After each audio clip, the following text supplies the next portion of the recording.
Chapter 1. Gaining immunity at the outset. Beep. The Saiyan system has awakened. To ensure the host's survival, a beginner's gift package has been issued. Immunity. Mission issued. Please sign in before the God of Destruction Beerus. Reward. The prototype of the realm of freedom. Hiss. Ling Xian clutched his head, the excruciating pain making him wish to shatter his skull. It turned out that Ling Xian was not of this world. He had inexplicably transmigrated here from his previous life after drinking cold water. Ling Xian felt helpless, but had no choice but to accept the reality of his transmigration. Fortunately, he had awakened a Saiyan system in this unfamiliar world. Listening to the electronic voice in his mind, Ling Xian was momentarily stunned. God of Destruction Beerus? Ling Xian's pupils constricted sharply, his entire body trembling. System, is this the world I think it is? Yes, host. Hiss. Ling Xian inhaled sharply. Beerus, the God of Destruction, was none other than a character from Dragon Ball. Had he really transmigrated into the world of Dragon Ball? Ling Xian swallowed repeatedly. If he had landed in a more ordinary realm, it might have been manageable after all. Lives wouldn't be lost so easily. But the Dragon Ball world was entirely different. It was a realm of extraordinary martial prowess, where planets and universes could be obliterated at a whim. As an ordinary person, he would possess the least say in such a scenario, unable to escape the impending calamity, destined to perish alongside the universe. Can I survive in the Dragon Ball world? Ling Xian's face was filled with bitterness among all possible worlds. He had ended up in this high-stakes realm. This was disastrous. Just as despair was about to engulf him, he suddenly noticed something. A tail. He possessed a tail. Am I a Saiyan? Yes, host. The beginner's package is being distributed. Please prepare to receive it. Before Ling Xian could revel in the joy, his body convulsed violently, and his face contorted in agony, as if he were enduring immense suffering. Moments later, a divine aura erupted from Ling Xian. Boom! The aura swept across the entire planet, spreading outward. It reached the Kaioshin realm. It reached the God of Destruction realm. It reached the sixth universe. It reached the palace of the Omni King. All the deities in the Dragon Ball world suddenly lifted their heads, each furrowing their brows, lost in their thoughts. Meanwhile, after receiving the beginner's gift package, Ling Xian lay on the ground, the pain in his body making every breath feel like a torment on his heart. System, am I dead? Host, unless your lifespan is exhausted, you cannot die. What does that mean? The beginner's gift package is named Immunity as the name suggests. It grants immunity to all negative effects. Please clarify. This means you can ignore any damage in the Dragon Ball world from now on. So, I can disregard Goku's Kamehameha. Correct. I can disregard the destructive energy of the God of Destruction.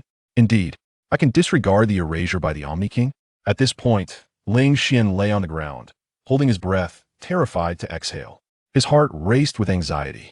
He waited for what felt like an eternity. Correct? The electronic sound resonated in his mind. Ling Xian disregarded the pain in his body and sat up, laughing heartily like a fool. He had presumed that upon traversing to this realm, he would meet the same fate as the cannon fodder of Earth. Who would have thought that fate would be so kind to him? With immunity bestowed upon him, who could possibly harm him now? Furthermore, in addition to this immunity, Ling Xian discovered that he was a Saiyan. With the combination of immunity and Saiyan physiology, if he were to cultivate to the utmost, it would not be a mere fantasy to envision himself striking down Beerus with a punch, or kicking the Omni King. However, despite acquiring immunity that rendered him invulnerable to harm, Ling Xian remained self-aware. He understood that while he could withstand all negative influences, it did not imply he could disdain deities like the Destroyer Gods. The Dragon Ball universe is inherently a world of martial prowess, where aside from formidable strength, various bizarre techniques exist, such as Master Roshi's Mafuba. If Ling Xian were to recklessly assume that his immunity granted him invincibility, he would inevitably encounter techniques far surpassing the Mafuba, which merely seals a person, without inflicting negative repercussions, rendering his immunity futile. Having come to this realization, Ling Xian finally calmed down from his state of exhilaration, and the pain in his body subsided. He began to stretch his limbs and twist his neck, organizing the memories in his mind. That it turned out he was still on planet Vegeta, in the year 736 of the age, with merely 1 year remaining before the planet would be destroyed by Frieza. He was only 6 years old, still a child, and known as Lewis. Thus, he would henceforth be Lewis. Lewis gazed at his little legs, finding it somewhat amusing to have to relive his childhood once more. However, there was good news. He was a high-class Saiyan warrior with a battle power of 500. Lewis recognized that the classification of warriors into upper, middle, and lower ranks was somewhat misleading, much like the protagonist Goku, who was deemed a low-class warrior at birth but ultimately transcended limits time and again to become the legendary Super Saiyan. Nevertheless, possessing the status of a high-class warrior certainly bore advantages, at least in the early stages.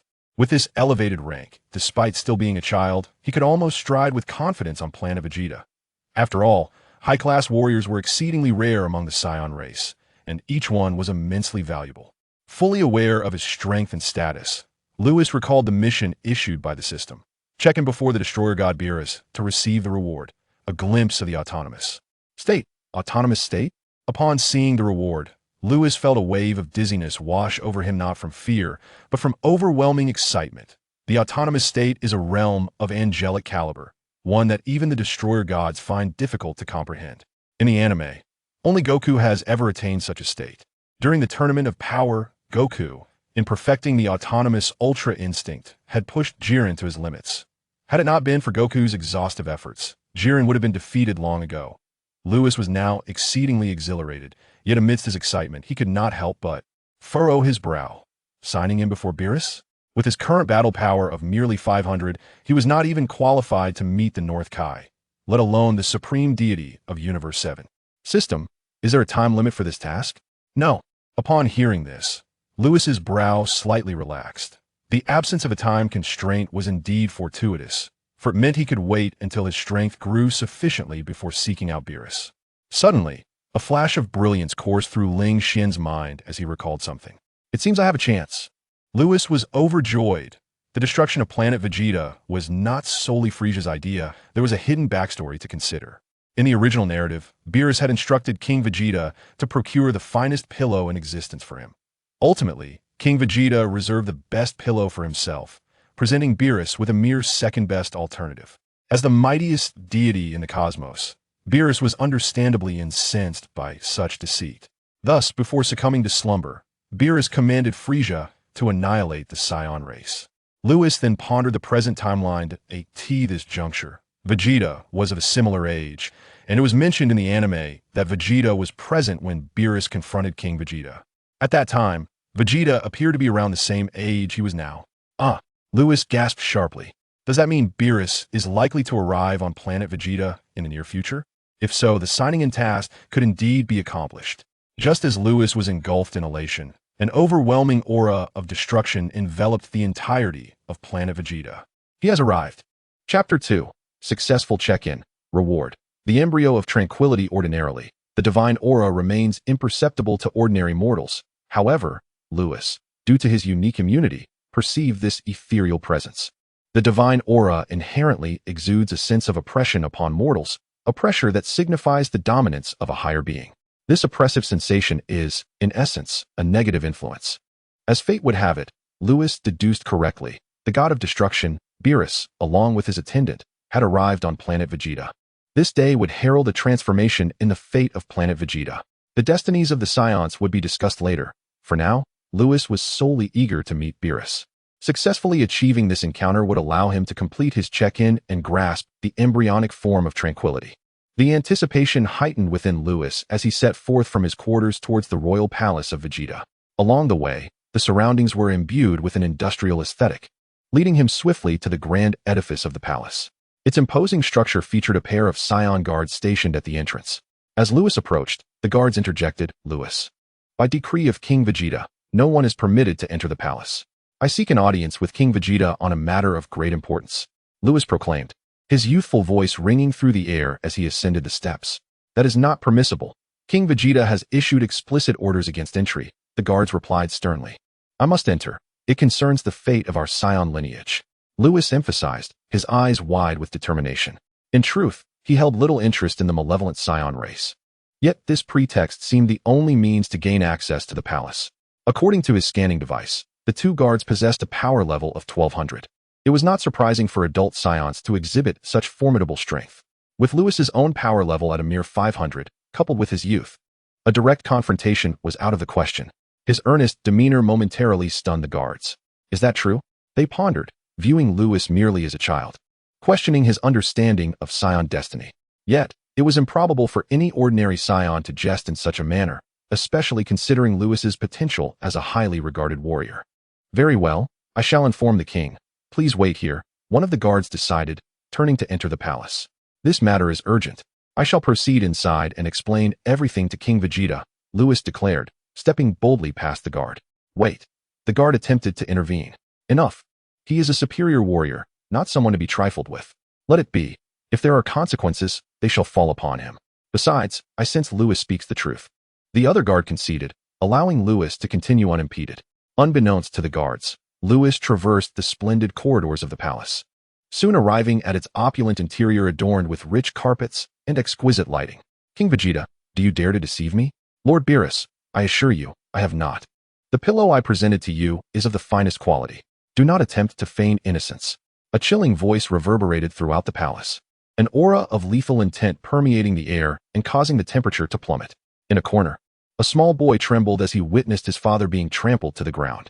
Vegeta, you have greatly disappointed me. Beerus harshly pressed his foot onto King Vegeta's head, his brow furrowing slightly as he glanced upward. Beside him, Whis shifted his gaze toward the entrance of the palace, where a child had appeared. The child blinked with wide, round eyes, his tail wagging excitedly behind him. Lewis, what are you doing here? Get out. King Vegeta, lying prostrate on the ground, couldn't help but regret defying the will of the God of Destruction. This was surely going to anger Beerus. Now, with the presence of the elite warrior Lewis, if he provoked Beerus further, Planet Vegeta would be doomed. However, King Vegeta suddenly noticed that Beerus had gone still. At that moment, Beerus fixed his gaze intently on the small figure at the doorway, his brow tightening further. How peculiar. Why did this little one dare to meet his gaze? Beerus glanced back at the corner where Vegeta lay, trembling in fear. Shouldn't this child resemble King Vegeta's son? Whis, too, was astonished, having instantly perceived Lewis's strength. This seemingly feeble mortal could disregard the oppressive aura of a higher being. In truth, angels exist in a state of purity and do not exert pressure over mortals. However, the God of Destruction differs, unable to attain the angelic state, and thus inevitably exudes an air of superiority. Common folk, upon encountering a God of Destruction, may either collapse in fear or, in extreme cases, lose control of their bodily functions. Just as Beerus and Whis were engulfed in confusion, a chime echoed. Ding! Sign-in successful before Beerus. Reward, the embryonic form of the state of freedom. Buzz. The once menacing palace was suddenly infused with an ethereal energy, the sound of a clear spring flowing forth to dispel the chilling malice. Boom. Upon witnessing this, Beerus and Whis appeared as though struck by divine lightning, their eyes widening in astonishment. The state of freedom? No, it was not the complete state of freedom, merely its embryonic form, and far from the ultimate state. Yet, how could this little one comprehend such a realm? The state of freedom actually comprises two realms, one called freedom and the other called ultimate intent. These realms are intricate, and there is no doubt that they are beyond the grasp of an ordinary individual. Compared to Beerus, Whis found it even harder to believe. As an angel, he was acutely aware of the challenges in comprehending the state of freedom. Yet this little one had inexplicably transcended to such a level. It seemed utterly impossible. Lewis, get out of here. Hurry.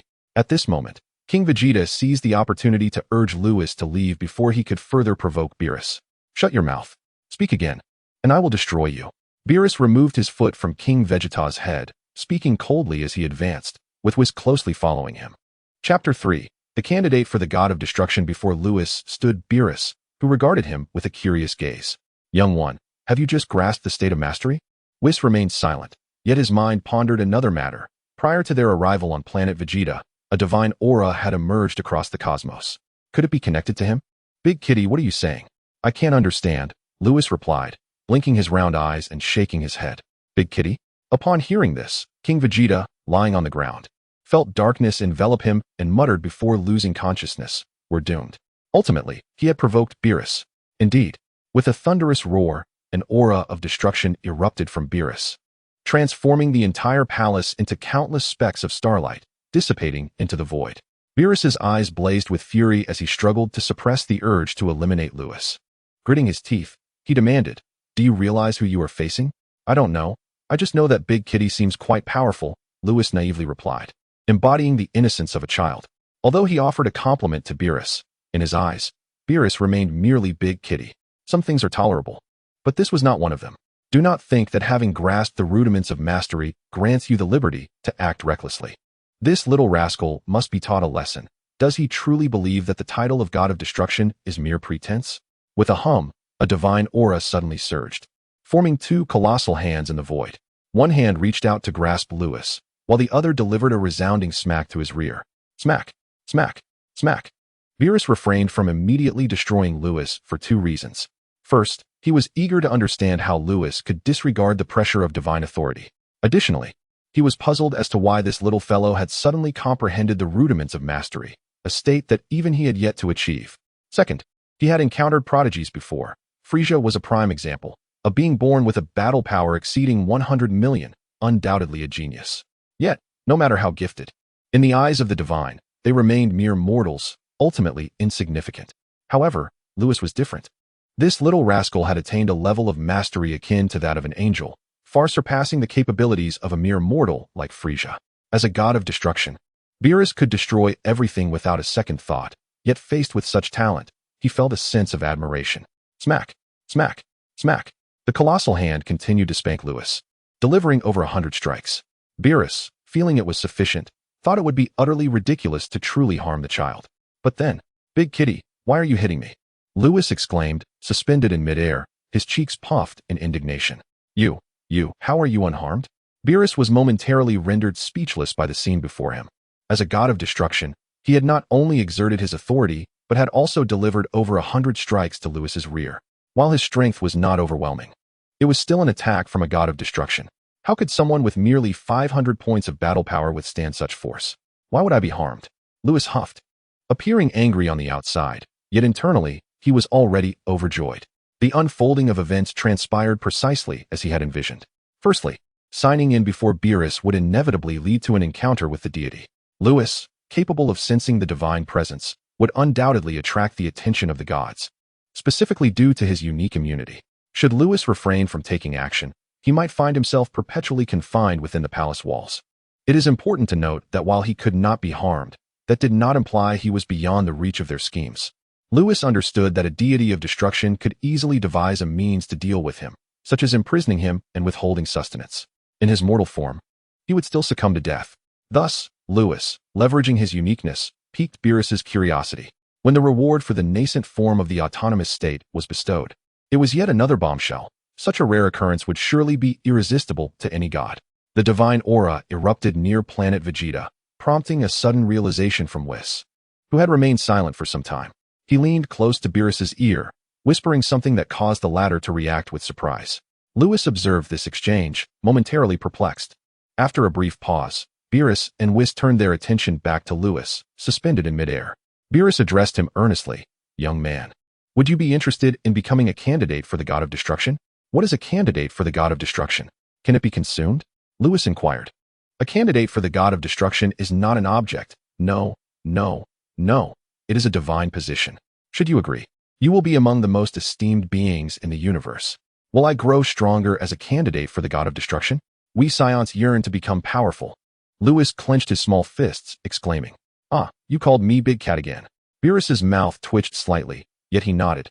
"Indeed, should you agree, you will soon surpass King Vegeta." "Then I agree," Lewis replied with a cheerful grin. After all he had said, Lewis initially assumed Beerus would regard him merely as a prodigy, perhaps allowing him to exist for the sake of humanity's average standing in the universe. He never anticipated such a fortuitous outcome, being considered by Beerus as a candidate for the God of Destruction. Clearly, Lewis had underestimated the impact of the nascent autonomous state on Beerus. After all, the attainment of an angelic level of mastery by a mere Saiyan was undeniably remarkable. Excellent. Beerus laughed heartily, repeating the word thrice, as the irritation stemming from King Vegeta's deception dissipated in that moment. "Little one, I had originally intended to obliterate your Saiyan race, but in light of your potential, I shall spare you. However, allowing the Saiyan race to continue unchecked is not advantageous for the seventh universe, especially with Frieza alone being sufficient." At this juncture, Beerus directed his gaze towards the slumped figure of Vegeta in the corner, speaking coldly. "You seem to be King Vegeta's son. I command you to enlist the Saiyans into the Galactic Patrol." Little Vegeta was already trembling in fear, unaware of Beerus's origins. It was only after this incident that King Vegeta revealed everything about Beerus to him. It was then that he realized the Saiyan clan had narrowly escaped the clutches of death. Of course, that was a matter for another time. Hearing Beerus's words, Vegeta quickly nodded his small head in acknowledgement. Meanwhile, Lewis cast a glance at Beerus, realizing that the destruction of the Saiyans was no trivial matter. The Saiyans had been exceedingly malevolent, committing heinous acts alongside Frieza, even surpassing the wickedness of Frieza's own forces. This unholy alliance between such a race and Frieza's army would undoubtedly pose a significant threat to the stability of the seventh universe. Thus, allowing the Saiyans to join the Galactic Patrol serves to restrain Frieza's power while also granting the Saiyans a chance to survive. Whis, let us depart, Beerus said, lifting Lewis and turning his gaze toward Whis. With a gentle flick of his staff, Whis made a swift motion, and in an instant, the three vanished from planet Vegeta. In the corner, Vegeta finally rose from the ground and hurriedly ran to King Vegeta's side. Following Beerus's selection of Lewis as a candidate for the God of Destruction, shockwaves reverberated throughout various realms. Inside the Grand Palace, the Grand Minister inquired, "What was that aura just now?" "My lord, I am still investigating. But it seems that divine presence originated from the seventh universe." "The seventh universe? From that slender feline?" "Indeed. I shall have Whis look into it thoroughly." "Excellent, Grand Minister. Please investigate diligently. I am off to enjoy some stargazing." "In the sixth universe, Bardos, what was that aura all about?" "Lord Kampa, that is a question for your brother." "Oh, did that come from the universe of the skinny feline?" "In the fourth universe, Chronic, investigate why this divine aura has appeared in the seventh universe." "Yes, Lord Katra." Chapter 4. The slumber of Beerus. The reaction from various universes was unanimous. They remained perplexed by the source of that divine aura, although it was discerned to originate from Universe 7. Shortly thereafter, Universe 7 announced that the position of the candidate destroyer had been inherited, and astonishingly, it was claimed by a mere child. Initially, the deities were still puzzled by the origin of the sacred presence, yet they found themselves amused by Universe 7's announcement. Kampa, the destroyer of Universe 6, openly mocked, questioning whether Universe 7 had no other candidates, resorting to appointing a child as the candidate destroyer. Katra, the destroyer of Universe 4, also chimed in, offering to send a few individuals from his universe to Universe 7, lest the notion of a child inheriting the role become a laughingstock. The reactions among the 11 destroyers were uniformly derisive, with none siding with Beerus, all indulging in ridicule at his expense. This was hardly surprising. Ever since the infamous game of hide-and-seek, few held any fondness for Beerus. Faced with the mockery of his peers, Beerus chose not to retaliate, which only fueled their amusement further. Given Beerus's disposition, one might expect him to counter any taunts, perhaps even traversing universes to confront the instigator directly. Yet, his lack of response suggested they may have spoken the truth. With Universe 7's decline evident, Beerus found himself unable to locate any formidable successors for the position of candidate destroyer, ultimately resorting to the training of a mere child. The other destroyers reveled in this situation, unaware that Beerus was too preoccupied to engage with them, as he was currently intimidated by Lewis. In the realm of Universe 7's destroyers, it had been a month since Beerus brought Lewis back. At that moment, a child stood at the center of the still lake, enveloped in a silvery glow. The energy emanating from him caused the surrounding divine trees to rustle, with Beerus and Whis standing nearby, the former sweating profusely. "Child, is this your free state?" Beerus inquired. "Lord Beerus, what is a free state?" "I do not know," Lewis replied, waving his small arms, pouting adorably. Beerus was taken aback.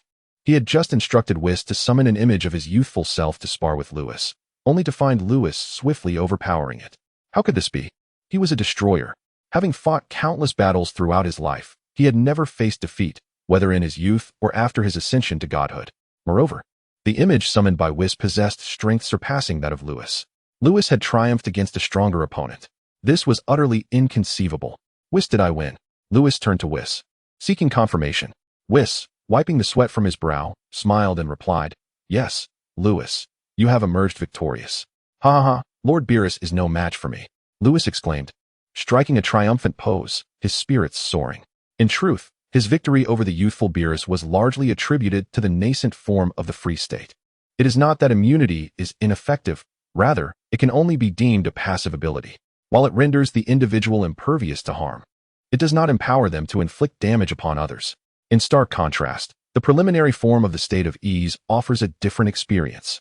Upon entering this state, not only does one's combat prowess significantly enhance, but there also emerges a capacity for spontaneous and instinctive responses.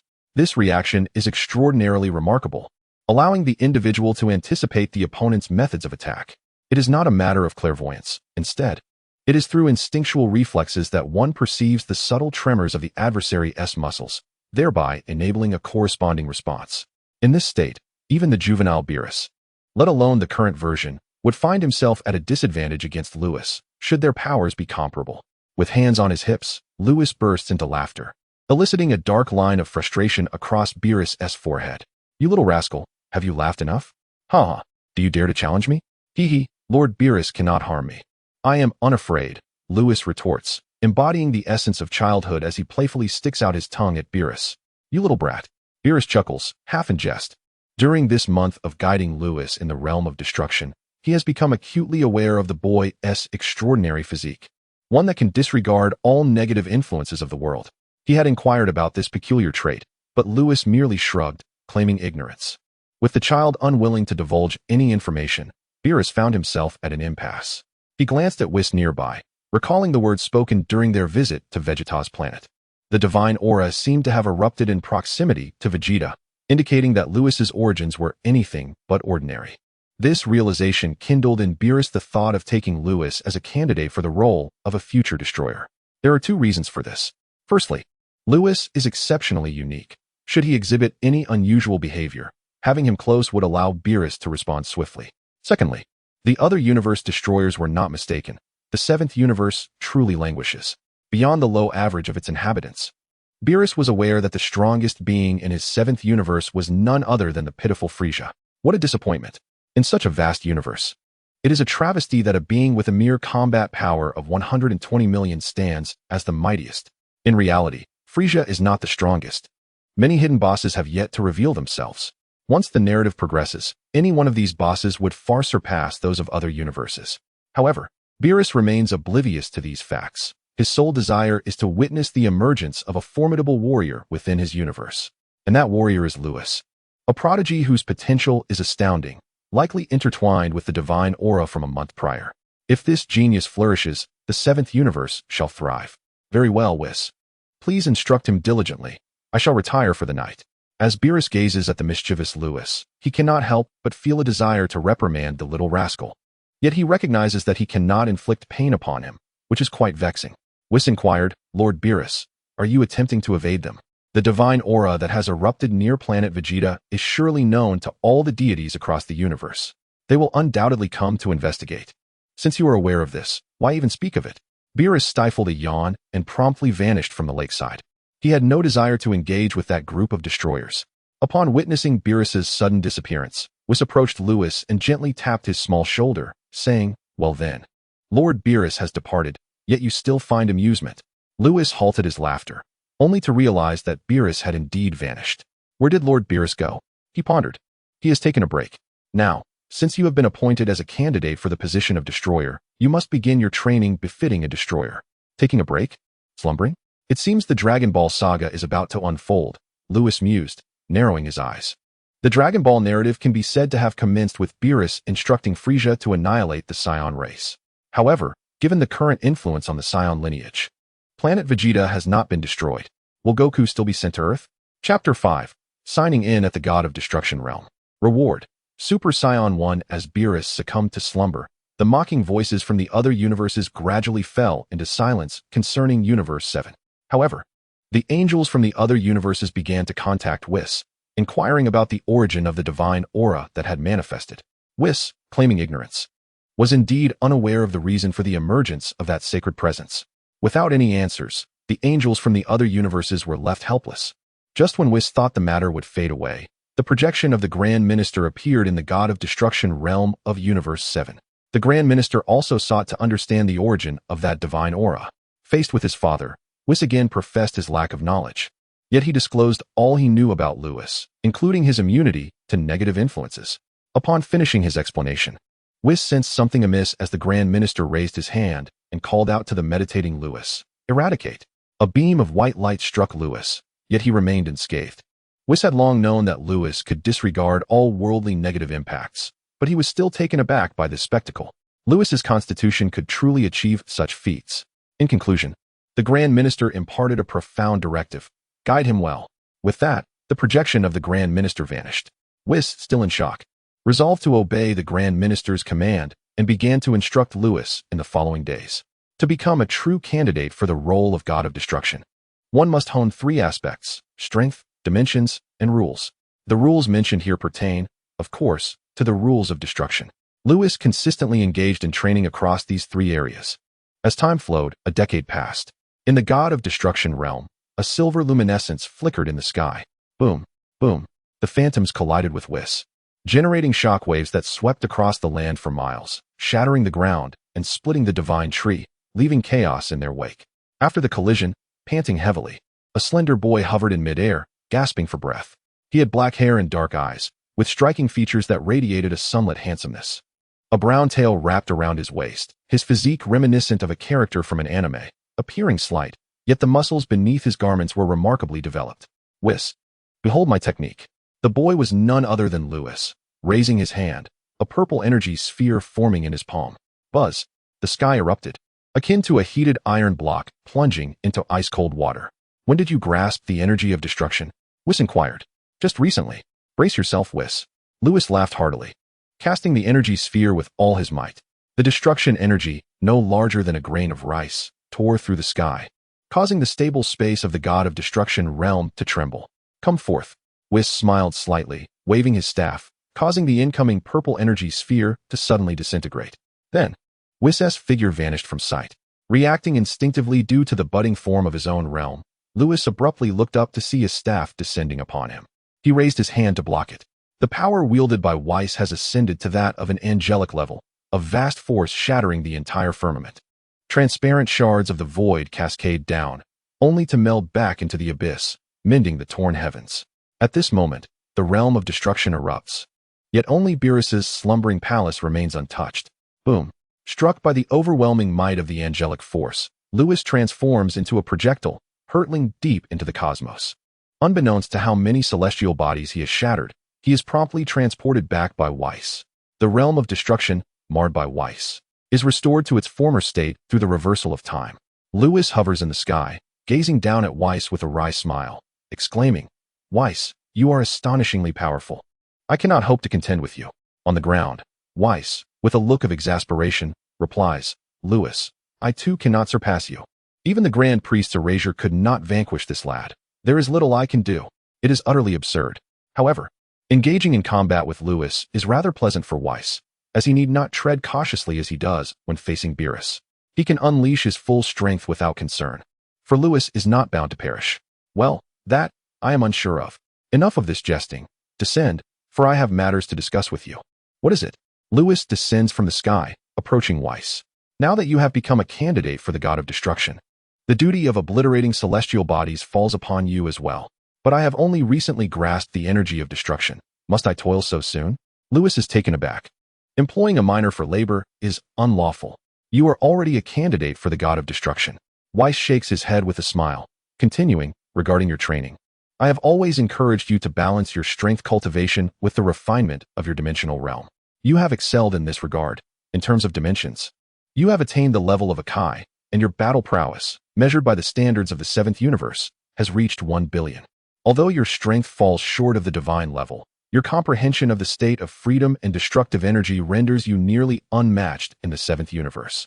As you are aware, the current state of the 7th universe is rather dismal, with humanity's average power ranking among the lowest of the 12 universes. As a candidate for the God of Destruction, you bear the responsibility to alter this situation.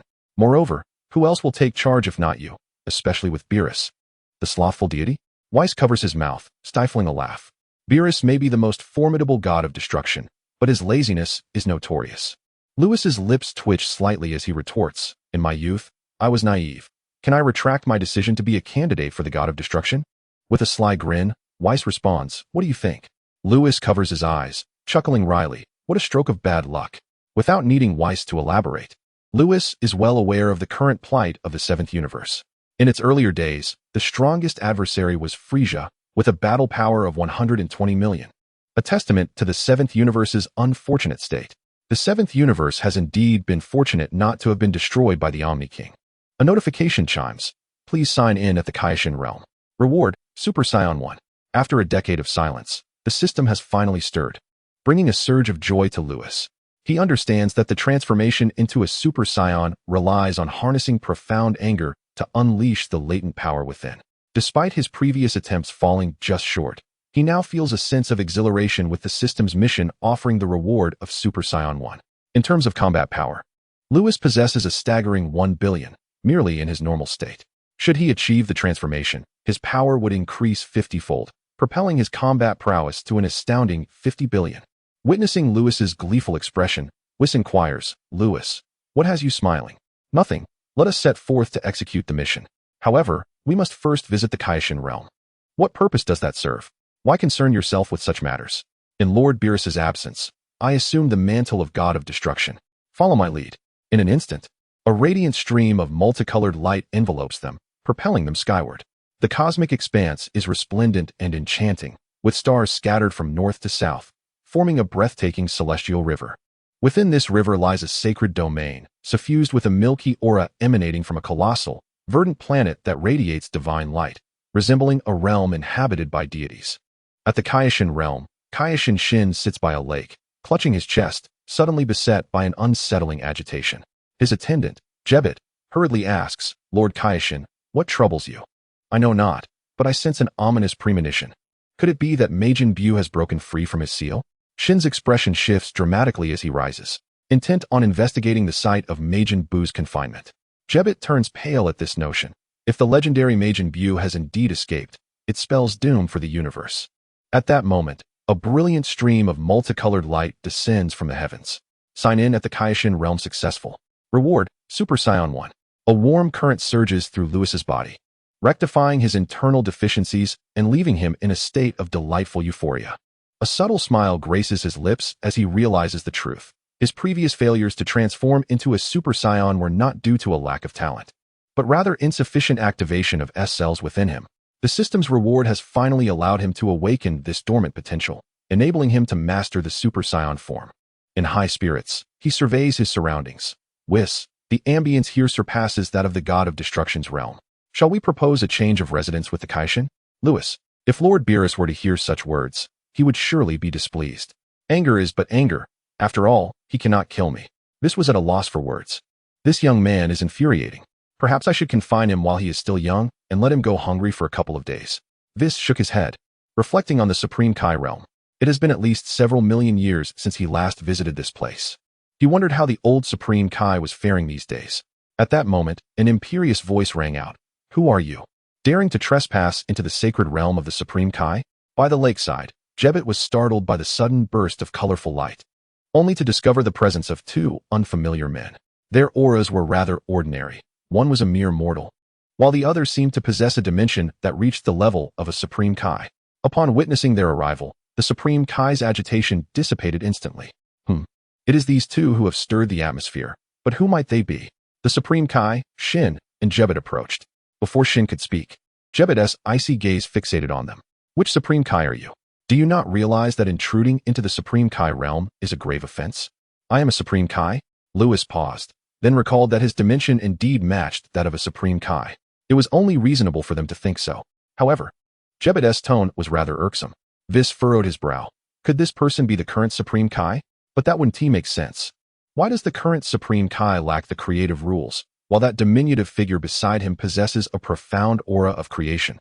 Lewis spoke coldly. "Do you know who I am?" Jebet, in all his arrogance, resembled a character straight out of an anime. One might think he himself was the Supreme Kai. Chapter 6. Releasing the Elder Kaishin. Is it merely a trivial Kaishin? Speak, which Kaishin is it? Such ignorance. Lewis shook his head. "Ignorance, you say?" Jebet retorted. "Without the permission of the Kaishin, trespassing into the Kaishin realm incurs appropriate punishment.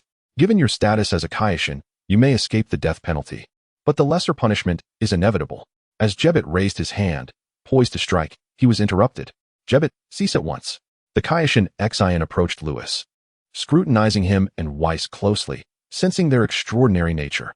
Jebet, not being a Kaishin himself, was oblivious to this. "My Lord Kaishin, one is a mortal and the other a Kaishin. How can such sacred ground be sullied by their presence?" "Enough, listen to me." Jebet insisted. "My Lord Kaishin, it is you who must heed my words. They cannot tread upon the Kaishin realm without facing punishment." Ignoring all else, Jebet turned towards Lewis and Weiss, his gaze fierce with hostility. In his mind, The Kaioshin realm was the most sacred of places, untainted by mortals. Weiss finally grasped the situation, narrowing his brows at Jebbet. After all that, it appears you are not a Kaioshin at all. I nearly mistook you for the ruler of the Kaioshin realm. Lewis stood by, arms crossed. His expression impassive. You, silence. I am merely a servant of the Kaioshin. Jebbet stammered, a wave of panic washing over him. It was only then he realized that his actions might indeed have crossed a line. However, one could hardly blame Jebbet. The Kaioshin Saiyan was still quite young in his role, and his timid nature often left matters to Jebbet's handling. Over time, this fostered Jebbet's overbearing demeanor. My lord Kaioshin, trust me, I truly meant no harm. Jebbet exclaimed, breaking into a cold sweat as he bowed deeply before the Kaioshin Saiyan. Enough, enough. I understand you bear no ill intent. The Kaioshin Saiyan turned to Lewis, seemingly recognizing him as the one in charge. Who are you? What brings you here? In silence, Lewis continued to gaze at Jebbet, his icy intent startling Jebbet. What? What do you intend? Do you not realize that ignorance is, in itself, a crime? With that, Lewis raised his hand, and a purple orb of energy suddenly appeared on his fingertip. The Kaioshin realm dimmed, engulfed by a palpable aura of destruction. As though a deity of death had descended. How? How can a mere Kaioshin possess such power? Jebbet stammered in panic. The Kaioshin Saiyan, equally alarmed, stepped in front of Jebbet, urgently commanding, stop. A warm wave of gratitude surged through Jebbet. The Kaioshin was risking his life to save him. Witnessing the Kaioshin Saiyan's intervention, Lewis hesitated, his hand poised to unleash the destructive energy. Trash, this time, I shall spare you for the sake of the Kaioshin. Lewis cast a cold glance at Jebbet. Beside him, Whis remained expressionless. As long as Lewis did not lay a hand on the Supreme Kai, he was indifferent to Jebbet's fate. Greetings, esteemed Supreme Kai. I am Lewis, the current candidate for the God of Destruction. Only then did Lewis pay his respects to the Supreme Kai. Greetings, Supreme Kai. I am Whis, the servant of the God of Destruction. Whis bowed respectfully. The sudden actions of Lewis and Whis took Jebbet and Supreme Kai Shin by surprise. Especially Jebbet, who had just been threatened by the young Kai. Why was he suddenly bowing to the Supreme Kai? Ah, indeed, that youth was a Kai, and regardless of his strength, he must show proper respect to the highest divine being in the universe, the Supreme Kai. Supreme Kai Shin shared this sentiment, though he was puzzled by the title of candidate for the God of Destruction. Ah, Shin, I know you are perplexed, you will soon understand. After bowing, Lewis boldly called out the Supreme Kai's name. Shin, Supreme Kai Shin, Jebbet, and even Whis were taken aback. How audacious to address the Supreme Kai so directly. Jebbet instinctively wanted to reprimand him, but upon witnessing the murderous glare from Lewis, he quickly silenced himself. Yet it was too late. With a swift punch, Lewis unleashed a formidable force that penetrated the void, causing Jebbet to feel a crushing blow to his chest, sinking in 5 centimeters. The residual shockwave hurled Jebbet thousands of miles away. Jebbet, Supreme Kai Shin exclaimed in alarm, attempting to rush forward. He is not dead. Come with me. I know you have many questions. You will know everything soon. Lewis retracted his fist, having shown considerable restraint towards Supreme Kai Shin. Is he all right? Supreme Kai Shin glanced towards the direction where Jebbet had vanished, then back at Lewis and Whis. He was indeed curious about the identities of these two individuals. Even before their arrival, they had stirred unease within him. Upon entering the realm of the Supreme Kai, the power exhibited by the young Kai had astonished him. The strength of this young Kai surpassed even that of the Supreme Kai himself. Moreover, this young Kai claimed to be a candidate for the God of Destruction. What did that entail? Supreme Kai Shin's mind was filled with confusion. Whis, let us depart. We must first unseal the Elder Kai. Lewis's purpose for coming here extended beyond merely completing a registration task. He aimed to release the Elder Kai. Whis was correct. As a candidate for the God of Destruction, he bore a responsibility to alter the state of the 7th universe, and the Elder Kai was pivotal to that change. Lewis ascended into the air. However, a profound voice emerged from the ground. How do you know of this? Whis had been contemplating how Lewis would explain everything to the oblivious Supreme Kai Shin. To his astonishment, Lewis directly revealed the matter of the Elder Kai. Suspended in midair, Lewis froze, suddenly recalling that Whis had never communicated this to him. This was a disaster. Let us go. With a subtle smile, Whis gazed at Lewis with profound meaning, suggesting that this young man's uniqueness extended beyond merely disregarding the negative influences of the world. Whis refrained from inquiring how Lewis knew about the old Kai, and Lewis, relieved, swiftly ascended towards the center of the Kaioshin realm. According to the original text, the location of the old Kai seal lay there. As Lewis and Whis soared through the skies, Kaishin Shin ultimately chose to follow them. His curiosity about the identity of the candidate for the God of Destruction peaked. As for Jebit, the young Kaishin had asserted he was not dead. Surely, he would not deceive him. At the heart of the Kaishin realm, there existed a shimmering silver lake, at the center of which stood a stone tower. Embedded within this tower was a sword, its hilt the only part protruding from the stone. "What brings you here?" Kaishin Shin queried, observing the two with increasing suspicion, sensing their enigmatic aura. "Do you see that sword?" Lewis pointed at the blade atop the stone tower as they hovered above the lake's surface. Whis remained silent, his gaze fixed on Lewis, astonished by the wealth of knowledge he possessed. "That sword is known as the Kaishin sword. Legend has it that drawing this sword grants the wielder the most formidable power in existence. Being the master of the Kaishin realm, Kaishin Shin was well aware of the sword's origins. Suddenly, a realization struck him, and he exclaimed, "Are you attempting to uncover this sword? Are you seeking to obtain the most powerful force in the world?" With a cautious expression, Kaishin Shin maneuvered to the side, preparing for battle.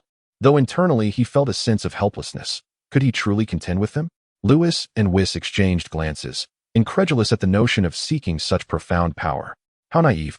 Moreover, if they were genuinely pursuing the so-called ultimate strength, did he believe that retreating a few meters would render him safe? Lewis chose not to explain, instead flying directly to the stone column and gripping the sword's hilt with one hand. "Stop!" Kaishin Shin shouted. Ignoring the warning, Lewis unleashed his destructive energy, exerting a slight force. With a thunderous sound, the Kaishin sword was instantaneously drawn from its resting place, causing the stone column to shatter into countless fragments that cascaded into the vast lake, generating towering waves. Gulping audibly, Kaishin Shin swallowed hard. Previous Kaishins, including himself, had attempted to draw the Kaishin sword, yet none had succeeded.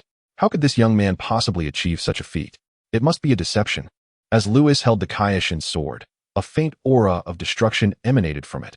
No wonder previous Kaishins had been unable to extract it. This was the work of Beerus. It was over. Kaishin Shin despaired, knowing that the one who had drawn the sword would surely acquire the most formidable power. He could only hope that this individual was not malevolent. Otherwise, the universe would be in peril.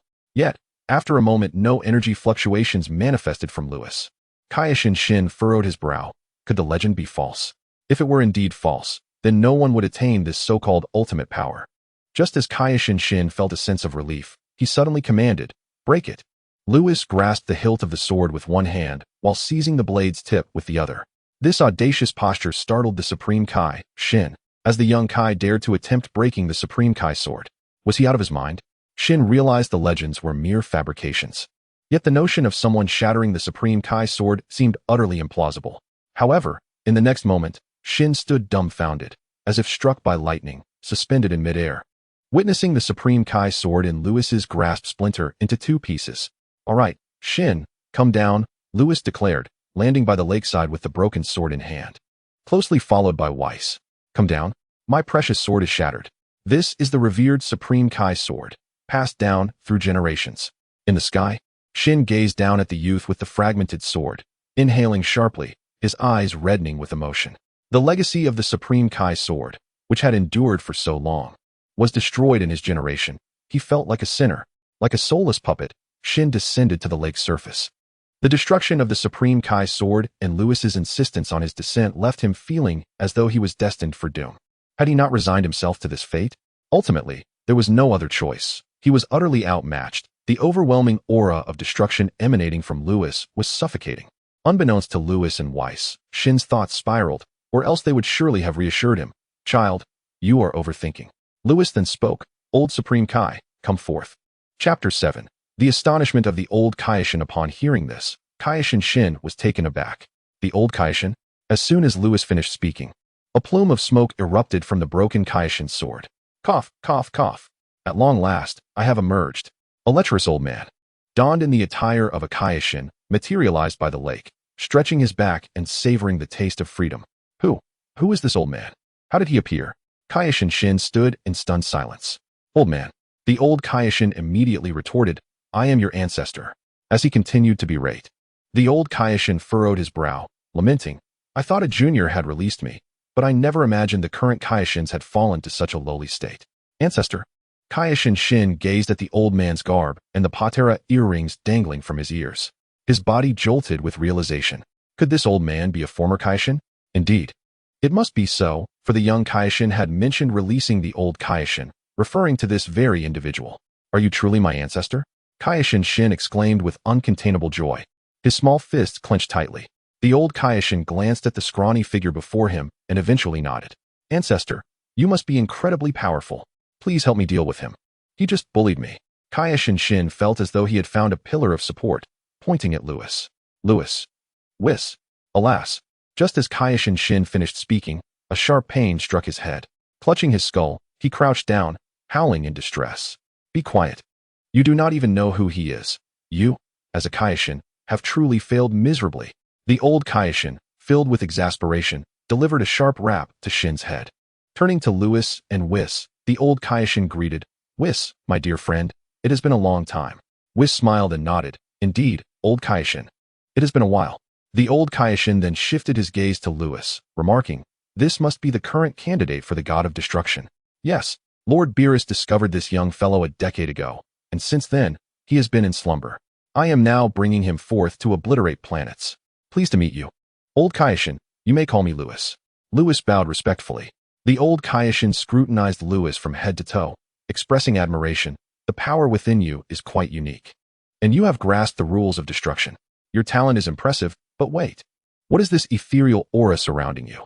The old Kaioshin suddenly realized, his eyes widening in astonishment. The state of Ultra Instinct?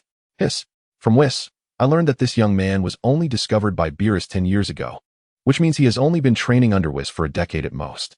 To have comprehended the rules of destruction and the angelic skill of Ultra Instinct in just 10 years. This talent is not merely good, it is terrifyingly extraordinary. Lewis gazed at the old Kaioshin, filled with astonishment. How frightening. He saw through my essence with a mere glance.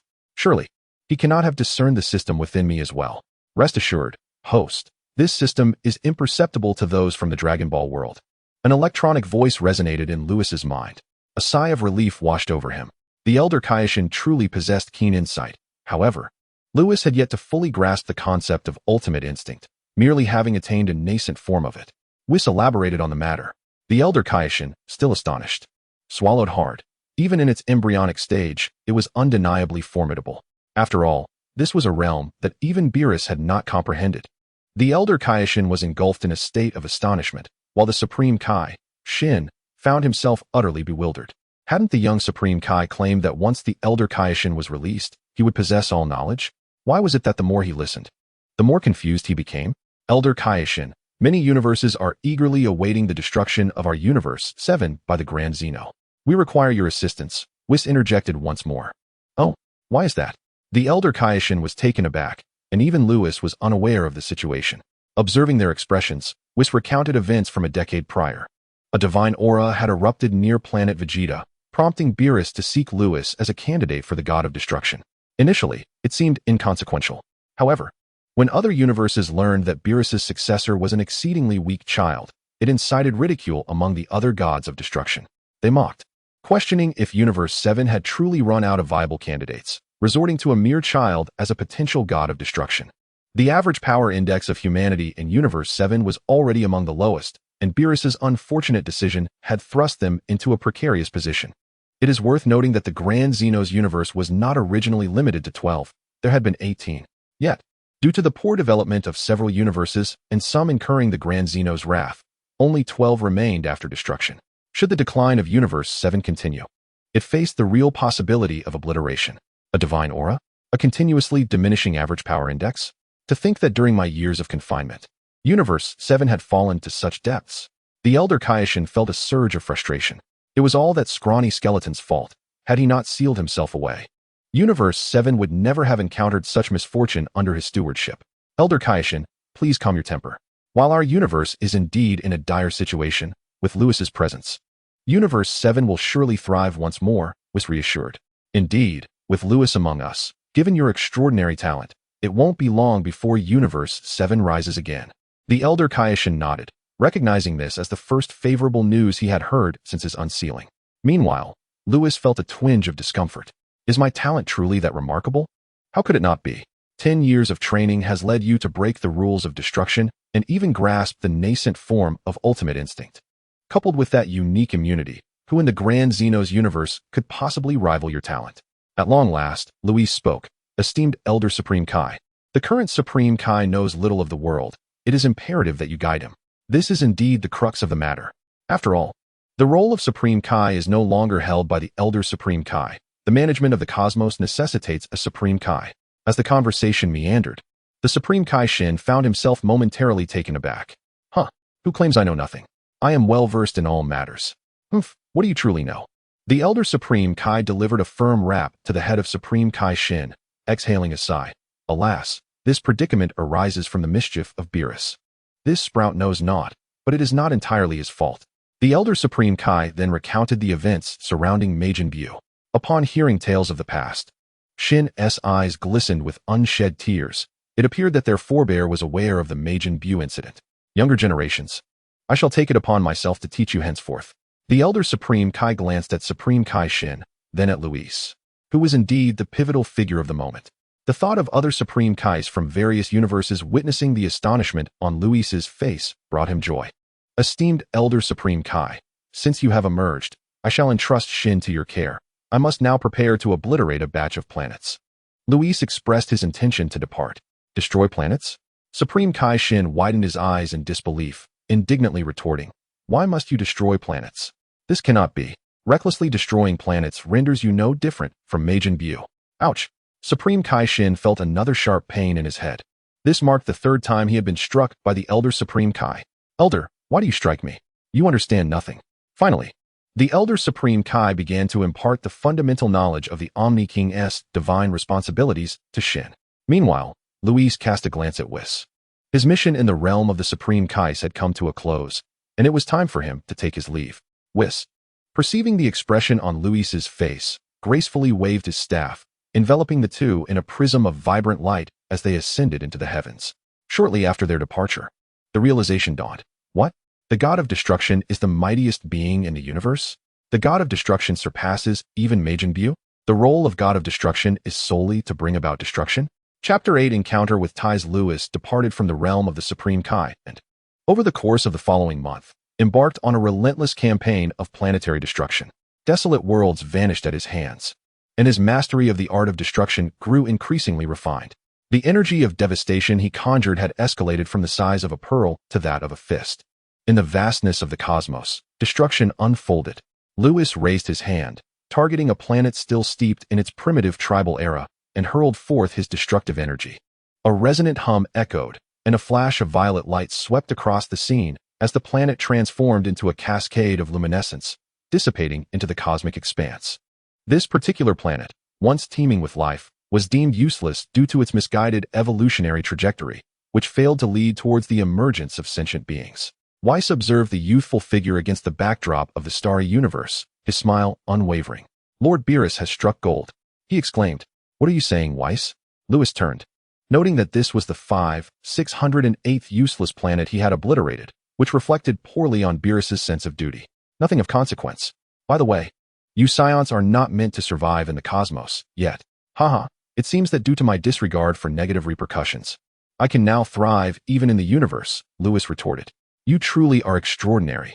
Typically, only those who have cultivated their dimensional prowess to the level of the great Kai can endure in the cosmos. I never anticipated you could survive with such unique powers beneath the Kai dimension, Weiss noted with a chuckle. Not too shabby, Luis replied, scratching his head. Weiss, I believe I have nearly fulfilled my mission. What should I do next? Weiss waved his staff, inspecting the substandard planets and realizing that the destruction was nearly complete. Indeed, however, merely destroying planets will not significantly elevate the average level of cosmic humanity. Ultimately, the scarcity of formidable beings in Universe 7 is the crux of the issue. Moreover, we cannot annihilate too many planets, for it would adversely affect the development of a universe. It is now time for Asin to intervene. Only by balancing destruction and creation can the universe itself give birth to more powerful beings. Upon hearing this, Luis nodded. Weiss, if there is nothing more for me to do, may I indulge in some relaxation? Of course. But where do you wish to go? A flicker of curiosity crossed Weiss's gaze. I wish to return to planet Vegeta to see how the Saiyans are faring, Luis expressed. Though he held little fondness for the malevolent Saiyans, he found himself inexplicably drawn to their fate over the years. With their destiny altered, his curiosity regarding their current development grew stronger. Luis, I regret to inform you that you may not be able to return to planet Vegeta. What? Has planet Vegeta been destroyed by Frieza? You are aware of this? Weiss regarded Lewis with a knowing glance. Oh no. Lewis swallowed hard. Realizing he had inadvertently spoken out of turn, Weiss did not pursue the matter further. He glanced at Lewis and said, "Do not fret. Planet Vegeta has indeed perished. Yet the Saiyans remain unharmed." What? Lewis expressed his confusion. Do you recall Lord Beerus' orders upon departing planet Vegeta? Of course. He instructed the Saiyan race to join the Galactic Patrol. Very well. Lord Beerus' command was one that King Vegeta could not defy. Hence he led his entire race to the Galactic Patrol headquarters. In light of this, Frieza, witnessing King Vegeta's betrayal, took action to annihilate planet Vegeta. What? Lewis exclaimed in a rush. So the Saiyan race is now at the Galactic Patrol headquarters? Indeed. The headquarters is no ordinary place. Frieza dared not invade it, and currently, the Saiyans are thriving. Whis nodded, perusing some information, his eyes widening in astonishment. I never anticipated that a decade would pass and your Saiyans would flourish to such an extent, with several surpassing a battle power of 100,000. 100,000 battle power? Lewis furrowed his brow, deep in thought. Could it be that the S-cells within the Saiyans have begun to awaken? Is that why they have experienced such growth in merely 10 years? Whis, please assist me in locating a Saiyan named Kakarot. I wish to know his whereabouts, Lewis implored. Urgency evident in his voice. Whis frowned slightly. Kakarot? Who might that be? Before long, he responded, the Saiyan known as Kakarot is currently on a planet called Earth. He is now referred to as Son Goku, and is undergoing training under a master known as Rashi. He has arrived on Earth and begun training with Master Rashi? Lewis pondered. I had not anticipated that Son Goku would indeed reach Earth. Following the timeline, it is clear that he is receiving Rashi's guidance at this very moment. With the Saiyans unharmed, will Vegeta still invade Earth? Will Son Goku transform into a Super Saiyan? Let us proceed to the Galactic Patrol headquarters, Lewis declared. As Son Goku had made his way to Earth, and given that Earth had not suffered significantly from the butterfly effect, Lewis had no intention of disrupting Son Goku's training just yet.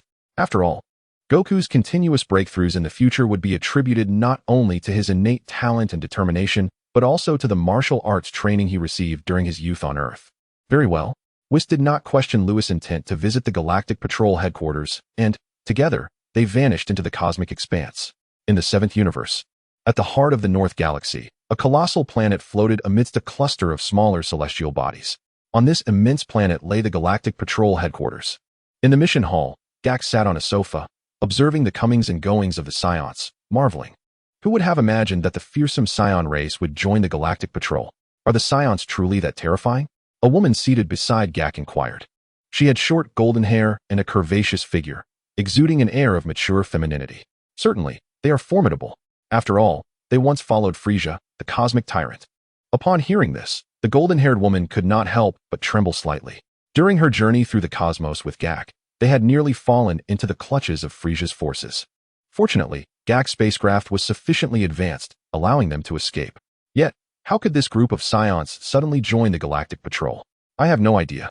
Gak furrowed his brow and remarked. However, thanks to the presence of the Saiyans over the past decade, our workload in the Galactic Patrol has indeed become considerably lighter. How peculiar. The golden-haired woman propped her chin on her hand, observing the Saiyans bustling in and out of the mission hall. At that moment, two figures entered the mission hall, none other than Lewis and Whis. Is that her? The instant Lewis stepped in, he noticed the woman beside Gak, Tais.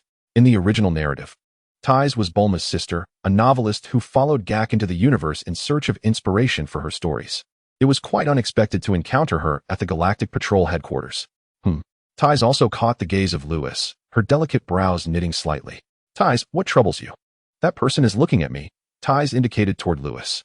Gak hurriedly pressed her hand down. Panic-stricken. Are you trying to get us killed? Can't you see the tail at his waist? P.S. A Saiyan. Only then did Tais notice the tail at Lewis's waist, quickly covering her mouth in alarm. However, oh no, that Saiyan is coming this way. He must have heard what you just said. Gak was near tears, finding women quite bothersome. As Lewis approached, the atmosphere in the hall grew tense. Gak and Tais held their breath, palms sweaty, fervently hoping that neither was seeking trouble with the other. Chapter 9. A reunion with King Vegeta. Excuse me, are you the daughter of Dr. Briefs? Lewis inquired, smiling as he approached Tais. He recognized her instantly, but refrained from stating it outright, lest Whis cast him a peculiar glance. Tais was taken aback. her delicate fingers pointing to herself as her eyes widened in surprise. You know my father? Her astonished expression was quite endearing. Lewis scratched his nose and replied, not personally, but could you deliver a message to him for me? Why yes. Ties exhaled in relief. This boy was rather polite. Contrary to the terrifying reputation of the Saiyans. Not terrifying? One might question if Ties would maintain that sentiment upon learning of Lewis's destruction of over 5,000 planets. Yet, she remained blissfully unaware as she cautiously asked, what message would you like me to convey? Please ask him to create a gravity chamber 100 times Earth's gravity for Goku. Although Lewis had no plans to visit Earth imminently, the thought arose upon seeing Ties. After all, Goku's power was progressing far too slowly in the early stages. Having a gravity chamber would undoubtedly accelerate his strength. When he eventually met Goku, perhaps they would engage in a thrilling battle. Oh, okay. I will tell my father. Thank you. Lewis began to turn away but suddenly paused, looking back at Ties. If you ever find yourself in danger, just call out for Whis, and I will return to rescue you. That will be my token of gratitude. In the original narrative, after Ties departed from Earth, she lost contact with Bulma and the others. Lewis speculated that she might encounter peril, leading to unfortunate circumstances. Regardless of whether this conjecture would come to pass, it would indeed be a pity for such a beautiful woman to fall into misfortune. Ties remained momentarily stunned as Lewis departed. Gak looked at Lewis's retreating figure and asked, Ties, do you know that Saiyan? I do not. Then how could he?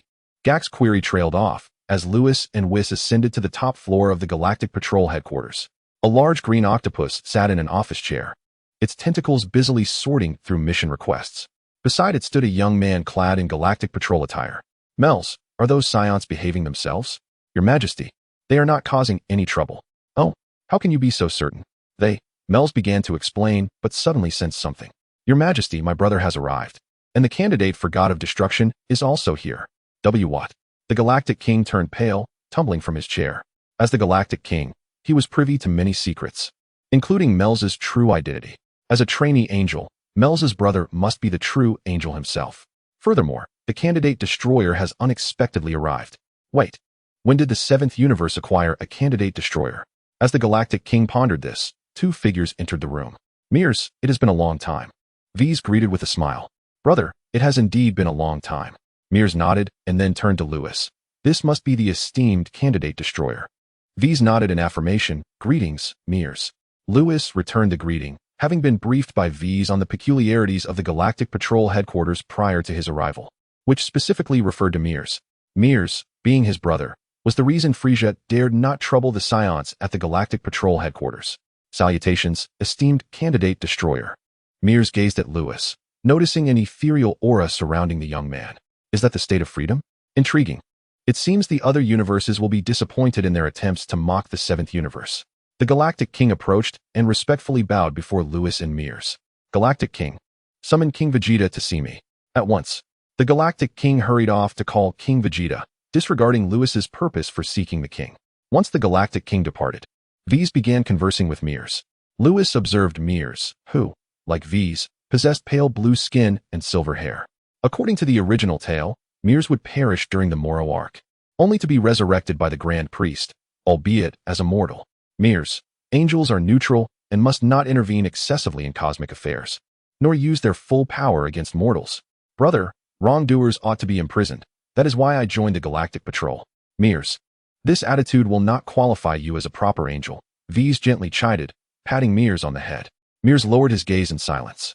Listening to the conversation between the two brothers, Lewis noted that Mears's character was indeed consistent with the original narrative, gentle yet imbued with a strong sense of justice.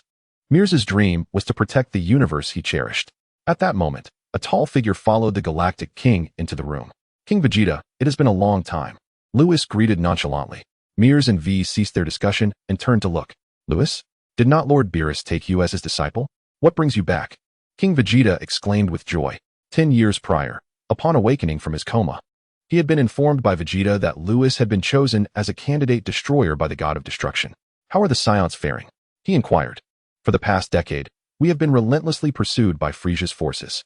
In the early days, we lost several of our kin, but now, with our inexplicably heightened battle prowess, Frieza's army poses little threat to us.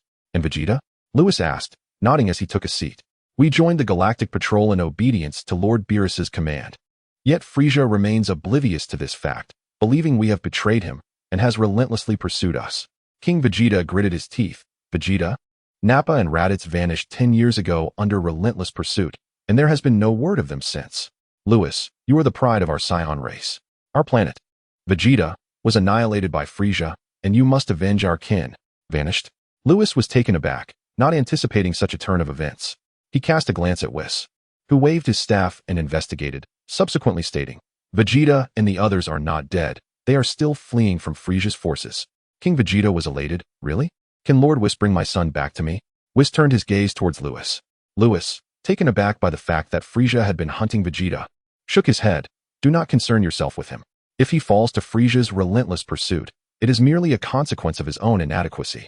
As a central character in Dragon Ball, how could Vegeta perish so easily? Perhaps he will even find refuge on Earth. Who could have predicted that Lewis's casual conjecture would turn out to be true? However, that is a tale for another time. Lewis, Vegeta is your kin. How can you be so heartless? King Vegeta was incensed. Lewis regarded King Vegeta coldly, stating, in truth, I had no objections when Lord Beerus sought to eradicate the Saiyan race. I never anticipated that his decision would be influenced by my presence. Since you have survived, do not trouble me. The Saiyans possess an inherently malevolent nature. Not every Saiyan will evolve into a being akin to Earthlings, like Goku and Vegeta. Lewis, being a native of this world, harbored little fondness for these malevolent Saiyans. Upon hearing Lewis's words, Whis was momentarily taken aback. He had assumed that Lewis had come to the Galactic Patrol headquarters to lead his kin in seeking vengeance against Frieza. Who could have imagined it would be otherwise? What, then, was Lewis's true purpose for being here? Whis regarded Lewis with profound curiosity. King Vegeta fell silent at Lewis's words. As a Saiyan, it was astonishing that Lewis could voice such sentiments. With Frieza constantly pursuing the Saiyans and a fellow compatriot refusing to assist him, King Vegeta felt a profound sense of frustration. Very well, if you will not aid me, I shall devise my own means. Clenching his fists, King Vegeta departed, his silhouette marked by a palpable sense of desolation. Chapter 10. The Saiyans have changed. Lewis rose from his chair, casting a deep gaze at the back of King Vegeta. Why did it seem to him that King Vegeta had undergone a transformation? Was it merely an illusion? Lewis, do you truly intend to abandon your kin? Survival of the fittest, as you once articulated, is the natural law. Lewis replied coldly. In truth, with his current strength, even without transforming into a Super Saiyan, he could easily defeat Frieza. However, what merit did the Saiyans hold for him to extend his aid? Furthermore, Frieza would ultimately meet his demise at the hands of the Dragon Ball protagonists, so his involvement was unnecessary. Yet, Lewis felt a sense of unease, inexplicably perturbed, for he sensed that King Vegeta had changed since his induction into the Galactic Patrol. Ah, Lewis, you are quite perceptive, truly worthy of being Lord Beerus's candidate. Whis then turned to Meruz and earnestly inquired, have you grasped the Angel's neutrality rule? Meruz disregarded Whis entirely, much like King Vegeta, turning on his heel and departing without a backward glance. Exiting the Galactic King's office, Lewis meandered through the Galactic Patrol headquarters, his mind elsewhere. Only when he encountered fellow Saiyans did his attention sharpen, occasionally nodding in acknowledgement. The Saiyans had indeed undergone significant changes, particularly in their combat prowess, with nearly every individual surpassing a power level of 8,000. This power level was reminiscent of that during Nappa's invasion of Earth. And let us not forget this was still in the early stages of the Dragon Ball saga. An 8,000 power level was formidable. Was this truly the awakening of the S-cells within the Saiyan bloodline? Yet, how could these inherently malevolent Saiyans experience such an awakening? Ultimately, Lewis departed the Galactic Patrol headquarters alongside Whis. On their journey back to the realm of the destroyers, Whis remarked, do you truly not intend to assist your kin? Noticing Lewis's distracted demeanor, he chuckled behind his hand. What is there to laugh about? I have stated my refusal to help, Lewis retorted, placing a hand on Whis's shoulder with a hint of irritation. Whis chuckled amiably. Someone is quite stubborn. Just before arriving at the Galactic headquarters, you appeared rather anxious. I assumed you had ulterior motives, yet it seems your focus has remained steadfastly on your kin. Stop beating around the bush and criticizing me. Lewis pondered for a moment before asking, Whis, could you investigate the circumstances surrounding the Saiyans' involvement with the Galactic Patrol? Whis nodded, pausing amidst the cosmic expanse before waving his staff. After a brief interval, he revealed, after obeying Lord Beerus's command to join the Galactic Patrol, the Saiyans ceased their invasions of other planets and began executing tasks assigned by the Silver Patrol. Over the past decade, they They have completed a staggering 30,000 galactic missions, safeguarding 3,605 races. They have dismantled 4,083 cosmic pirate groups and eliminated 103,000 silver criminals. Whiss's astonishment grew with each revelation, and he turned to Lewis, stating, "Lewis, it seems your scions have indeed transformed." Transformed? Lewis furrowed his brow. Are scions inherently malevolent? No, that is not the case. In the original narrative, scions do not seem to be wicked from the outset. Rather, they succumb to malevolence following a civil strife. Lewis recalled someone, Yamoshi. The tale of Yamoshi recounts his escape alongside 5 virtuous companions during a tumultuous insurrection, culminating in his transformation into a Super Saiyan at a pivotal moment. This marks the genesis of the Super Saiyan legend, as well as the legend of the Super Saiyan God. A smile graced Lewis's face as he remarked, "Whis, should the Scions encounter peril, please inform me." "Lewis, did you not assert? Am I not merely considering the welfare of the 7th universe? Just observe the Scions now. It has been a mere decade, and already individuals have surpassed a battle power of 100,000. If given more time to develop, would they not effortlessly elevate the average power index of intergalactic humanity?" "Lewis, upon reflection, you present a compelling argument." Whis stroked his chin, his eyes alight with understanding. "Indeed, it was this very notion that prompted me to request your vigilance over the Scion's safety. Otherwise, the time it would take to cultivate a race endowed with remarkable talents would be unfathomable." Lewis raised his chin with a touch of pride. His words seemed to resonate with truth, yet Whis refrained from exposing Lewis's bravado, instead chuckling behind his hand. "Your Excellency Lewis speaks wisely. I have indeed been overly concerned." "Humph," Lewis retorted defiantly, letting out a couple of huffs. Just as Whis was about to utter more, his brow furrowed suddenly. "Lewis, Miss Ties is in danger." "What? Has she encountered peril so soon? We must hurry." In another corner of the cosmic expanse, aboard a galactic patrol spaceship, 2 individuals bore expressions of urgency as they were pursued by 5 additional vessels. What to do? What to do? I never anticipated being targeted by Frieza's forces so soon. Ties clutched Gak's shoulder, shaking him incessantly. "Stop shaking. If you keep this up, I shall faint," Gak exclaimed, his vision swirling with stars. Ties ceased her shaking and declared loudly, "You claim to be an elite of the Galactic Patrol, yet cannot even handle those mere Kalami behind us? What a deception." I did not deceive you." Gak attempted to protest, but his expression suddenly shifted. "We are finished. Those ships behind us are far more advanced. We cannot escape. And they are preparing to attack. Warning, warning. Powerful energy fluctuations detected behind. Pilots, please exercise caution." The alarm blared incessantly, its shrill sound sending Ties into a state of panic. Was she truly unable to evade this fate? No. She had yet to pen her universe-renowned novel. "Ties, do you recall what that Scion at the Galactic Patrol headquarters said? When faced with danger, call for Whis. It's a desperate measure, but it may save us." Upon hearing this, memories flickered in Ties' mind. "If you find yourself in peril, simply call for Whis, and I shall come to your aid. Consider it my gratitude towards you." Ties, in a moment of desperation, called out loudly, "Vis." Suddenly, a ripple emerged in the space outside the spaceship, and 2 figures swiftly emerged from within. Upon receiving Ties' plea for help, Lewis immediately instructed Vis to hasten towards her location.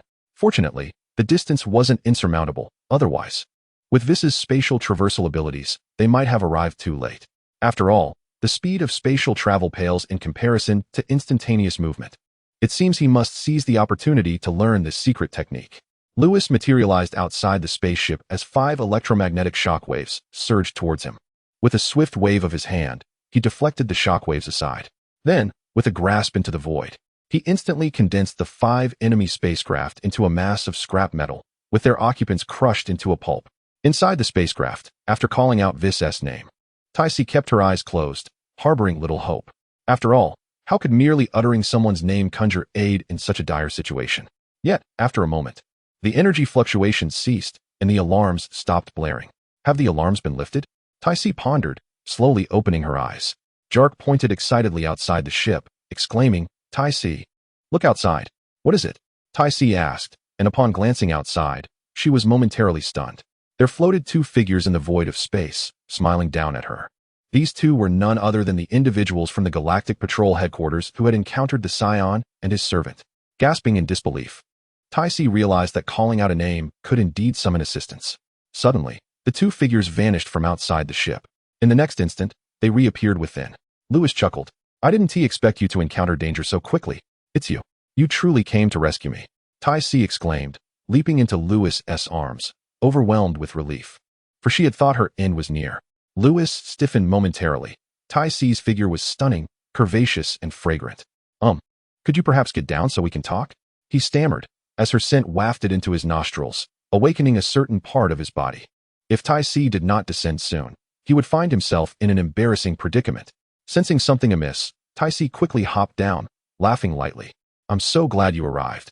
I wouldn't have known what to do otherwise. Raising her pristine chin, she cast a glance at Jark, as if to say, see? The formidable Saiyan you spoke of resolved what you, an elite galactic patrol officer, could not. With an annoyed huff, Jark responded, and Lewis smiled. Miss, the universe is perilous. Perhaps it's time for you to return to Earth after this? Miss, just call me Tai Si, she replied, her gaze firm. No.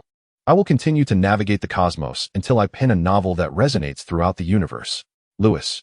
Weiss. You, an ordinary Earthling, dare to navigate the perilous expanse of the cosmic void. Lewis paused, then spoke. Since you have chosen to continue your journey, I wish you good fortune. With that, Lewis prepared to leave with Weiss. Wait, what is it? Lewis turned in surprise to gaze at Ties. Could you protect me? I can pay you. My father is quite wealthy. Ties' cheeks flushed. She was brave for her dreams, yet feared danger. This charming young man appeared kind-hearted. Moreover, he was a Saiyan, and his recent act of heroism was a testament to his strength. If he could protect her, she need not accompany the feeble Gak. Ties. I'm afraid I'm just too busy. Lewis shook his head. He was a candidate for the God of Destruction and needed to return to the divine realm to continue his training. Otherwise, with his current battle power of 1 billion, he would be woefully inadequate when the Dragon Ball's boss emerged. Please, Gak is so weak. He cannot protect me at all. You. Upon hearing Ties' words, Gak rolled his eyes in exasperation. Hey, I'm still right here. You can just call me Lewis. Still, Lewis, you are the strongest. Those Frieza Force members are no match for me. You are the best, the absolute best. I beg you.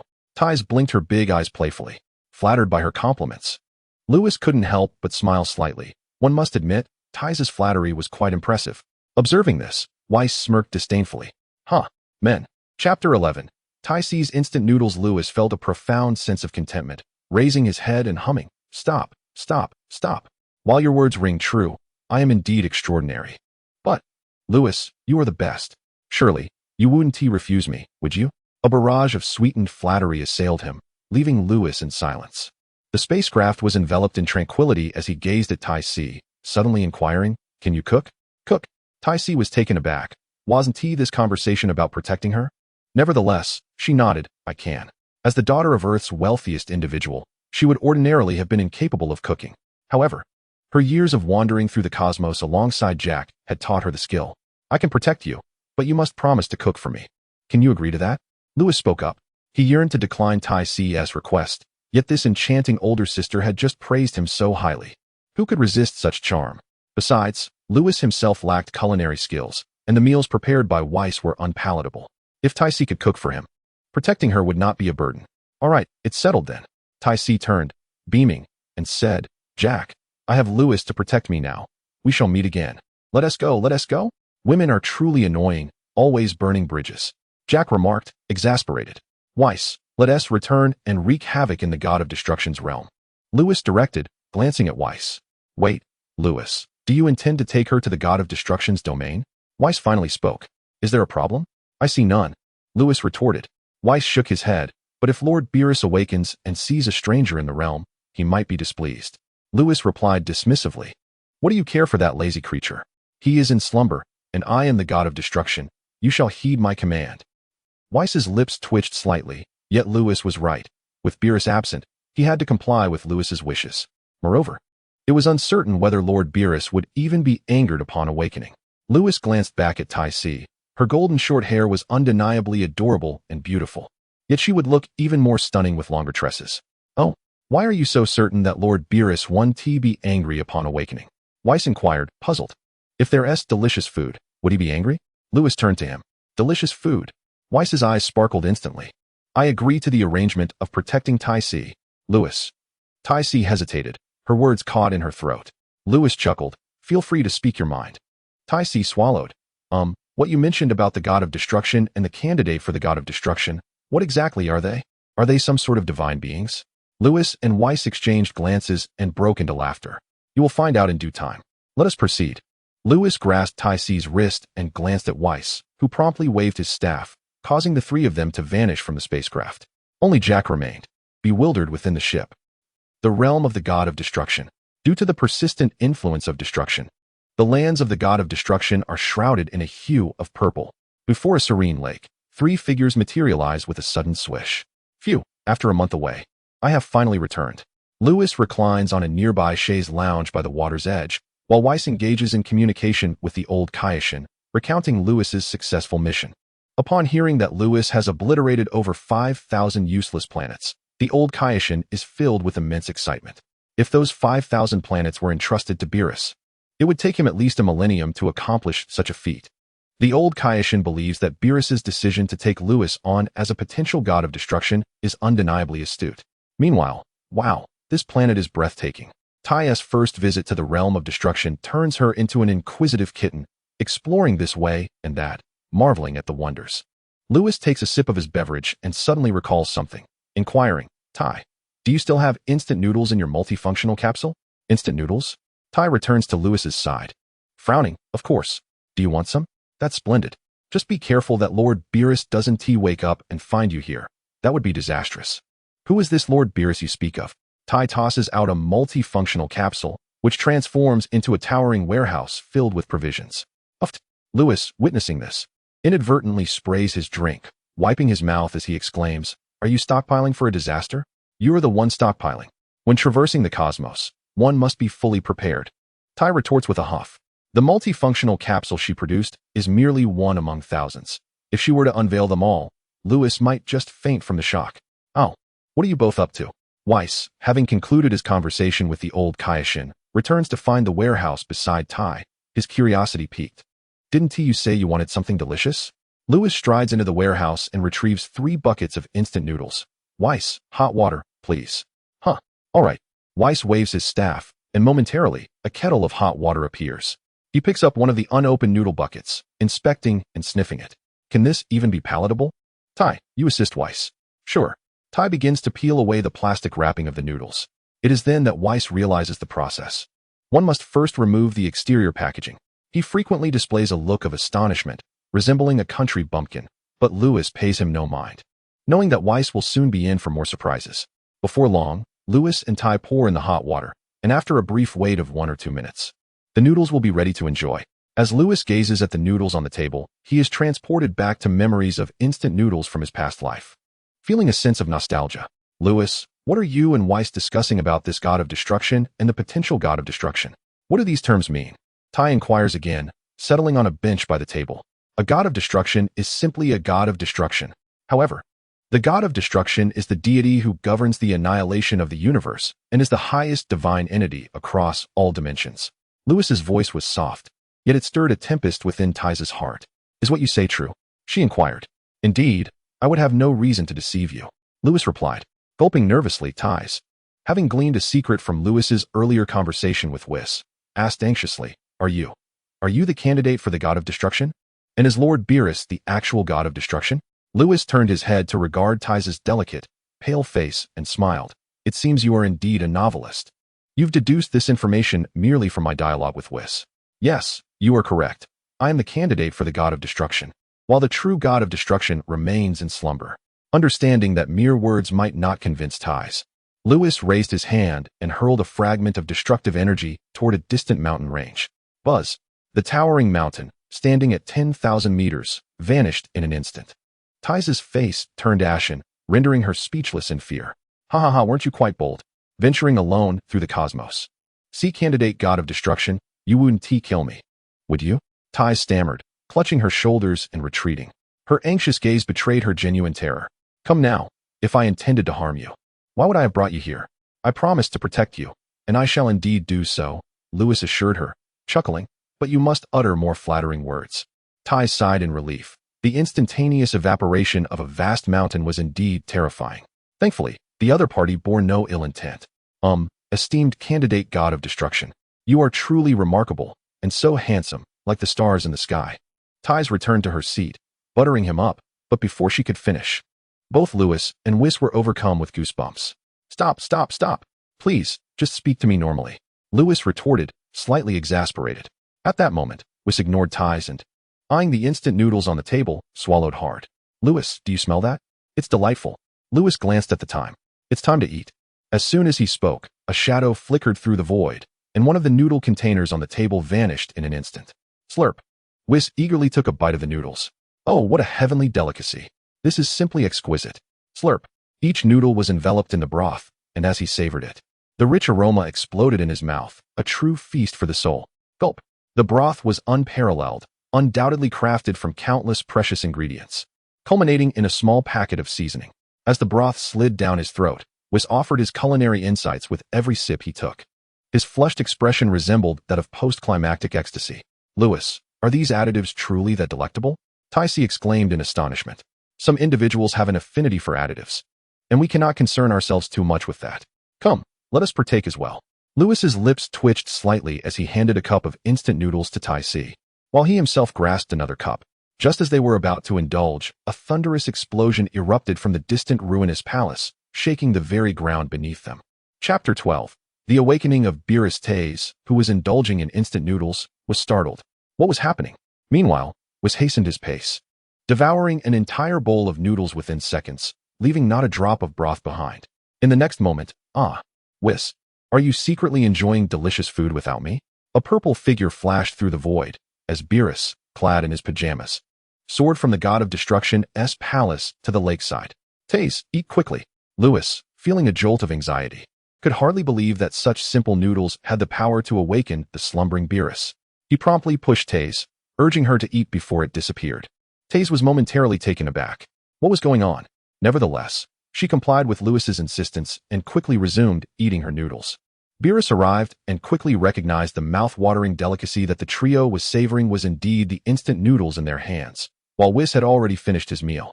Only a boy and a woman remained, both holding bowls of noodles. The boy nudged the girl, and they both began to eat eagerly. Beerus swallowed hard. Enticed by the delicious aroma, he longed to partake in the noodles, yet could not bring himself to consume what had already been tasted by others. Who are you, boy? Do you wish to perish? Beerus seethed, his chest rising and falling with fury, surrounded by an aura of purple light, his gaze filled with malice. He had not immediately recognized Lewis, the boy he had brought back a decade ago.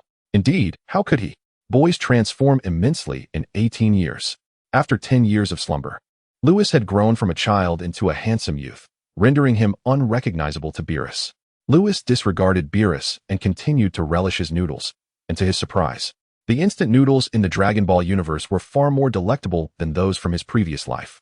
Taze felt the overwhelming aura of destruction emanating from Beerus, nearly choking her. This must be the God of Destruction that Lewis had spoken of. How terrifying. I might perish, save me. At that moment, Lewis held his bowl of noodles protectively in front of Taze. The terrifying pressure vanished instantly, allowing her to breathe freely once more. She had survived. Lewis calmly stated, Lord Beerus, she is mine. Whis, having finished his meal, wore a playful smile, enjoying the unfolding drama. Beerus clenched his fists, not sparing a glance at Taze, and coldly remarked to Lewis, a mere useless Kaioshin dares to steal food in my domain? Who gave you the audacity? Steal food? This lazy creature has yet to recognize him. Lewis thought, two dark lines appearing on his forehead. Moreover, how could what belonged to others be claimed as yours? Might as well declare that everything in the seventh universe is yours. Well, perhaps that assertion holds some merit. Then let us settle this with a fight. Lewis laughed heartily, tossing his bowl of noodles into the lake, where it vanished in an instant. Seeing such a delightful treat wasted, Beerus exploded with rage. Do you wish to die? Then I shall oblige. Boom. He was enveloped by an aura of destruction, with tendrils of purple lightning flickering around him, summoning the very thunder of the heavens, the light waves exuding an overwhelming terror. With a crash, Beerus vanished from sight, leaving Tyze trembling in fear. Is this what they call a God of Destruction? Whis waved his staff, shielding Tyze, fearing that the aftermath of the battle between Beerus and Lewis might spell doom for her, which would be quite the farce. In the sky, two figures soared swiftly. Hey, have you not eaten? Your speed is laughably slow. Beerus suddenly materialized behind Lewis, his voice cold. Did you not just see if I had eaten? Lewis retorted defiantly. Fueled by genuine anger, Beerus showed no mercy. He gathered a sphere of destructive energy the size of a basketball and hurled it at Lewis, swiftly enveloping him. The destructive energy, upon contact, fundamentally obliterated its target, and even the air crackled ominously as it passed. Huh, dare to compete for my sustenance? Now you shall perish. Beerus turned back, feeling a slight uplift in his mood after wreaking havoc. However, a playful voice rang out from behind. Lord Beerus, one must reciprocate kindness. Allow me to return the favor. What?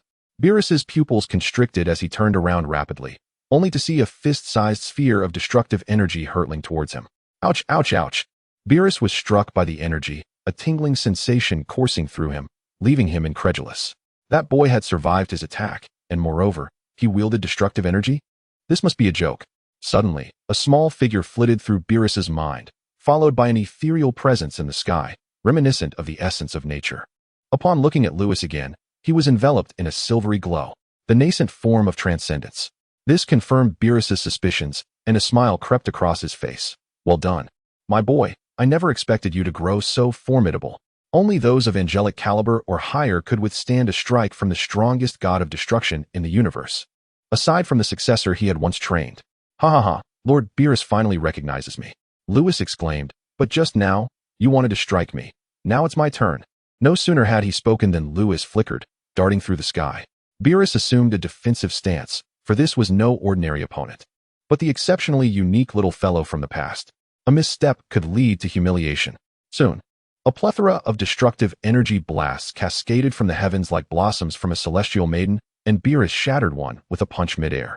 Realizing that his princely combat style was ineffective, Lewis shifted his strategy. Countless phantoms emerged in the sky, each resembling ancient beasts roaring toward Beerus. Boom, boom, boom. Naturally, Beerus was not deceived by the illusions and pinpointed Lewis's true form. The two engaged in close-quarters combat. Silver and purple lights surged into the sky, intertwining like twin dragons emerging from the water, entangled, then separating. Their battle raged from the heavens down to the earth, each clash unleashing terrifying ripples of energy. A tempestuous aura enveloped the entirety of the God of Destruction realm, heralding its impending disintegration. Under the protective watch of Whis, Ties could not perceive the intricacies of the battle between the two, yet she sensed that it must be an intensely fierce confrontation. I hope Whis and Lewis are safe, Ties thought, clenching her small fists, her palms slick with anxiety. Whis reassured her with a smile. There is no cause for concern. Lord Beerus is formidable. Yet he cannot inflict harm upon Lewis. Not even I, despite my capabilities, could cause him any injury.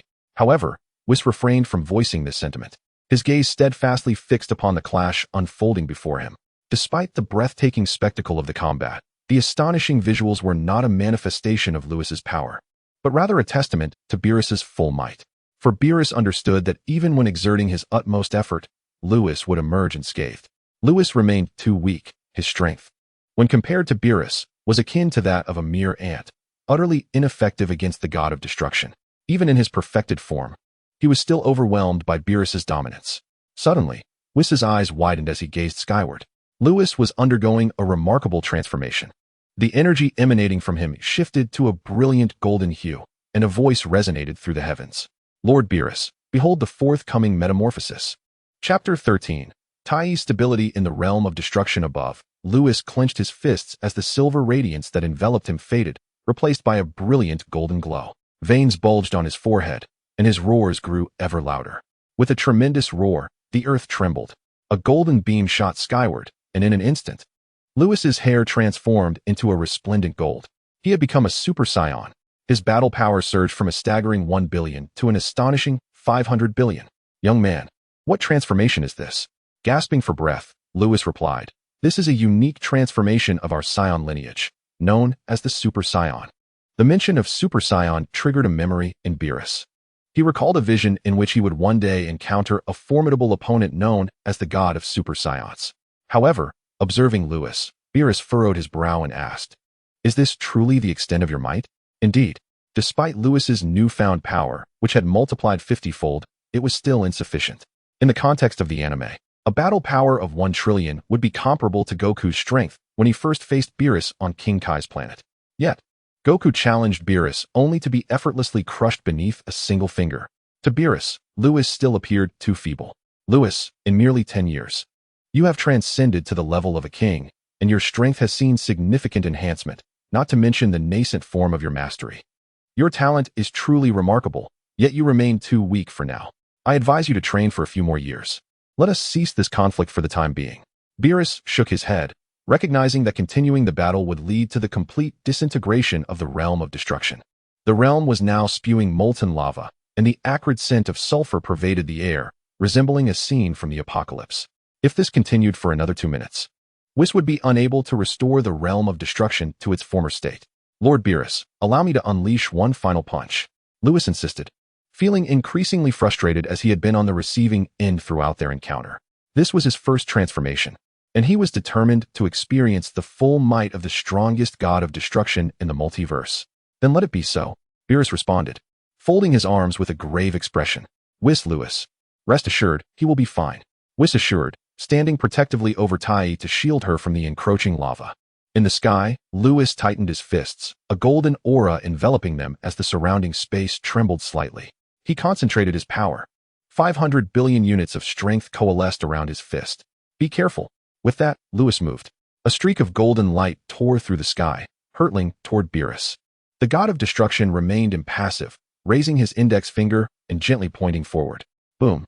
The collision between Lewis's fist and Beerus's finger erupted in a blinding flash, the resounding impact echoing throughout the entirety of the realm of destruction. The molten magma beneath the ground resembled a vast ocean, tumultuously stirred by a tremendous force, creating towering waves. The realm of destruction was fracturing, collapsing at an accelerated pace. As a result of the recoil, Lewis was propelled backward, gliding thousands of kilometers through the air, his upper body exposed, for his destruction god attire could not withstand the mightiest blow from the god of destruction and had shattered. Yet, Lewis remained unscathed, attributed to his immunity. How overwhelmingly powerful. Lewis swallowed hard, realizing that despite employing all his abilities, he was unable to disturb even a single hair of Beerus. Soon, under Whis's manipulation of time, the realm of destruction was restored to its former state before the devastation. Tai's eyes widened in astonishment at this miraculous reversal of time, and she couldn't help but glance at Whis, sensing that he might be even more formidable than these two gods of destruction. By the lake, the battle between Lewis and Beerus had concluded, and 2 buckets of instant noodles were now boiling on the table. Beerus sat in a chair, gazing at the bubbling noodles, unable to suppress his salivation. Whis was no better off, his eyes gleaming as he fixated on the noodles, eagerly wishing for 2 minutes to pass swiftly so he could indulge once more. The disheveled appearance of Lewis had vanished, and he looked at Beerus with a teasing smile. "Lord Beerus, these noodles were brought by Tais. Can she reside in the realm of destruction? Whoever dares to expel Tais, I shall confront them." Beerus did not glance at Lewis, his gaze unwaveringly fixed on the noodles. Lewis shot a glance at Whis, as if to say, "See? I told you Lord Beerus wouldn't object." Whis rolled his eyes. With such delectable food present, not only would Beerus not oppose, but even if he did, I would ensure he wouldn't dare. Heh, Tais, how shall I express my gratitude? Lewis, having gained Beerus's tacit approval, looked triumphantly at Tais. Tais covered her mouth, chuckling softly. "Lord Lewis is the most handsome and the best." Indeed, indeed. Lewis lifted his head, relishing the moment, his tail nearly curling skyward in delight. "By the way, as a condition for your protection, we shall entrust the matter of our future meals to you. Naturally, when I embark on missions, I will also take you along to gather material for stories, so you need not worry."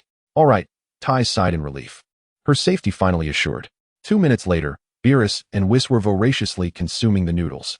After savoring them once, Whis could not help but exclaim, "These noodles are extraordinarily delicious." Meanwhile, Beerus, experiencing them for the first time, found himself on the verge of tears, lamenting the inedible slop he had previously consumed. After a while, once they were satiated, Lewis inquired, "Lord Beerus, how much more power must I attain to reach the divine realm?" Reclining in a lounge chair, sipping the beverage brought by Tais, Beerus pondered thoughtfully. The distinction between mortals and deities lies within dimensions. Although you have transcended to the level of the Kai, in truth, you still belong to the realm of mortals. Moreover, it is quite challenging for mere mortals to confront a god of destruction solely based on strength. The power of the god of destruction is imbued with divine essence, a force that mere mortals cannot withstand. Beerus gazed at Lewis and remarked, "However, there are exceptions. It seems there exists a fellow in the 11th universe named Jiren, who appears capable of contending with a god of destruction while remaining in his mortal form. Lewis, if you wish to challenge me, you would need to elevate your Super Saiyan state by at least an astonishing 100,000 times to even stand a chance." 100,000 times. Lewis was left speechless, as the Super Saiyan transformation only enhances power by a mere 400 times. If one were to base this on 100 million, then increasing it 100,000 times would yield unfathomable combat strength. Moreover, this is merely to be deemed worthy of a confrontation. In the eyes of a god of destruction, combat power has transcended mere measurement of strength. Whis, perceiving Lewis's bewilderment, explained, dimensions are categorized into King Enma, Kaioshin, deities, and angels. Power is divided into mortals, divine realm, and angelic realm. The divine realm itself is further stratified into 5 tiers. Lord Beerus resides in the 5th tier of the divine realm, while other gods of destruction from different universes, with the exception of Quatella from the 4th universe who has just begun to touch the 5th tier, remain in the 4th tier of the divine realm. At that moment, Tais, standing nearby, exclaimed in astonishment, "Wow, does that mean Lord Beerus is the most formidable god of destruction?" Indeed, hearing Tais's exclamation, Beerus's vanity swelled with satisfaction. No wonder Lewis had her stay. It turned out she possessed such eloquence. Quite right. Lewis, feeling somewhat at a loss, then asked Whis, "How can I elevate my power to the divine realm?" Whis replied, "To transcend into the divine realm, there are 2 methods. First, as Lord Beerus mentioned earlier, there are individuals in the 11th universe who can challenge gods of destruction with mortal strength, achieved through the utmost refinement of their mortal abilities. As far as I know, that Jiren fellow's mortal power may even surpass that of the 4th tier of the divine realm." Observing the astonished expressions of Lewis and Tais, Whis continued, "The second method involves cultivating dimensions, elevating them to the level of divinity. In doing so, one's power undergoes a qualitative transformation, transitioning from mortal strength to divine power. Divine power is imperceptible to mortals, and its might is beyond comparison. Take Asin, for instance. Despite being merely a creator deity with relatively weak power, his dimension is at the divine level, and thus his strength embodies divine power, making him stronger than Frieza." Upon hearing this, Lewis suddenly comprehended, "I see. Does this mean that under equal circumstances, divine power is stronger than mortal power? Thus, if I were to transform my current 100 million combat power into divine power, would I then break through to the divine realm? Indeed, that is the essence of it. However, your 100 million combat power is still insufficient. Therefore, if you aspire to ascend to the divine realm, you should hasten to cultivate your dimension to the level of divinity." Weiss smiled, but suddenly his expression turned serious. "By the way, Luis, that transformation you just performed was actually a mistake. You should refrain from using it in the future." Before Luis could respond, Tais interjected, "But why? Luis's golden hair after the transformation looks so beautiful." "We must understand, Tais," Weiss replied, "that maintaining such a form requires an immense expenditure of energy from Luis, and it imposes a tremendous burden on his body." Weiss had discerned the drawbacks the moment Luis transformed into a Super Saiyan. Beerus set down his drink and remarked, "Luis, Weiss is correct. Only true strength comes from within. Your path of transformation is misguided. You should abandon it." "Is it truly a mistake?" Luis pondered, recalling the flawless form from the original story, the Super Saiyan 4. "No, this transformation is unique to our Saiyan lineage. In time, you will come to understand." Chapter 14, Ding. Frieza headquarters check-in. Reward. Instant transmission, you rascal. Beerus shook his head, choosing not to elaborate further. On the path of cultivation, many prodigies become overly self-assured, often making erroneous decisions. Only when they recognize their mistakes do they genuinely relinquish their misguided notions. Although this may squander some time, it matters little for someone as extraordinarily gifted as Lewis. Even if it takes him a millennium, it is of no consequence. Whis shared this sentiment, believing that the youthful missteps would etch memories more profoundly in their minds. With Beerus's unexpected awakening and the arrival of Tais, the once tranquil realm of the destroyers grew quite lively. Beerus learned from Whis that Lewis had recently obliterated over 5,000 planets, which filled him with excitement. Indeed, the decision to accept Lewis as a candidate for the position of destroyer proved to be astute. He could finally indulge in leisure with justification. Upon hearing Whis's words, Tais developed a newfound understanding of Lewis. The destruction of over 5,000 planets revealed that this young man was not as gentle as he appeared. However, Tais was not intimidated by Lewis. After all, he had saved her during her most perilous moment and promised to protect her. How could she possibly fear him? As time passed, Lewis resumed his training. Beerus refrained from falling back into slumber, for Tais's presence ensured a steady supply of delectable cuisine. How could he bear to sleep through such culinary delights? In addition to guiding Lewis's training each day, Whis took on a new task, introducing Ties to the wonders of the universe. Initially, Ties believed it impossible for anyone to possess such extensive knowledge. However, as she tempted Whis with various earth delicacies, she discovered that he was, in fact, a veritable encyclopedia. Whis's vast knowledge inspired her creatively. Lewis trained diligently.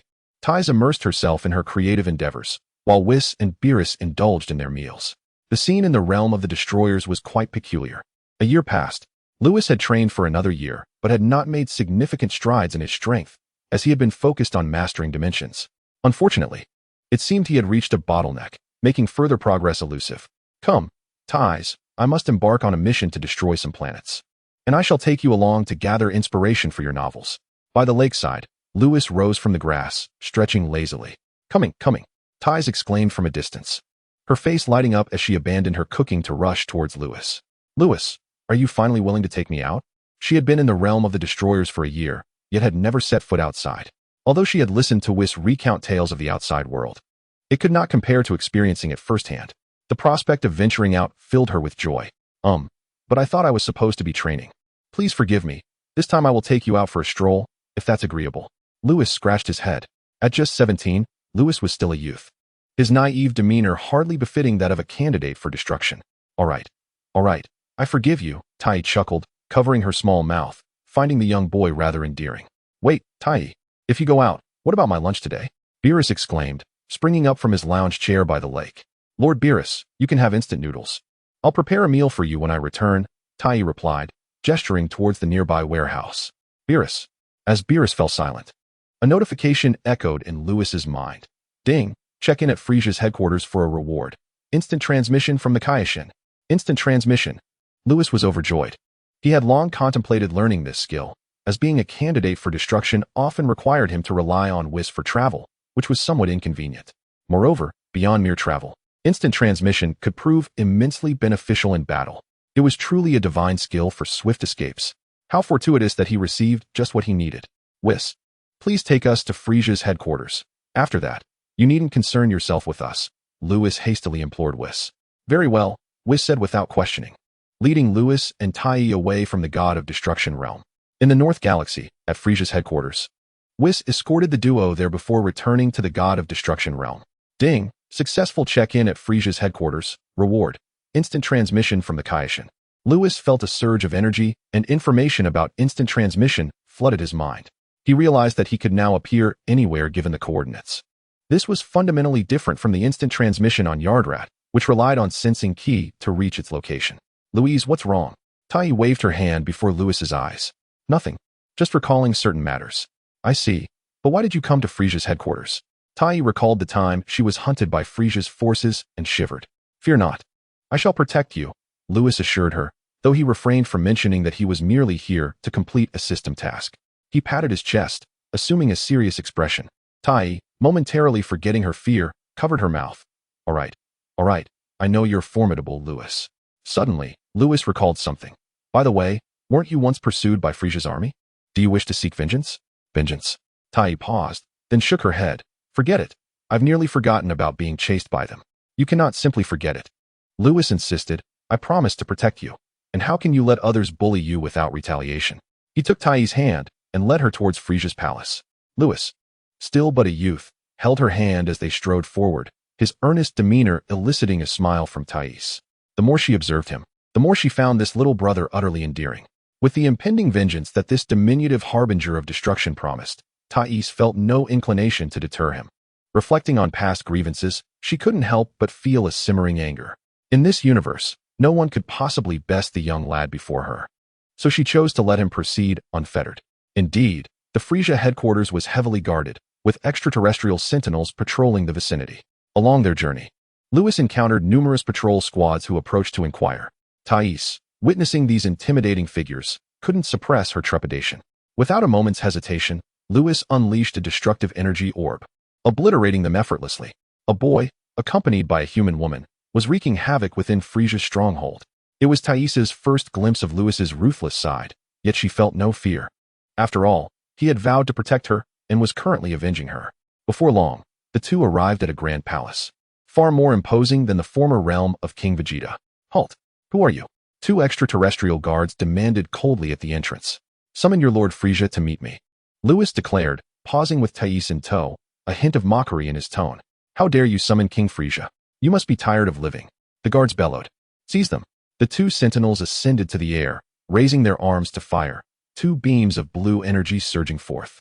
Lewis, still grinning, raised his hand, and with a gentle flick, enveloped the blue beams in a purple aura of destruction, reducing them to nothingness. "What?" The guards gaped in disbelief, then cried out in alarm, "Enemy attack!" Inside the palace, Frieza, reclining in a baby carriage, was momentarily distracted from the report on the Saiyans by this sudden declaration of an attack. "Have I, Frieza, been inactive for too long? How dare anyone invade my headquarters?" His sinister voice echoed throughout the palace, the temperature in the grand hall plummeting, as if a layer of frost would soon encase everything. Jinyu trembled nearby, terrified by the aura of the formidable Frieza. "Come, let us venture outside. I wish to see which fool possesses such audacity," Frieza commanded, propelling his carriage toward the palace's entrance, with Jinyu hastily following. Outside, Lewis clutched Thais' hand, surveying the multitude of extraterrestrials surrounding them, an overwhelming throng, likely numbering in the thousands. Yet, with Lewis's protective grip, Thais felt an abundance of security and was unafraid. "Frieza, if you do not emerge, your subordinates will meet their demise." Lewis surveyed the area, baring his teeth. Eradicating this band of wretches in one fell swoop would surely please King Vegeta. Lewis recalled the desolate figure of King Vegeta he had seen a year prior at the Galactic Patrol headquarters. From the moment the Saiyans had transformed, he had resolved not to abandon them. Glancing at Thais beside him, now hunted by Frieza's forces, he felt the weight of both old grievances and new vendettas. A raspy voice echoed from the entrance of the palace. Frieza, seated in a cradle, glided before the alien, closely followed by Jinyu. "Who are you, young one?" Frieza inquired, his hands elegantly crossed, his gaze chillingly cold. Lewis remained silent, simply observing Frieza. His skin, a blend of purple and white, was enveloped by a layer of hard, bony armor. Those triangular eyes, utterly malevolent, just as depicted in the anime. "Young one, my lord is addressing you. Are you deaf?" Jinyu scolded. Chapter 15, Vengeance for Tai's Captain Jinyu. Lewis recognized the purple-skinned figure beside Frieza. "You still remember me?" Jinyu scoffed, suddenly noticing something and pointing at the tail behind Lewis with horror. "Frieza, he is a Saiyan." It is no wonder Jinyu was so terrified. The Saiyans had changed drastically over the years, with some possessing power that approached his own. A Saiyan, if the opponent transformed into a great ape, it would amplify their combat power tenfold. Frieza narrowed his eyes, troubled by the Saiyan issue for years. He never expected that a Saiyan would dare to invade his headquarters. "Let me see how much power he possesses. Yes, I am curious to know the extent of his strength for daring to intrude upon Frieza's domain." Jinyu activated the scouter. Beep, beep, beep. Combat power, 100,000. Gulp. Jinyu swallowed hard. This fellow possessed a combat power of 100,000. Frieza, lying in his crib, noticed Jinyu's expression and squinted. "What is his combat power?" Wiping the sweat from his brow, Jinyu replied, "To answer you, Lord Frieza, he possesses 100,000 combat power." Wow. The surrounding aliens stepped back, their faces filled with fear. Jinyu, the captain of the Jinyu force, only had a combat power of 120,000. How could this boy possess 100,000? Frieza raised an eyebrow, the murderous intent around him suddenly dissipating, and smiled. "This gentleman possesses considerable strength. Come serve under me. If you agree, I shall let your intrusion into my headquarters go unpunished." Frieza, a connoisseur of talent, could not resist the urge to recruit those with impressive abilities. Lewis smirked slightly, teasingly responding, "What if I refuse?" Thais, holding his hand, quietly listened to the conversation between the boy and the Cosmic Emperor. It felt wonderful to be protected. "Refuse?" Frieza's expression darkened instantly. "Then you shall not leave my headquarters." Upon hearing their lord's words, the surrounding aliens stepped forward. The atmosphere grew exceedingly tense. Whether one could leave was a matter to discuss later. Lewis chuckled. "Frieza, I came here to find someone." "Find someone?" Frieza paused for a moment, then coldly retorted, "I see you are seeking death." Jinyu attack. As the Cosmic Emperor, Frieza could no longer contain the fury that surged within him after someone had invaded his headquarters and dared to provoke him repeatedly. "Yes." Jinyu twisted his body, vanishing from sight. In the next moment, he appeared behind Lewis. "Kid, the gap between 100,000 and 120,000 combat power is significant. Prepare to die." Jinyu concentrated a furious energy blast in his palm and hurled it towards Lewis. Lewis remained expressionless, and Tais, still holding his hand, showed no sign of fear. Was he giving up resistance? Frieza in his crib furrowed his brow. At that moment, the combat power of 100,000 is quite feeble, but what about 1,000,000? Lewis chuckled, his strength surging forth. In an instant, bang, bang, all the detectors of the surrounding aliens exploded. Boom. A powerful shockwave dispersed Jinyu's energy blast and subsequently sent him crashing to the ground. No, it cannot be. Jinyu's pupils contracted sharply as his detector transformed into a mere hunk of scrap metal. What had just transpired occurred in the blink of an eye. Moments ago, he had observed the combat power readings skyrocketing, and then the detector could no longer withstand the pressure, leading to its explosion. Tais, were you frightened just now? Lewis inquired with a smile. You promised to protect me, so I was not afraid, Tais replied, returning his smile. With her alabaster skin and golden hair, Lewis was momentarily entranced, saying, I believe you would look even more exquisite with longer hair. Long hair? Tais touched her hair, wanting to ask. But Lewis had already turned to face Frieza, leaving her to keep her thoughts to herself. Enough, my time is precious. Frieza, summon all your subordinates here, Lewis stated coldly. Or else what? Frieza leaped down from his hover pod and approached. Do you really think that with a combat power of 1,000,000, you can do as you please in my headquarters?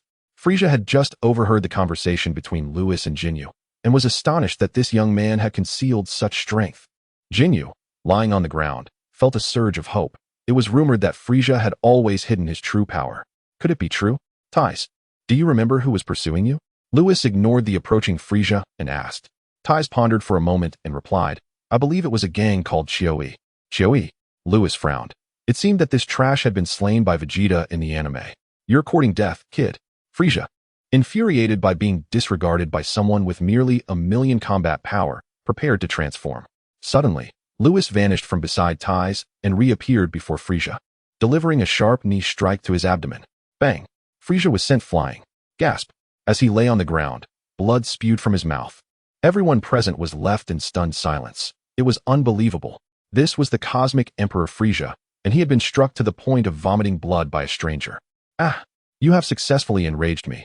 I will end you. Frieza roared in a frenzy, his power erupting. The first transformation was complete. Frieza's form shifted, becoming more muscular and resembling King Cold. His strength surged beyond 1,000,000. The aliens present were filled with excitement. Their king had indeed concealed his might. But how tiresome. In the blink of an eye, Luis materialized before Frieza, delivering a devastating punch. The impact reverberated like thunder, shattering Frieza's teeth. Blood and broken fragments were sent flying into the air. Frieza, thrown aside, lay helplessly on the ground, bewildered by the outcome. How could it be that despite possessing a combat power in the millions, he was unable to prevail against this opponent? Frieza, behold!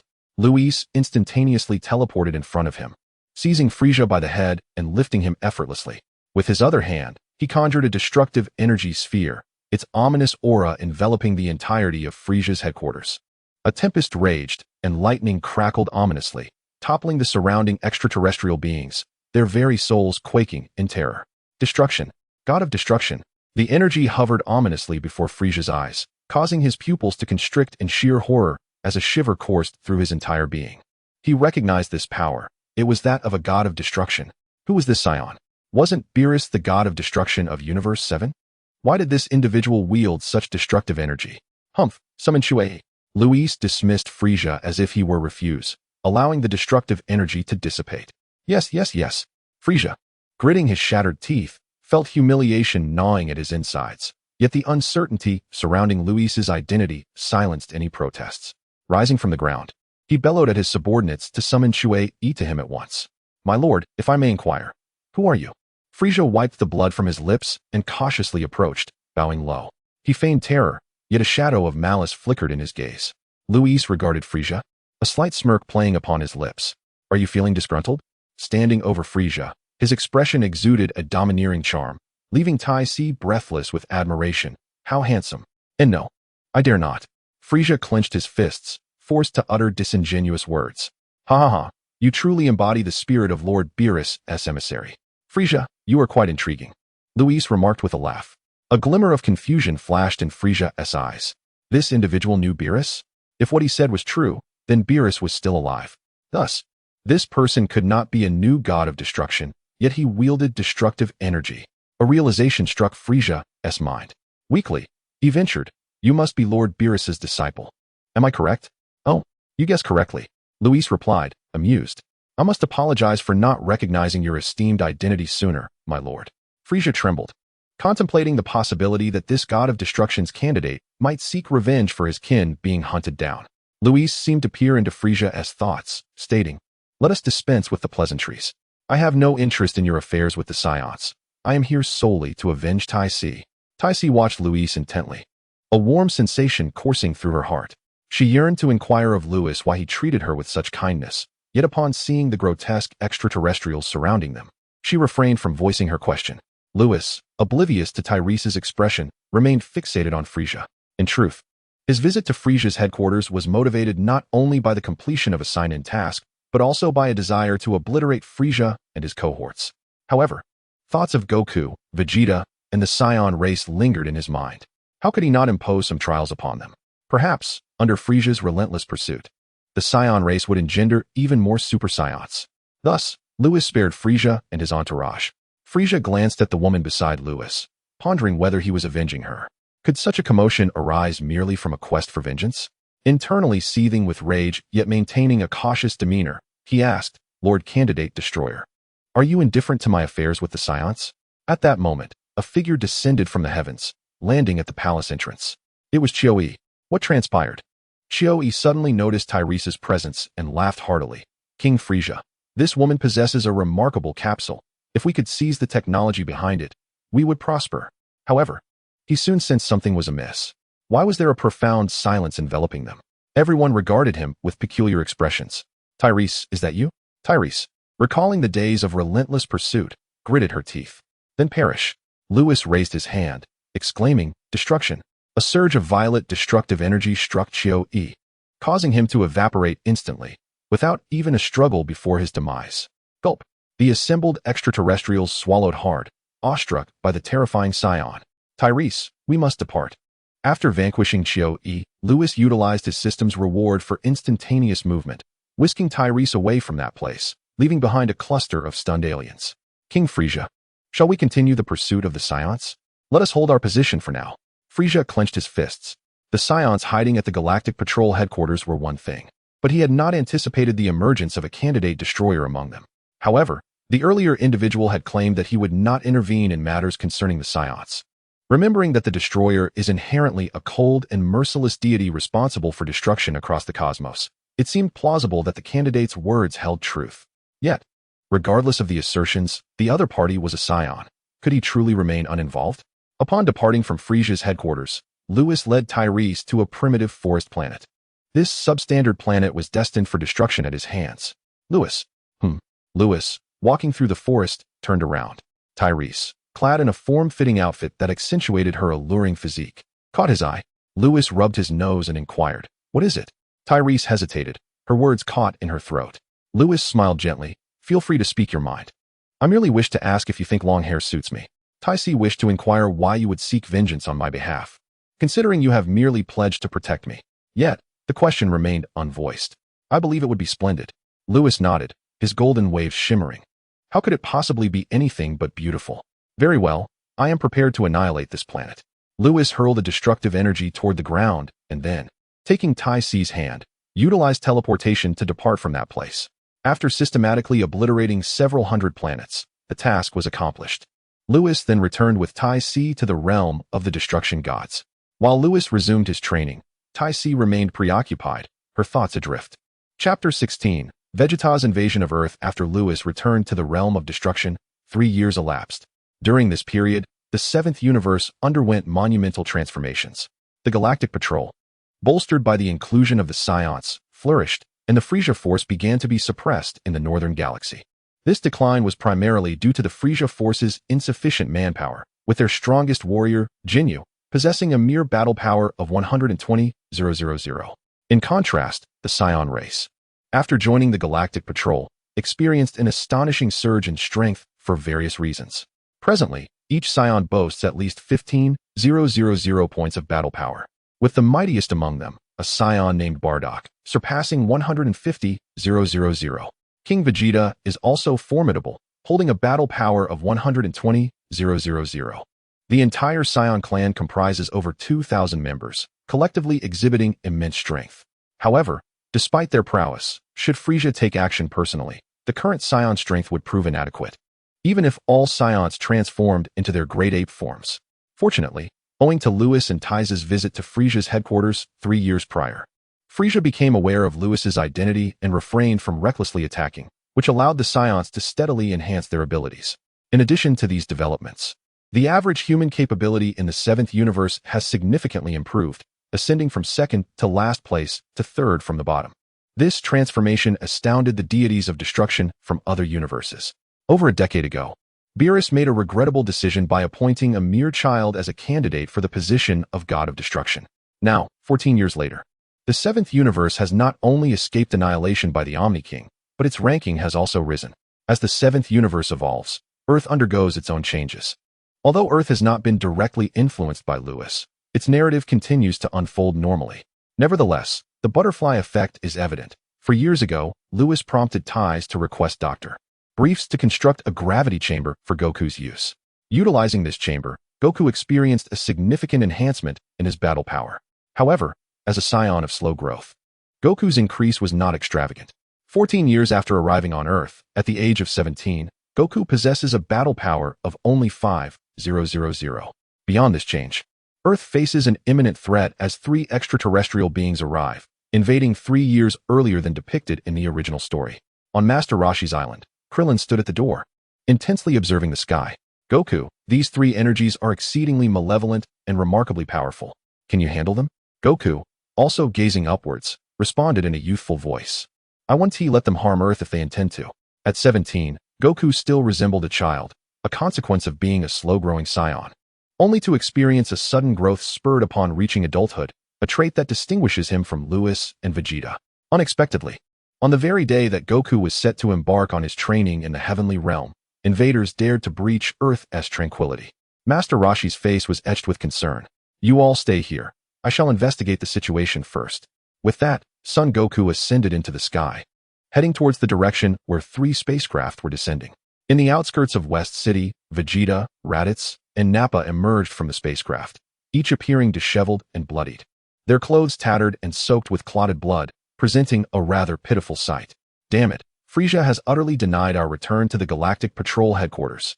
Raditz gritted his teeth. Lying on the ground, at least Frieza's elite forces did not come personally. Otherwise, what shall we do now, Vegeta? After 14 years of fleeing, are we to continue this wretched escape? Nappa lamented bitterly. Silence. Vegeta clenched his fists. It has been over a decade. Why has Lewis not yet returned? Should he come back, Frieza would surely meet a gruesome end. Vegeta vividly recalled the moment 14 years prior when Lewis was chosen as a candidate for the God of Destruction by Beerus. A candidate for the God of Destruction. Who would dare to provoke him? Indeed, if Lewis were to return, our plight would not be so dire. Raditz and Nappa nodded in agreement. Enough of this fruitless chatter. This planet is the exile of Kakarot. We must seek him out. Every additional ally strengthens our cause. Vegeta shook his head and activated the device at his ear. Beep beep beep. Southeast direction. Combat power reading of 2,000. What is this? A combat power of 2,000? Vegeta was taken aback and recalibrated the device, confirming the reading. Could this be Kakarot's strength? How can a low-class warrior possess such power? Nappa also took a reading, astonished. It was well known that Vegeta was the strongest among them, boasting a power level of 30,000, while Nappa had 8,000 and Raditz stood at 2,000. The readings of the 3 were significantly higher than the original narrative of their invasion of Earth. This was likely due to the relentless pursuit by Frieza's forces, forcing them to confront life and death situations continuously. A power level of 2,000 was indeed astonishing, and if it truly belonged to Kakarot, it would bolster their strength. Vegeta lifted his gaze towards the southeastern sky. Here they come. Raditz clenched his fists, noting that the incoming power mirrored his own, prompting him to proceed with caution. Suddenly, a beam of white light descended from the heavens. Who are you?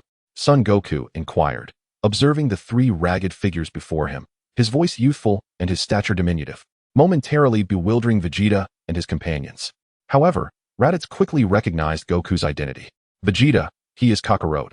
He resembles my father exactly. Vegeta deduced the reason for the boy's small size. Explaining, a mere 2 power level at birth means a low-class warrior would grow at such a slow pace. However, I estimate he will mature into adulthood within a year. Who are you? What is your purpose on Earth? Sun Wukong furrowed his brows. Earth? You must be referring to this planet. Vegeta glanced once more at the scanner, noting the pitifully weak data displayed. Kakarot, you haven't exterminated the inhabitants of this planet? Nappa was taken aback. Not all of them? That can't be right. With a power level of 2000, he should have obliterated the natives by now. Raditz exclaimed, Kakarot, what on earth is happening? Sun Wukong, confused, inquired. What are you three doing here? And who is Kakarot? Upon hearing this, Vegeta and the others exchanged glances, each reflecting a look of bewilderment. You are not Kakarot. Raditz paused, but upon observing Sun Wukong's appearance, which bore an uncanny resemblance to Bardock, he concluded, no, you must be Kakarot. Vegeta and Nappa nodded in agreement, as Sun Wukong's likeness to Bardock was strikingly evident. Sun Wukong scratched his head, bewildered. He was undeniably Sun Wukong. So why were these three calling him Kakarot? Vegeta asked. Do you know you are a Saiyan? Sun Wukong blinked innocently and replied, what is a Saiyan? Raditz and his companions exchanged glances once more. It was clear he had forgotten about his Saiyan heritage. Raditz quickly probed, did you sustain a head injury as a child? How did you know I had a head injury? Sun Wukong responded, pouting, I fell from a cliff when I was young and hit my head. It was my grandfather who saved me. These were tales shared by his grandfather. Remembering Gohan brought a tinge of melancholy to Sun Wukong's heart. Indeed, Raditz rubbed his head, turning to Vegeta, and sighed, what should we do now, Vegeta? If we were still under Frieza's command, I would not hesitate to annihilate this planet's populace and sell it off. Vegeta's gaze sharpened. However, as Saiyans who have joined the Galactic Patrol, we can no longer act in such a manner. Raditz and Nappa recalled this fact. Once the Saiyans had heeded the command of the God of Destruction, Beerus, and joined the Galactic Patrol, they no longer followed Frieza's orders. Nowadays, Saiyans served more like mercenaries within the Galactic Patrol, undertaking missions assigned by their headquarters rather than indulging in plunder and destruction. At that moment, Raditz addressed Sun Wukong. Your true name is Kakarot. I am your brother. And we are not Earthlings. My name is Sun Wukong, and I am an Earthling, not your brother. Sun Wukong clenched his fists in anger. He was undeniably an Earthling. Why were they asserting otherwise? Fueled by his fury, the latent power within him began to surge. Beep, beep, beep. Power level, 3000. Power level, 3500. Power level, 5000. Sun Wukong's combat prowess soared, ultimately reaching a remarkable 5000. Nappa's eyes widened in disbelief. How is this possible? Raditz swallowed hard. This must be a deception. Isn't he a low-class warrior? How can his strength surpass that of a higher-class warrior like myself? Vegeta's gaze sharpened. This must be his true combat power. Previously, he merely concealed his strength, which was 2000.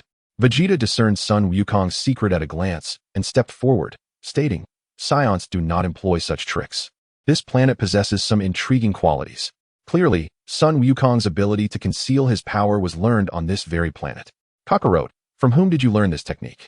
Vegeta swiftly appeared behind Sun Wukong, grasping his shoulder. In response, Sun Wukong unleashed a surge of energy, shaking off Vegeta's grip and leaping forward several meters, indignantly declaring, my name is Sun Wukong, and I am a human from Earth. Tell me, do you intend to harm my planet? Vegeta reassured him, rest assured. We do not seek to harm Earth. Vegeta twisted his wrist, feeling the sting from the force of Sun Wukong's burst of energy. Is that true? Sun Wukong asked innocently, his anger dissipating. Indeed. Vegeta's lips twitched slightly. This lad was rather gullible. Nevertheless, he spoke the truth, having no intention to harm Earth, but rather a newfound interest in its martial arts. Then allow me to guide you in mastering energy control, Sun Wukong offered.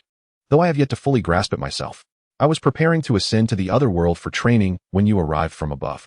Sun Wukong tilted his head, blinking his large eyes with an endearing naivety. He soared into the sky, and after exchanging glances, Vegeta and the others followed suit. Thus, through a series of unforeseen events, Vegeta and his companions invaded Earth, not to wreak havoc as depicted in the original saga, but to accompany Sun Wukong to the other world and receive guidance from Bubbles. Chapter 17. Something is amiss with Ties, the destroyer of the divine realm. A striking figure sat by the lakeside, eyes closed in deep meditation. Beside him, on the grassy bank, lounged a captivating woman. Resting her delicate chin in her hand, she murmured, 3 years of cultivation, yet he remains unresponsive. Ties. It's time to prepare dinner. A commanding voice echoed from a distance. Ties, without turning, huffed, Lord Beerus, I am in a foul mood. You and Whis can indulge in instant noodles. On a nearby lounge chair, Beerus and Whis exchanged glances. Whis, when does this girl ever feel good? Alas. Another day of instant noodles. Lord Beerus, have you not noticed how much Ties cares for Lewis? Once Lewis awakens, her spirits will surely lift. Who doesn't he know that? Why even ask? Enough of your chatter. Hurry with the noodles. I'm nearly starving. Beerus licked his lips.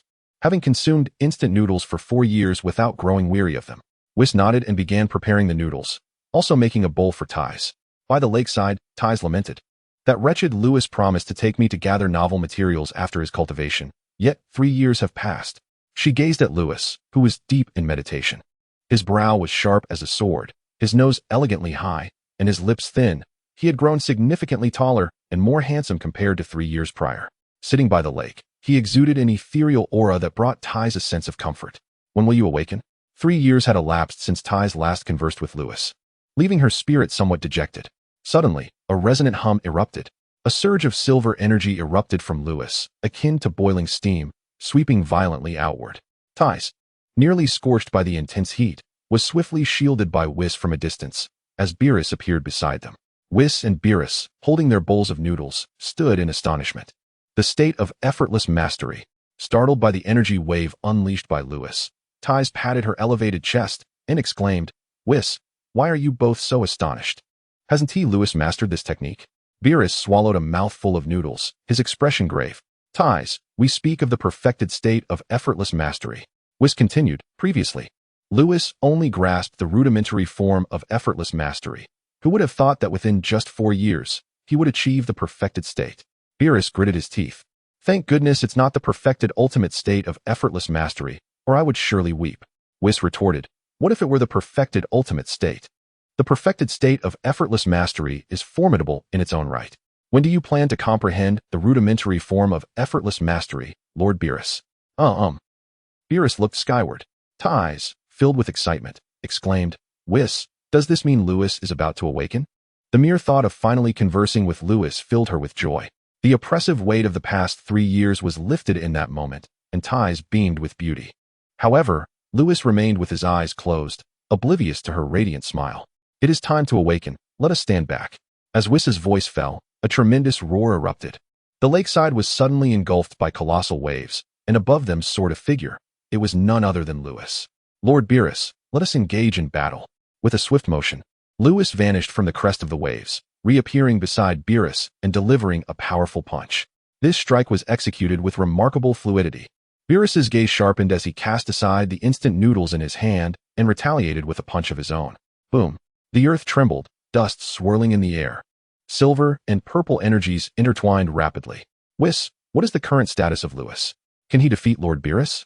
Tie's urgency was palpable. Tie, it seems you are quite concerned about Lewis. Whis chuckled, covering his mouth. And no, not at all. Tie's heartbeat quickened, her fair complexion tinged with a hint of crimson. She certainly did not care for Lewis. It was merely that they had not spoken in a long while, which was why she felt this way. Yes, that must be it. Really? Absolutely. Tie huffed. Please, tell me, how is Lewis faring now? Ha ha ha. Whis laughed heartily, no longer teasing her. He spoke earnestly. The perfect state of being is highly formidable, even if there is a tenfold disparity in power. One who has comprehended this state can still contend with, and perhaps even overcome their opponent. However, Lewis has been practicing the state of being without significant enhancements in power or dimension. His combat prowess stands at merely 1.5 billion. Even if he enters the perfect state of being, it remains insufficient. The primary issue lies in the vast difference in strength. Noticing Tie's anxious expression, Whis added softly, but do not worry. Have you forgotten Lewis's unique constitution? He can disregard all negative influences, and Lord Beerus cannot harm him. Indeed, in the skies above, Lewis and Beerus battled for 2 minutes, shattering the heavens with their clash. Your constitution is truly infuriating. Beerus exclaimed, I am indeed formidable. I am no match for you.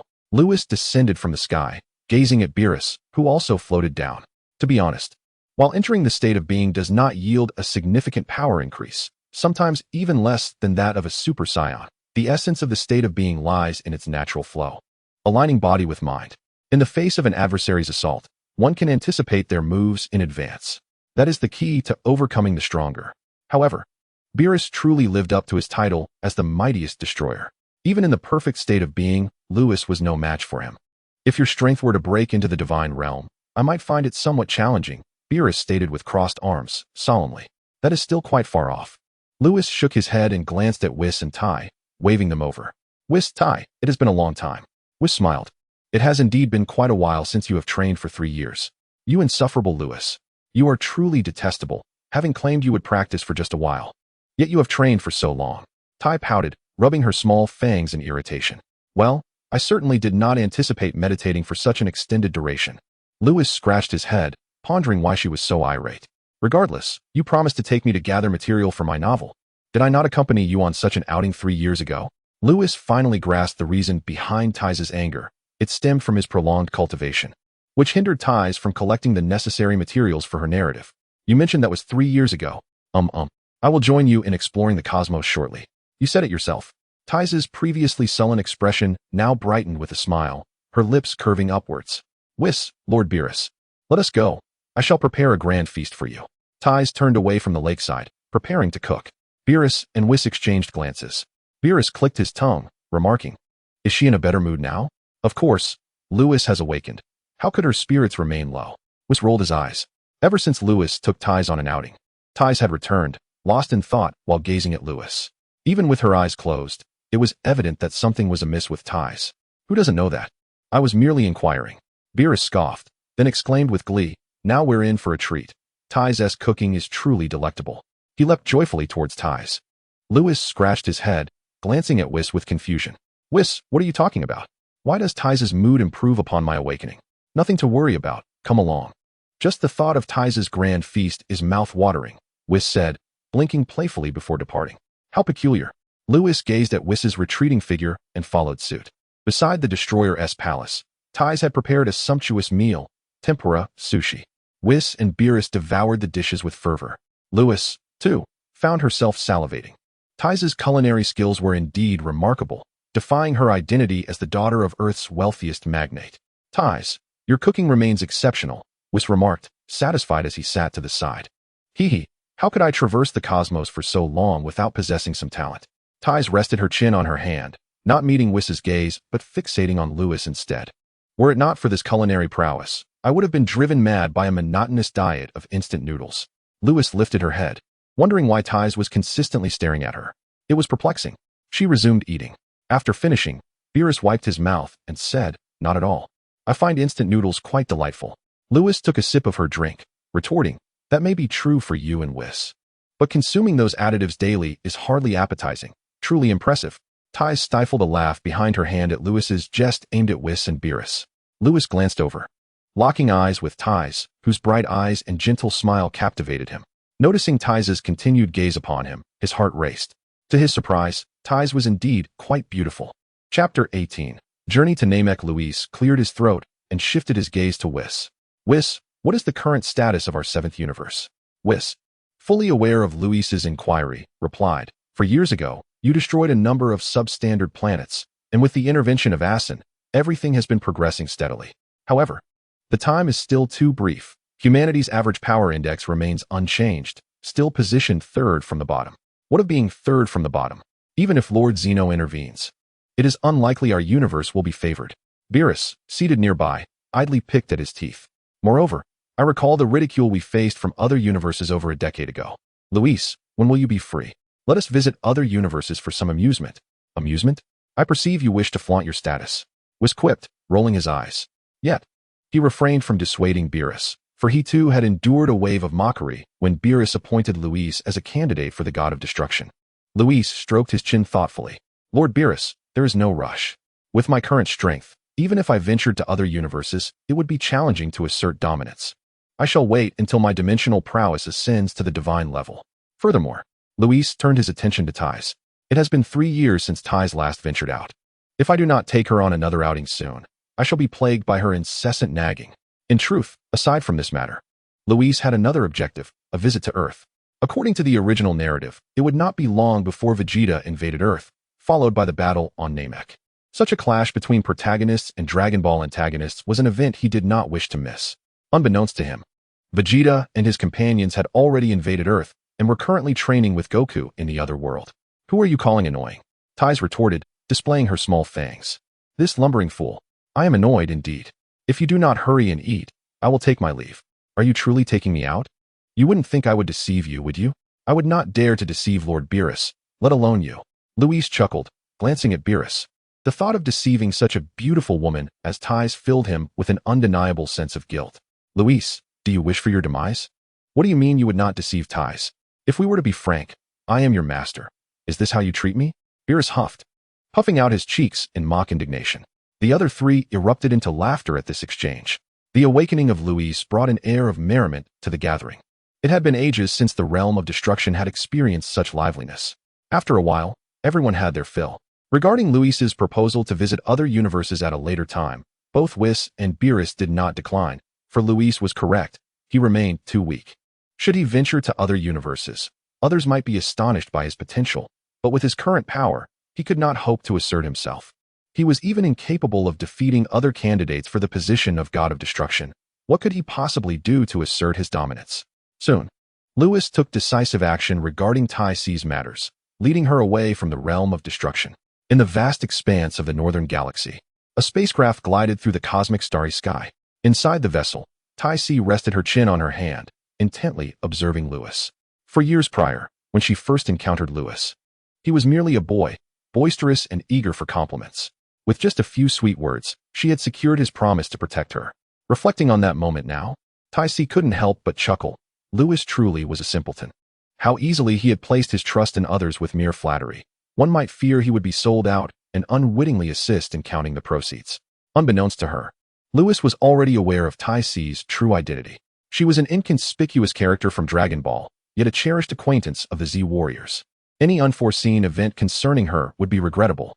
Tai Si's gaze remained fixed on Luis, who, in turn, was subtly glancing back at her. Tai Si, why do you keep staring at me? Is there something on my face? Luis inquired, scratching his cheek, finally breaking the silence. Since awakening, he had sensed something was amiss with Tai Si. And no, it's just that I haven't spoken to you in a long time, Tai Si replied, her eyes darting, clearly at odds with her words. Over the years, she had resided in the realm of destruction, which housed only 4 individuals. While Whis possessed extensive knowledge, the only other person she conversed with frequently was Whis himself. As for Beerus, the true god of destruction, Tai Si had discerned his character. He was a tough exterior with a soft heart, much like a great cat. However, Beerus occasionally emanated an aura of authority, prompting her to speak with him sparingly. In the realm of destruction, when Luis was not training, he would accompany her, often bringing joy and laughter with his engaging conversation. Yet, during his training sessions, she found herself yearning for his company. Whis was excessively modest, and Beerus too imposing and solemn. Without Luis by her side, Tai Si felt a profound emptiness. She would remain with him during his training, reminiscing about her initial arrival in the realm of destruction, when Beerus had attempted to take action against her. Only for the youthful Luis to interject, "She is mine." Tai Si absent-mindedly touched her long hair, a reminder of the day 3 years prior when Luis had remarked, "I think you would look lovely with long hair." Thus, she had allowed her locks to grow. "Oh, Tai Si, have you grown your hair long?" Luis finally noticed this change. She rolled her eyes, retorting, "I can grow it if I want. Do I need your permission? It was you who said I would look good with long hair." Tai Si clenched her fists, itching to give Luis a playful punch. Unbeknownst to her, her heart had been captured by this boy, who had now transformed into a handsome young man. Tai Si confessed to herself that she was indeed smitten, yet the person opposite is quite a dullard. "By the way, Luis, where are we headed now?" Tai Si shifted the topic, uncertain of how Luis perceived her feelings. Hesitant to voice her sentiments, Luis observed the peculiar expression on Tai Si's face, finding her quite odd, but he smiled and said, "I am taking you to a rather amusing planet." "What makes it amusing? Have you heard of Dragon Balls?" "No," Tai Si shook her head. Luis chuckled and explained, "Dragon Balls are extraordinary objects that can grant any wish." He elaborated on their capabilities. "What? Such a miraculous thing exists in the world? Summoning the dragon can fulfill any wish, is that true?" "Fulfilling any wish is unrealistic," Luis shook his head. "Even with the Super Dragon Balls, achieving any desire may not be guaranteed. Can one truly claim to eradicate the Omni King?" Luis continued, "Aren't you collecting material for your novel? I believe Dragon Ball themes would be splendid. They can be seamlessly woven into your story." "Oh yes, Tai Si's eyes sparkled as she unconsciously wrapped her arms around Lewis's. Lewis, you are truly brilliant. Your words have sparked my inspiration. Lewis glanced down, finding his arm ensconced between her ample curves, so soft. Attempting to extricate his arm proved futile, as Tai Si's embrace was surprisingly strong. He feared that pulling away might hurt her, so he resigned himself to her hold, his heart racing wildly. Heavenly beings. Tai Si was quite enthralling. The spacecraft's speed was moderate, requiring 2 months to journey from the God of Destruction's realm to Namek. However, during the voyage, they indulged in cosmic delights, with Lewis occasionally obliterating substandard planets. The two, a solitary man and woman, spent considerable time together, particularly Tai Si, who often unintentionally revealed herself, igniting Lewis' fervor. Their interactions began to evolve. After half a year, they finally arrived at Namek. Phew. The spacecraft descended from the heavens. Its hatch opening, as Lewis embraced Tai Si and soared out. Tai Si nestled her small face against his chest, her arms tightly encircling his waist. Lewis descended gently to the ground, and Tai Si showed no intention of releasing her hold. Lewis continued to cradle her. Tai Si was truly beautiful, with a flawless complexion and an enchanting figure. Holding her felt akin to embracing a fragrant cotton candy, soft and delightful.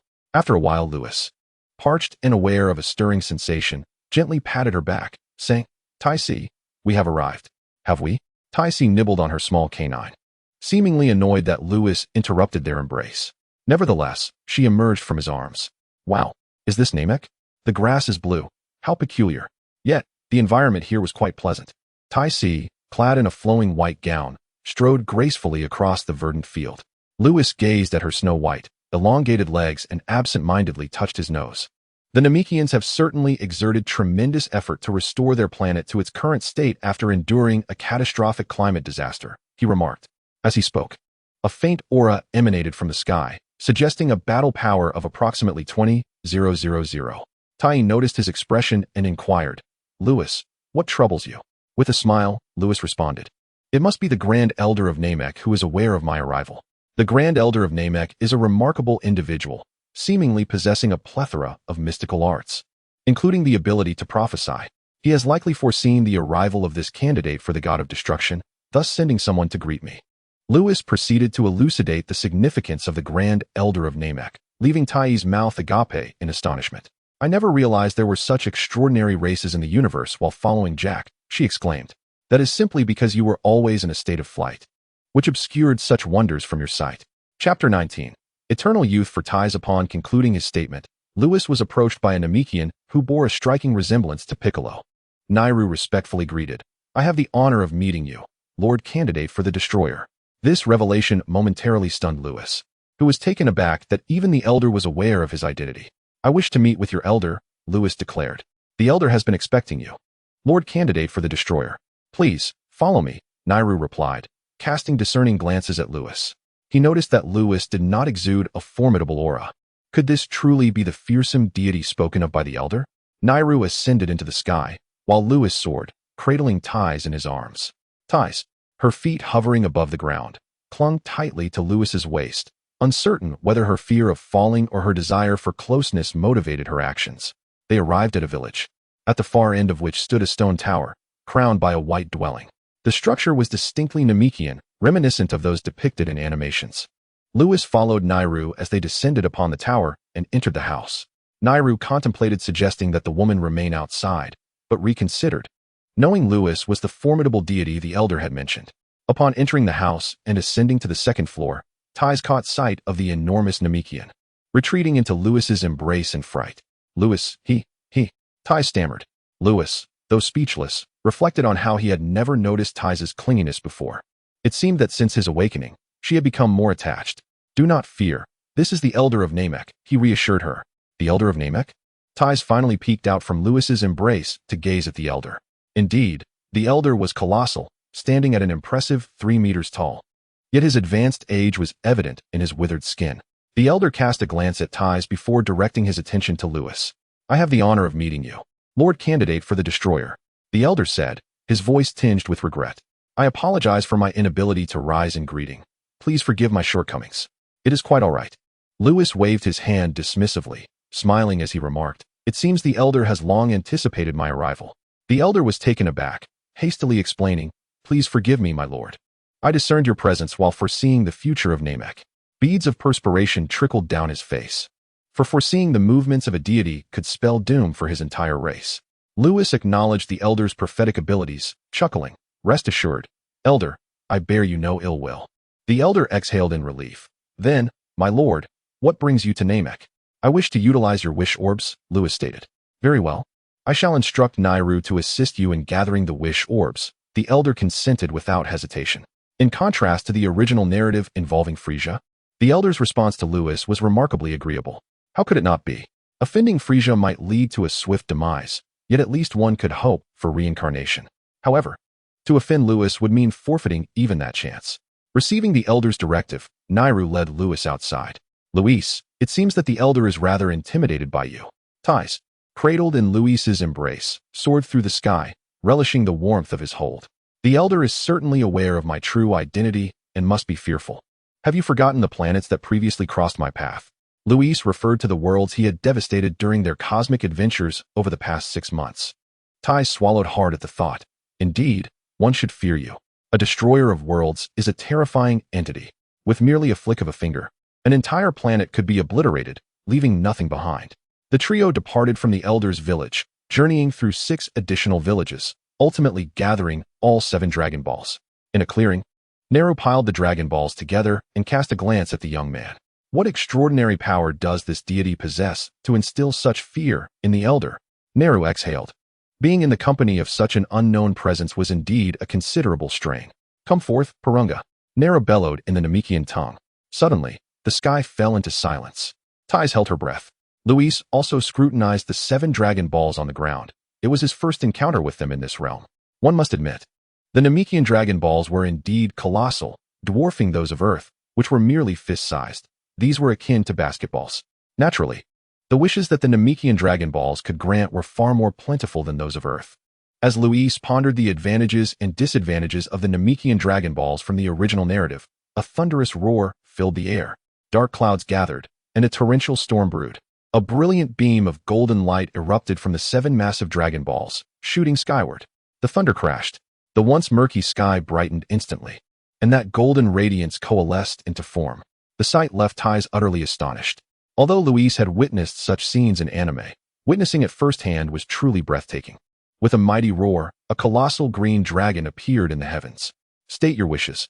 I can grant any desire you wish. Hissed Purunga? What? Why is the substitute destroyer here? Purunga exclaimed, pulling a handkerchief from seemingly nowhere to wipe his brow. Nairu's eyes widened in disbelief.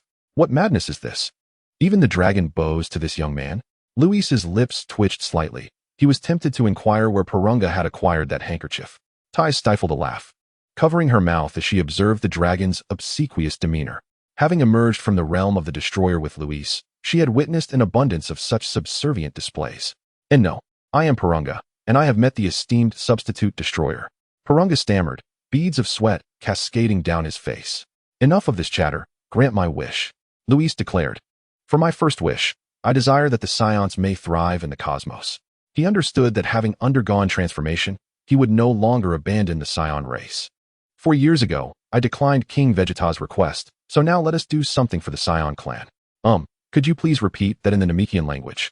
My lord, Purunga became increasingly anxious, fearing that his request to the candidate God of Destruction might lead to immediate obliteration. Nevertheless, he genuinely required this step. Without it, fulfilling his wish would be impossible. At this request, Lewis was momentarily taken aback. He had anticipated that the Namekian dragon would recognize his status, and, under the pressure of that identity, allow him to make his wish without resorting to the Namekian language. However, that was not the case. Upon further reflection, he grasped the essence of the matter. The method of granting wishes by these dragons had been firmly established by Salam, akin to a programmed sequence. Lacking any necessary steps would render the entire process inoperative. Hearing Purunga's words, Nairu hastily recounted them in the Namekian tongue. Buzz. A crimson light flashed in Purunga's eyes. Candidate God of Destruction, your wish has been granted. Lewis felt a subtle tremor in his body, instantly aware of a transformation occurring within him. From now on, Saiyans in the universe could alter their breathing methods and sustain themselves through their own energy. Once their energy was depleted, survival in the universe would no longer be possible. Strictly speaking, this did not equate to true survival in the cosmos. However, Considering the caliber of the Namekian dragon, Lewis deemed the fulfillment of his wish to be satisfactory. Suddenly, bang! The miraculous power enveloping Lewis abruptly dissipated. Huh? Lewis was momentarily stunned. Ties asked in confusion, Lewis, what's wrong? Lewis waved his hand dismissively, smiling. It's nothing. It turned out that immunity had taken effect. Due to his immunity, he was inherently capable of existing in the universe. The miraculous power conferred upon him by the dragon altered his method of survival in the cosmos. This transformation, however, bore a weakness. For Lewis, this wish had negative implications. Naturally, his immunity would dispel the miraculous power granted by the dragon. Please, candidate God of Destruction, state your second wish. As for the second wish, let me think. Lewis suddenly froze. It seemed he truly had no wishes to grant. He understood the considerable limitations of the dragon. Not every desire could be fulfilled. Immortality? Eternal life?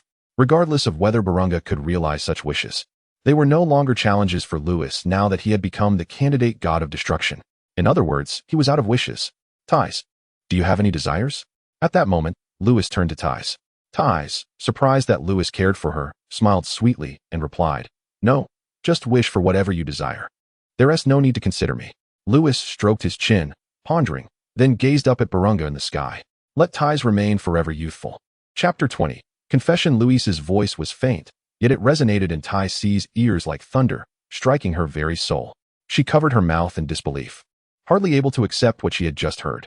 After Neru finished speaking in the language of Namek, the pupils of his eyes glowed a deep crimson once more. Tai Si suddenly felt her skin become smooth and radiant, as if she had returned to the age of 18. Your second wish has been granted. Esteemed candidate for the God of Destruction, please state your third wish. I have no further wishes. You may depart now. Luis clicked his tongue, unable to conjure any additional desires. Very well, I shall take my leave. Neru breathed a sigh of relief and transformed into a beam of light, vanishing into the sky. Esteemed candidate for the God of Destruction, if there are no further instructions, I too shall take my leave. Neru pondered for a moment before speaking again. Wait. Please inform the elder that there is no need to worry about the impending crisis that Namek will face. Our Saiyan clan will intervene. A thunderous roar echoed as Neru's body trembled. Namek is to face danger in the future? Thank you, esteemed candidate for the God of Destruction. Realizing the identity of the person before him, Neru was filled with immense joy. Even if a crisis were to arise, with the promise of the candidate for the God of Destruction, Namek would surely weather the storm. As Neru departed, only Tai Si, still in a daze, and Luis, who wore a bemused expression, remained. Luis chuckled. Tai Si, what troubles you? Tai Si felt a lump in her throat, her eyes glistening as she gazed at Luis. How could you make such a wish? You mean the wish to remain forever youthful? Yes. Can I say that I had no other wishes? And that is why I made this one. Luis was teasing her. Tai Si, initially moved, felt a surge of indignation upon hearing his words. Luis, you scoundrel. Ha ha. Luis stepped closer, ruffling her hair gently.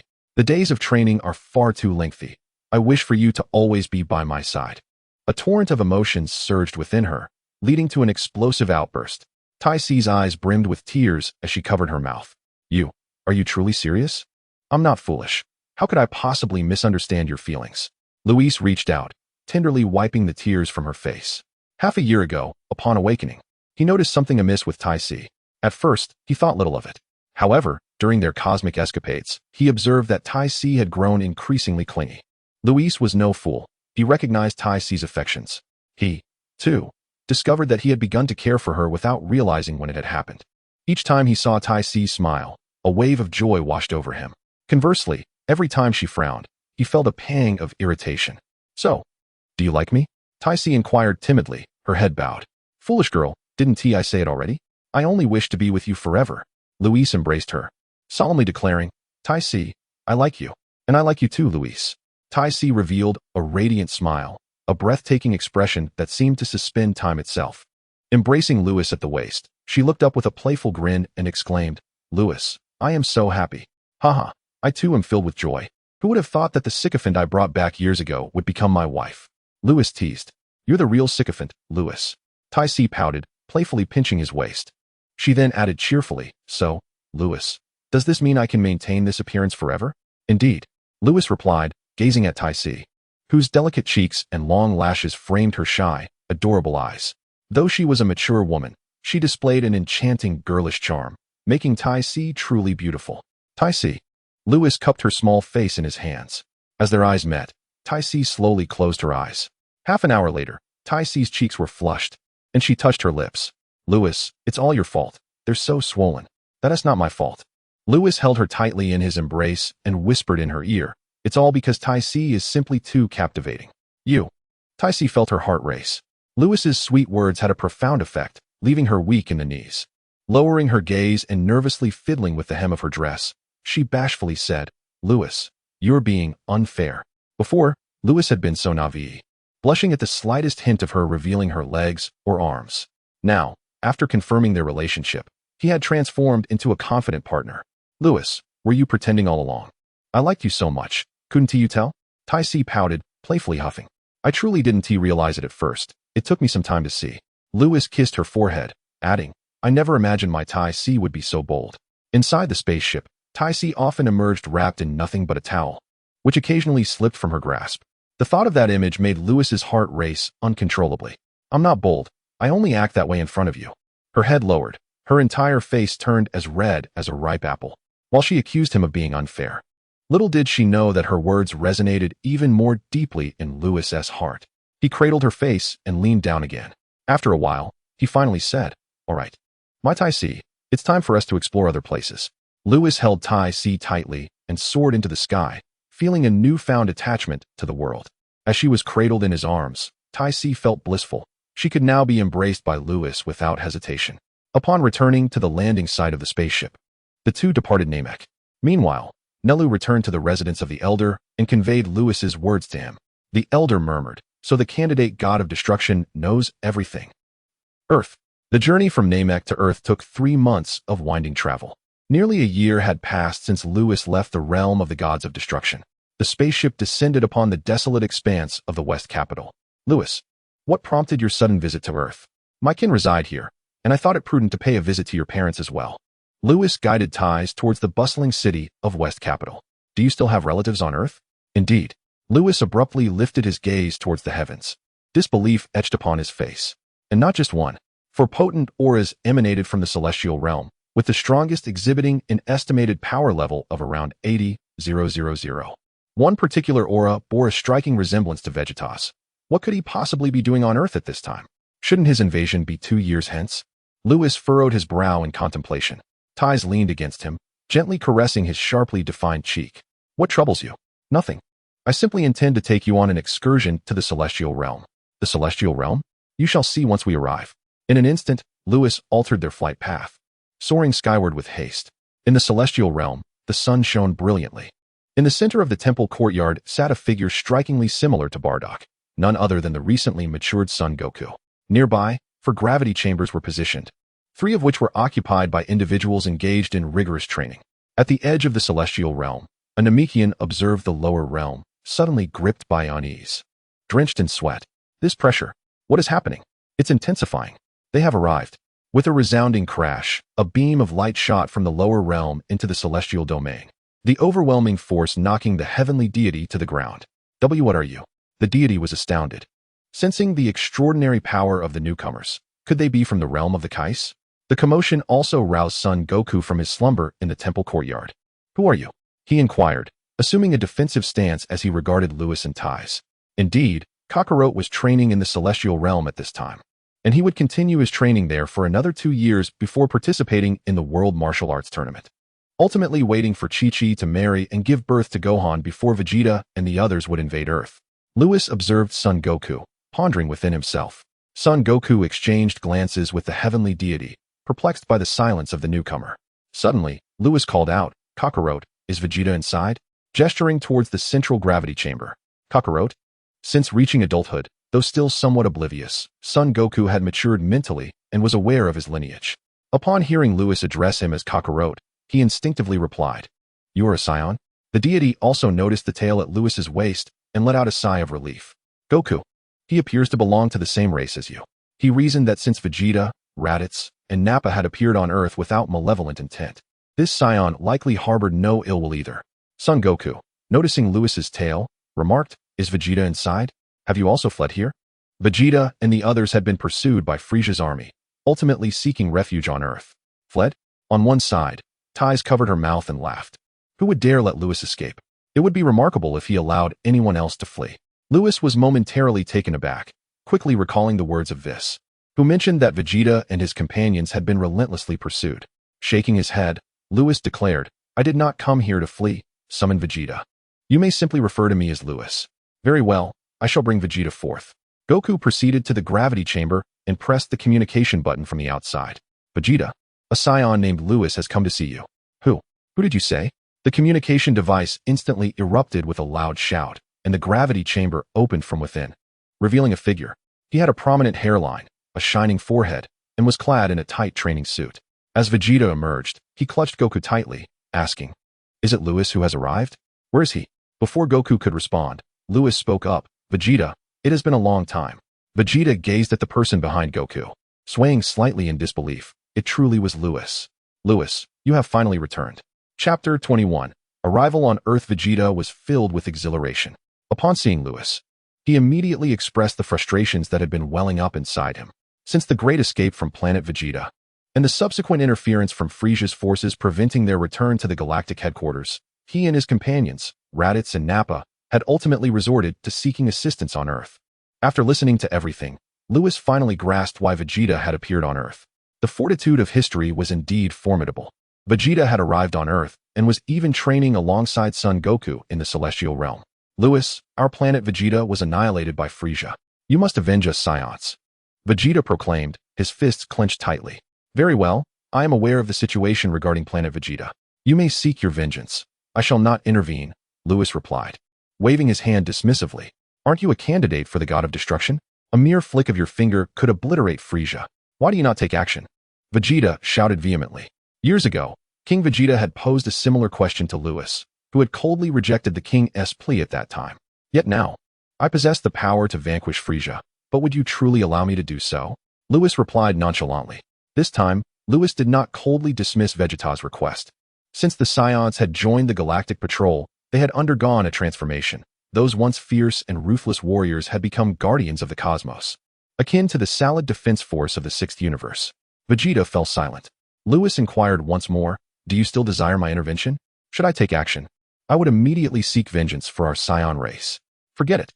Vegeta, usually stoic, surprisingly displayed a hint of a smile. "We shall handle it ourselves." As the prince of the Saiyan race, his pride would not permit him to rely on the assistance of a candidate for the God of Destruction. He yearned to exact revenge with his own hands. "Kakarot, will you accompany me in seeking retribution?" Vegeta asked, turning to the contemplative Son Goku.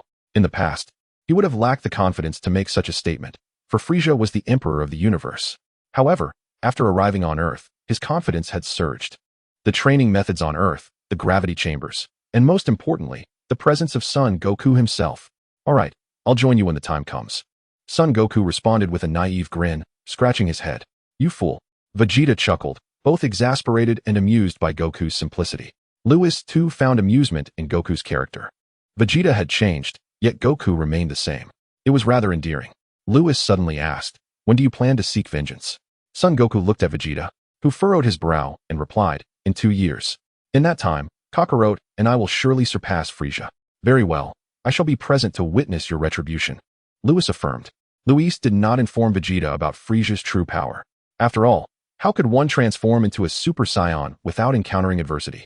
Grasping Tai's hand, Luis prepared to turn away when a thought struck him. "Would you two like to learn some formidable techniques in another place?" "What techniques?" Son Goku inquired. "The Kaioken and the Spirit Bomb," Luis articulated slowly. "If you wish to learn, I can arrange for King Kai to teach you." "All right." Vegeta readily nodded in agreement. A technique endorsed by a potential god of destruction must possess extraordinary merit. Son Goku chuckled. "Then, I want to learn as well." With their consent, Luis did not immediately take them to King Kai.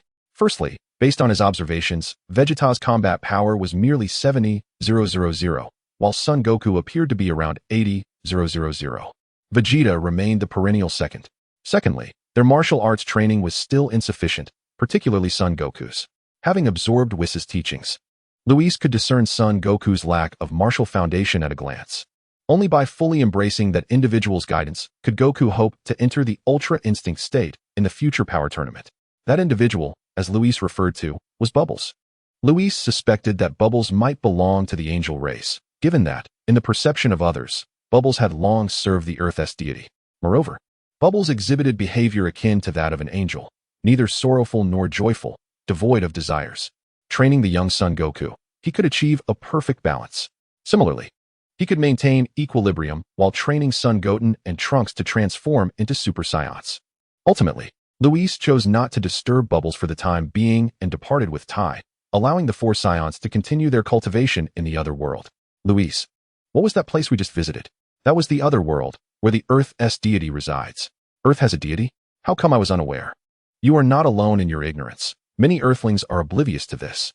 Besides, having spent so much time in the universe, it is even less likely for you to know. That is true. The two soared back to West City. Time passed swiftly, and a year went by. During this year, Luis remained at Tai's home. Luis was quite handsome and quickly earned Bulma's approval. As for the Briefs couple, they had no objections to Luis. Rather, they found it quite agreeable. With a husband, Tai should be more manageable. After all, allowing a woman to traverse the universe alone is exceedingly perilous. However, Luis insisted that he would always protect Tai, allowing her to do as she pleased. Bulma did not believe that Luis, with his slender physique, could safeguard Tai from harm in the cosmos, unless he possessed power akin to that of Son Goku or Vegeta. This continued until Tai revealed Luis's true identity and prompted him to demonstrate his abilities. After Luis obliterated the planet not far from Earth, Bulma realized her misjudgment. She had never anticipated that Luis possessed such noble lineage and formidable power. It was only then that Bulma's family came to believe in Luis's ability to safeguard Tai's. Chapter 22, King Kai's Fist, Spirit Bomb. 1 year later, in the heavenly realm, Luis arrived alone. Within the 4 gravity chambers, only 3 were occupied. Sun Wukong sat cross-legged in the center of the Divine Temple's plaza. Greetings, esteemed candidate for the God of Destruction. The deity approached respectfully. Over the past year, he had come to understand Luis's true identity. No need for such formalities. Understood. How long has Kakarot been meditating? Sun Wukong had been in meditation for half a year. The deity pondered for a moment. Half a year, you say? Luis stroked his chin and glanced at the other 3 gravity chambers. It was evident that the training methods of Vegeta and the others differed from that of Sun Wukong. One engaged in meditative comprehension of martial arts, while the others utilized the gravity chambers to enhance their strength, tailoring instruction to individual aptitude. Luis observed the temple's interior with profound insight. Realizing it was indeed Master Popo's teachings at play, I shall return later. Inform me when Kakarot awakens. Luis prepared to depart from the heavenly realm. Suddenly, an exceedingly faint, ethereal aura radiated from Sun Wukong, only to vanish moments later. Is this the foundation for mastering Ultra Instinct? Luis regarded Sun Wukong in the center of the plaza, raising an eyebrow slightly. Wukong's current state mirrored his own past experience while training in the Ultra Instinct realm. However, unlike Wukong, Luis had achieved the initial form of Ultra Instinct as a reward from the system and subsequently trained for 4 more years to attain perfection. Sun Wukong truly embodied the protagonist of Dragon Ball. His innate talent was indeed exceptional. Furthermore, Luis affirmed his suspicions. Master Popo was no ordinary being. Sun Wukong stood up and approached Luis with a smile. Luis, what brings you here? Have you forgotten what I told you? You mentioned learning King Kai's fist? Sun Wukong's face lit up with joy. Go summon Vegeta. What about Raditz and Nappa? They lack the requisite talent. There's no need to call them. Off you go. Upon hearing this, Sun Wukong nodded, saying nothing further. He called for Vegeta, who also appeared with a beaming expression. The prospect of learning the esteemed King Kai's fist from the candidate for God of Destruction was undoubtedly thrilling. Luis led the 2 of them and vanished from the heavenly realm. King Kai's planet resided in the afterlife. For an ordinary person, locating the afterlife would be impossible. Yet, Luis was different. As a candidate for God of Destruction, he had reached the King Kai level of dimension and was well aware of the afterlife's whereabouts. Leading Sun Wukong and Vegeta, Luis transcended the barrier between the mortal realm and arrived before the King of Hell's Hall. Stop! A spectral guard from the King of Hell stepped forward. You mortals dare to intrude upon the afterlife. Someone, send them back to the mortal realm. Before he could finish, a terrified voice echoed from within the hall. Who? Which King Kai has descended upon the King of Hell's Hall? A massive bull-headed figure, resembling the Ox King, rushed out, panic etched across its face. However, it quickly became apparent that the visitors were not the 5 kings of the realms he was familiar with, but rather a youthful individual of equal stature to the kings, accompanied by 2 mortals. You must be the King of Hell. I have matters to attend to with the North King, so kindly refrain from bothering me, Luis remarked nonchalantly. before soaring towards the snake path with Sun Wukong and the other companion. The king of hell, left behind, dared not utter a word, his mind plagued by curiosity regarding the identity of this new king. As they traversed the snake path, Sun Wukong and Vegeta remained enveloped in silence. "Hey, Vegeta, why do so many fear Lewis?" Sun Wukong inquired. "Is it not obvious? Who wouldn't be wary of a perspective destroyer?" Vegeta retorted. "Is a perspective destroyer truly formidable?" Sun Wukong asked, eyes gleaming with intrigue. "With but a single finger, he could obliterate you. Wouldn't you consider that strong?" "Lewis, is what Vegeta said true?" Sun Wukong gazed at Lewis with wonder. Lewis's lips twitched slightly. "You fool, you don't intend to challenge me to a duel, do you?" Upon seeing Lewis's silence, Sun Wukong pressed on. "Lewis, could you possibly engage in a battle with me?" "Absolutely not," Lewis replied decisively, and finding their pace too sluggish. He seized Sun Wukong and his companion, vanishing from the snake path in an instant.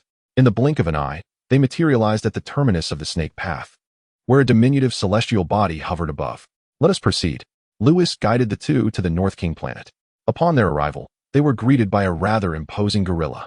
"Bablis, cease your incessant pestering." Lewis recognized it immediately, swatting it away with a single gesture. Sun Wukong and Vegeta swallowed hard, taken aback by such rudeness. "North King, step forth." Lewis's voice resonated throughout the North King planet. The North King, roused from slumber on the planet's far side, opened his eyes in irritation. "Who dares to disturb my rest?" Enraged, he sprinted for a minute before finally confronting Lewis. "Who are you? Do you not understand the courtesy of not interrupting someone as slumber?" Suddenly, the North King gasped, taken aback by Lewis's presence. "Who are you? Why is your dimension so elevated? And what of these two mortals?" His eyes widened in disbelief. What had transpired today that a deity of such caliber had graced them with his presence? "Enough, North King. I have come to request that you teach them the techniques of the King's Fist and the Spirit Bomb," Lewis stated plainly. "How do you know I possess knowledge of those techniques?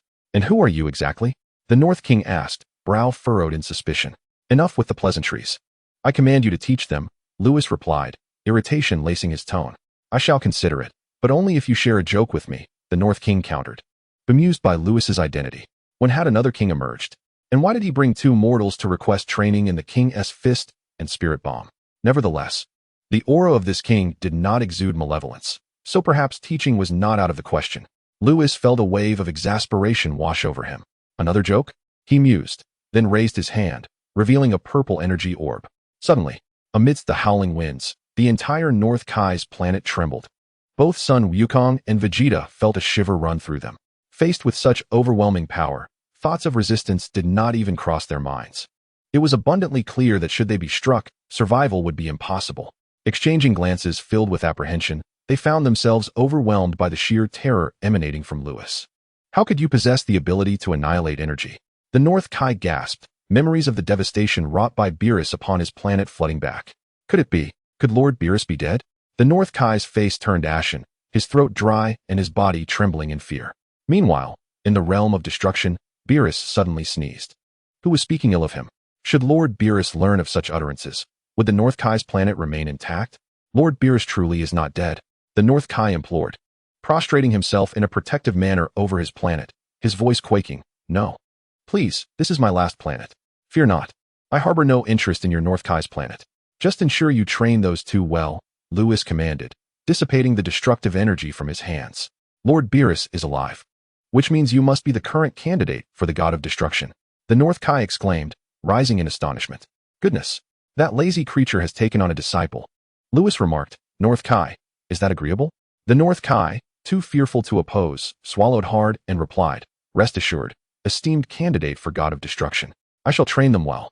"Very well, I entrust them to you," Lewis stated, turning to Sun Wukong and Vegeta. "Focus on your training. I shall return in a year to collect you." As Lewis prepared to depart, he turned once more to add, "By the way, the Spirit Bomb may not be suitable for everyone.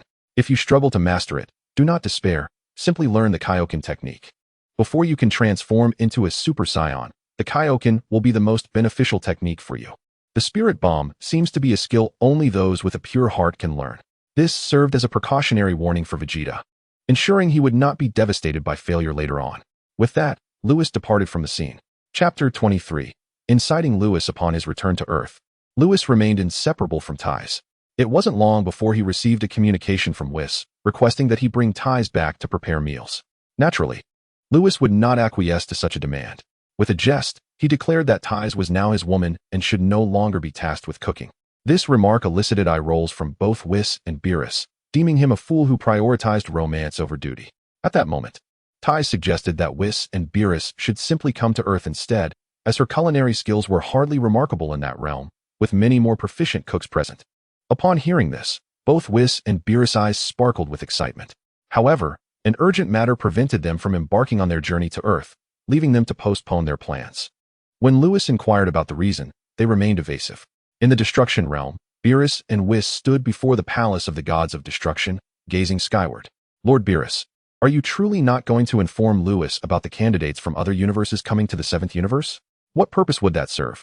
Let us not forget that those individuals are merely here to annoy me. They see that I have taken on a candidate for the role of destroyer, and they wish to follow suit. Beerus gritted his teeth. They will undoubtedly recruit some individuals with power sufficient to attain divinity. With Lewis' combat prowess at 1.5 billion, even transforming into a Super Saiyan would be futile. The mere thought is infuriating. Whis chuckled. Who can blame Lord Beerus for having such poor relations? Every god of destruction from each universe seems eager to mock you, including your own brother. Humph. Just wait 2 more years. Let us see who will be mocking whom. With Lewis' unique constitution, no one could possibly defeat him. Perhaps, Lord Beerus, you might find the opportunity to retort, Whis suggested with a smile. A glimmer of realization flickered in Beerus' eyes. Indeed, the power of the candidates from other universes must be godly. If they cannot best Lewis in combat, then I shall have the chance to mock them in return. Currently, Lewis possessed 1.5 billion in combat power, a level that even Whis could not surpass, making it utterly improbable for any candidate from other universes to defeat him. Fortunately, Whis remained unaware of Beerus' thoughts. Otherwise, he would surely remark that not even his father could devise a solution. Beerus erupted in laughter. Let's go? They will undoubtedly come to Earth seeking me. Whis swallowed hard, his eyes gleaming. Excellent. Ties mentioned that Earth has an abundance of delectable cuisine. This will surely be delightful. Then let us hurry. In the North Galaxy, at Frieza's headquarters, a sharp and malicious voice echoed throughout the premises. The atmosphere was thick with tension as all beings present dared not utter a word, fearful of inciting the wrath of the cosmic tyrant. Frieza crushed the goblet in his hand, seething with rage. Cursed Galactic Patrol. Why must they oppose me? The reason behind the Saiyans joining the Galactic Patrol was unknown to Frieza. All he understood was their betrayal, which he loathed above all else. Thus, Frieza continuously commanded his army to pursue the Saiyans. Initially, there was some success, resulting in the demise of a handful of Saiyans. However, as time progressed, the Saiyans grew wiser. Upon encountering Frieza's forces, they would retreat to the Galactic Patrol headquarters, a place even Frieza dared not invade. Coupled with the incident from 4 years ago, when a candidate god of destruction invaded his headquarters, Frieza hesitated to continue his hunt for the Saiyans. Over the years, the Saiyans had become increasingly formidable, particularly the warrior Bardock, whose power level had surpassed that of Captain Jinyu. If he refrained from intervening, no one in Frieza's army could reign in the Saiyans. Yet, he remained wary of that candidate god of destruction. At this moment, King Frieza was approached by an alien who rushed into the palace. King Frieza? I have heard a legend about immortality. Upon hearing this, the enraged Frieza's expression instantly shifted. Speak. The alien continued, while on a mission, I encountered an ancient race that spoke of the Dragon Balls, which can grant any wish. The prospect of fulfilling any wish implied not only the possibility of attaining immortality, but also the acquisition of immense power.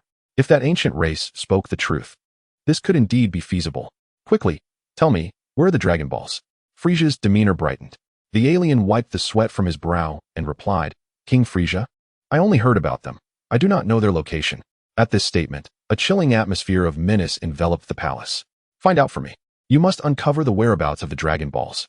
Once I attain immortality and unparalleled power, the Galactic Patrol headquarters shall fall before me. Meanwhile, on Earth, Lewis reclined in the backyard of Tize's residence, sipping a beverage and savoring life. Tize was absent, having gone shopping with Bulma. As the two sisters had not seen each other in many years, their sisterly bond was strong, and they now spent every day together. Suddenly, a radiant stream of colors materialized before Lewis. Enjoying life, are we? Oh, is that not my Lord Beerus? Lewis opened his eyes and chuckled. Didn't you have pressing matters to attend to? You wouldn't come to Earth when summoned, yet now you appear? His tone was laced with playful sarcasm. Beerus gritted his teeth in annoyance at the cheeky lad.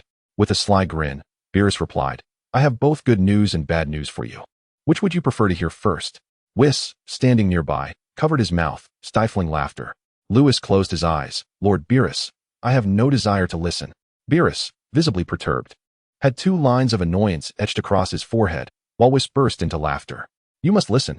Beerus huffed. The good news is that you are about to make a name for yourself. Lewis raised an eyebrow, reopening his eyes. And the bad news? The bad news is that you will have to fight against candidates from other universes. What? Lewis sprang up from his beach chair, gazing intently at Beerus. He finally comprehended the meaning behind Beerus's words about standing out. This was a challenge to engage in combat with the other candidates for God of Destruction from various universes. With his immunity, he would naturally emerge victorious. In doing so, he would gain notoriety throughout the universe of the Omni King. Lord Beerus, your calculations are quite astute. He chuckled. The weather is delightful. Beerus whistled, tilting his head towards the sky. A faint twitch appeared at the corner of Lewis's mouth. The reason he commented on Beerus's cleverness was that if he were to battle the other gods of destruction, he would be in an invulnerable position. Thus, Beerus could mockingly retort, proclaiming that a master of divine realms could not even defeat a mere mortal. Beerus was indifferent to inciting hatred, as he was already despised by all the gods of destruction and had no qualms about others disliking him further. However, Beerus now sought to draw him into this predicament. All right, you little rascal, I am your master, so let us discuss whether you will assist me with this task. Beerus patted Lewis on the shoulder, his expression unperturbed. Of course I will help. Lewis gritted his teeth in response. Externally, he appeared vexed, yet internally, he remained unperturbed. The notion of rise and fall was already intertwined with his fate in the 7th universe. Moreover, in Lewis's eyes, Beerus and Whis embodied both mentorship and camaraderie. If Beerus sought to deliver a retort, Lewis would undoubtedly assist him. A subtle smile graced Lewis's lips as he anticipated the forthcoming encounters with the other candidates for God of Destruction.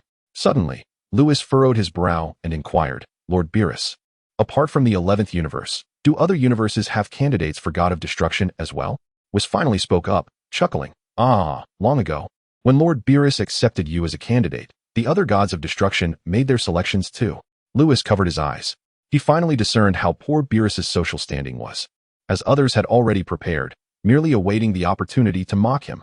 Beerus scratched his head, feeling somewhat embarrassed, having not anticipated that regaining his dignity would require the assistance of his successor. All right, Lord Beerus, when will they arrive in the 7th universe? In 1 year. 1 year? Indeed, what is the matter? Do you have something on your mind? Beerus regarded Lewis with curiosity. Lewis shook his head. Vegeta and Goku had gone to the North Kai to learn the Kaioken technique, and he would return to fetch the 2 of them in a year. Coincidentally, they planned to confront Frieza for vengeance in the same time frame. He hadn't expected that the candidates from other universes would also descend upon the 7th universe after a year. The timing posed a slight conflict. Ultimately, Lewis said little more as Beerus and Whis settled on Earth. Upon their arrival, Beerus and Whis swiftly realized that Ty's words held true. Earth was indeed a culinary paradise. Even the most casual street food was a delicacy they had never encountered before. Beerus and Whis lamented why they had not discovered this planet sooner. Beyond the culinary delights, Beerus and Whis soon discovered a remarkable phenomenon on Earth.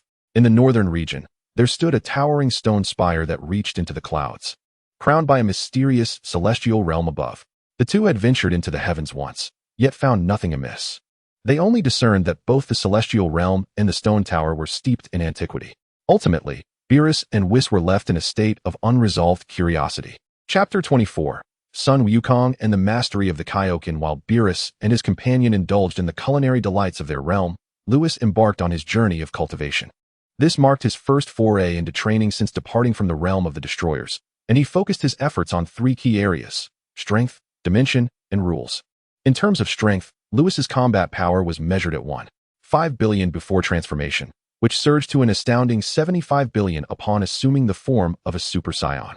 Regarding dimensions, he had attained a level commensurate with that of the Kais. As for the rules, his ability to condense destructive energy was limited to the size of a fist. Achieving breakthroughs in all 3 areas within a year seemed exceedingly unrealistic without the aid of system rewards. The system had not issued any sign-in tasks, compelling Lewis to concentrate his efforts on one aspect, hoping for significant progress by the year's end. After careful consideration, he deemed it prudent to focus on dimensions. Several reasons informed this decision. Firstly, in terms of strength, Lewis had reached a plateau, making further advancement exceedingly challenging. Even if there were potential for growth, it would be minimal unless he could transcend to Super Saiyan 2, which would amplify his original strength by 100-fold, bringing him to 1.5 trillion in combat power. However, it is crucial to note that Lewis had recently achieved Super Saiyan 1, and pursuing further breakthroughs at this juncture was impractical. This was also why he had chosen companionship with Tai Si rather than training since leaving the realm of the destroyers. Secondly, the magnitude of destructive energy he could condense depended on his own strength. The capacity of a vessel determines how much water it can hold. Lewis's ability to generate a fist-sized destructive energy blast was already at its limit. Attempting to create a larger projectile was simply unattainable. It is worth remembering that other candidates for the role of destroyer, who had trained for thousands of years, were also adept at manipulating the rules of destruction. Even if Lewis could somehow condense his destructive energy further, it would pale in comparison to those who had honed their skills over centuries. Thirdly, the dimensional aspect set itself apart from the other two. Lewis's current dimensional state had reached that of the Kai, and any further advancement would elevate him to the realm of divinity. The divine level is where the destroyers and supreme Kais exist. Should Lewis transcend to this divine dimension, his strength would transform into divine power. As previously mentioned, divine power differs significantly from mortal power. Under equivalent combat strength, divine power manifests with far greater potency. Moreover, breaking through to the divine dimension would confer an important advantage, an extended lifespan. Nevertheless, even if Lewis achieved a breakthrough in dimensions, he would still not surpass the other candidates for the role of destroyer. Lewis did not harbor illusions about being able to defeat them, but he also believed they could not easily vanquish him. The outcome was thus predetermined as a stalemate. Weighing the three aspects, Lewis resolved to concentrate on dimensional training.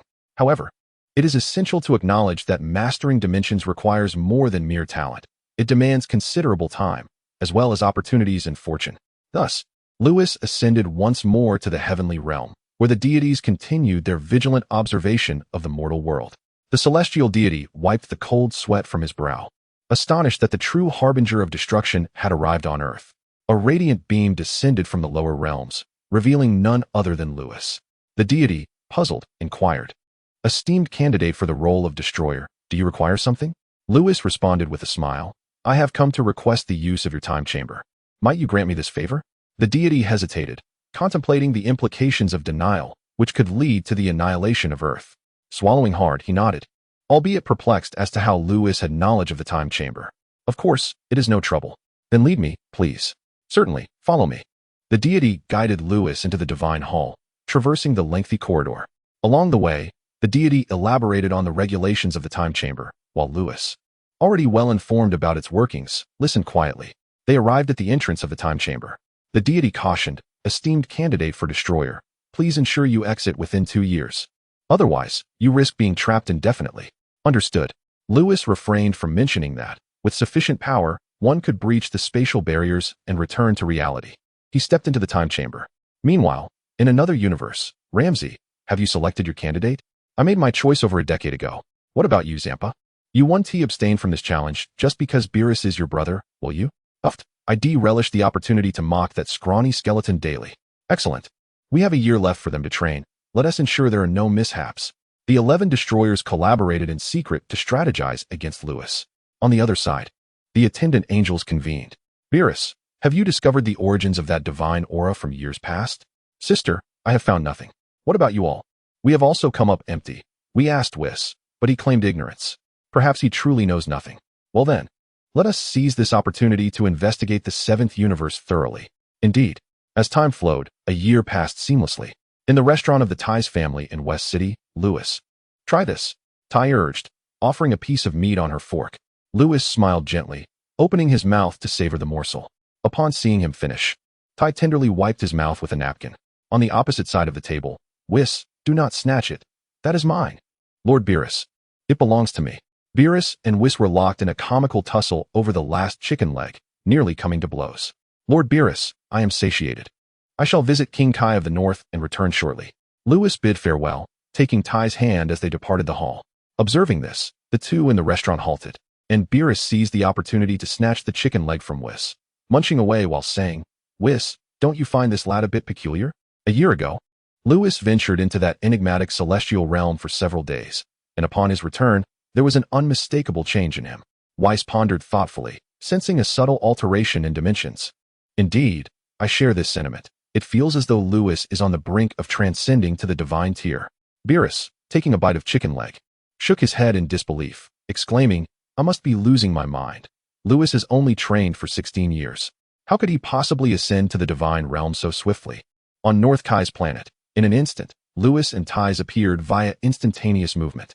Suddenly, two overwhelming auras surged forth with ferocity. Ties' previously rosy complexion turned ashen in an instant.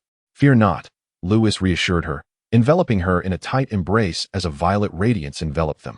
The destructive energy cocooned them, while the tumultuous waves crashed against it, disintegrating in the process. You startled me, Ties exclaimed, patting her chest. Tenfold Kaioken. Tenfold Kaioken. They shouted in unison, sending the swirling waves into a frenzy, causing North Kai's planet to tremble as if it were on the verge of an explosion. You too. Cease this at once. North Kai shouted, desperately clinging to a tilted tree, his pets, a gorilla and a grasshopper, gripping his legs tightly. Who are they? Their power is incredible. Ties, still shielded, covered her mouth in astonishment. They are my kin. I never imagined they would master the Kaioken. Lewis held Ties close as the fierce energy waves battered against them, yet the destructive aura remained unyielding. After a while, the two crimson lights dimmed as Goku and Vegeta deactivated their Kaioken state. North Kai and his two pets released their grip on the tree, collapsing helplessly to the ground. It's Lewis, Goku exclaimed, noticing both Lewis and Ties by his side. Lewis, who is she? She is my wife, Lewis replied with a gentle smile, leading Ties closer. Ties beamed with joy, gazing tenderly at Lewis. He squeezed her small hand and turned to Vegeta. How was the Kaioken? Vegeta grinned, proclaiming, extremely powerful. Frieza is as good as finished now. Oh, Lewis sensed the energies of Vegeta and Goku. When Goku arrived at North Kai's planet, his battle power was 80,000, while Vegeta's was slightly less at 70,000. Now, in Lewis's perception, Goku's power had ascended to approximately 200,000. As for Vegeta, he still lagged behind Goku, possessing around 170,000 battle power. Haha, it appears you are quite confident in your revenge plan, Lewis remarked. Humph, I will personally eradicate Frieza, Vegeta declared through gritted teeth. The devastating imagery of planet Vegeta's explosion vivid in his memory. Perhaps with his current 170,000 battle power, he still could not defeat that cosmic tyrant. However, should he transform into the mighty ape form, Frieza would undoubtedly stand no chance against him.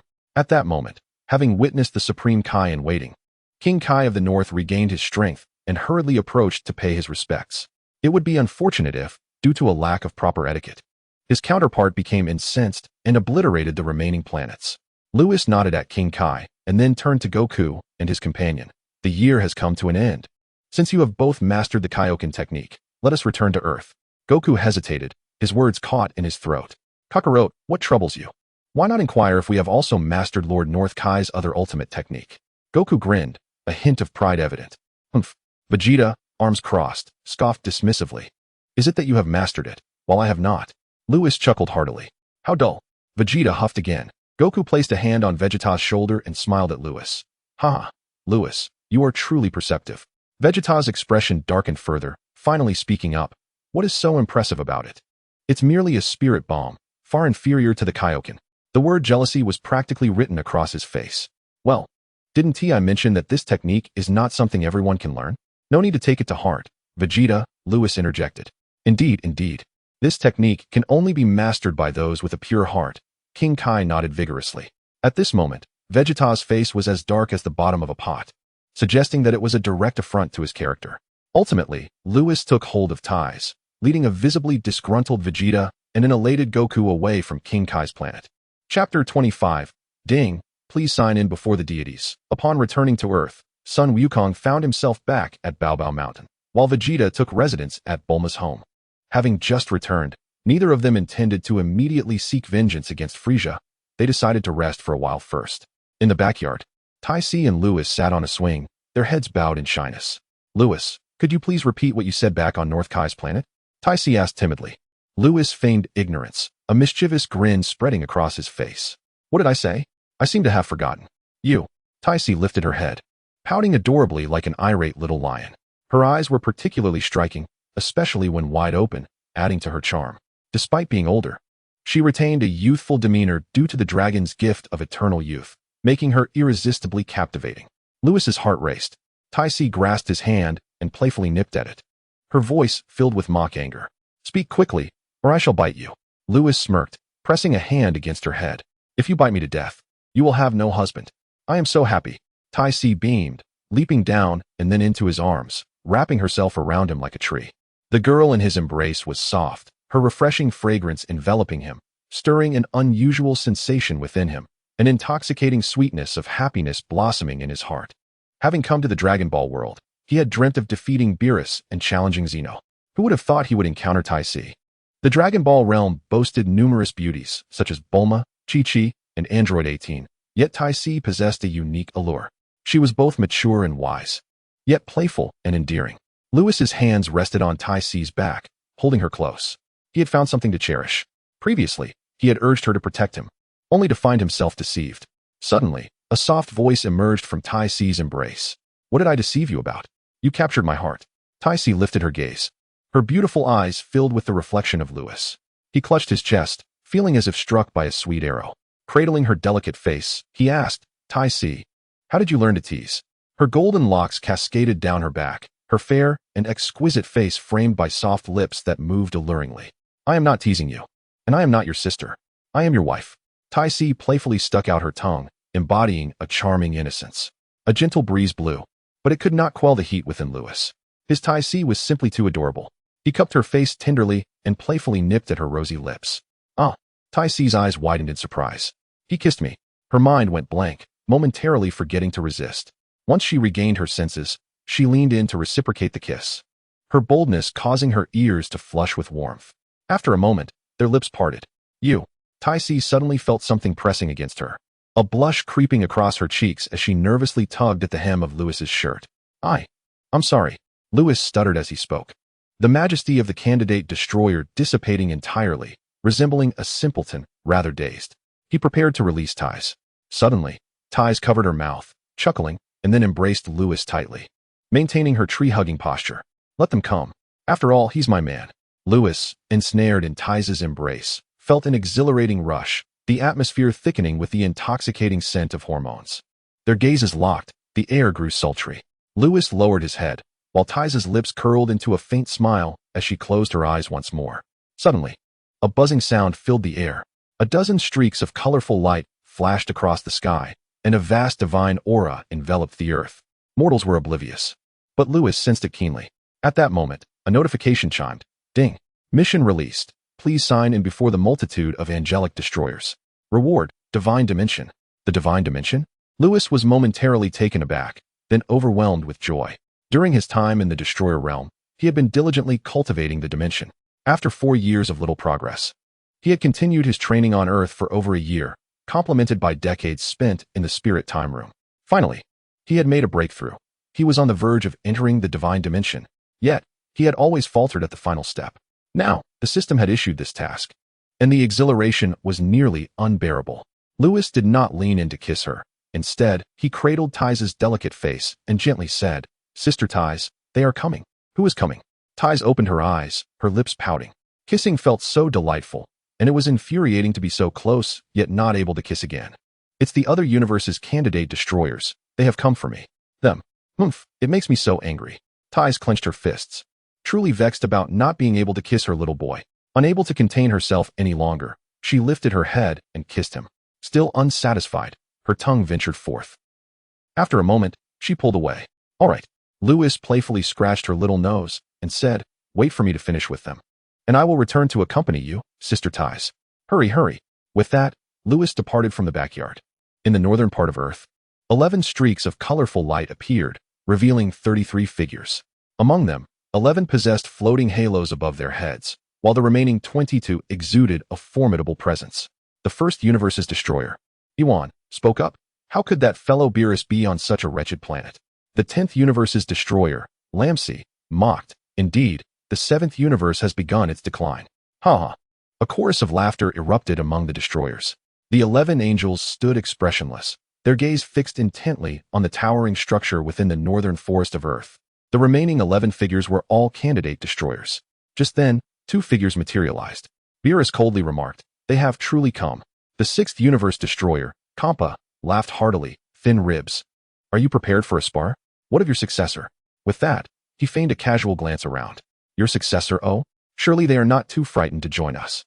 His laughter echoed. I suspect even Beerus is intimidated. Why else would he refrain from bringing his candidate? The destroyer of the fourth universe, Katra, sneered. The assembly of destroyers, emboldened, found amusement in the notion of a mere child being deemed a candidate for destruction, having trained for only a mere decade and a half. Beerus huffed in response. Laughter? We shall see if you can maintain that mirth for long. The destroyer of the second universe, Hellas, interjected. Anyone can boast. Let your successor step forth if they possess any courage. Enough chatter, Beerus. It was agreed that our successors would engage in a spar. Bring forth your candidate. Taunted the destroyer of the 11th universe, Vermouth. The assembled candidates for destruction wore sly smiles, having received orders to ensure the 7th universe's successor faced humiliation. At that moment, a ripple traversed the space, and a figure materialized beside Beerus. It was none other than Lewis. Ding. Successfully signed in before the celestial angels and destroyers. Reward, divine dimension. A surge of divine energy erupted from Lewis, marking his ascension to the threshold of divinity. The power of mortals was completely transmuted into divine strength. Upon breaking through to the divine dimension, Lewis's lifespan equaled that of the Kaioshin and the destroyers. As the celestial angels and destroyers sensed Lewis's breakthrough, the atmosphere became electric with excitement. What is this? The divine dimension? Who is this individual? How did they ascend to the divine dimension? Could they truly be the candidate from the 7th universe? Doubt permeated their thoughts. Impossible. Beerus has only trained a candidate for a mere decade and a half. It is utterly inconceivable to cultivate a child to the divine dimension in such a short span. The destroyers stared at Lewis in shock. It wasn't just the others who were astonished. Even Beerus and Whis stood dumbfounded. Wasn't this boy at the Kaioshin dimension? How has he managed to break through in the blink of an eye? Chapter 26. The astonishment of the gods. Lewis, scratching his nose, immediately recognized the deities of destruction and the angels present. However, there were also another 11 individuals whose dimensions were not particularly high, with the highest being that of the King of Hell. Despite their lesser dimensions, the aura they emanated was remarkably potent. These 11 must surely be the candidate destroyers from other universes. Wait. Suddenly, Lewis spotted a familiar figure among these candidate destroyers. It was Topo. In the Super Anime, Topo is the captain of the Pride Troopers from Universe 11, and he had faced Vegeta in the Tournament of Power, resulting in both of their eliminations. To his astonishment, Topo had now been appointed as a candidate destroyer by Whis. In just over a decade, he had achieved such a remarkable feat. His talent was indeed formidable. But what good is high-dimensional training talent if one does not realize the nature of his power? Wait, he actually possesses the essence of destruction. Has he comprehended the rules of destruction? The destroyer of Universe 8, Jiren, exclaimed, this lad's talent is truly terrifying. No wonder Beerus has chosen him as a candidate destroyer. The destroyer of Universe 12, Jin, incredulously remarked, it is astonishing. In merely a decade, he has elevated his dimensional training to the level of a deity and has even grasped the rules of destruction. Zampa vehemently shook his head. We were mistaken. I always thought that a scrawny fellow like him could not be joking about being a candidate destroyer. The expressions of the other destroyers mirrored their astonishment. As for the angels, they were even more taken aback, gazing at Lewis.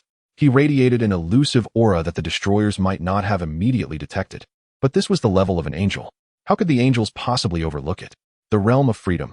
The candidate destroyer of Universe 7 was merely in his 20s at most. This young man must have commenced his training from the womb. No, even that would only grant him an additional year. This young man is truly terrifying. How do you feel about my heir now? Did you not just insist I summon Lewis?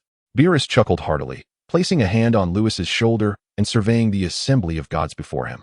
In truth, Beerus was perplexed as to how Lewis had suddenly ascended to the divine dimension. However, this was not the time for inquiries. Observing the incredulous expressions on the faces of the gathered deities, years of frustration dissipated, leaving him immensely gratified. Do not get too complacent. Do not assume that your heir's talent guarantees victory in this upcoming spar. Katra glared at Beerus and Lewis, his expression dark. Beerus had a grudge against him, and his strength surpassed Quitra's, making him the very destroyer who most wished to see Universe 7's decline. For a long time, Universe 7 had been deteriorating, potentially facing annihilation at the hands of the Omni King at any moment. He was genuinely pleased, yet unexpectedly, he perceived signs of revival for Universe 7 in this young man's presence. Indeed, This encounter reveals that sheer talent is not the sole determinant of prowess. True strength is paramount. The exquisite Wei Mei gently patted his companion Topo. With a determined stance, Topo advanced. In an instant, a formidable aura of destruction surged forth, shattering the ground and erasing the surrounding forest. How formidable! His destructive prowess is astonishing, marking him as a worthy adversary. The assembly of prospective gods of destruction began to voice their astonishment. The earth trembled increasingly, on the brink of collapse beneath Topo's destructive energy. Lewis, remaining by Beerus's side, wore an expression devoid of emotion, observing Topo as he wreaked havoc upon the earth. "You fool, you're courting death." Beerus's countenance darkened, more ominous than a storm cloud. The earth was a rare delicacy he had painstakingly discovered. Anyone daring to mar his planet would become his nemesis. An aura of lethal intent radiated from Beerus, who vanished in an instant. Suddenly, Topo felt a constricting pressure in his chest, as if he were being scrutinized by a primordial beast. The aura of destruction emanating from him abruptly dissipated. "Stop!" Wei Mei gasped, startled by Beerus's unexpected intervention. Why had he taken matters into his own hands? Swiftly, he positioned himself before Topo, muscles taut, fists clenched with resolve. He surged forward. In the void, a violet fist materialized, colliding with Wei Mei's own. The ground trembled violently. The earth erupted in a cataclysmic explosion, the northern galaxy indented into a portion of space. All the angels sprang into action, shielding their respective candidates for God of Destruction, while Whis pretended to protect Lewis. In the cosmic expanse, "Beerus, have you lost your senses?" Yuan gasped in disbelief. Gods of destruction must not engage in combat. "Beerus, do you seek erasure at the hands of the Omni King?" Hele shouted. A multitude of gods of destruction emerged to chastise Beerus, yet none dared to intervene.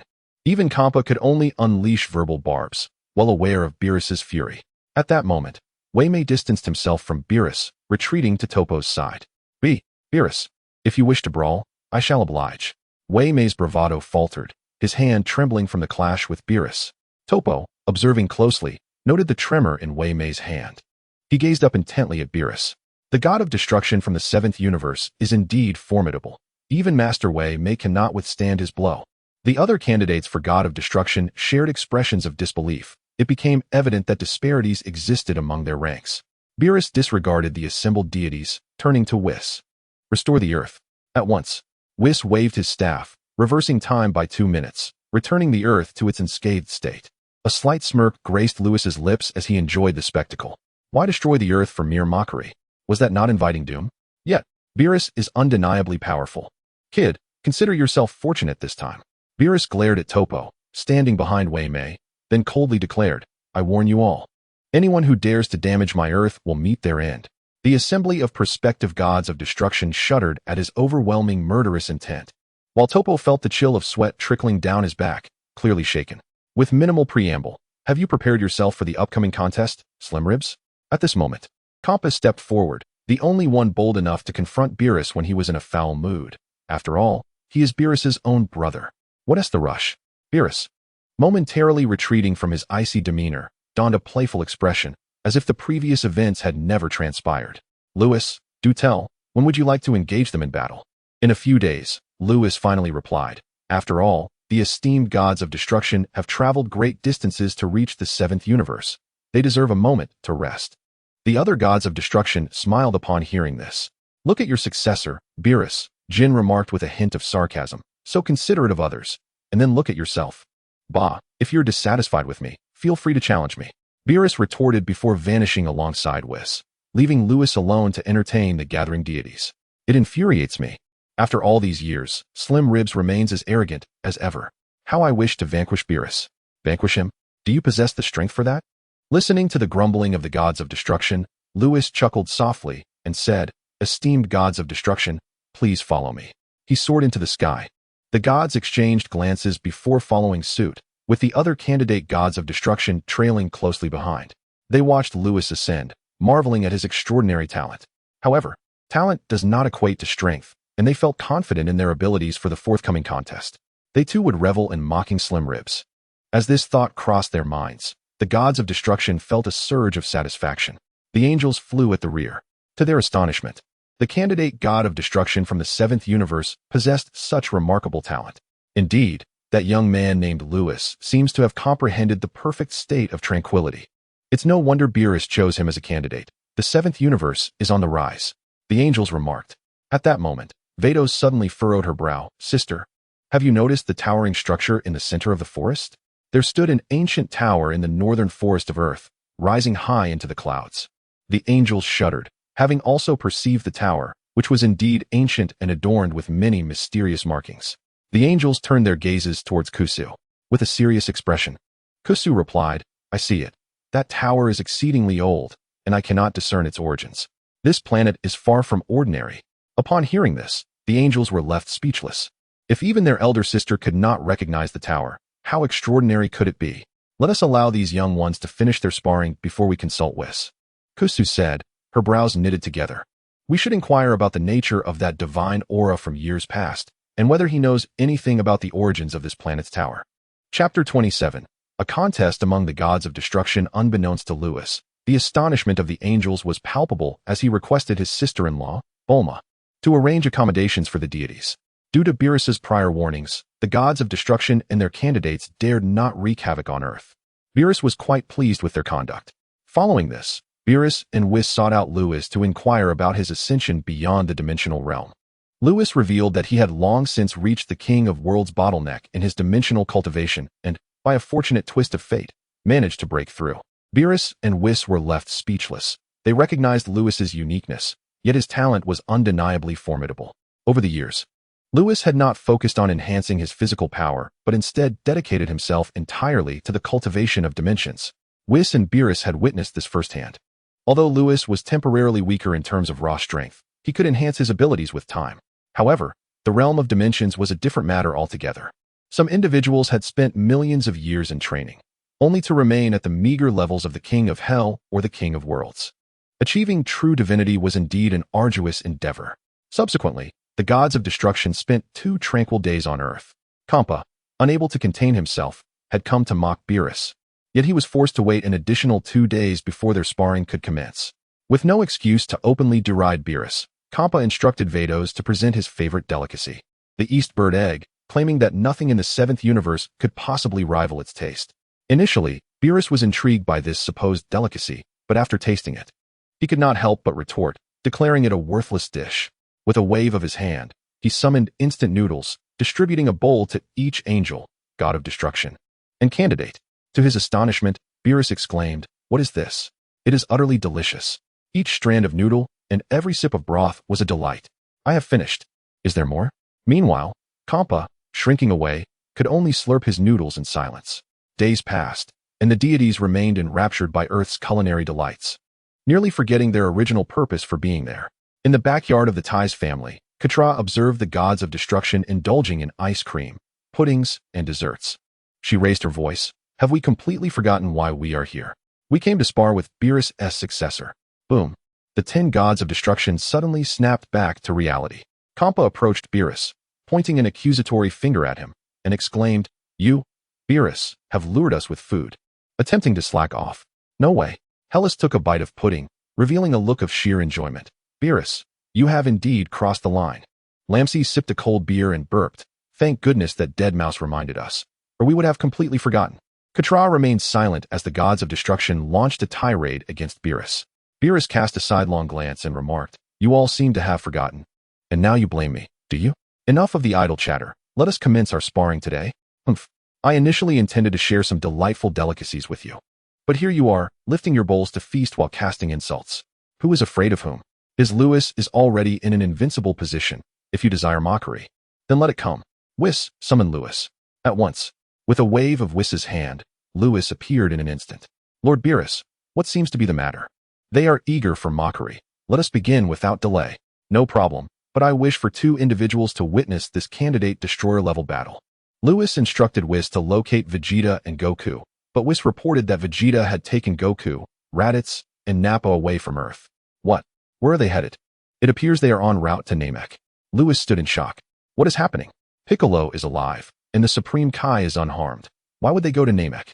It turned out that during the 3 years Vegeta spent on Earth, he had developed a relationship with Bulma. Knowing that Bulma's sister had connections with Galactic Patrolman Gak, he reached out through ties to the Galactic Patrol headquarters. Far away at the galactic headquarters, King Vegeta finally received news of his son and sent Vegeta a message. Frieza has discovered the legend of the Dragon Balls on Namek. He is heading there. If Frieza acquires the Dragon Balls, the Saiyans will be doomed. Thus, King Vegeta led the young Saiyans into action, and over 500 Saiyans surged towards Namek. In an instant, the seventh universe was thrown into turmoil. On one side stood the cosmic tyrant Frieza, and on the other was the rising power of the Saiyan race. The clash of these two formidable forces was imminent. Upon receiving this information, Vegeta immediately departed Earth with Goku and the others. Through Whis' narration, Lewis grasped the entire situation, and a surge of fervor ignited within him. The Saiyan race was about to confront Frieza. The very thought was exhilarating. He yearned to witness the grand spectacle, yet he found himself unable to leave. "Lewis, what are you pondering?" Beerus inquired. "Lord Beerus, please begin. After our match, I must make my way to Namek." Lewis restrained his excitement. Beerus nodded and turned to Whis. "Whis, prepare the void battlefield." Whis replied with a smile, "Sister, lend a hand." In a corner of the courtyard, Kes slowly set down her ice cream and soared into the air alongside Whis. They arrived in a vast void, and both simultaneously waved their staffs. A hum resonated as two streams of iridescent light burst forth from the staffs, permeating the void. In an instant, the void transformed into a battlefield spanning 100,000 square meters. The assembled angels, destroyers, and candidate destroyers flew into the arena. Lewis took his place as the last to enter, and the battlefield outside was instantly sealed. "How shall we spar this time?" inquired the destroyer of the 5th universe, Yarrick. In the 11th universe, the God of Destruction, Waimei, proclaimed, "You may spar as you wish. But leave Lewis to me." The God of Destruction from the 6th universe, Xiangpa, retorted angrily, "What nonsense. Lewis belongs solely to the 6th universe." A cacophony of voices erupted among the gods of destruction, each vying for the chance to confront Lewis. After all, he had yet to fully mature, and defeating him would afford them the opportunity to mock Beerus. If they waited until Lewis grew stronger, such a chance would be lost. "Hold on, esteemed lords. Why not let your successors join forces?" Lewis, weary of the frivolity, yearned to conclude this farce swiftly and make his way to Namek. Upon hearing his suggestion, the 11 prospective gods of destruction seethed with indignation. "How audacious!" they exclaimed. "Do not presume that your talent makes you formidable. Do you truly believe you can overcome any of us here? Do you fancy yourself a true god of destruction?" "Indeed," they echoed, "your power is lacking. And you've swiftly adopted Beerus's arrogance." Beerus merely observed, unimpressed by Lewis's demeanor, and even found it somewhat commendable. "Youngster, do you know whom you are addressing?" Quitella's voice dripped with menace, causing the prospective gods of destruction to tremble in fear. "Lord Beerus, allow them to join in. I am pressed for time." Lewis turned away, disregarding Quitella entirely. "You." Quitella seethed, incensed at being overlooked by someone he deemed insignificant. He raised his hand, channeling destructive energy. With a hum, the atmosphere of the void battlefield was instantly disturbed. "Quitella, you have crossed a line." Beerus appeared behind Lewis, facing Quitella with an expression devoid of emotion. "Crossed a line?" Waimei's lips twitched at the irony. Just days prior, Topo from his universe had merely damaged a fragment of Earth, and now Quitella threatened to end Topo's life. Was this truly crossing a line? Such protectiveness was unprecedented. The assembled deities were left speechless. "Very well, if he seeks his demise, I shall oblige." Quitella retracted his hand and turned to his own universe's prospective god of destruction, commanding, "Troy, join forces with the other universe's successors and eliminate that boy." "Understood."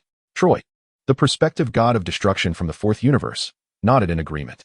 The other prospective gods of destruction looked to their respective deities, who also approved. Thus, all the prospective gods of destruction took to the skies. Witnessing the scene, the assembly of angels was rendered speechless. Batos cast a perplexed glance at the composed Whis, inquiring, "Whis, has your candidate for the god of destruction lost his sanity?" The other angels echoed this sentiment, pondering whether Lewis truly believed that mastering the realm of perfect freedom rendered him invincible. To dare provoke Katra and simultaneously challenge 11 candidates for the god of destruction was either sheer folly or madness. In response to the queries from his siblings, Whis merely smiled in silence. Kiss, tilting her head in contemplation, mused, could it be that he is emboldened by his own confidence? The only alternative she could conceive was a descent into madness. Emboldened by confidence? Chuckled the angel Conic from the 4th universe. This lad possesses remarkable talent, having transcended dimensions to reach the divine tier. However, he is still significantly lacking in strength. How could that be construed as confidence? The other angels concurred with this assessment. Very well, as you continue to observe, the truth shall unfold before you, Whis remarked with a grin. Lewis's uniqueness could not remain concealed. It was destined to be revealed. It would be more beneficial to seize this opportunity for everyone to become aware of it. After all, even the Grand Priest was cognizant of the matter and encouraged the proper cultivation of Lewis, which surely indicated that no issues would arise. Chapter 28. The sky above Lewis cast a nonchalant glance at the 11 opponents before him, among whom Topo was the most familiar. Topo was formidable, capable of matching the deep blue state of Vegeta in an anime, a feat not easily achievable by ordinary beings. As for the other candidates for the position of Destroyer, he had neither seen nor heard of them. Lewis was uncertain who among them was the strongest. Yet he had no doubt that none could be vanquished by his current might. Kid, you're quite arrogant, Troy remarked, his brow furrowing. He had been selected as a candidate for Destroyer by Quitella over a decade ago, with the aspiration of defeating the 7th Universe's candidate one day. Now, that day had finally arrived. What? Is being bold a crime? Lewis replied, a slight smirk gracing his lips. His audacity was palpable, as if he anticipated a moment of reckoning. What emboldened you to challenge all 11 of us simultaneously? The other candidates shook their heads in disbelief. Undeterred, Lewis declared, enough chatter, let us commence. If you wish for an early demise, I shall oblige. Troy noticed Quitella in the distance, who cast him a knowing glance. The other candidates prepared themselves for battle. At that moment, Topo shook his head and flew aside, asserting, a collective assault is not an act of justice. It contradicts my principles. You may proceed. Che, what a show-off. Ignore him. Let us move in. With that, the air in the void battlefield grew tense as the sparring began. The 10 candidates transformed into violet beams of light, slicing through the emptiness. A torrent of destructive energy surged toward Lewis. In the distance, Destroyer God Jin shook his head, muttering, that kid is doomed. I can't fathom how he dares to face 11. Quitella laughed heartily. Beerus, your warriors are rather foolish. Ramses remained neutral, stating, foolishness aside, his talent is commendable, and his courage is praiseworthy. How I wish he were from my universe. Beerus glared at Ramses, his fury palpable. You think your people are worthy? You're delusional. Ramses, incensed by the insult of being called a big elephant, bristled with anger. Want to fight? Bring it on. Beerus approached Ramses, his eyes icy. Ramses was taken aback and quickly fell silent. Facing Beerus alone was an ordeal he wished to avoid, preferring the company of others in a battle. Suddenly, a voice rang out. All right, it's time to begin. The destroyers turned their gaze toward the distant void. With a whoosh, 10 violet beams hurtled toward Lewis. Though he knew he would not be harmed, the thought of being besieged by 10 candidates sent shivers down his spine. Surrendering was not in his nature. Clenching his fists, he summoned the power within him. Boom. His battle prowess surged to an astonishing 1.5 billion, and the aura that erupted transformed into a brilliant gold. Lewis's hair shimmered with a striking contrast of gold and black, radiating an otherworldly brilliance. The very earth trembled beneath him, as if responding to the overwhelming power he exuded. A super Saiyan, with a combat strength of 75 billion, he had recently transcended to a divine level, transforming his might into divine energy. His current strength could no longer be measured by mere numbers. In the words of Whis, Lewis had yet to reach the first tier of divine realm. But he was perilously close. A cataclysmic wave of energy surged outward, halting the advance of the 10 prospective destroyers approaching Lewis. What was this? Such formidable power.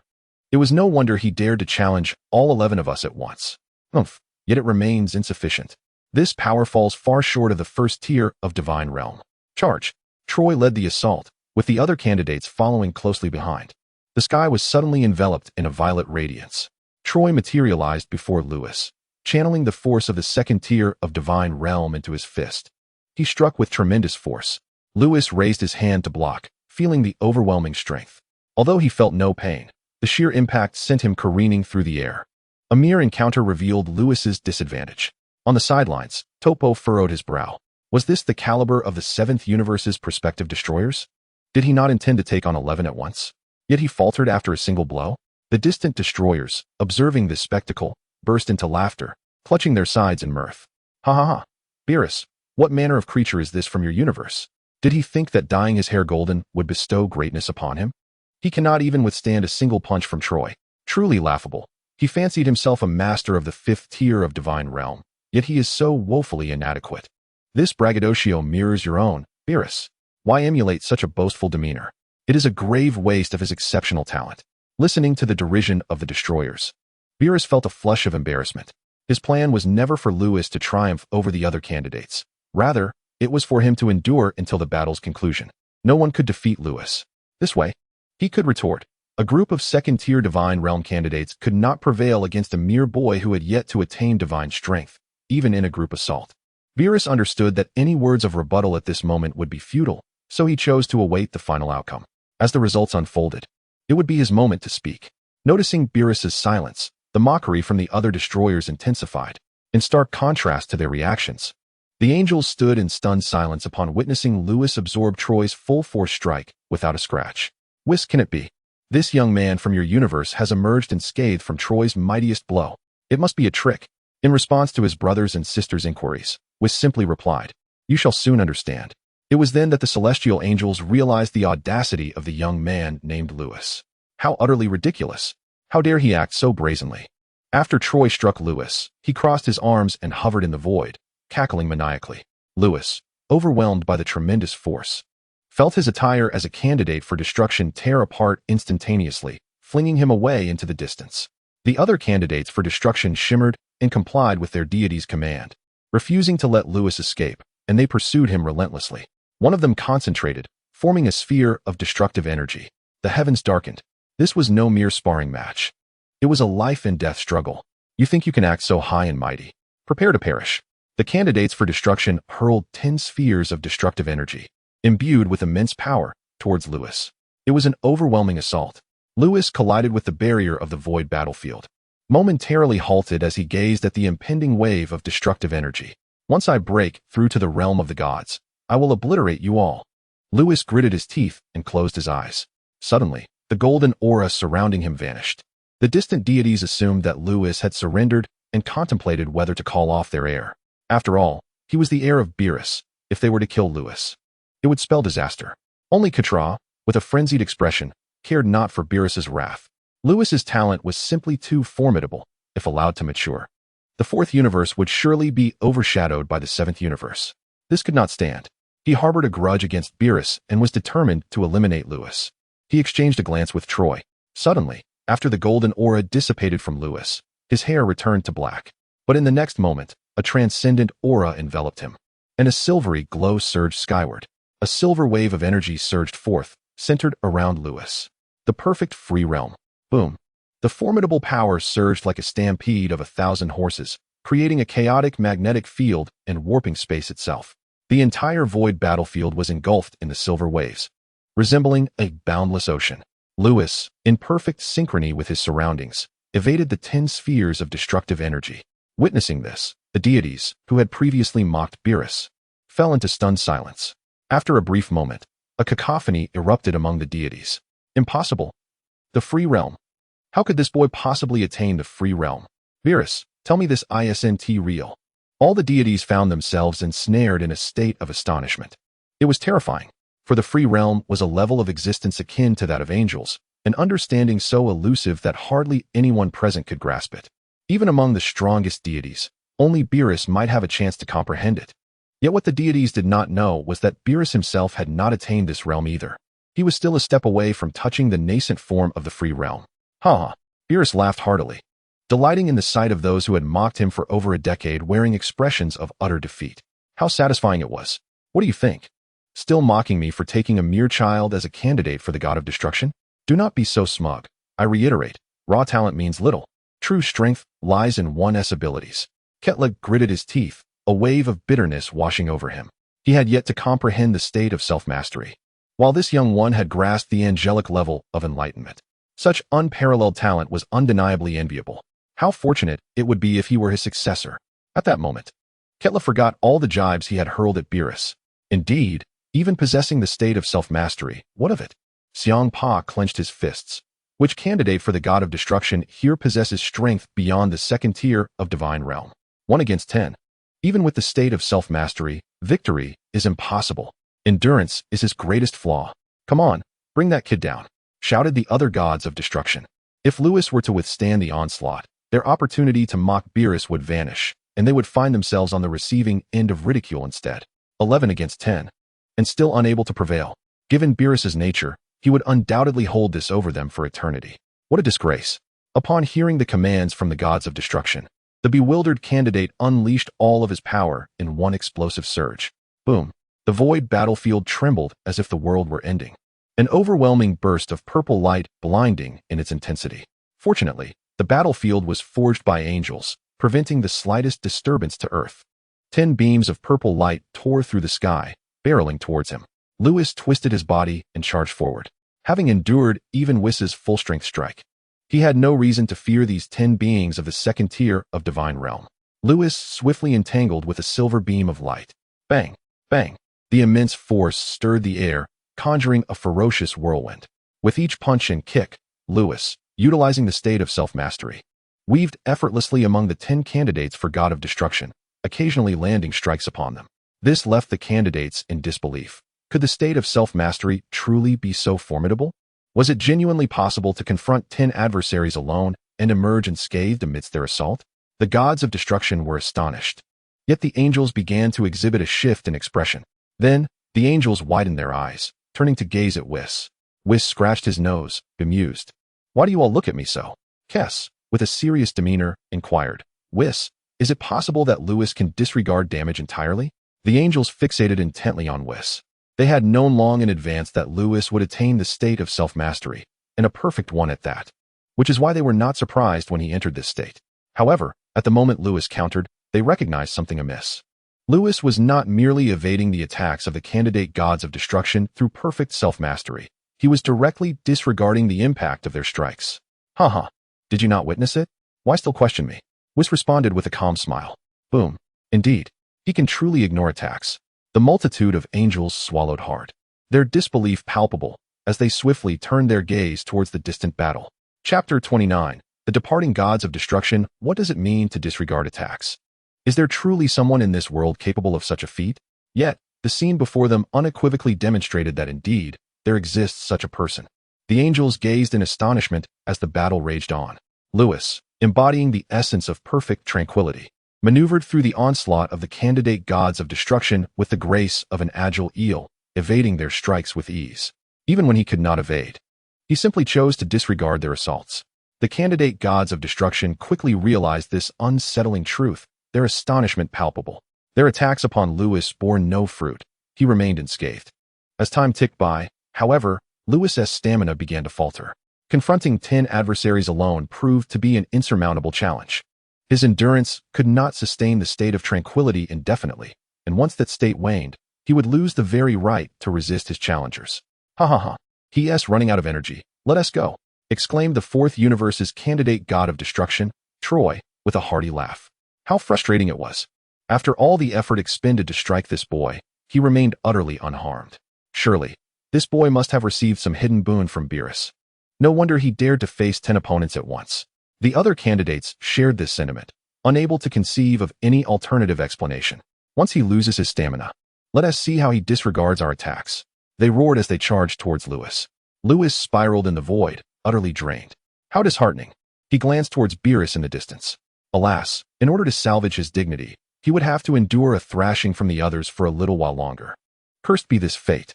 Enough. I will no longer resist. Let destruction reign. I am truly exhausted. Lewis relinquished his struggle, allowing the assaults of the other candidate gods of destruction to rain upon him. Seeing this, the candidates rejoiced, their unleashed power intensifying. Boom, boom. Lewis's form was engulfed by thick smoke. Just as these 10 candidates believed they had vanquished Lewis, within the haze, their attack struck him, revealing a faint white glow emanating from his being. Immunity to all negative effects. Lewis's garments were torn to shreds, yet he remained utterly unharmed. In the distance, preparations were underway. As Lewis's form was shrouded in smoke, Beerus, witnessing this, raised his voice, ready to deliver a mocking retort. The demeanor of Beerus left the other gods of destruction momentarily speechless. Kampa furrowed his brow. Skinny bones, are you not the least bit saddened that your disciple has perished? The 9th universe god of destruction, Sidra, scoffed. Beerus, have you lost your mind? Can you not see your disciple has fallen? The 10th universe god of destruction, Vermouth, shook his head. This serves as a lesson. It is wise not to be overly arrogant. What a pity for such a gifted talent. The other gods of destruction joined in the derision, especially Quitella, who laughed heartily. He has harbored a grudge against Beerus for ages, and witnessing the demise of his adversary's heir is truly delightful. However, as the thick smoke in the sky begins to dissipate, a figure gradually emerges. Quitra's laughter abruptly halts, replaced by Beerus's hearty guffaws. How is this possible? Quitra's pupils constrict sharply. The God of Destruction of Universe 12, Jean, points skyward in disbelief, exclaiming, Beerus, how could he still be alive? Ha ha. Beerus continues to roar with laughter, addressing the assembly of gods of destruction. Surely, it cannot be that even with 10 of you ganging up, you still cannot best him. The expressions of the other gods of destruction are filled with astonishment. All 10 candidate gods of destruction have struck that Lewis, and yet he appears utterly unscathed? How can this be? Beerus, what is the meaning of this? Why is your champion unharmed? Quitra coldly inquires, are you up to some trickery? Beerus strides up to Quitra, pokes his chest, and sneers, you foolish trash. Can't you see whether I've played any tricks? Even if your eyesight fails you, surely your attendant angels can discern the truth? Turning his face to confront Quitra closely, Beerus bursts into laughter. Did you genuinely believe that 10 of you could defeat my heir? After enduring ridicule for over a decade, he savors this moment of retaliation with immense pleasure. You. Quitra clenches his fists, fury boiling within him, yet before he can speak, Beerus approaches the god of destruction, Ewan. You, with that unkempt fur, dare to mock me? Do you even have the right? Furball? Ewan points at himself, seething with rage. Beerus, you shall perish. A violet aura emanates from Ewan, and destructive energy envelopes the sky. Beerus merely scoffs and waves his hand, causing the destructive energy to vanish in an instant. Ignoring Ewan, he then saunters over to Kampa, gently patting him on the cheek. You, rotund one. Your heir is rather unimpressive. One after another, he continues his taunts. Beerus stands before the god of destruction, Wymide, and remarks, your candidate, never mind. If he remains inactive, I shall refrain from mocking you. Ha ha, you all amuse me to no end, preparing for over a decade just to witness my folly. In my eyes, you are nothing but a farce. Beerus clutches his belly, laughing heartily. Do you see my perspective now? A truly ignorant assembly of fools. You have me in stitches. To dare approach me with such audacity, it is remarkable that there are 11 of you. Ha ha ha. As Beerus continues his mockery, the faces of the other gods of destruction grow increasingly crimson, for he speaks the truth. They have spent years preparing solely to triumph over the candidate of the 7th universe, and to deliver a scathing rebuke to Beerus. Who would have imagined that Lewis could withstand the formidable assaults of 10 candidates for the position of god of destruction, emerging unscathed? What a humiliation. At that moment, the 11 gods of destruction wished fervently for a hole in the ground to hide in. They could only hope that their heirs would defeat Lewis in the ensuing melee. Yet, no matter how they attacked, their efforts were in vain. Lewis seemed entirely impervious to their onslaught, suffering no harm whatsoever. What on earth was happening? After a prolonged struggle, the candidates for the god of destruction continued their futile attempts against Lewis, who remained utterly unharmed. Ultimately, 10 of these contenders fell from the sky, utterly exhausted. Dear gods of destruction, your heirs are rather lackluster, aren't they? Lewis bellowed, his bare torso exposed to the air as he laughed heartily. On the ground, the gods of destruction seethed with rage. As the mightiest deities of the universe, they were being mocked by a mere novice. Hellas gritted his teeth and said, Beerus, is your heir truly so disrespectful? Disrespectful? You were hardly gentlemen yourselves in a 10-on-1 confrontation, Beerus retorted with a derisive snort. You. Hellas' eyes blazed with fury. Enough, Lord Beerus. Since the sparring is over, I shall take my leave. In the sky, Lewis prepared to instantaneously travel to Namek, but then turned to address the gods of destruction below. Now that you have come to trouble me in the 7th universe, be prepared for the trouble I shall bring to your universe. With that, Lewis fixed his gaze on Quitra, a wicked smile spreading across his face. While the other candidates held back, your universe S. Troy fought with lethal intent. Very well, and with that, Lewis vanished, leaving a group of bewildered gods of destruction and astonished angels in his wake. This audacious youth had dared to threaten a god of destruction. Coming to his senses, Quetra's eyes burned with fury as he pointed at Beerus. Beerus, does your subordinate seek death? He was already irked by Beerus's mocking demeanor, and now he was being threatened by someone who had yet to attain even the level of a god. Seek death? Beerus scoffed. You just commanded your subordinate to fight to the death. You better pray that Lewis does not reach our level. Otherwise, you are doomed. He was well aware of the Saiyan's vengeful nature. Lewis would undoubtedly seek retribution against Quetra in the future. I'm doomed. Ha ha, that is a laugh. If I hadn't shown him some consideration, he wouldn't have been able to leave my sight. Katra's face contorted with rage. He was on the brink of exploding. Infuriated by being threatened by someone he deemed insignificant, the other gods of destruction had no time to indulge in the feud between the two. They wanted to question Beerus about Lewis and how he could disregard the attacks from the candidates for the God of Destruction. But then, a voice interrupted. Lord Katra, we must depart. It was the angel of the fourth universe, Kornik, who had brought the exhausted Troy to Katra's side. In an instant, the three vanished from sight. What was happening? The other gods of destruction felt a wave of anxiety. Why did Kornik's expression convey such gravity as they departed? The esteemed Lord Beerus. We shall take our leave. Lord Parada, we are departing. Lord Hellas. All the angels hastily escorted their own deity of destruction away from the seventh universe. The void of the battlefield was left with only Beerus and Whis.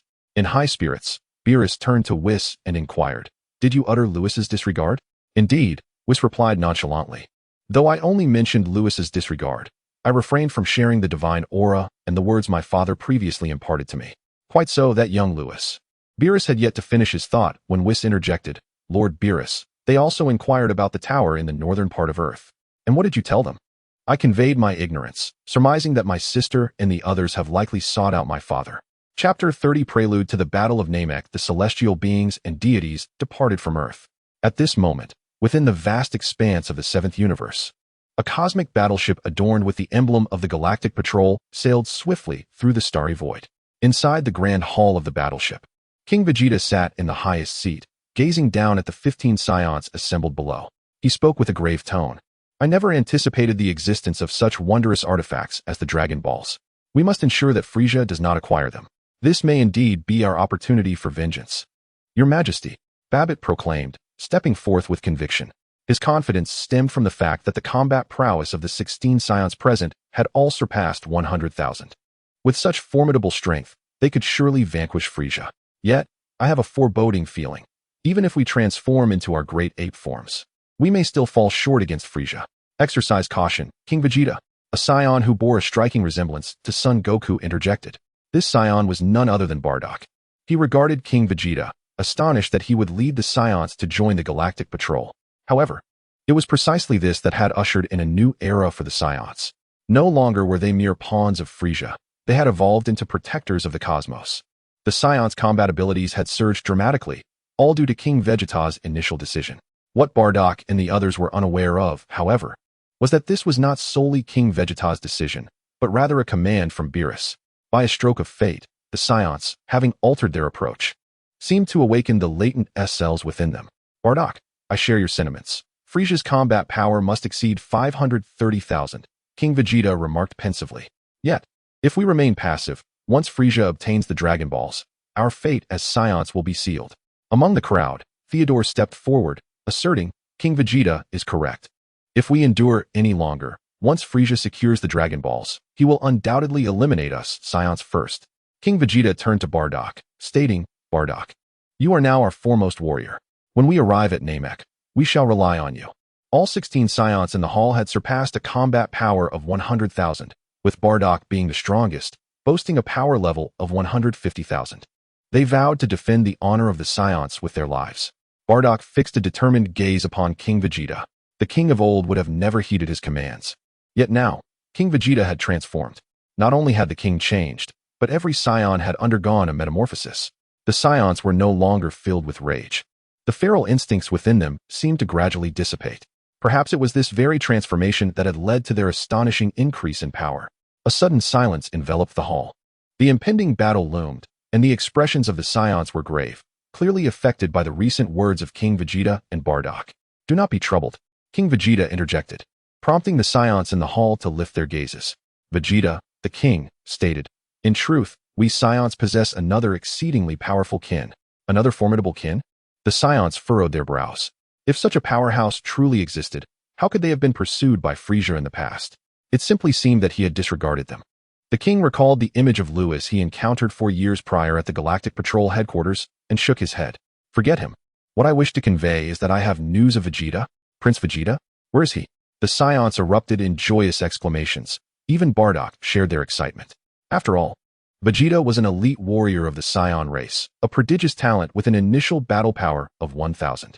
Should he return to partake in this impending conflict, their chances of victory would be greatly enhanced. Bardock, I not only have news of my son, but I also have tidings of Kakarot. The king recounted all that Vegeta had previously shared with him. Vegeta's power has surged to 170,000. Goku's strength has reached 200,000. Raditz has achieved 80,000. And Nappa has surpassed 100,000. Presently, the four of them are en route to Namek. Excellent, excellent. Bardock exclaimed, his excitement palpable. Bardock's enthusiasm stemmed from a premonition he had harbored since before the destruction of planet Vegeta. He had always sensed that his second son might transform into a Super Saiyan. This was also the reason he had joined the Galactic Patrol and had not sought him out earlier. Now, after the passage of over a decade, Bardock could scarcely believe that his second son had indeed been found by Vegeta and the others, and had become the foremost warrior of the Saiyan race. Perhaps that premonition was indeed prophetic. Theodore, Bibarat, and the other Saiyans shared in the joy, for with their participation, they would surely eradicate Frieza's forces in one fell swoop. In the vastness of the cosmos, while the Saiyan ship soared toward Namek, another large spacecraft also journeyed in the same direction. Inside the vessel, Frieza lounged in a baby carriage, laughing heartily. Once I acquire the Dragon Balls, I shall eliminate the Saiyans without delay. Who needs a substitute God of Destruction? Or that Beerus?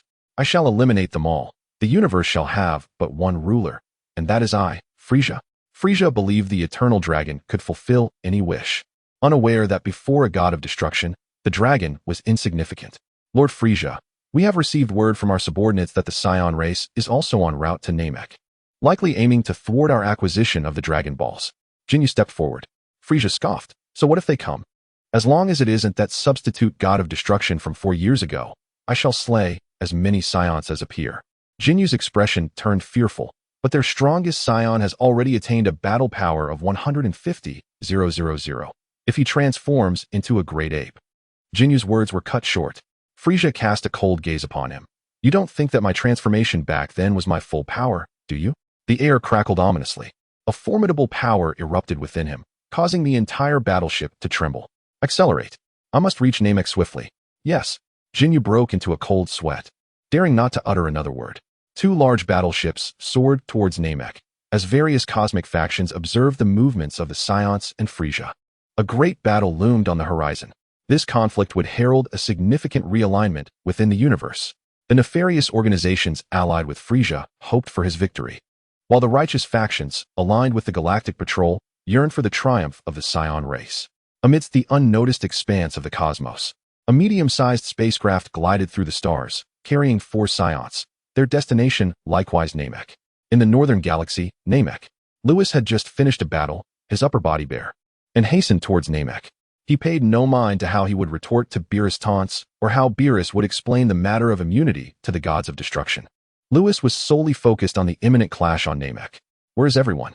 Lewis scanned his surroundings, sensing a lack of any invading presence on Namek. There were no fluctuations of battle. With a thought, Lewis vanished in an instant. The Grand Elder sat upon a colossal chair, a worried expression etched upon his face. A great calamity was approaching. Would Namek truly weather this impending disaster? As the Grand Elder murmured to himself, a figure suddenly appeared before him. Grand Elder, it's been a long time. Lewis waved his hand. Who are you? The Grand Elder, startled, looked down and felt a sense of familiarity with Lewis, as if he had encountered him before. The candidate God of Destruction. The Grand Elder finally recognized the young man before him as the candidate God of Destruction from 4 years prior. He quickly offered his respectful greetings. I have seen the candidate God of Destruction. Lewis, in his tattered attire, was unaware of the events that had transpired. However, such matters were beyond the purview of the Grand Elder of Namek. Compared to 4 years ago, Lewis had not changed much in appearance. Yet the aura he emanated seemed distinctly different. Hiss. Has he broken through again? No need for formalities. Lewis gestured dismissively. The Grand Elder regained his composure and urgently requested. Candidate God of Destruction, Namek is on the brink of a great calamity. I shall fulfill the promise I made back then. Do not worry. Lewis had once borrowed someone else's Dragon Balls and, upon leaving Namek, instructed Naru to convey a message to the Grand Elder that he would assist Namek in overcoming the impending disaster. Thank you, candidate God of Destruction. The Grand Elder's voice, though aged, conveyed a palpable sense of relief. By the way, Grand Elder, have those who intend to invade Namek not yet arrived? Lewis inquired further. Currently, I have not observed anyone descending upon Namek. Not yet. I must have been too hasty. Lewis glanced at his tattered garments, a hint of amusement flickering across his face. Had he known better, he would have heeded Beerus's jests about the other gods of destruction before venturing here. Nevertheless, having arrived, Lewis had no intention of returning to Earth. He wished to avoid the possibility of Frieza and his minions descending upon Namek just as he departed, for that would spell doom for the planet. I shall remain on Namek, rest assured, Elder, Lewis declared before taking his leave from the Elder's abode. Chapter 31. The Saiyan clan versus the Frieza force. A month has elapsed. In the northern region of Namek, a bare-chested figure sat by the lakeside, eyes closed in meditation. Suddenly, a malevolent aura manifested above. The winds howled furiously, and the atmosphere grew increasingly oppressive. Have they arrived? Lewis opened his eyes and beheld a colossal spaceship hovering in the atmosphere. With a thunderous roar, another vessel emerged, emblazoned with the emblem of the Galactic Patrol. Have King Vegeta and his companions also arrived? Lewis lifted his head, a faint smile gracing his lips. How exhilarating! The impending clash between the Saiyans and the Frieza force was enough to spark excitement. Lewis hastened back to the Grand Elder. The tension on Namek was palpable, with all Namekians gathered in the Grand Elder's village, sensing that a storm was on the horizon. Upon seeing Lewis, the Grand Elder sighed in relief. Candidate Destroyer. You have come. Lewis nodded. Gather all the Namekians to ensure they are safe from the impending battle. I have already instructed my kin to assemble in this village. He added, that is good. With me here, you need not worry. Lewis soared into the air, circling above, observing the two ships in the atmosphere. The hatch of the Frieza force's spaceship opened. Frieza emerged, riding in a pod, exuding an intensely frigid aura. Come, let me see just how strong the Saiyans have become. Yes. The members of the Ginyu Force and the Frieza army swiftly descended from the ship. A total of 2,000 Frieza soldiers had arrived. The hatch of the Saiyan spaceship opened.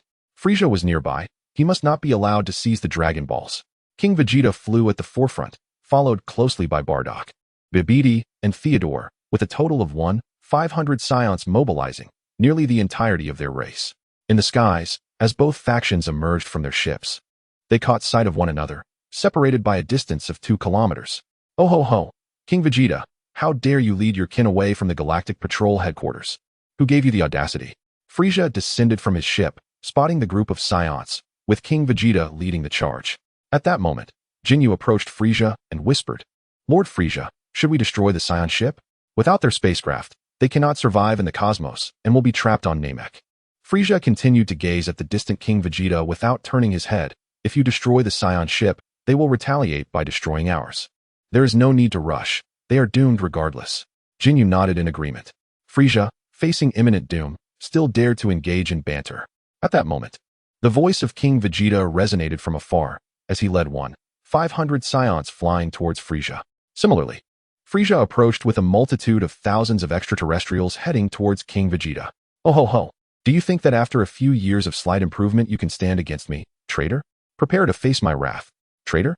We cannot be deemed traitors. Your malevolence will eventually catch up with you. We Saiyans are merely following the tide of fate. The atmosphere crackled with tension as words clashed in the sky. Even before the battle commenced, the mere exchange of words heightened the surrounding tension. King Vegeta and the Saiyans finally arrived before Frieza's legion. Upon seeing the tyrant who once ruled over them, the Saiyans gritted their teeth in fury. The two forces stood in opposition, on the brink of battle. King Vegeta, speak. Why have you betrayed me? I wish to know your true reasons. Frieza circled in the void, coldly regarding King Vegeta. The true reason? This inquiry left the Saiyans perplexed, as they too were unaware of the motivations behind King Vegeta's past decisions.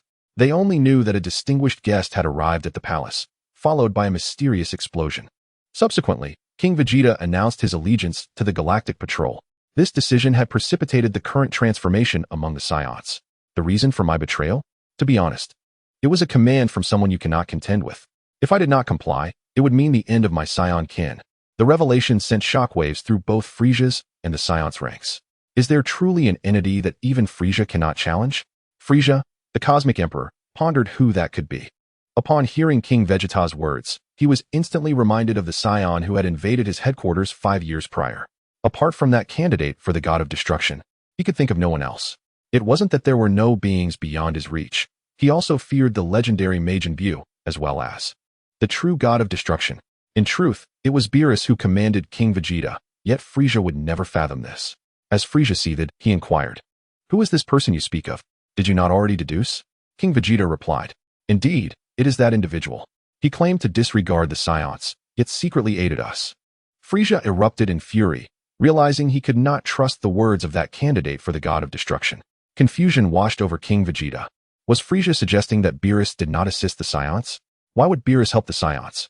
One believed that Lewis had aided them, while the other questioned Beerus's involvement, leaving them utterly disconnected in their dialogue. King Vegeta shook his head, declaring, "Frieza, even without that individual's command, we Saiyans would find a way to escape your control." Frieza clenched his fists, questioning, "Why?" At that moment, Bardock stepped forward, asserting, "Frieza, do you really think we are oblivious to everything?" Bardock, the strongest of the Saiyan clan, possessed a battle power of 150,000. Frieza fixed his gaze on Bardock, remarking, "Impressive strength. It's hard to fathom that you Saiyans have grown to such heights in just a few short years. Pray, enlighten me. What do I fear?" Frieza, showing no urgency to strike, was eager to understand why these Saiyans were so desperate to break free from his grasp. "Ha. Have you not always been wary of the legendary Super Saiyan arising among our ranks?" Bardock's eyes glimmered with fierce determination as he gazed at Frieza, who laughed boisterously. Super Saiyan. The alien minions of Frieza, oblivious to its significance, were met with a tumultuous reaction from the Saiyans. Is the legend of the Super Saiyan true? No wonder Frieza fears us. Thankfully, King Vegeta made that decision in advance. Otherwise, we would inevitably fall to Frieza. Frieza fell silent, taken aback by the realization that these Saiyan monkeys were aware of his apprehension regarding the Super Saiyan. However, Bardock was correct. Once he had utilized the Saiyans, he would undoubtedly annihilate their race. Indeed, this band of Saiyans had narrowly escaped his wrath. Above the Elder's village, Lewis circled, observing that Frieza and the Saiyans were not far away, their confrontation visible in clear view. "Where are Kakarot and Vegeta?" Lewis scrutinized the scene, noting the absence of Vegeta and his comrades. Surely, they haven't engaged in battle with Frieza's forces before arriving.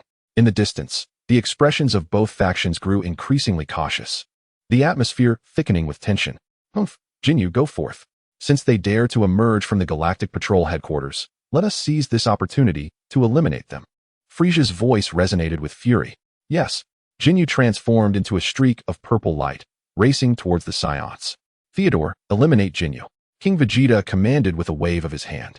Yes, Theodore soared from the crowd, charging at Jinyu.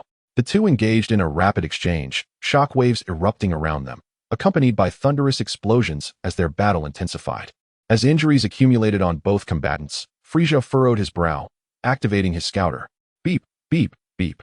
Battle power, 110,000. Battle power, 120,000.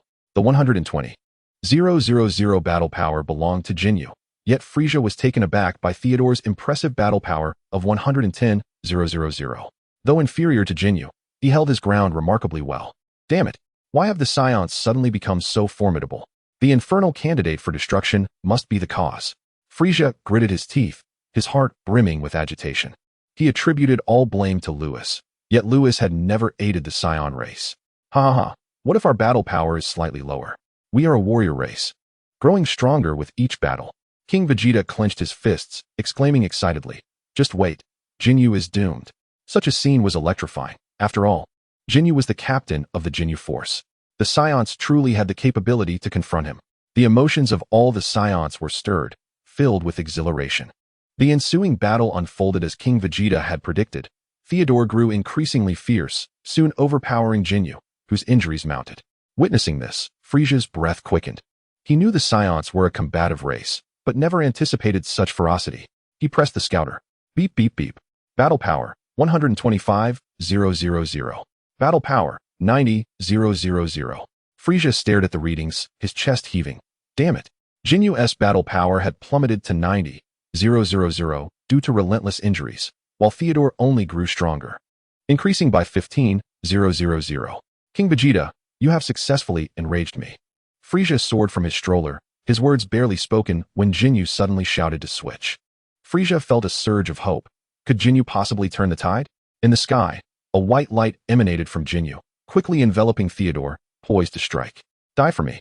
Bardock had long sensed something amiss and concentrated a shockwave aimed at Jinyu. Boom. Jinyu was struck, his body contorting under the searing heat. unable to even scream before melting away in Bardock's shockwave. Damn it, an ambush! Frieza seethed with rage. Humph, it is a mortal enemy. Who cares about ambushing? King Vegeta wasted no words, gesturing grandly. Everyone, charge. This time, we will eradicate Frieza's forces. The Saiyan leader issued the command, and the 1,500 figures behind King Vegeta erupted with white auras, surging toward Frieza's legion. The two sides quickly entangled in fierce combat. Boom. The Namekian planet echoed with explosions. The wind howled, mountains crumbled, and riverbeds collapsed. It was as if the twilight of the gods had descended, plunging Namek into chaos and darkness. The Elder's village. The battlefield was not far from here, and the shockwaves from the clash between the Saiyans and Frieza's army swiftly reached this place. The great disaster foretold by the Elder had arrived. My heavens, is this the power mere mortals can wield? Our Namek is doomed. The Namekians fell into an abyss of panic. At that moment, a purple light blossomed in the sky. The approaching shockwaves dissipated rapidly upon contact with the purple glow. What is happening? Indeed, the Elder once remarked that we, the Namekians, would receive assistance from formidable allies. And it must surely be one of those powerful beings who has intervened. Lewis's act of safeguarding the Namekians went unnoticed by Frieza and King Vegeta. A few days prior, Lewis had ascended to the divine dimension, his strength having transformed into divine power. Mortals are incapable of sensing the presence of the divine, and naturally, the detection devices crafted by mortals are equally ineffective. Chapter 32. Transformation into a giant ape on King Vegeta's side. The Saiyans engaged in fierce combat with the Frieza force. Only Bardock and King Vegeta remained unmoved, their gazes fixed intently upon Frieza. Frieza, surrender. Your subordinates are no match for us Saiyans, Bardock declared coldly. Frieza hovered in the air, surveying the lifeless bodies of his fallen minions. Each Saiyan before him possessed a battle power exceeding 8,000, with several boasting over 100,000. Watching from the sidelines, the members of the Jinyu force had been dispatched in mere moments. The other Frieza force personnel found it nearly impossible to resist. This was a slaughter, overwhelmingly one-sided. Isn't your reliance on that substitute God of Destruction? Frieza dismissed his subordinates with a murderous glare. Once I obtain the Dragon Balls, that substitute God of Destruction will meet his end as well. King Vegeta furrowed his brow, perplexed by the mention of Lewis. Bardock was even more bewildered. Who was this substitute God of Destruction? Boom. Frieza unleashed his power, causing Namek to tremble. The sheer terror of his strength made King Vegeta shudder. Indeed, Frieza's battle power was rumored to be 530,000. Bardock, be cautious. Very well, King Vegeta. Be prepared to harness the artificial moon at a moment's notice. In our normal state, we cannot hope to defeat Frieza. Bardock sprang into action, darting before Frieza and delivering a powerful punch. Bang! The air erupted, the force shattering the ground below and causing the lake to surge. Both factions engaged in battle turned their heads. The ultimate clash was about to commence. Frieza's chest was struck, and he remarked dismissively, "Is this it? A mere 150,000 battle power?" Humph. Bardock ignored Frieza's taunts, having chosen to confront Frieza head-on. He had steeled himself for this moment. He quickly retreated, gathering a formidable wave of energy to hurl at Frieza. Simultaneously, King Vegeta joined the fray. With Bardock's 150,000 battle power and King Vegeta's 120,000, the two launched a simultaneous assault on Frieza. The heavens dimmed. In the distance, Lewis shook his head. Compared to Bardock and King Vegeta, Frieza was simply too powerful. The 100,000 battle power of the Saiyans seemed like an insurmountable chasm before Frieza's 530,000. There was no hope for victory. Indeed, after only a brief skirmish, Bardock and King Vegeta were struck and sent crashing to the ground. King Vegeta, Bardock. After defeating their opponents, Bibert and Theodore charged toward Frieza with fierce determination. The other Saiyans with battle powers of 100,000 followed suit. As Bardock and King Vegeta crashed to the earth, they spat out blood and soared back into the sky. In that moment, 16 Saiyans with battle powers exceeding 100,000 surrounded Frieza. Boom. The magnetic field of the heavens became chaotic, and bolts of lightning streaked across the clouds. The Namekians gazed upon the scene as though witnessing the apocalypse. Thankfully, a violet shield enveloped them in protection. Die. In the skies above, Bardock swiftly maneuvered, channeling his entire strength into a singular shockwave, which surged forth like a celestial wolf towards Frieza. Trash, do you truly believe you can harm me? Frieza nonchalantly deflected the incoming wave after sending Bibert flying. With a decisive motion, he clapped his hands together, redirecting Bardock's shockwave in an instant. Perish. Seizing the opportunity, the other Saiyans launched their assault simultaneously. Within mere seconds, thousands of energy orbs cascaded towards Frieza. Boom, boom. The very ground beneath Frieza erupted in a cataclysmic explosion, akin to being bombarded by thousands of nuclear warheads. Smoke billowed and flames danced wildly. The very fabric of space trembled at that moment. He must be dead, exclaimed the Saiyans, panting heavily.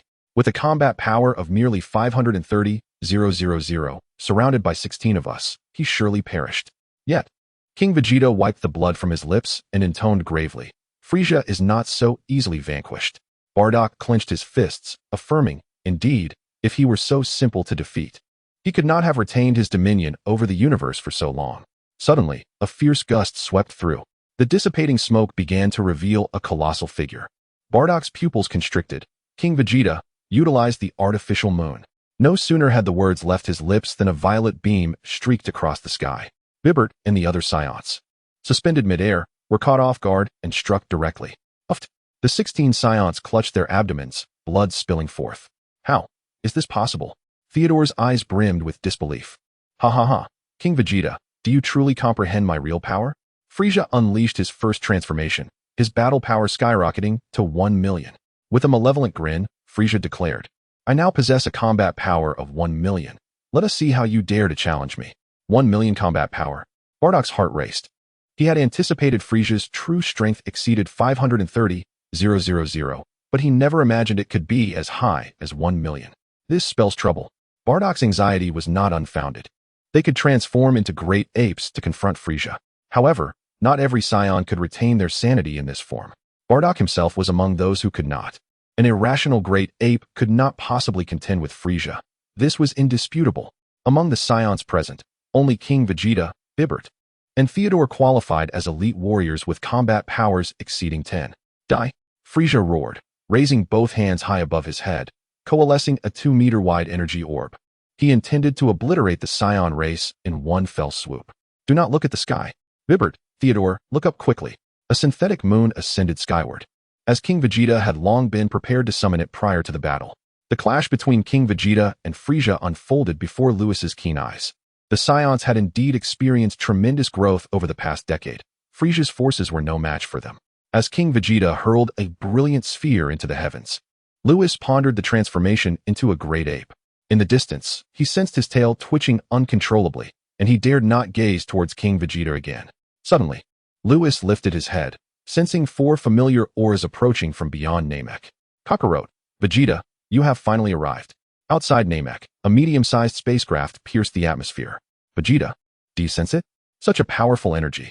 Goku clenched his fists, his blood boiling with anticipation. He felt it, the wicked energy emanating from Frieza. During their years on Earth, Vegeta and his companions had learned to control and sense energy. Through the transparent glass of the spacecraft, Vegeta observed the ground below. This energy was terrifying. It must possess a combat power exceeding 1 million. I wonder how my father and the others are faring. 1 million combat power? Raditz gasped. Can we truly defeat Frieza? Nappa gritted his teeth. What of 1 million combat power? If we transform into great apes, we too can attain that level. Just as Nappa finished speaking, 3 violent auras suddenly erupted beneath Namek. Raditz, accelerate now. It must be my father transforming into a great ape. Above Namek, a synthetic moon hung in the sky. Roar! Roar! Roar! 3 terrifying howls echoed across the battlefield. Bibidi, Theodore, and King Vegeta transformed into great apes, their combat power surging beyond 1 million.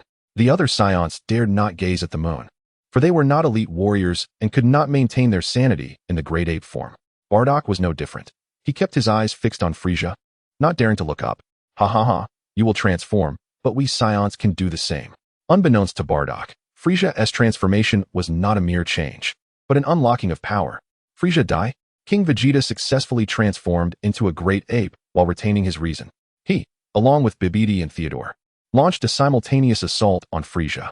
The skies crackled with lightning, and the winds howled fiercely. In the heavens, the 3 great apes engaged Frieza in combat. After 10 minutes of fierce struggle, the trio's strength was undeniably formidable. Each punch sent ripples through the air. However, the great ape's speed was noticeably inferior to Frieza's, allowing him to effortlessly evade their attacks. Fortunately, it was 3 against 1. With Bardock occasionally launching surprise attacks, King Vegeta's faction managed to avoid falling into a disadvantage. Those detestable Saiyan monkeys. Frieza evaded a punch and retreated 100 meters, his fists clenched in a fury. If he were merely facing a single giant ape with a power level of 1 million, he would not be overly concerned, and could even contend with 2 simultaneously. However, the sudden emergence of 3 colossal apes, each possessing a power level of 1 million, posed a substantial challenge. Frieza cast a glance around, noting that all his subordinates had perished, while not a single Saiyan had fallen, with only a few sustaining serious injuries.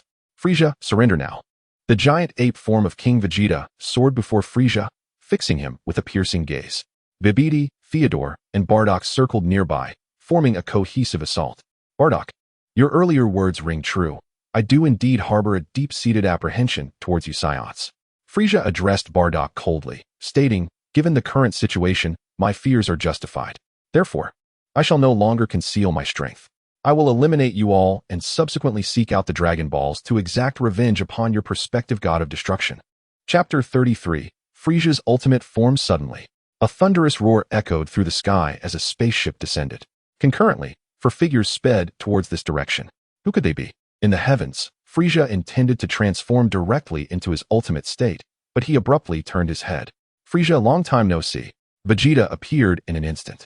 Goku followed closely behind, his attention fixated on Frieza until he suddenly spotted Bardock. He was taken aback. Bardock, upon seeing this, was equally stunned. It felt as though time itself had frozen. An unusual sensation surged within Goku. Ever since he matured into adulthood, he had recognized that he was not of Earth, and learned that Raditz was his elder brother. According to Raditz, he also had a pair of parents. Was one of them his father? Goku flew to Bardock's side, opening his mouth to speak. Kakarot, you have returned. Bardock pressed his lips together. He had so much he wished to convey to his second son. Yet at this moment of recognition, he found himself at a loss for words. Goku smiled, realizing that his elder brother had spoken the truth. He bore an uncanny resemblance to his father, save for the 2 scars adorning his father's face.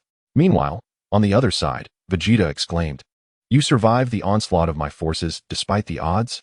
Haha, thanks to you, Frieza, I would not possess this power today had it not been for your influence. Vegeta laughed heartily, his battle power surging to an astounding 170,000.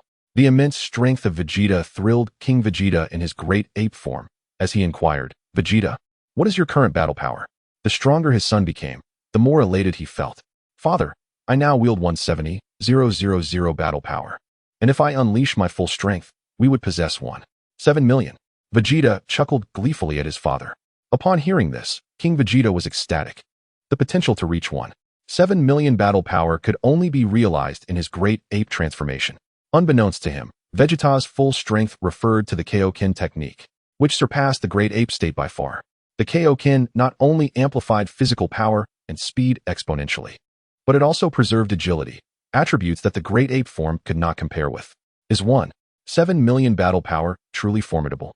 Frieza hovered in the void, arms crossed, as if the fury within him had evaporated. He was prepared to unleash his full power.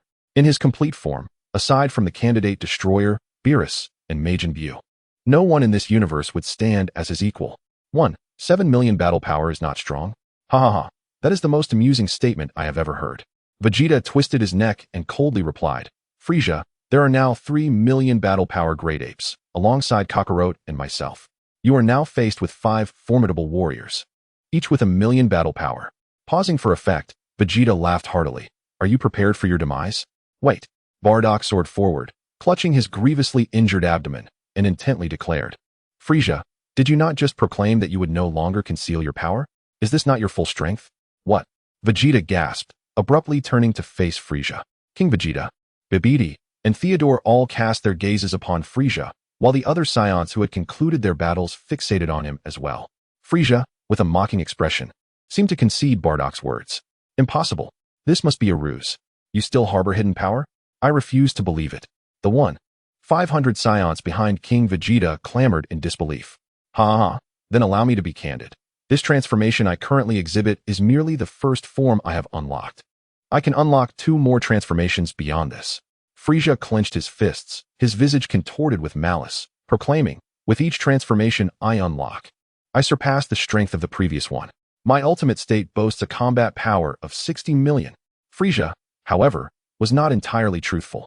He possessed an even more formidable transformation, wielding a staggering 120 million combat power. Yet, it was excessively taxing on his stamina, which was the reason for his deception. Vegeta, are you prepared for death? Frieza retorted, echoing Vegeta's earlier words. Almost immediately, he summoned the power within him and commenced his eruption. Stop him. Regardless of whether he speaks the truth or not, we must halt him. Vegeta shouted in terror. Kakarot, hurry, unleash the Kaioken times 10. A brilliant crimson light erupted around Vegeta as he unleashed 7 million combat power. Father, you are gravely injured. Here, take this Senzu Bean. It will restore your strength. Goku urged, handing Bardock a Senzu Bean, which also ignited a crimson aura around him, exerting a pressure of 2 million combat power that resonated through the sky. Not hesitating, Bardock bit into the Senzu Bean and instantly felt a surge of energy. Not only have my injuries mended, but my strength has also increased. Bardock laughed heartily, marveling at the miraculous nature of the bean. However, now was not the time for contemplation. Bardock, like the others, began to unleash his power. In an instant, the 3 Saiyans surged towards Frieza. The remaining Saiyans attempted to assist, but upon receiving the order to retreat, they were forced to withdraw. Raditz and Nappa were similarly constrained, their powers barely reaching 100,000, compelling them to follow suit.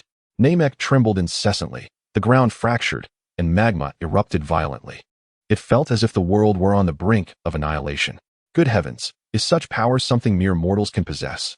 Our Namek will not explode, will it? The Namekians within the Grand Elder's village fell into a state of panic. Luis descended before the Grand Elder's dwelling, addressing Nail. Ensure the Grand Elder is prepared to summon the dragon at a moment's notice. Our Namek is at significant risk of destruction. Neru hastily exclaimed, Lord Candidate Destroyer, with your formidable power, you should be able to prevent all of this. Why do you not intervene? Suddenly, an ancient voice resonated from within the room. Neru, heed the commands of the Candidate Destroyer. Yes. Neru gritted his teeth and ultimately set out to gather the Dragon Balls. Meanwhile, Luis soared into the sky, casting a glance at the Namekians in the village below. I could intervene, but Kakarot might not be able to transform. I regret to inform you that your Namek will have to be temporarily sacrificed. I promise to compensate you. Luis murmured to himself, then turned his gaze to the distance. The trio of Saiyans attempted to thwart Frieza's transformation, but before they could approach him, a powerful wave of energy knocked them off their feet. They unleashed energy blasts, but it seemed as though Frieza was shielded by an invisible wall, rendering their attacks ineffective and failing to disrupt his transformation. It appeared that Frieza was on the verge of achieving his ultimate form. Luis observed the clash with great interest. Among the trio of Saiyans, Goku stood out as the strongest in terms of both combat prowess and technique. As for Bardock and the 3 great apes, their fighting style and energy manipulation were utterly dismal. Vegeta, on the other hand, demonstrated a noticeable improvement in his mastery of ki, clearly showing the lineage of training he shared with Goku, both having been trained by the great Kakarot. However, the styles of Goku and Vegeta were distinct. Vegeta's approach was more aggressive, while Goku exhibited a fluidity in his movements, as if he fought without desire, embracing a state of pure intent. Boom. A thunderous aura erupted. Frieza was on the brink of entering his ultimate state. Luis watched as Frieza's form began to shrink, becoming even smaller than Vegeta. Yet his strength grew exponentially. Frieza's transformation restored his power to an astounding 60 million battle strength, unleashing an overwhelming force that compressed the air around him, producing a sizzling sound. He resembled a primordial beast, instilling terror in all who beheld him. The distant Saiyans, filled with dread, turned pale. Frieza remained an indomitable force. Kakarot, we shall see if you can transform this time. You are our only hope. Luis continued to remain concealed, guarding the Namekians above the Elder's village. In the distance, Frieza had become diminutive, even shorter than Vegeta, yet his power was terrifying. The unrestrained energy he exuded disrupted the very fabric of space. Gulping audibly, Bardock, who faced Frieza, felt the overwhelming pressure. 60 million battle power. King Vegeta shook his head in disbelief. How can this be? How can anyone possess such unimaginable strength? Do we stand a chance? Vibert and Theodore were left speechless, and Vegeta too was rendered utterly shocked. After arduous training, he finally attained a battle power of 170,000, and with the use of the Kaioken technique multiplied by 10, he was capable of reaching 1,700,000. He initially believed that this newfound strength would allow him to exact his revenge. However, to his astonishment, Frieza boasted an overwhelming battle power of 60,000,000. He could sense the truth in Frieza's words. The tyrant truly possessed such formidable strength. Defeat seemed inevitable. Vegeta's eyes were hollow. Before the battle even commenced, he succumbed to despair, muttering to himself incessantly. Suddenly, Bardock shouted, "Kakarot, what are you doing?" Goku propelled himself forward, his eyes ablaze with determination as he gazed at Frieza. What an impressive foe. Engaging you will undoubtedly be thrilling. This scene caught Lewis's attention, and he smiled. Goku's reaction contrasted sharply with Vegeta's. Goku remained the same fearless warrior, undeterred by formidable adversaries. Conversely, Vegeta, having not yet endured the trials of his past, displayed his usual timidity. In no time, Goku and Frieza clashed. Bardock kept his distance. Without transforming into his great ape form, he would only possess a mere 100,000 battle power, insufficient even to match a fraction of Frieza's might. Charging in would only render him cannon fodder. Thus, he chose to remain hidden. Meanwhile, King Vegeta, in his great ape form, charged alongside Goku to assault Frieza. Vegeta, however, remained suspended in the air, motionless. Although he could wield a battle power of 1,700,000 using the Kaioken, it seemed as if his spirit had been robbed, leaving him devoid of any inclination to resist. Boom! The three-headed great ape was struck by a devastating energy wave, letting out a heart-wrenching roar. It then crashed violently to the ground, creating 3 immense craters. "Ha ha! Cursed Saiyan monkeys, let us see how you perish!" Frieza exclaimed gleefully, casually waving his hand, causing Goku to spit blood from the impact. Once he acquires the Dragon Balls, the universe will be his to command. Furious, Bardock, observing his son being mercilessly toyed with, felt a surge of rage. "Vegeta, you are the prince of the Saiyans. Will you merely stand by and watch?" If Bardock's power had not been so meager, he would have rushed in to aid his son long ago. Yet Vegeta remained unmoved. "Vegeta, you are nothing but a waste. Our Saiyan race has severed ties with Frieza. What does it matter if he possesses 60 million battle power? You cower before the enemy of our kin." Fury coursed through Bardock as he confronted Vegeta. "As a prince of the Saiyans, do you honor your lineage?" Unable to contain himself any longer, he prepared to gaze at the moon. A flicker of light ignited in Vegeta's vacant eyes as he muttered, "I am a waste? Bardock, you seek your demise." Vegeta's eyes glimmered anew, fists clenching tightly. "I'll settle the score with you later." Without acknowledging Bardock, Vegeta bellowed, 10 times Kaioken. His body erupted in a crimson glow as he charged forward. Bardock initially intended to transform into a great ape, yet upon witnessing Vegeta's actions, he hesitated. Nevertheless, the concern in his eyes did not dissipate. Rather, it deepened. Frieza was insurmountably powerful. The Saiyans harbored not a glimmer of hope. Chapter 34. Sun Wukong transforms into a Super Saiyan above the Elder's village. An unexpected turn of events unfolded. Oh, has Vegeta finally mustered his courage? Lewis observed with intrigue as Vegeta prepared for battle once more. Yet, even if Vegeta charged in, it would be futile. In the distance, 3 colossal apes ascended from the ground, joining Sun Wukong and Vegeta in their assault against Frieza. Just as Lewis had stated, the Saiyans harbored no glimmer of hope in this confrontation. Frieza had unlocked his ultimate form, boasting an astronomical battle power of 60 million, an utterly absurd figure. With mere gestures, Sun Wukong and his companions were left gasping for blood. It appeared that Frieza was toying with them, not exerting his full strength. This was a battle devoid of hope, unless Kakarot could assume the form of a Super Saiyan. Lewis shook his head. "Ha ha ha, it seems I've had my fun. Now it's time for you to perish."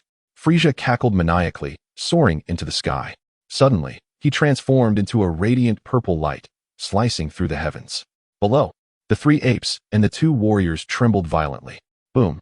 Bibert and Theodore were obliterated in an instant.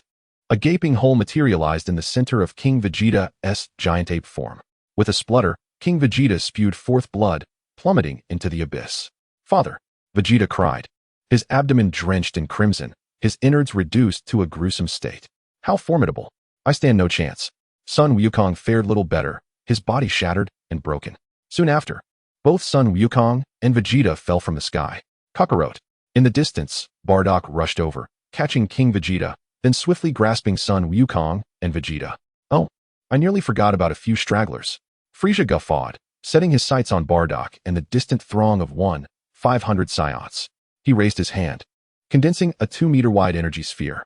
With a mighty throw, The entire sky was enveloped in a violet glow.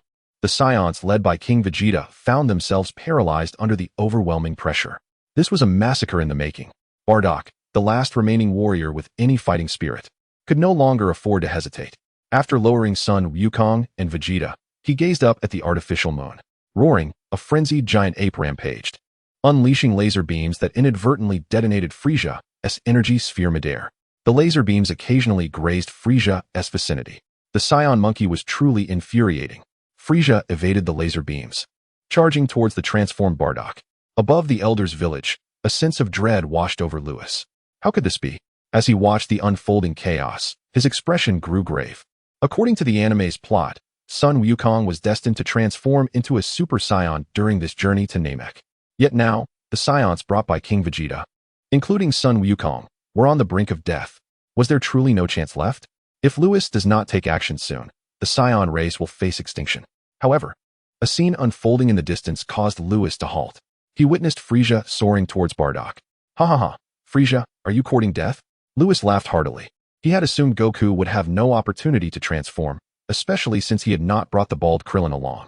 Yet, Frieza's reckless action would undoubtedly plunge him into an abyss of despair.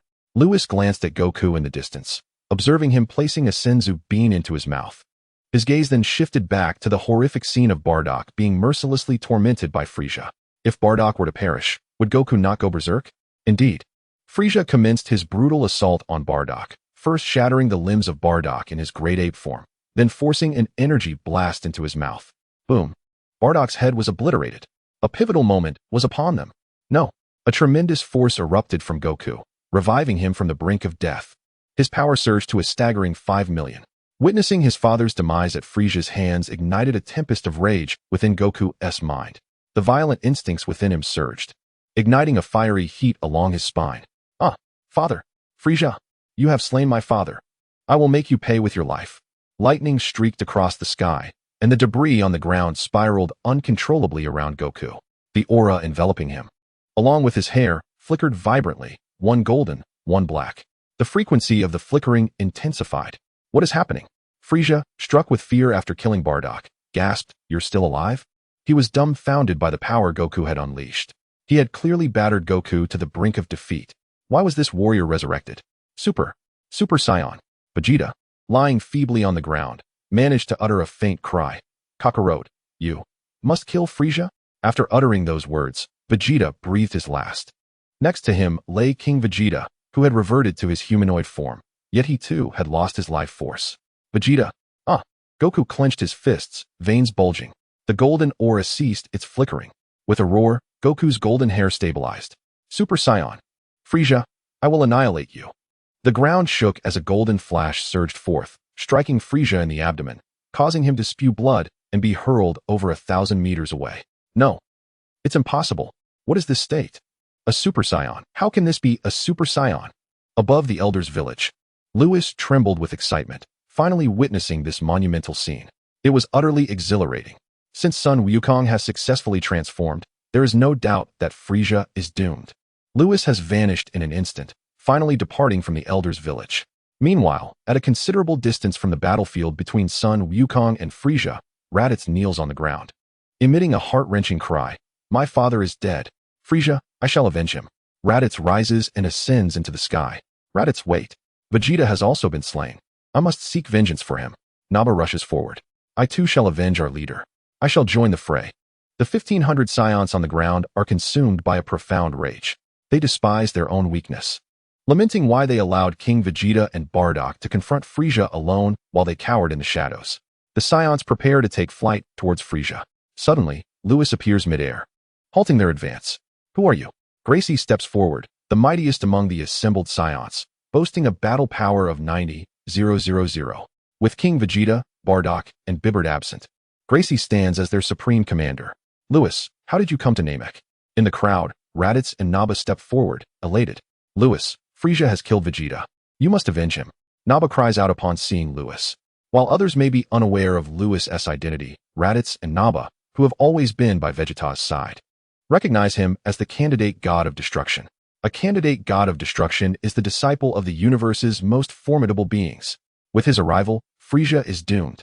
Gracie, Upon hearing Lewis's name, suddenly recalls. Lewis was a superior warrior of the Saiyan race, but he perished during a mission over a decade ago. Lewis, taken aback, responds, I died. How amusing. I am very much alive. Now, listen to me. We must leave Namek at once. Gracie coldly retorts, and why should we listen to you?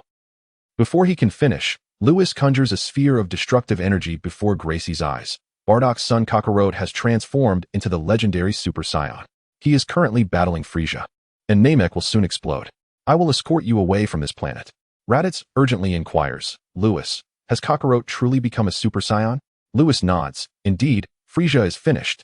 As for Bardock and the others, they can still be revived with the Dragon Balls, so do not worry.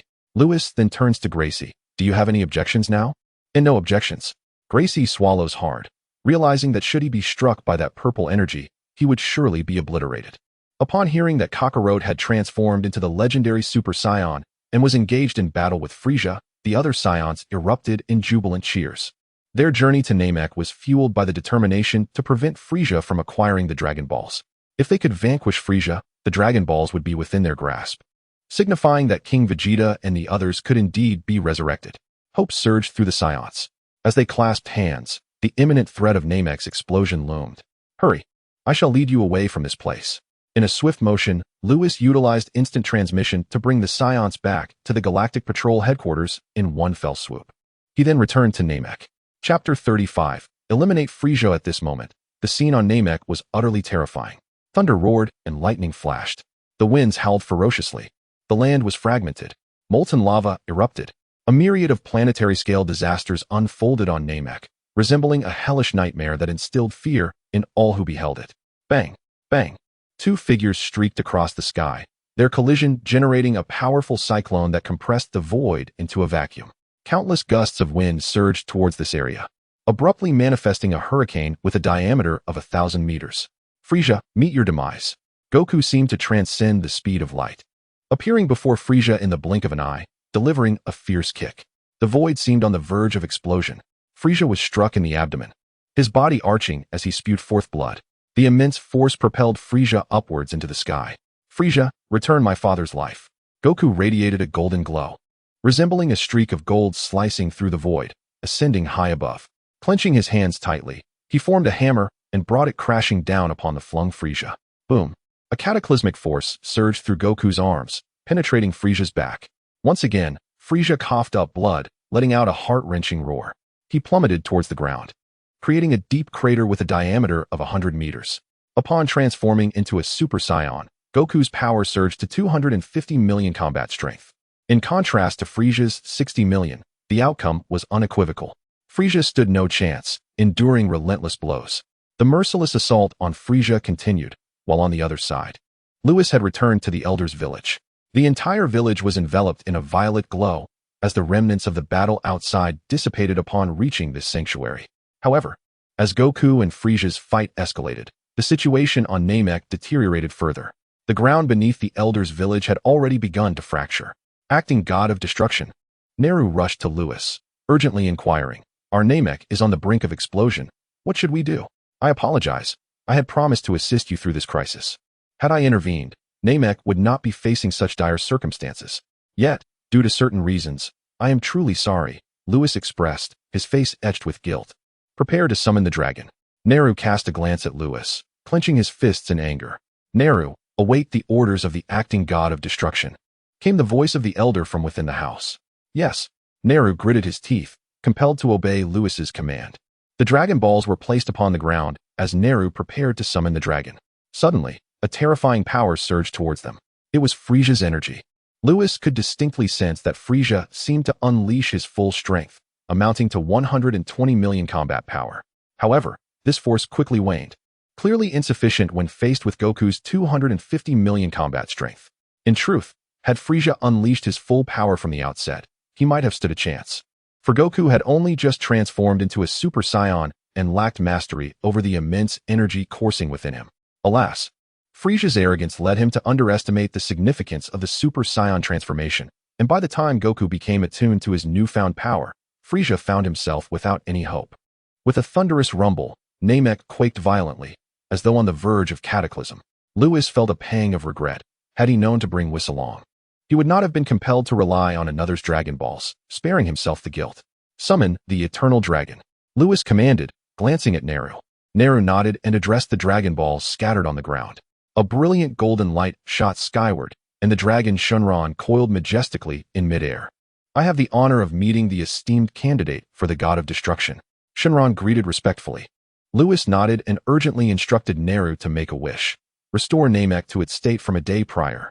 Time was of the essence, as the tremors of Namek intensified. In Lewis's perception, Frieza, that treacherous fiend, was indeed employing the planet-destroying attack, and in merely 5 minutes, Namek would surely meet its end. Naru articulated the wish in the language of Namek. It was a simple request. In the heavens, Shenron's eyes glimmered momentarily, and soon Namek began to transform.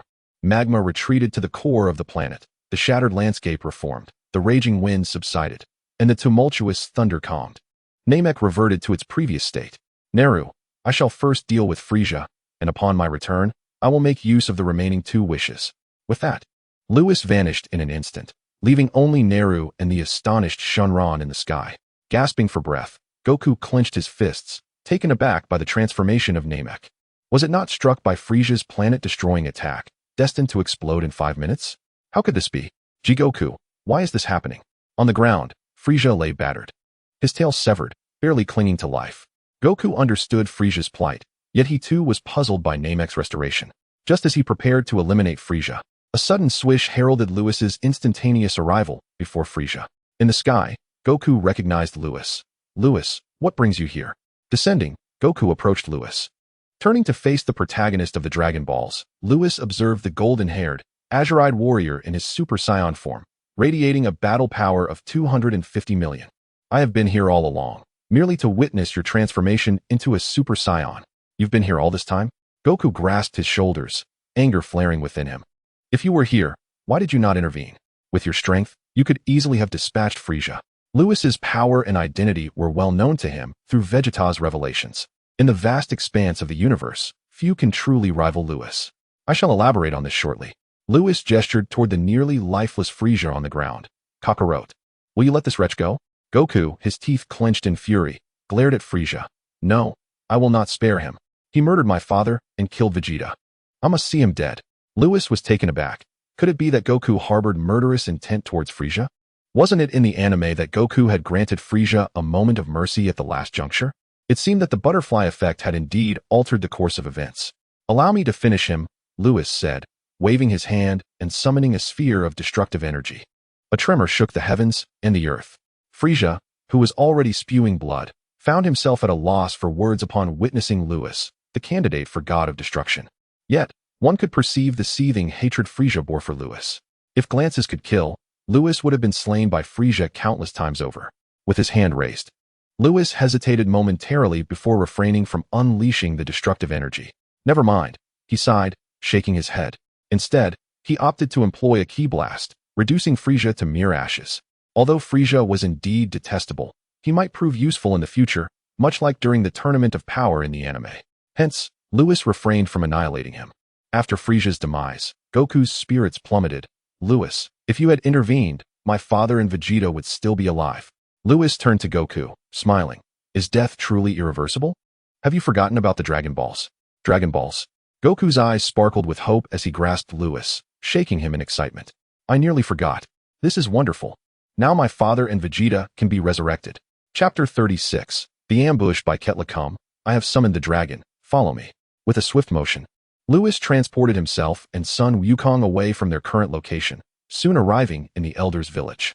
Above them swirled a green dragon, an entity of peculiar demeanor, seemingly drenched in cold sweat, as if it were in dire discomfort. Is there any wish remaining? I fear I may not endure much longer. In an instant, Lewis and son Wukong materialized before the dragon. Son Wukong gasped at the sight of the Shenron, the dragon of Namek. This is the Namekian dragon. It can revive your father, rest assured. Lewis turned to the dragon and commanded, Shenron, revive Bardock. Upon seeing Lewis return, Naru hastily relayed the request in the Namekian tongue. In the sky, Shenron's form became increasingly translucent. Apologies, esteemed candidate for God of Destruction, but Bardock's body is beyond repair, rendering this wish unattainable. Upon hearing this, son Wukong's face blanched. Lewis, this is dire. During my battle with Frieza, the ground erupted with magma, consuming both my father and Vegeta. They cannot be beyond revival. Can they? Lewis furrowed his brow and replied, Shenron, restore the bodies of the Saiyans killed by Frieza on Namek. Sun Wukong, momentarily taken aback, then grasped Lewis's shoulders, shaking him in excitement. Lewis, you are brilliant. Since the Namekian dragon stated it cannot revive the deceased without their bodies, we can restore Bardock and the others first, then bring them back to life. Your wish has been granted, esteemed candidate for God of Destruction, Shenron declared, and 5 corpses materialized upon the ground. Bardock, Vegeta, King Vegeta, Bibidi, and Tater. Lewis, their bodies have returned. Sun Wukong exclaimed joyfully. Suddenly, Lewis interrupted, do not speak yet. A sense of foreboding washed over him, and he sensed an impending danger as his pupils dilated. He soared into the air, turning to Neru and shouted, Neru, wish for everyone on Namek, including these 5 bodies, to be transported to Earth, quickly. Lewis's voice was laced with urgency. Neru, startled and unsure of the unfolding situation, complied. Yet, before Neru could complete his wish, the sky darkened, revealing a massive destructive energy sphere, a kilometer in diameter. This energy orb resembled a purple sun plummeting from the heavens. With a thunderous roar, the fabric of the void shattered, scattering fragments of space like confetti, only for the rift to heal itself shortly thereafter. Should this destructive energy strike Namek, the surrounding million-mile radius would likely collapse. While Lewis could escape with Sun Wukong and Neru, the Namekians would be doomed. Overwhelmed with guilt for the Namekians, Lewis could not bear to witness their demise. Damn it, Ketla, just wait. If Lewis's perception is not mistaken, it must be the machinations of Katra. A sudden eruption of golden flames engulfed him, transforming his hair into a radiant gold. He had ascended to Super Saiyan. In an instant, he teleported beneath the descending destructive energy sphere, bracing against it. Boom. The malevolent aura emanating from the destructive energy created a vacuum in the atmosphere above. Immunity rendered all adverse effects directed at Lewis instantly nullified. Although Lewis remained unharmed, his current strength was insufficient to withstand the falling destructive energy sphere. Pressed beneath its weight, his body plummeted rapidly toward the surface of Namek. As he cut through the air, sparks ignited around him, his descent accelerating. Just as he was about to make contact with the ground, the body of the wave-riding entity vanished without a trace, and simultaneously, everyone on Namek, including the 5 corpses on the ground, disappeared. Buzz. The destructive energy struck Namek, causing the surrounding star systems to collapse into a massive void. In the vast expanse of the universe, Katra, does this not concern you that Beerus might come after you? Angel Conic hovered in the pitch-black sky, staff in hand. Glancing at Katra, his gaze fixed on the abyssal void, replied coldly, what if Beerus knows? Lord Zeno has decreed that the gods of destruction are not to engage in battle. Beerus dares not confront me. Otherwise, Lord Zeno would surely erase him. Besides, I have already made an enemy of that young genius. I cannot afford to let someone with such immense talent escape. Otherwise, he will inevitably seek vengeance in the future. The image of Lewis sparring with the candidate for God of Destruction left a deep impression on him. At merely 20 years of age, he had breached the divine dimension and grasped the essence of destructive energy, achieving an angelic level of mastery. Katra turned to Conic. Did you not inquire with Whis about that young man? Conic squinted his eyes. Whis mentioned that this is Lewis's innate ability, allowing him to disregard all harm. Disregard all harm? Katra chuckled. Do you truly believe that Lewis could escape from the destructive energy I just unleashed? Conic fell silent, believing that Lewis could indeed evade it, but he feared that voicing this might displease Katra. He vividly recalled his sister's parting words upon leaving the 7th universe. That young man Lewis is exceptional, beyond my comprehension. Along with that holy aura that swept across Lord Zeno's universe and that mysterious earth. After uttering this, his sister had departed for Zeno's palace to seek out their father, prompting other angels to follow suit. Only he remained, bound by his duty to remain in the 7th universe, determined to extinguish its hope. We must depart quickly, lest Beerus arrives, Katra stated nonchalantly. Indeed, Conic waved his staff, leading Katra away from the scene. In the next moment, 2 figures indeed materialized. Katra, well done. Beerus, in a fit of rage, unleashed an overwhelming pressure that sent tremors throughout the entirety of the northern galaxy. Whis, restore this place. Certainly. Whis waved his staff, and the surrounding voids of darkness abruptly reverted to their former state, while the ravaged planet Namek was also rejuvenated. Whis, take me to Universe 4. With that, the 2 vanished. Chapter 37. Bestowing the spirit fruit in the eastern plains of Earth, Lewis, Sun Wukong, and all the Namekians were transported to this unfamiliar locale. The Grand Elder sat on the ground, surveying his surroundings with a bewildered expression, inquiring, "Lord Candidate Destroyer, what has transpired?" Sun Wukong swallowed hard, exclaiming, "What was that attack just now? It was terrifying." Neru wiped the sweat from his brow, saying, "That truly frightened me." The other Namekians, who had also been relocated here, shared in their trepidation. "Grand Elder, I apologize. It is I who have brought you trouble." Lewis gritted his teeth. He had ascended to the divine dimension and could sense the presence of deities. That destructive energy blast had been hurled by Quatella. No wonder Beerus despises that vile rat. He is exceedingly treacherous, Lewis thought. "Please wait here. I shall find someone to restore your Namek and then return you home." Anything struck by the destructive energy could not be revived by an ordinary dragon. The only entities capable of such restoration, aside from the super dragon, were the Time Lords, who could manipulate time. Seizing the opportunity before the 2 minutes elapsed, Lewis vanished in a flash. Soon, Lewis located Whis, who had just returned from the 4th universe. He requested Whis's assistance in restoring Namek, only to be informed that it had already been restored.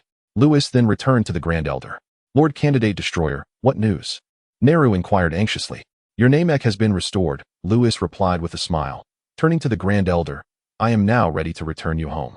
"Thank you, Lord Candidate Destroyer," the Grand Elder replied, taking the hand of a fellow Namekian. Lewis utilized instant transmission, leading everyone back to Namek. Upon arrival, it was evident that Namek had sustained no damage. The returning Namekians stood in astonishment, wondering if the Candidate Destroyer had once again employed the Dragon Balls. "Grand Elder, as a gesture of my sincere apologies, I wish to present you with a gift," Lewis declared, retrieving 3 universal capsules from his pocket and opening one. With a loud bang, a 200 cubic meter warehouse materialized, filled with grayish-blue fruits. The Grand Elder, perplexed, asked, "Lord Candidate Destroyer, what are these?" "These fruits are known as spirit fruits. Consumed by deities, they can extend a person's lifespan. In truth, the spirit fruits not only enhance longevity, but can also significantly amplify one's strength.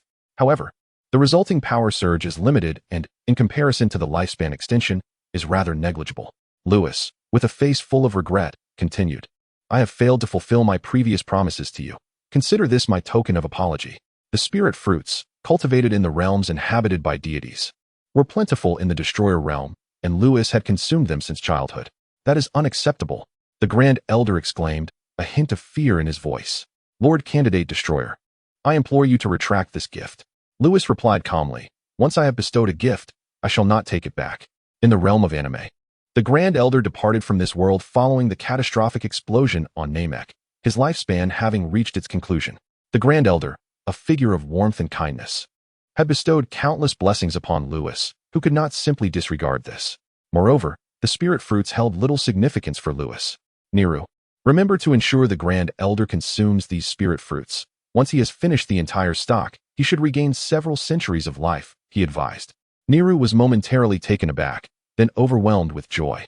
The other Namekians shared in the excitement, for the Grand Elder was akin to a father to them. Given his advanced age, it was not unthinkable that he could depart at any moment. In truth, they possessed the Dragon Balls, which could grant a wish to restore the Grand Elder's youth. However, such an act would contravene the natural order. The Grand Elder would undoubtedly refuse such a proposal. If consuming these fruits could extend his life, it would be different from wishing upon the Dragon Balls, a notion the Grand Elder would surely find acceptable. Lewis handed the remaining 2 universal capsules to Neru before departing from Namek. Meanwhile, on Earth, in the backyard of the Tai's family, Bulma gazed sorrowfully at Vegeta's lifeless body sprawled on the ground. "Oh, Vegeta, how could you be gone?" she lamented, tugging at Goku's collar. "Goku, who killed Vegeta? Why didn't you protect him?" "I'm sorry, Bulma," Goku gritted his teeth. "I failed to protect him, but rest assured, we can use the Dragon Balls to bring back both Vegeta and my father." Yes, we still have the Dragon Balls," Bulma suddenly recalled, preparing to retrieve the Dragon Radar. At that moment, Lewis appeared unexpectedly. Ties rushed over, checking him for injuries, and sighed in relief. "Where have you been for the past month? You scared me." "Don't worry, you know my resilience," Lewis replied, embracing Ties and savoring the warmth of her body and the rhythm of her heartbeat. It had been a month since he last saw her, and he had missed her dearly. "Brother-in-law, you must avenge Vegeta," Bulma interjected, approaching. Lewis released Ties and reassured her, "Rest easy, Vegeta will be fine. Moreover, the one who killed him has already met his end." Turning to Whis, who lounged on a beach chair, Lewis requested. Whis. Please resurrect these 5 individuals to spare me the trouble of seeking the Dragon Balls. Whis can do that. Bulma was taken aback. Even Ties was puzzled.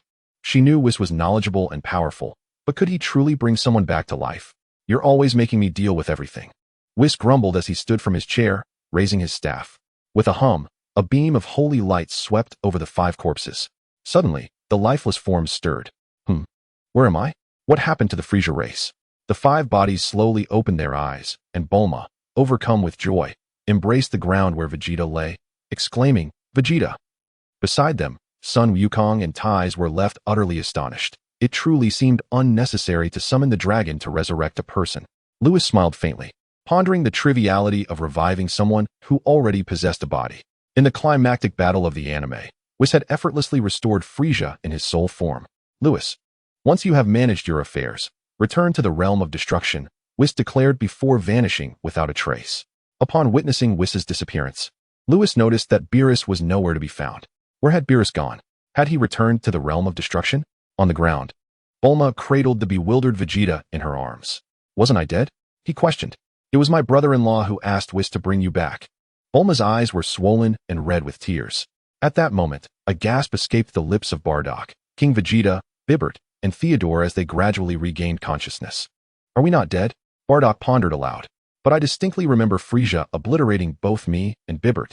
Suddenly, King Vegeta's gaze fell upon Lewis, his pupils contracting in disbelief. Lewis, is it you who saved us? He asked, shaking his head in disbelief. No, that cannot be. You once claimed you would not intervene in Saiyan matters. How could you possibly have rescued us? Who is he, King Vegeta? Bardock and Bibert still struggled to comprehend their revival. Yet, who was this individual before them? King Vegeta stepped closer to Lewis, fixated on him without averting his gaze. Bardock, I previously mentioned that there exists another formidable warrior among our Saiyan race, though that warrior has never intervened on our behalf. Indeed, you did mention that, Bardock replied, nodding as he regarded King Vegeta's silhouette. Suddenly, a tremor coursed through his body. Could this person before us be that very warrior? He mused. Wait, he possesses a tail? He is indeed a Saiyan. Bibert and Theodore interjected. King Vegeta, could this be the powerful warrior you spoke of? Why have we never crossed paths with him? Vegeta remarked. You have encountered him before. Have you forgotten that over a decade ago, there was an elite warrior among our Saiyan clan named Lewis? The 3, Bibert included, suddenly recalled the existence of an elite warrior by that name, though King Vegeta had claimed Lewis perished during a mission. In truth, he had not died. He had long since departed from planet Vegeta, becoming a disciple of the mightiest deity in the cosmos. Now that he appeared before them, it was highly probable that he was their savior. At this revelation, Bardock, Theodore, and Bibert collectively gasped in astonishment. A disciple of the most powerful deity in the universe? If he holds such a status, why has he not come to aid our Saiyan kin? Nearby, Ties, Bulma, and Sun Wukong began to grasp the profound depths of Lewis's past experiences. Chapter 38. Beerus visits universe 4. Upon hearing this, Vegeta's expression was peculiar. Lewis, however, did not disregard the Saiyans. Did he not enlist Dr. Briefs to construct a gravity chamber for Goku? Did he not also accompany Goku to the North Kai to learn the Kaioken and Spirit Bomb techniques? Standing before the crowd, Lewis remained silent, his countenance serene. I understand you harbor many questions, he began. Therefore, allow me to elucidate why I have chosen to overlook the Saiyans. Frieza serves as Lord Beerus's representative. During Lord Beerus's slumber, Frieza has been ravaging planets. The mere existence of you all has emboldened Frieza's forces, leading to an exponential expansion of his influence and an increasing number of devastated planets. Whether deemed worthy or unworthy, they are all obliterated by your hands. This has inflicted tremendous upheaval upon the cosmos, and thus, you have long since incurred Lord Beerus's ire. It is solely due to my intervention that he has refrained from annihilating you. Pausing momentarily, Lewis continued, as for my reason for neglecting you, I am the candidate for the God of Destruction. His voice was calm, yet to the ears of the audience, it resonated like thunder. Indeed, Beerus had harbored murderous intent towards the Saiyan race, and it was only through Lewis's influence that they were spared from death. The candidate for the God of Destruction is the successor to the God of Destruction, and the will of the deity must be adhered to by the candidate. Lewis, naturally, could no longer concern himself with the Saiyans. Moreover, deities are devoid of compassion. Lewis could not excessively interfere with the affairs of the mortal realm. Their current revival was undoubtedly aided by Lewis's intervention, which would surely attract Beerus's admonishment in due course. King Vegeta felt an overwhelming sense of shame. He had misjudged Lewis. Initially, Bardock and the others were incensed to learn that a powerful Saiyan like Lewis had chosen to disregard their plight. Yet, after hearing his explanation, they felt their ears burn with embarrassment, utterly mortified. It was not that others neglected the Saiyans, but rather that they had to uphold their divine responsibilities. What the crowd thought remained a mystery to Lewis. Had he known, he would have likely laughed aloud. Although his previous statements were indeed factual, they primarily stemmed from Lewis's simple desire to remain uninvolved. However, the current circumstances were different. The Saiyans had changed. Enough, Lewis declared. Now that you have all been revived, I must return to the realm of destruction. Upon noticing that Whis had not encountered Beerus, Lewis speculated that Beerus may have journeyed to Universe 4. He needed to return promptly to ascertain the situation. King Vegeta urgently inquired, Lewis, what of the other Saiyans? How are they faring? These matters can be addressed with Kakarot. Lewis replied, and with that, he vanished alongside Ties. The onlookers turned their gaze towards Goku, who then recounted the events on planet Namek. He transformed into a Super Saiyan. The Saiyans were sent back to the Galactic Patrol headquarters by Lewis. Frieza was slain by Lewis. They were revived by Whis. After hearing all this, several Saiyans swallowed hard. A Super Saiyan? Kakarot, is what you say true? Have you truly transformed into a Super Saiyan? It is no wonder that everyone was so excited. After all, the Super Saiyan is a legend among the Saiyan race. Frieza was wary of the emergence of this legend, which prompted his actions against the Saiyans. Now, upon hearing this news, no Saiyan could contain their excitement. Moreover, if this were true, did it mean they could also transform into Super Saiyans? The faces of the crowd were nearly pressed against themselves, and Goku felt a bit uneasy, stepping back. He scratched his head and chuckled foolishly, saying, Lewis said that state is called Super Saiyan, but I don't know if it's true. Seeing his foolish demeanor, the crowd fell silent. Vegeta shouted, Kakarot, show us your transformation. Hurry up. He recalled seeing a golden-haired, blue-eyed figure just before his demise.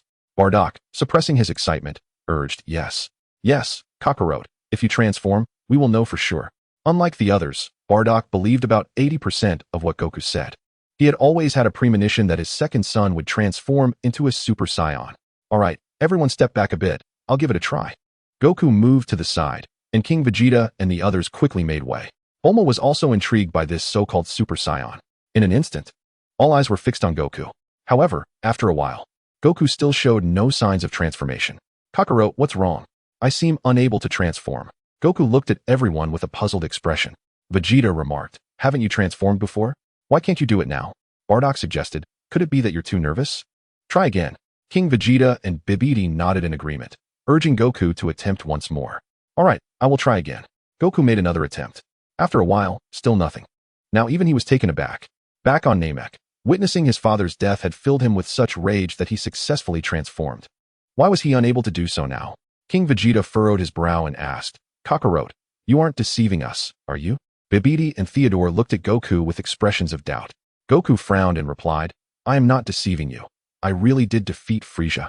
Bardock incredulously retorted, You defeated Frieza? Yes. Although it was Lewis who ultimately delivered the killing blow to Frieza. Do you not believe me? Goku was becoming anxious. It seemed everyone was doubting him. But when he transformed, everyone had been dead. Now that he could not transform, with Lewis having left in such haste, he truly had no way to explain it. At that moment, Vegeta stepped forward earnestly and declared, Kakarot, I believe in you. He paused briefly before continuing. Before I faced death, I beheld a golden figure. I am certain of my sight.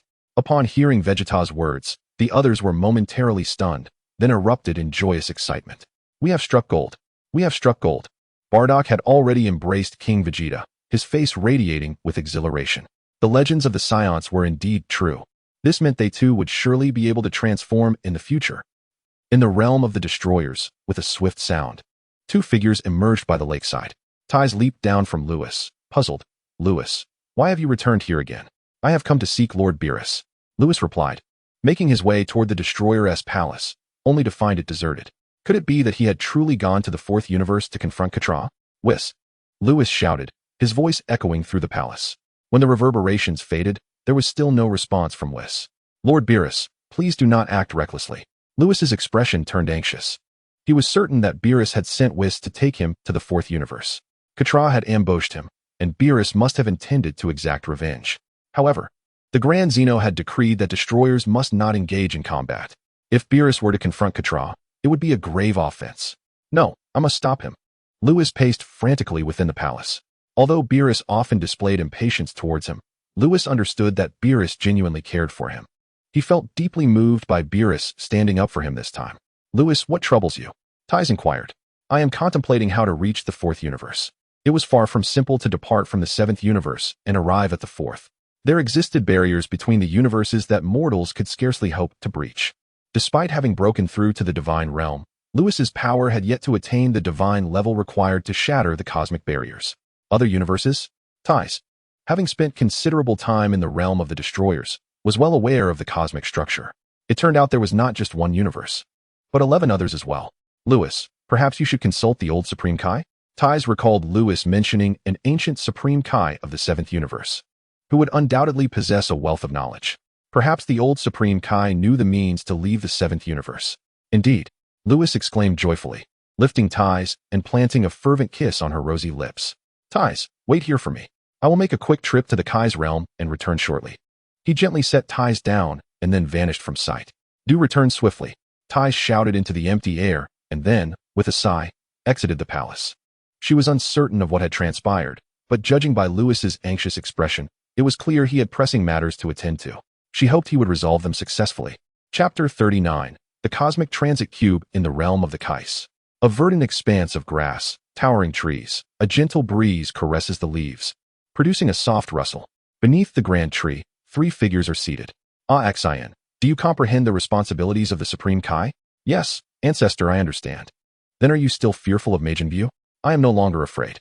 Saiyan gazed at the old Supreme Kai, a playful smile gracing his lips. It turns out there exists a God of Destruction in the universe. Henceforth, I need not fear Majin Buu anymore. Suddenly, a figure appeared beside them with a swift motion. Seeing this person, Jebbit next to Saiyan instinctively recoiled, trembling uncontrollably. Lewis had indeed noticed Jebbit, yet he was too preoccupied to pay him any mind. Old Supreme Kai, I urgently seek your counsel. Lewis, what brings you here?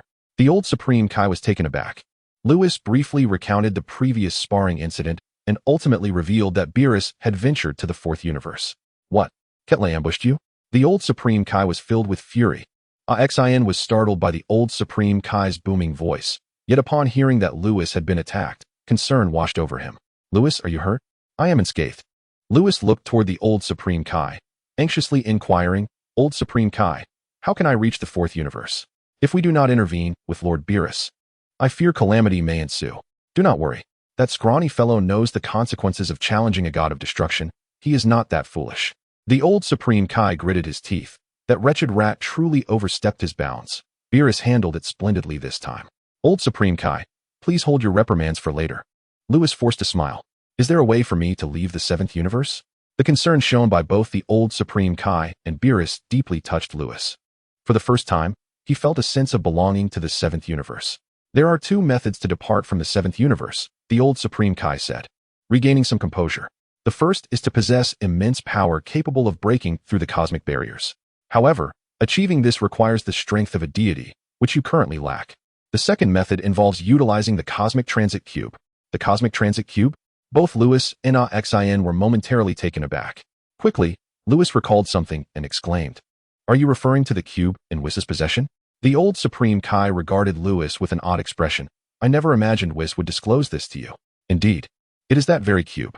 Lewis clicked his tongue. In truth, Whis had never mentioned it to him. He had merely been reminded of an anime from his past, where Whis used the Cosmic Transit Cube to take everyone to the Tournament of Power. Old Supreme Kai, Whis is not here, and we do not possess the Transit Cube. Lewis shook his head. The old Supreme Kai, with a hint of pride, raised his chin. Did I ever say I did not possess it? You do? Lewis was elated. How could you possibly have the Cosmic Transit Cube? Why do you concern yourself with such trivialities? As long as I possess it, do you truly desire it? The old Supreme Kai felt a flush of embarrassment. He had acquired the Dimensional Travel Cube in the past, originally seeking it to traverse to other universes for romantic encounters. I want it. Great old Supreme Kai, please lend it to me. I shall provide it to you at once. With a sweeping gesture, the old Supreme Kai opened a rift in space, from which a purple cube emerged. Fortunately, you have transcended to the divine realm. Channeling your divine energy into the travel cube will enable it to reach its utmost velocity. The old Supreme Kai paused momentarily and added, Very well, I shall accompany you. The audacity of that wretched rodent to ambush a candidate for the destroyer of his universe was infuriating. He intended to confront them as well. While he may not surpass the destroyer, could he not contend with the Supreme Kai there? You shall accompany us. That is splendid. Lewis, still anxious about breaching the cosmic barrier to reach Universe 4, felt reassured with the old Supreme Kai by his side. Ah Sin, remain here to oversee Universe 7. We shall return shortly. Yes. Ah Sin nodded. Soon, Lewis and the old Supreme Kai vanished into the Kai realm aboard the cosmic travel cube. Within the cube, Lewis felt a sense of agitation. The old Supreme Kai noticed his expression. Lewis, do not fret excessively. That lean, cunning creature is quite astute and will not act recklessly. Lewis nodded. He had been overly anxious, forgetting the nature of Beerus. The God of Destruction would not easily be deceived by Katra. His agitation stemmed from recollections of his departure from the realm of destruction and the words exchanged with Tai Si, who had mentioned his imminent return. He wondered how long this journey to another universe would take. He hoped it would be swift. Otherwise, Tai Si would surely become anxious. Prepare to breach the barrier. Be cautious, the voice of the old Supreme Kai echoed in his ears. Lewis snapped back to attention, gazing ahead to see a luminous membrane obstructing their path. He intensified the output of his divine energy. With a swift motion, the cosmic travel cube transformed into a streak of purple light and surged through the membrane. They soon arrived in a vast expanse of darkness. As he surveyed the surroundings, 11 colossal spheres floated before them. Upon glancing back, Lewis realized that Universe 7 resembled a similar sphere. The third sphere on the left is Universe 4. Simply navigate in that direction. Understood. Ding. Mission initiated. Please sign in at Universe 4. Reward, erasure prototype. Suddenly, the cosmic travel cube came to a halt. Lewis, what is the matter? And no, I am on my way. Chapter 40. Successful check-in. Reward, erasure of the prototype. A beam of light pierced through the barrier. Ding. Check-in task completed. Reward, erasure of the prototype. Buzz. Within the cube, Lewis's body trembled as a force of annihilation blossomed within him. The old Kai, terrified, collapsed onto the ground. Lewis, taken aback, inquired, Old Kai, what troubles you? The old Kai, trembling, stammered, why you? What was that aura you just emitted? If he had not misperceived, Lewis had just released a trace of erasing power. Gulp. The old Kai swallowed hard. The power of erasure was a technique reserved for the Grand Minister and the Omni King. Why would this young man possess such an ability? Lewis was at a loss for words and could only feign ignorance. The old Kai, quaking, rose to his feet. Fixing an intense gaze upon Lewis, his expression growing increasingly peculiar. Ignore. Erasure. Perfect freedom realm. This young man, no wonder was claimed he was exceptional. He harbors many secrets. The old Kai recalled the divine aura Whis had mentioned years ago. He was certain it was connected to Lewis. Lewis, you. The old Kai opened his mouth, but ultimately refrained from asking anything. Relieved that the old Kai had not pressed for answers, Lewis exhaled softly. It was fortunate that no inquiries were made. Otherwise, it would have been challenging to explain. Old Kai, let us seek out Lord Beerus. Very well. Lord Beerus should be in the destroyer realm of the fourth universe. The old Kai looked up Whis. With a flourish, a divine light appeared within the cube. Whis arrived, momentarily taken aback. Lewis, did I not instruct you to return to the destroyer realm? Why are you here? Lewis rolled his eyes. If I hadn't come, wouldn't Lord Beerus be about to engage in battle with Quitella? The old Kai inquired. Whis, that skinny fellow isn't causing trouble, is he? Lewis held his breath. Fearing news of a confrontation between Beerus and Quitella, Whis shook his head, chuckling. Though Lord Beerus is often brash, you know well his cowardly nature, old Kai. Upon hearing this, the old Kai recalled how Beerus had been sealed away for millions of years out of fear. A twitch of discomfort crossed the old Kai's lips. Then what is Lord Beerus doing now? Lewis, perplexed, wondered why Beerus had not come to his aid. You'll discover the answer upon reaching the destroyer realm of the fourth universe.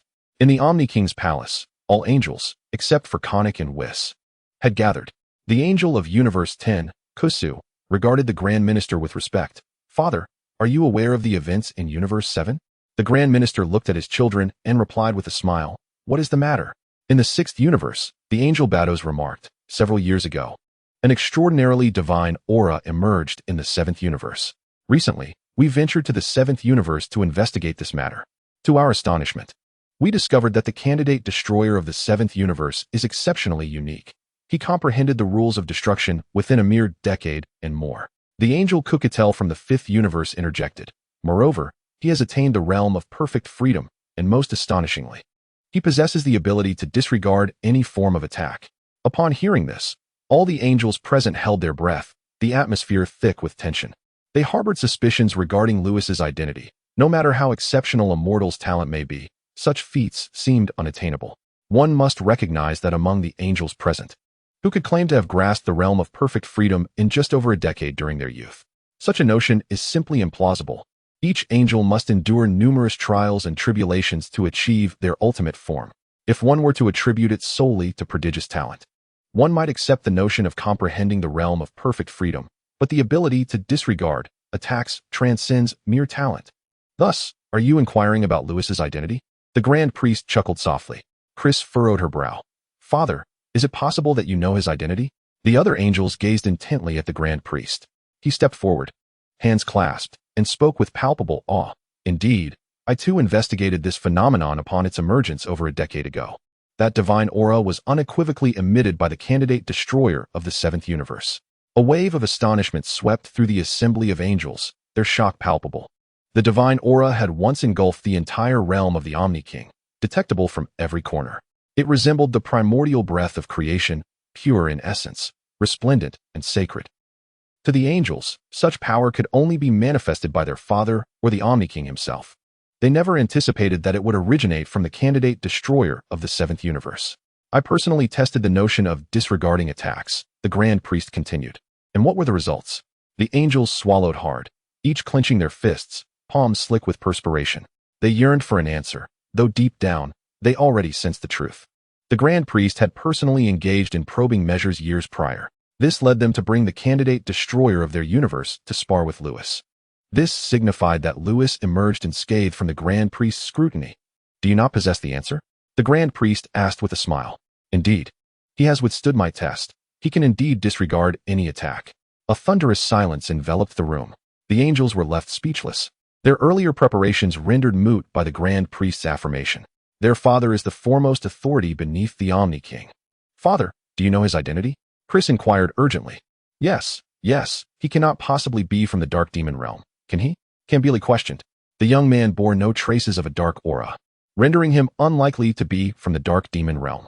Indeed, had he been from such a realm, Vis would have certainly discerned it, and would not have considered him as a candidate for the role of the destruction god. The assembly of angels exchanged murmurs.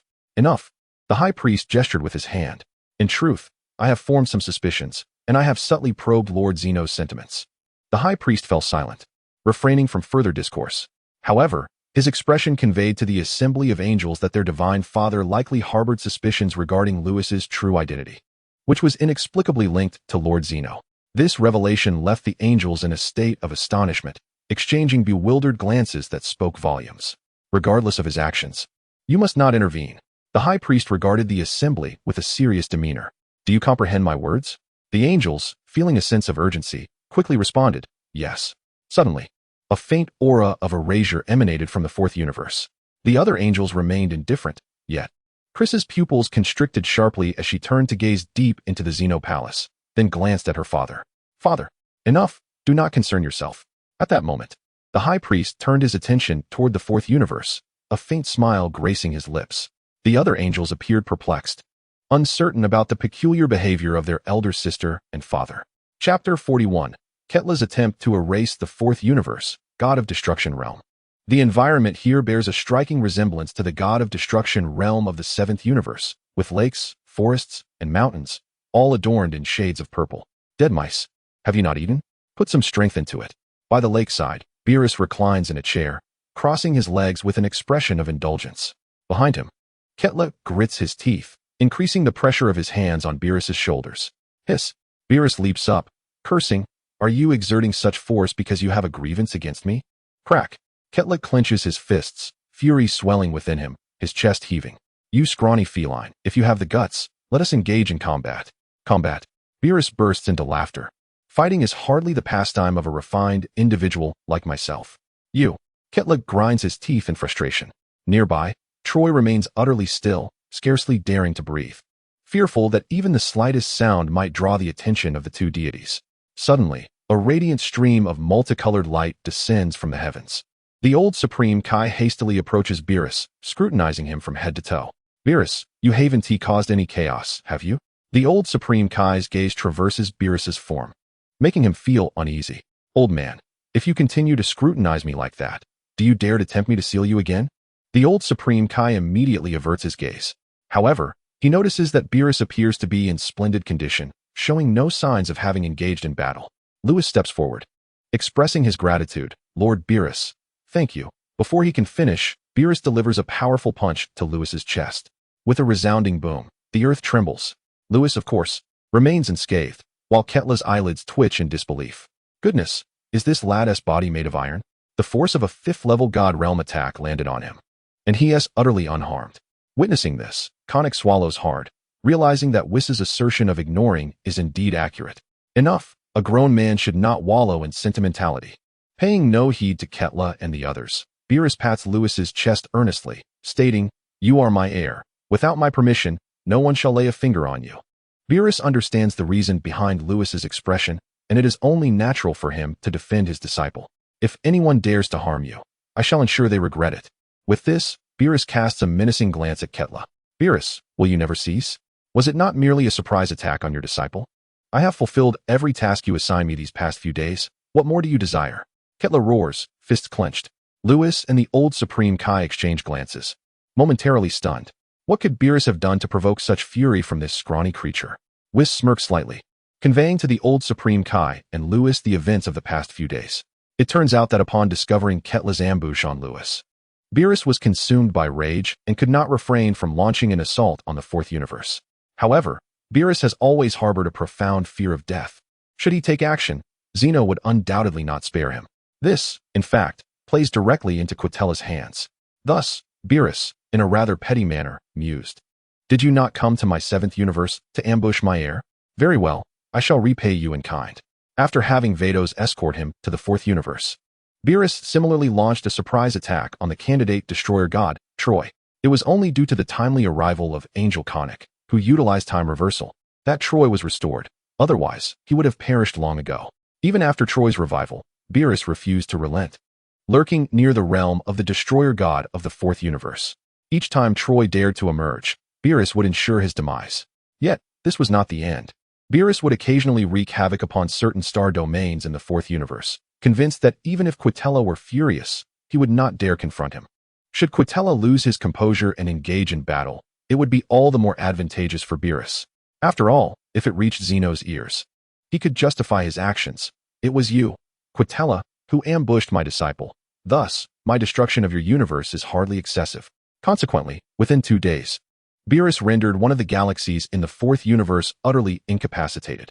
Following this, his gaze shifted to yet another galaxy within the 4th universe. At this point, Quitella could no longer endure. Engaging Beerus in battle was out of the question. After all, the first to strike would meet their end. Aware of his own culpability, Quitella had no choice but to beseech Beerus for a means to secure his release. Seeing his objectives fulfilled, Beerus proposed that Quitella serve him for 3 days.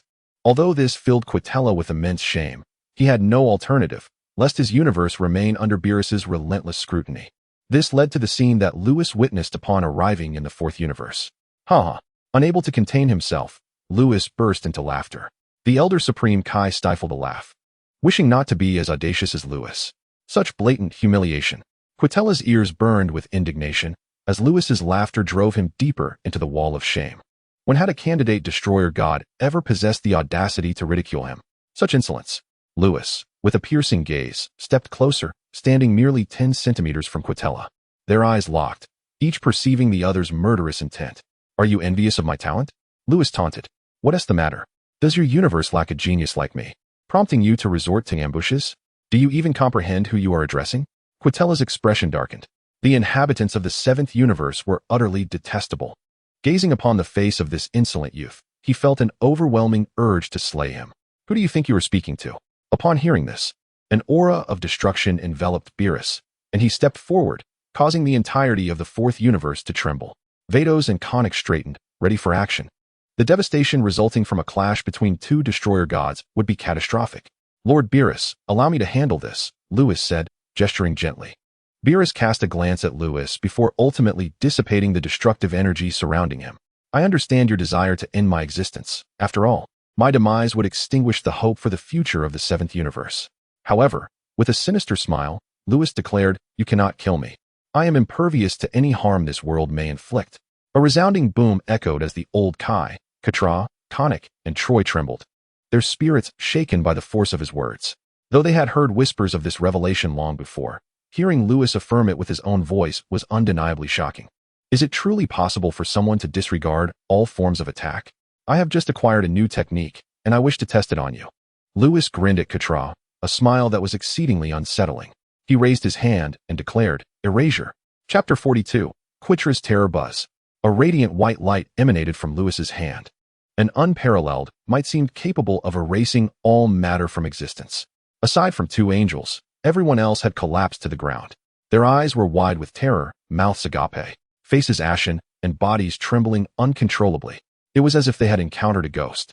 Fear, unease, panic, confusion. Weiss and Konik wore equally exaggerated expressions. Their mouths agape in astonishment, hearts racing wildly. Erase, to erase. This was a technique exclusive to the High Priest and the Omni King. How could Lewis wield such a move? Katra lay prostrate on the ground, a cold sweat trickling down his back, his voice trembling. Why you? How do you possess the Omni King's technique? This move was all too familiar to Katra. Long ago, the Omni King's universe had thrived with 18 realms. Yet now, only 12 remained. The 6 vanished universes had been erased by this very technique.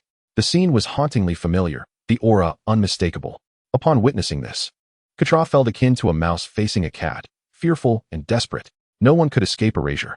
Weiss, in disbelief, exclaimed, "Lewis, when did you learn this technique?" He knew Lewis possessed formidable talent.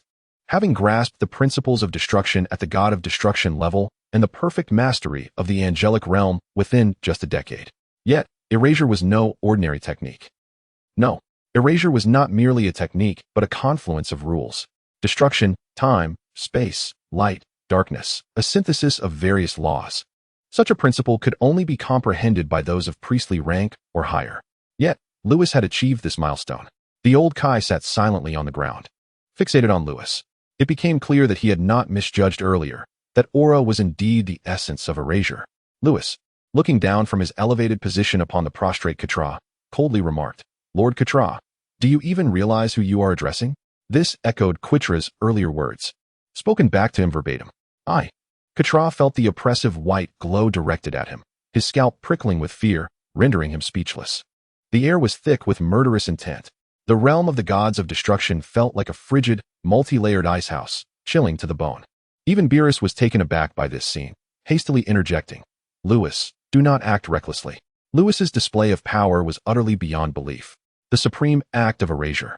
Should Lewis choose to strike, Katra would be irrevocably obliterated from this world, perhaps only to be resurrected by the legendary super dragon. The consequences of slaying a god of destruction were monumental, though Beerus held a deep disdain for that wretched old rat. He would never dare to take the life of a god. It was not that Beerus lacked the ability to eliminate Katra, but rather that doing so would be far too simple for him. To comprehend the esteemed title of Beerus as the supreme god of destruction, one must acknowledge that it is not merely a facade. Whis swiftly materialized before Lewis, urging him, "Lewis, do not act recklessly." Konik remained in a state of shock, pondering how one could possess such a technique. "Mr. Lewis, please show mercy," he implored, having regained his senses. He should have dissuaded Katra from confronting Lewis earlier. Yet a flicker of doubt lingered within him. How could anyone possibly disregard all harm? After all, it was merely an ambush on a candidate for the role of God of Destruction. Surely, even Beerus wouldn't overreact in such a situation. Konik's intuition proved correct. Beerus indeed refrained from acting rashly. However, it seemed that the candidate for the God of Destruction from Universe 7 was ready to make a move. It was akin to striking a steel wall. In that moment, everyone, including the elder Kaioshin, urged Lewis to reconsider. Lewis raised his right hand, unperturbed, casting a mocking glance at Katra. "Even the Grand Minister cannot slay me. Do you dare to threaten me? Are you prepared for death?" The air thickened with a palpable tension. And no. Quitra's pupils dilated in fear. The others gasped in terror. Lewis truly intended to end Quitra's life. "Lewis, please, don't." As the crowd's apprehensive gazes fell upon him, Lewis swung his right hand. The heavens trembled. A blinding white light erupted, illuminating the entire realm as if it were midday, dazzling to the point of rendering one unable to open their eyes. At that moment, A melodious voice resonated throughout the realm of destruction. Enough, Mr. Lewis, spare Lord Quitcher's life. An angelic figure resembling a young girl appeared in the air, brandishing a staff. The radiant burst of light unleashed by Lewis suddenly dissipated. However, the girl's small hand gripping the staff trembled uncontrollably until she managed to steady it. Suddenly, Lewis half-kneeled, violently expelling a mouthful of blood. Seeing this, Quitcher's eyes flashed with a glint of murderous intent. What an opportunity. Yet, in the next breath, that murderous intent vanished. Quitcher realized that Lewis could disregard any attack. He could never kill Lewis. Lewis, what has happened to you? Beerus and the elder Kaioshin hurried to Lewis's side, assisting him to his feet, their expressions filled with concern. Aren't you capable of ignoring all attacks? Lewis appeared wilted, akin to a frostbitten eggplant. Sister, what have you done to Lewis? Whis urgently inquired, directing his gaze toward the girl in the sky. The individual in question was none other than Kiers, the eldest daughter of the Grand Minister. Kiers furrowed her brow. I haven't inflicted any harm upon Mr. Lewis. His ability to ignore should render him unharmed. With that, Kiers waved her staff, casting a healing spell upon Lewis. Kiers looked grave. Despite her healing spell, Lewis had yet to recover. After casting it 10 more times, Lewis's complexion finally returned to normal. I am fine. Lewis wiped the blood from the corner of his mouth, freeing himself from the support of the old Kai and Beerus. The old Kai, eager to inquire about the erasure, instead voiced his concern. Lewis, are you not supposed to be impervious to harm? Beerus hurriedly interjected. Did Lady Kess injure you? Kess retorted, I've already said I didn't lay a hand on him. Lewis gazed up at Kess in the sky and shook his head, stating, I was not harmed by Lady Kess. Then why? Whis began to ask, but Lewis interrupted his inquiry, calmly saying, Whis, let us return to Universe 7. He said nothing further, and the aura of menace around him dissipated. The onlookers were taken aback. Hadn't he just declared his intent to kill Quitcher? How had everything shifted so suddenly? Meanwhile, Quitcher, who had collapsed to the ground, breathed a sigh of relief, having narrowly escaped death. Wait. Kess in the sky fixed her gaze intently on Lewis. Mr. Lewis, what is your relationship with Lord Zeno? Chapter 43, The Identity of Lewis in this instance. Kess did not pose her question openly. Rather, she communicated through a clandestine transmission. Lewis furrowed his brow, pondering why Kess would inquire so. Suddenly, a flash of insight illuminated his mind. Wasn't the act of erasure a technique associated with the Omni King? It was quite possible that Kess had drawn this connection.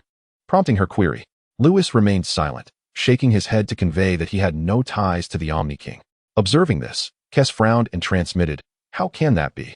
My father clearly stated. Before she could finish, her transmission was abruptly interrupted as she cast a penetrating gaze at Lewis before vanishing. The High Priest had instructed that Lewis need not be concerned with any matters, yet the act of slaying a god of destruction was a grave matter indeed. Her purpose for being here was to prevent Lewis from committing such an act. Now that she had successfully thwarted him, her task was complete. As Kess disappeared, Lewis stood in stunned silence, realizing that she had mentioned the High Priest. It seemed as though the High Priest was aware of his true identity. Yet was he not merely an ordinary Saiyan? Doubt began to creep into Lewis's mind. System, do I have any connection to the Omni King? Lewis's curiosity was piqued, marking his first proactive inquiry to the system. An electronic voice resonated in his mind. No, you are simply an ordinary Saiyan, and you have no relation to the Omni King. The individual the High Priest referred to is someone else, not you. Someone else? Who could it be? The system fell silent. Lewis's lips twitched in irritation. It seemed the system had aroused his curiosity only to leave him in suspense. Oh, you mischievous system. Lewis refrained from further questioning, astonished that the system had chosen to respond this time. Fortunately, its response had confirmed that he had no ties to the Omni King. Ultimately, under the guidance of Whis, Lewis departed from the Fourth Universe. Within the realm of the Fourth Universe's gods of destruction, only Quitcher, Troy, and Cornic remained. Quitcher rose from the ground, clenching his fists, his countenance dark. He fixated on the spot where Lewis had vanished, remaining silent. Lord Quitcher, perhaps you should take the opportunity to apologize to Mr. Lewis, Cornic suggested. He was filled with numerous questions. His siblings had visited the Omni King's palace, and he had been the only one absent. Surely, something significant had transpired, otherwise his elder sister would not have returned so swiftly. Moreover, her demeanor towards Lewis had been peculiar, particularly the expression she bore upon her departure. Very well. Quitcher tightened his fists, his knuckles creaking ominously. Cornic noticed Quitcher's expression but chose not to comment. Indeed, Quitcher had endured quite a number of insults over the past few days. First, He had been cornered by Beerus at home. Subsequently, he had been subjugated into serving Beerus for 2 days. Now, he found himself trampled underfoot by a mere candidate for God of Destruction. If it were Kornic, he too would have found it intolerable. Thus, he opted to disregard Quitra's expression, allowing him some space to vent his frustration. Lord Quitra, I shall seek out my elder sister. You. Take your time to vent your frustrations. With that, Kornic abruptly vanished from sight. As he walked away, Quitra remained motionless, fixated on the spot where Lewis had previously disappeared. I want you dead. Inside the cosmic traversal cube, the expression of that dead mouse truly amused me. I nearly succumbed to laughter. Ha ha ha. Beerus, filled with delight, danced exuberantly, his face aglow with joy. Huh. Let that dead mouse launch a surprise attack on our candidate for the destroyer. The old Kai looked at Beerus and remarked, Skinny ribs, you performed admirably this time. Skinny ribs? Beerus glared at the old Kai, his nostrils flaring. Oh no. The old Kai covered his mouth, having inadvertently revealed his thoughts about Beerus. Never mind. Today, I'm in a good mood, so I'll let you off the hook. The old Kai patted his chest and turned to Lewis. Lewis, when did you learn to erase? As soon as these words left his lips, both Beerus and Whis turned their attention to Lewis. The atmosphere within the cosmic traversal cube grew somewhat tense. Lewis rubbed his nose and replied, I just learned it not long ago. Just learned it not long ago? Whis shook his head. Erasure is not merely a technique. It embodies a collection of rules, which the divine officials have termed as laws.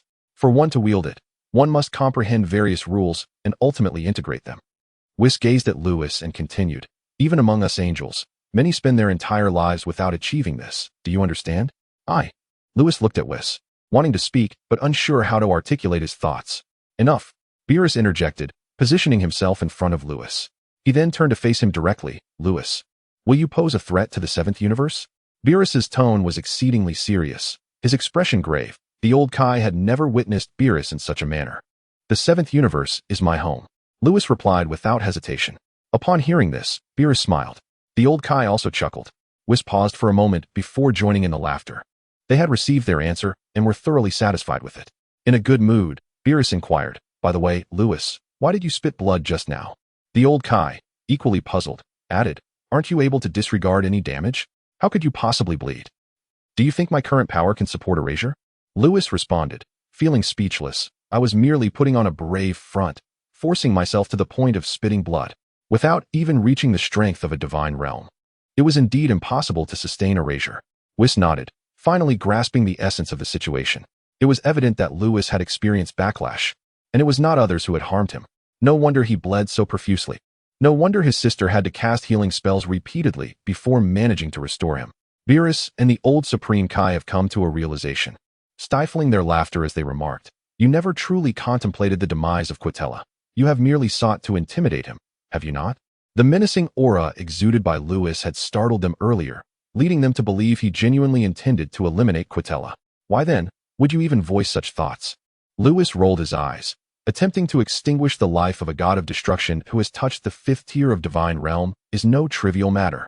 However, Beerus's assertion was flawed. Lewis had harbored intentions of killing Quitella from the very beginning. He was not merely attempting to frighten him. Had it not been for the intervention of Kess, he could have indeed extinguished that wretched rodent's existence just moments ago. Upon hearing Lewis's response, the group burst into hearty laughter, and the atmosphere within the cube grew joyous. Soon, the cosmic travel cube was swiftly returning to the 7th universe. At this moment, Whis, has your sister's power reached the level of a high priest? Chapter 44. The power of Kess. Classification of power.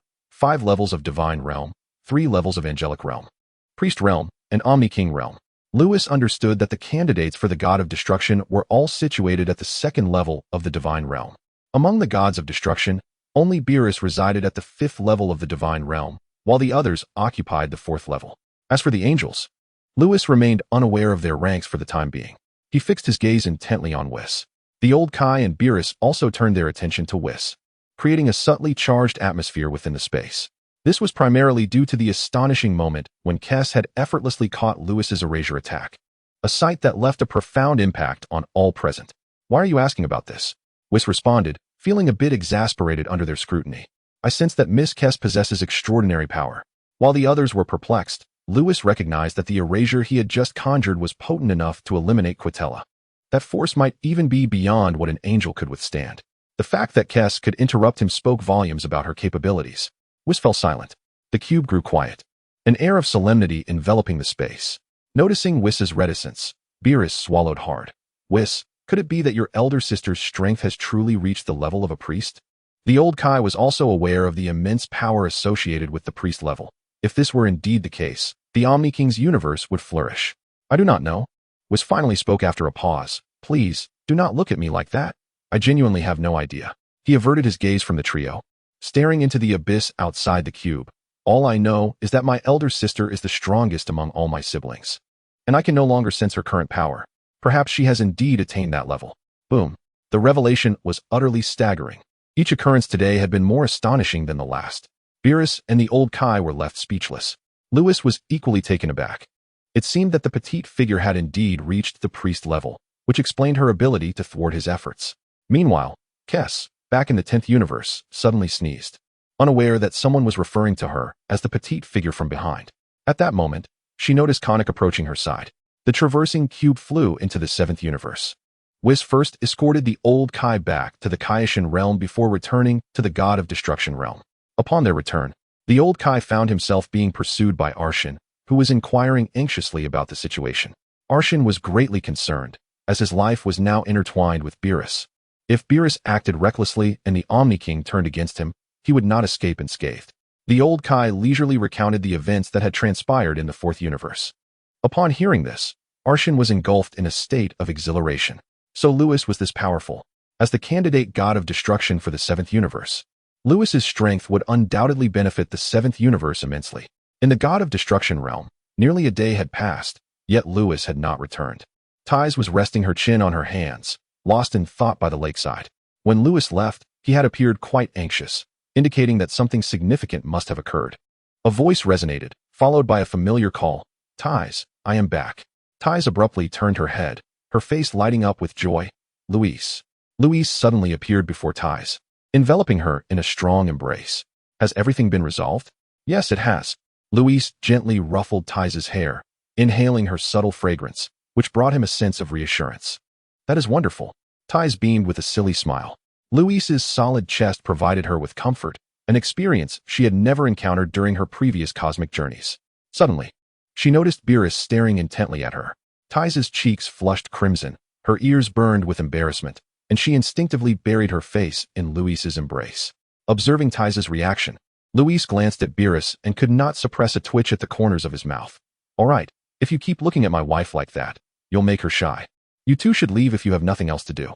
Who wants to watch your lovey-dovey antics? Ties, I'm hungry. Beerus gazed at Ties with a pitiable expression. Having not tasted her cooking for 2 or 3 days, he was craving it. Whis fervently nodded beside him. Ties, I am also hungry. Ties wriggled out of Louise's embrace. Her face still flushed, resembling a ripe apple. I will prepare something for you right away. Ties bashfully departed from the scene, witnessing her shy demeanor. Louise felt an overwhelming sense of happiness in that moment. Lord Beerus, aren't you embarrassed to keep making Ties cook for you every day instead of dining on Earth? You are my disciple. What is there to be embarrassed about? Beerus chuckled. I never expected you to actually win over Ties. Whis snickered from the side. I said long ago that there was something between them. Beerus scoffed. Who doesn't he know that? Louise felt 2 lines of black streak across his forehead. These two were quite foolish. At that moment, Beerus suddenly spoke again, his tone shifting. Louise, be cautious lately. Quitella is not someone to underestimate. He might secretly cause you trouble. He had Quitella serve for 2 days, humiliating him severely. Quitella did not retaliate, which means he was in the wrong. As old rivals, Beerus had significant insight into Quitella's character. Beerus himself was prepared for any trouble that might arise. Louise replied dismissively, with my physique and my ability to erase, that old rat would be too frightened to come after me. You have a point, Beerus nodded in agreement. Fully convinced. Had Louise aimed his erasure at him back then, he would have surely been paralyzed with fear and would not have dared to confront Louise afterward. The group returned to the God of Destruction's realm, which became lively once more. In the days that followed, Beerus's daily life underwent some changes. Beyond indulging in daily feasting and merriment, Beerus often vanishes alongside Whis. Lewis and Ties find this rather peculiar and inquire about Beerus's activities. Beerus responds, Lewis, you may not fear Katra, but I dread the repercussions of Quitra's vengeance upon the 7th universe. Ultimately, Beerus harbors a genuine apprehension of Katra disrupting the 7th universe. Thus, He patrols the cosmos daily with Whis. Lewis contemplates this and concedes that there is indeed merit to Beerus's concerns. He is untroubled, for he bears no fear. Yet the vastness of the seventh universe presents a different scenario. Should chaos arise, neither Beerus nor Whis might arrive in time to rectify the situation.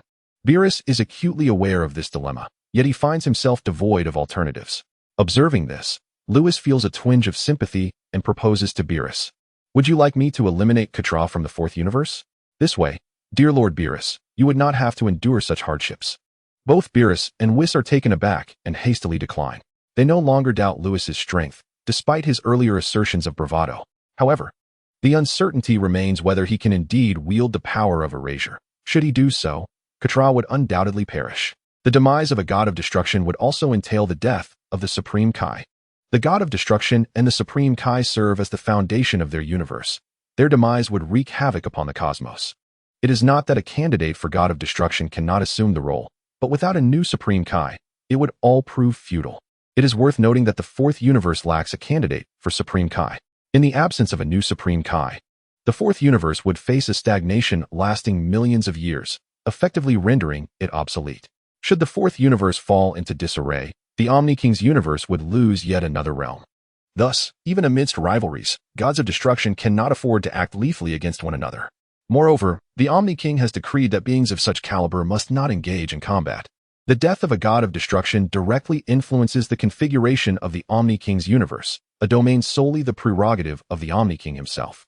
Others are excluded from involvement in such matters. This was also the reason behind Kessa's intervention to prevent Lewis from erasing Katra.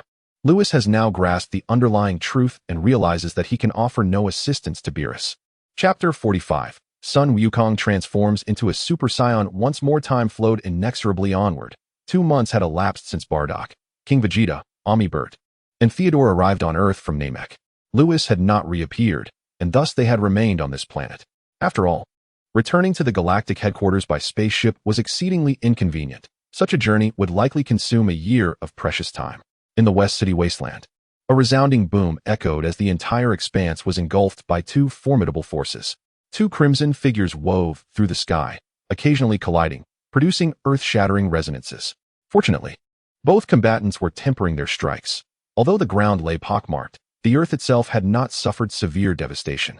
Kakarot, receive my punch. One of the red figures transformed into a scarlet dragon, roaring towards Sun Wukong in the skies above.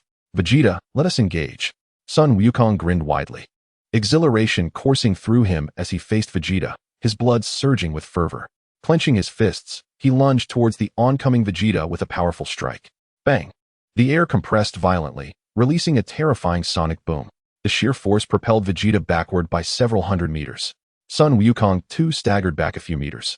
Feeling an ache resonate through his nervous system, a discomfort he had not anticipated. Who would have thought you could resurrect from the brink of death and emerge so potent? Sun Wukong laughed heartily, swiftly maneuvering through the air, leaving behind a multitude of illusory images in his wake. Stop your taunting. Vegeta ground his teeth, soaring into the skies and shattering one of Sun Wukong's illusions with a fierce punch. It was no wonder Vegeta was so incensed, having returned from death. His power had surged to 3.5 million. With the enhancement of the Kaioken tenfold, his strength had reached an astonishing 35 million. Yet, despite this, he still found himself outmatched by Sun Wukong, who had also amplified his power tenfold. Sun Wukong's base strength was 5 million, elevating to 50 million with the same Kaioken boost. It was not that Vegeta was hopelessly outclassed. A battle between 35 million and 50 million still held potential.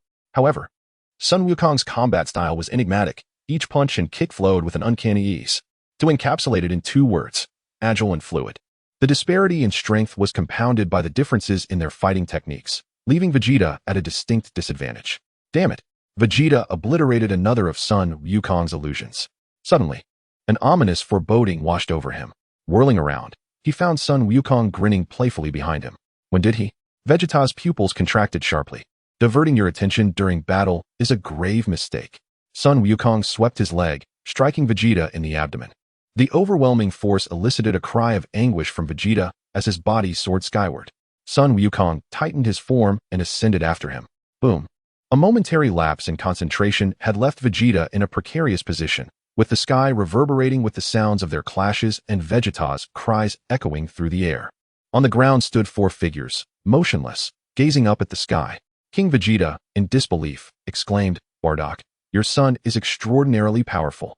Bardock, in high spirits, responded with a hearty laugh, "Haha, Prince Vegeta is no slouch either." Bibbert and Theodore wiped the sweat from their brows, marveling at the sheer terror of these 2 warriors. Just imagine if either Vegeta or Goku landed a punch on them. They shuddered at the thought, deciding it was better not to dwell on it. "Bardock, it seems that our Saiyan race gains tremendous strength upon resurrecting from death," King Vegeta mused. "It's not just Vegeta. You, Bibbert, and Theodore share this fate." Bardock, observing the fierce battle unfolding above, nodded in agreement. "Indeed, our Saiyan lineage has undergone significant transformations over the years. This resurrection has led to remarkable advancements in our power." Vegeta had broken through to a combat power of 3.5 million, King Vegeta to 1 million, Bardock to 2 million, and Bibbert and Theodore to 600,000. "King Vegeta, shall we engage in a sparring match as well?" Bardock proposed, feeling a surge of excitement. "Fighting you would be akin to seeking punishment," King Vegeta scoffed, not sharing his son's penchant for suffering. It would be rather amusing if those 2 fathers ended up being bested by the other 2. How dull. Bardock ascended into the air, heading back westward. His interest in the outcome of Goku and Vegeta's impending clash had waned. He was certain his son would emerge victorious. Suddenly, a terrifying pressure enveloped the skies. A brilliant golden light radiated, painting the clouds in hues of golden cotton candy. Boom! Vegeta transformed into a projectile, crashing down towards the earth with tremendous force. The ground shattered beneath him. Bardock, who had intended to leave, hastily halted and looked skyward.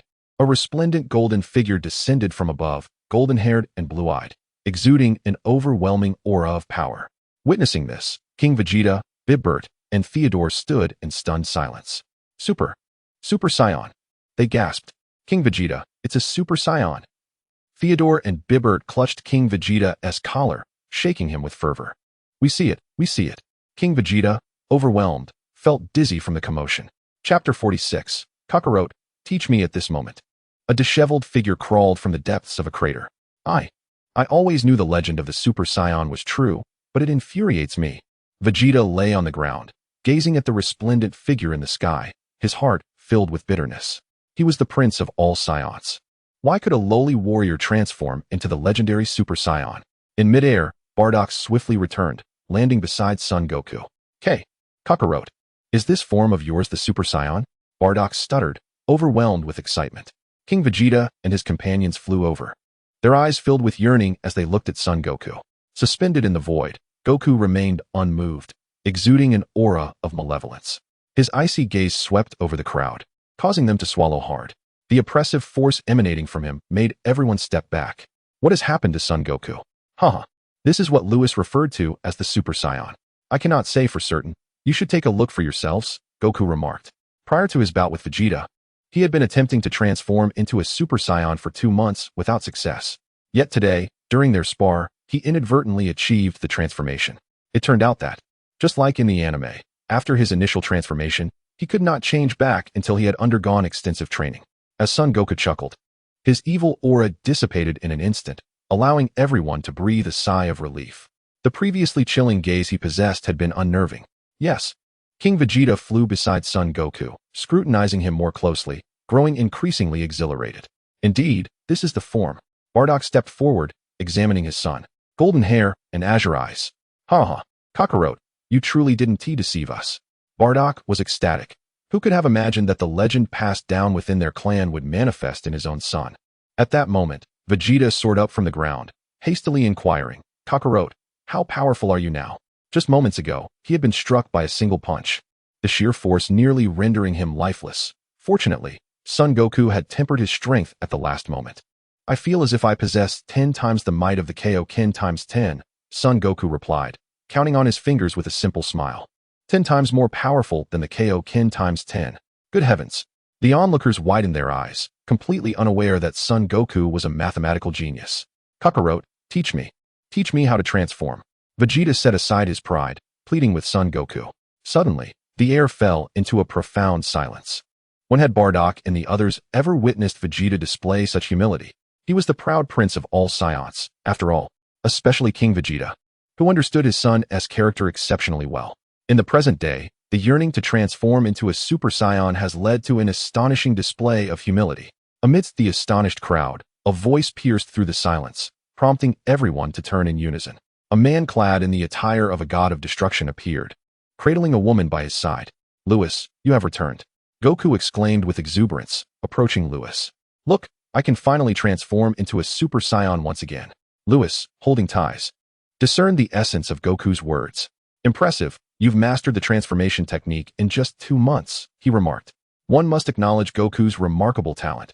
Had it been anyone else, they might not have achieved such mastery over the Super Saiyan transformation in a comparable time frame. Upon hearing Lewis's words, Bardock pondered thoughtfully and softly inquired, "Lewis, can you also transform into a Super Saiyan?" Lewis had never before revealed his Super Saiyan form in front of others, drawing the intense gaze of Goku and the others upon him. Indeed, with a flourish, Lewis's hair instantly transformed into a radiant golden hue, exuding an aura of formidable power akin to that of Goku. Ties, nestled in his arms, gasped in awe, her eyes sparkling with excitement. "Just like mine. How handsome. You can do it too," Vegeta exclaimed, his mouth agape in astonishment. He was well aware of Lewis's formidable strength, for he would not have been appointed as a candidate for God of Destruction otherwise. Yet, the transformation into a Super Saiyan was a legendary feat among the Saiyan race. Never before had there been a Super Saiyan. How could it be that one had manifested so suddenly? Fortunately, since Lewis was a high-ranking warrior and a candidate for God of Destruction, Vegeta found some solace in the situation. However, the fact that Goku, a lower-class warrior, could also transform was infuriating. The crowd was left in awe by Lewis's display. "Lewis, please teach me how to become a Super Saiyan," Vegeta implored. As Vegeta spoke, Bardock and the others quickly came to the realization. "Lewis, please instruct us on how to transform into Super Saiyans." If they could all achieve this transformation, the Saiyan race would be unmatched in the cosmos. King Vegeta and Bardock understood this all too well. "Kakarot can teach you, just seek him out." "I don't have the luxury of time," Lewis replied, glancing at King Vegeta and the others. "You have been away from the Galactic Patrol headquarters for quite some time. Your kin await your return. It is nearly time for you to head back." Indeed, they had been on Earth for 2 months, and factoring in their journey to Namek, they had been away for nearly half a year. "Then we shall return. As for the Super Saiyan matter, Kakarot will learn instant transmission just like I did. He can visit you whenever he pleases." Lewis cast a sidelong glance at King Vegeta and calmly stated, "Frieza is dead, and his subordinates pose no threat. I reiterate, I will not concern myself with Saiyan affairs. Whatever you choose to become is of no consequence to me. I am but a candidate for God of Destruction." Lewis's voice, somewhat aloof, nonetheless resonates pleasantly in the ears of the gathered crowd. They are already aware of the circumstances surrounding the situation. Lewis is a candidate for the role of destroyer. The true destroyer initially sought the annihilation of the Saiyan race. However, out of respect for Lewis, the Saiyans were granted a reprieve. As a candidate, Lewis must adhere to the will of the true destroyer. It is not his fault that he cannot interfere excessively in mortal affairs. The notion that the cosmic tyrant Frieza met his demise at the hands of the Saiyans is almost surreal. King Vegeta remarked with a sense of wonder. Who could have imagined that the legends of our Saiyan lineage were indeed true? Chapter 47. The Conspiracy of Ketla. Bardock nodded. Acknowledging the lengthy absence from the Galactic Patrol headquarters, it was indeed time for their return. "Very well, I shall escort you back now. Once Kakarot masters instant transmission, he will be able to find you," Lewis declared as he prepared to lead them home. Bardock, with a lingering hope, inquired, "Lewis, do we have a chance to transform into Super Saiyans?"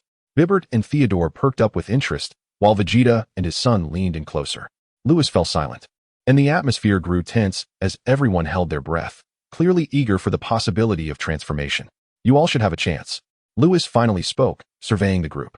"To achieve Super Saiyan form, a sufficient activation of S cells within your bodies is required. Furthermore, a certain level of foundational combat power is necessary. There is no doubt that Vegeta can transform into a Super Saiyan. Both King Vegeta and Bardock have surpassed a battle power of 1 million. Bibert and Theodore each boast a battle power of 600,000. Overall, their talents are commendable, even if they cannot transform for now. They will undoubtedly achieve it once their power meets the requisite standards." "Really?" Bardock exclaimed with delight. King Vegeta clenched his fists, anxiously asking, "Can we also achieve this?" "Yes, all of you can," Lewis replied with a smile. Bibert and Theodore embraced each other, bursting into laughter. Vegeta smirked. casting a proud glance at Son Goku as if to say, "Just wait. Once I succeed in transforming, I will deliver a thorough beating to you." Goku, with his trademark grin, remained oblivious to Vegeta's silent challenge. Vegeta's expression darkened, thinking, "What a fool. All right, I will take you back now." Ultimately, Lewis returned King Vegeta and the others to the Galactic Patrol headquarters. As for Vegeta, now that he and Bulma had reconciled, Earth had become his new home, and he chose not to return to his kin. In the heavenly realm, after escorting King Vegeta and the others back, Lewis accompanied Ties back home before venturing alone to the Divine Palace. The Supreme Kai, observing the lower realms from the edge of the heavenly realm, approached Lewis with respect, saying, "Greetings, candidate Destroyer God." Beside him, Bobo also bowed. This was Lewis's first encounter with the enigmatic Bobo, who appeared as dark as a piece of charcoal. Bobo touched his face and remarked nonchalantly, "Candidate Destroyer God, is there something on my face?" "No," Lewis replied, his lips twitching slightly. He then turned to the Supreme Kai. "I would like to borrow your hyperbolic time chamber once more." "Certainly, I will have Bobo guide you there," the Supreme Kai nodded. Yet, he harbored a curiosity. Lewis had previously entered the hyperbolic time chamber and remained there for over a decade. Why was he not trapped inside? As the Supreme Kai's puzzled gaze lingered, Lewis followed Bobo into the palace, traversing the long corridor. Lewis gazed at Bobo's retreating figure and could not help but inquire, "Bobo, do you know the High Priest?" "I do not," Bobo replied without turning, continuing his forward march, his body language unwavering, as if he were speaking the truth. His demeanor was as tranquil as a still pond. Lewis shook his head, unconvinced by Bobo's assertion of ignorance regarding the High Priest. Soon, they arrived at the entrance of the time chamber, and Lewis stepped inside. Bobo observed Lewis's silhouette, nodded, and then departed from the scene. Within the time chamber, a vast expanse of white greeted him, a familiar environment. The last time Lewis visited this place was to transcend to the divine dimension. He had spent over a decade training inside, only to fall short of success at the final hurdle. Ultimately, it was the system's sign-in tasks that enabled him to achieve his breakthrough into the divine realm. This time, Lewis sought to cultivate the technique of erasure. His power remained insufficient, especially as he was now confronted not with trivial adversaries like Frieza, but with entities of the caliber of gods of destruction and even angels. Particularly, having recently offended a certain ancient rat, even Beerus was on high alert around him. Lewis felt a twinge of fear, wary of potential ambushes. Although his immunity granted him fearlessness, enduring blows was not his style. Erasure represented his most formidable trump card. The last time he attempted to wield it, he came perilously close to losing his life. It was evident that his power was too feeble to sustain the execution of erasure, even in its embryonic form. Lewis's current purpose for entering the time chamber was to enhance his strength, to elevate it to the divine level, thereby enabling him to support the use of erasure. Additionally, he harbored another intention for this visit. He seemed to have sensed other rules through erasure. Previously, Whis had mentioned that erasure was not merely a technique, but rather a confluence of destruction, creation, time, space, light, darkness, and various other principles. The system's sign-in tasks had granted him access to erasure in one fell swoop, allowing him to execute it without the need to comprehend each individual rule. Now, however, it appeared that he was experiencing a reciprocal effect, as he could discern other rules through erasure. Lewis felt as if he were taking an exam, able to achieve a perfect score without studying foundational knowledge, and now, through this feedback, he could grasp the fundamentals from that perfect state. A most extraordinary reversal. Thus, he resolved to commence his training by focusing on enhancing his power. Once he had fortified his strength, he would delve into understanding the other rules. Upon completing his training, he intended to seek out trouble in other universes. Lewis donned the weighted attire bestowed upon him by Whis and began his training. In another realm of the Omni King's universe, the atmosphere was shrouded in a somber gray, enveloped by dark forests and icy lakes, creating an oppressive ambience. A flash of purple light darted through the black woods, revealing a figure cloaked in darkness, adorned with a mask. By the lake's edge, a silhouette awaited. "You have arrived," it said. "Demigra, how does my offer strike you?" "Surely, it possesses considerable sincerity. Having eliminated the candidate destroyer of the 7th universe, you are now to assist us in collecting the Super Dragon Balls. This indeed sounds quite sincere." By the lakeside, Demigra gazed at the peculiar figure before him, mocking, "However, with your power, it should be a trivial task for you to eliminate him. Shall we proceed? Or is it that? With Beerus protecting him, I cannot intervene." "Beerus." Demigra furrowed his brow. Indeed, this was a troublesome adversary. "So, what do you propose for this transaction?" "Very well, I accept your terms. Demigra replied coldly. I shall aid you in dispatching the candidate destroyer of the 7th universe. And in return, you will assist me in gathering the Super Dragon Balls. Should you dare to renege on this agreement, you shall regret it. I always keep my word.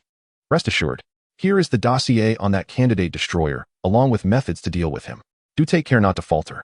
With that, the shadowy figure tossed a document to Demigra and then vanished without a trace. In the next moment, a voluptuous woman appeared beside Demigra. Tawa, covering her mouth, chuckled. Lord Demigra, why does Quitella don such strange attire? Does he truly believe that others would not recognize him? Who knows? Demigra responded with a frown. After her playful banter, Tawa became serious. Can we trust Quitella? He wouldn't dare deceive us. The dossier is in your hands. Make sure to handle this matter splendidly. Understood. Chapter 48. The breakthrough of power to the divine realm in the 4th universe, the realm of the gods of destruction. The angel Conic returned from the 10th universe. His face etched with astonishment. The words spoken by his elder sister had left an indelible impact on him, and throughout the journey back, his emotions remained tumultuous. Suddenly, he beheld Katra descending from the heavens. Lord Katra, where have you been? He inquired. To obliterate a few planets, Katra replied nonchalantly, hands clasped behind his back. Conic nodded in understanding. It was only natural for Katra to vent his frustrations after enduring such a grave insult. However, Conic's expression turned serious as he addressed Kara. Lord Katra, let us not dismiss the matter regarding that candidate God of Destruction from the 7th universe. Dismiss? Quitra's brow furrowed. Didn't you go to seek your sister? Did Miss Crest say something? The thought of letting such a profound humiliation slide was inconceivable to him. He had observed Lewis closely while prostrating before him, and he discerned that the erasure Lewis executed was not a true annihilation. While it bore a resemblance, genuine erasure could not be performed by one lacking the power of the divine realm. That young man had merely grasped the faintest hint of it. Even that slight understanding nearly cost him his life. To seek revenge, he must act before Lewis matures. Moreover, he had devised a strategy and entrusted the means to confront Lewis to Demigula. Lord Katra, heed my counsel. He is truly not someone you can, Conic began, but was abruptly cut off. Enough, Katra retorted, dismissively waving his hand as he departed. Watching Katra's retreating figure, Conic shook his head. According to his sister's account, Lewis was likely connected to the Omni King. The conspiracy between Katra and Demigula remained shrouded in secrecy. Ever since the last sparring event, the gods of destruction from the Omni King's universe had fallen eerily silent. They no longer dared to mock the 7th universe and had developed a sense of trepidation towards it. After all, Lewis had warned, if you trouble the 7th universe, await the day I bring trouble upon you. Lewis's talent was widely acknowledged, and being the object of his interest was a source of considerable unease. The gods of destruction now dedicated their days to training their candidates, lest their successors falter when Lewis inevitably arrived, resulting in a significant loss of face. Meanwhile, in the 7th universe, Beerus continued his patrols through the cosmos, ever vigilant against Katra's potential disruption. After 2 months of surveillance, however, Katra had not made a single move. Consequently, Beerus took a special trip to the 4th universe. When Katra and Beerus finally crossed paths, it was anticipated to be a clash of titanic proportions. Yet, to Beerus's surprise, Katra exhibited no trace of anger. Instead, he cheerfully invited Beerus to dine on exquisite delicacies. This unexpected benevolence sent shivers down Beerus's spine. When had this wretched rat become so amiable? Surely, there was a hidden agenda at play. After observing for an extended period, Beerus remained oblivious to any suspicious actions from Katra. Ultimately, he had no choice but to return to Universe 7. Inside the hyperbolic time chamber, 5 years had elapsed. A striking figure was performing push-ups. Clad in a cumbersome weighted suit, his attire thoroughly drenched in sweat. 999,998. 999,999. 1 million. Lewis grit his teeth, completing the final push-up before collapsing onto the ground. The intense exertion left him utterly exhausted, his body convulsing in fatigue. Despite the immense pain he endured, the arduous training yielded remarkable results. With a resounding boom, his latent potential surged forth, a torrent of power flooding from the depths of his being. After a half-day of rest, his weary cells found some relief. The excruciating pain alleviating slightly, Lewis finally regained his mobility, feeling the newfound strength coursing through him. With a roar, he clenched his fists. Suddenly, a golden aura erupted around him, swirling like a tidal wave, radiating outward from his core. The golden light flickered momentarily. Super Saiyan. The divine power surged, amplified 50-fold by the Super Saiyan transformation. A cracking sound echoed as he shattered his limitations. His strength ascended to the realm of the gods. With a thunderous roar, it was as if a volcano had erupted, causing the entire hyperbolic time chamber to tremble. Lewis stood like an ancient war deity, radiating golden light, exuding an overwhelming presence. An unparalleled force compressed the void around him, creating a vacuum. Panting heavily, Lewis exited the Super Saiyan state, gasping for breath. He had finally broken through to the first level of divine strength. After 5 years of relentless training, he had aimed to elevate his power to the divine realm. At this moment, if he were to encounter that previous group of candidate destroyers, he would no longer be a mere punching bag. He even felt confident enough to challenge a destroyer in an arm wrestling contest. Initially, Lewis had intended to continue his training, as he had only achieved one of his objectives within the hyperbolic time chamber. His other goal, to comprehend the powers of different rules, remained unfulfilled. However, he recalled a prior conversation with King Vegeta and the others, promising to have Goku teach them how to transform into Super Saiyan. As for how Goku would reach the Galactic Patrol headquarters, he needed to master instant transmission first.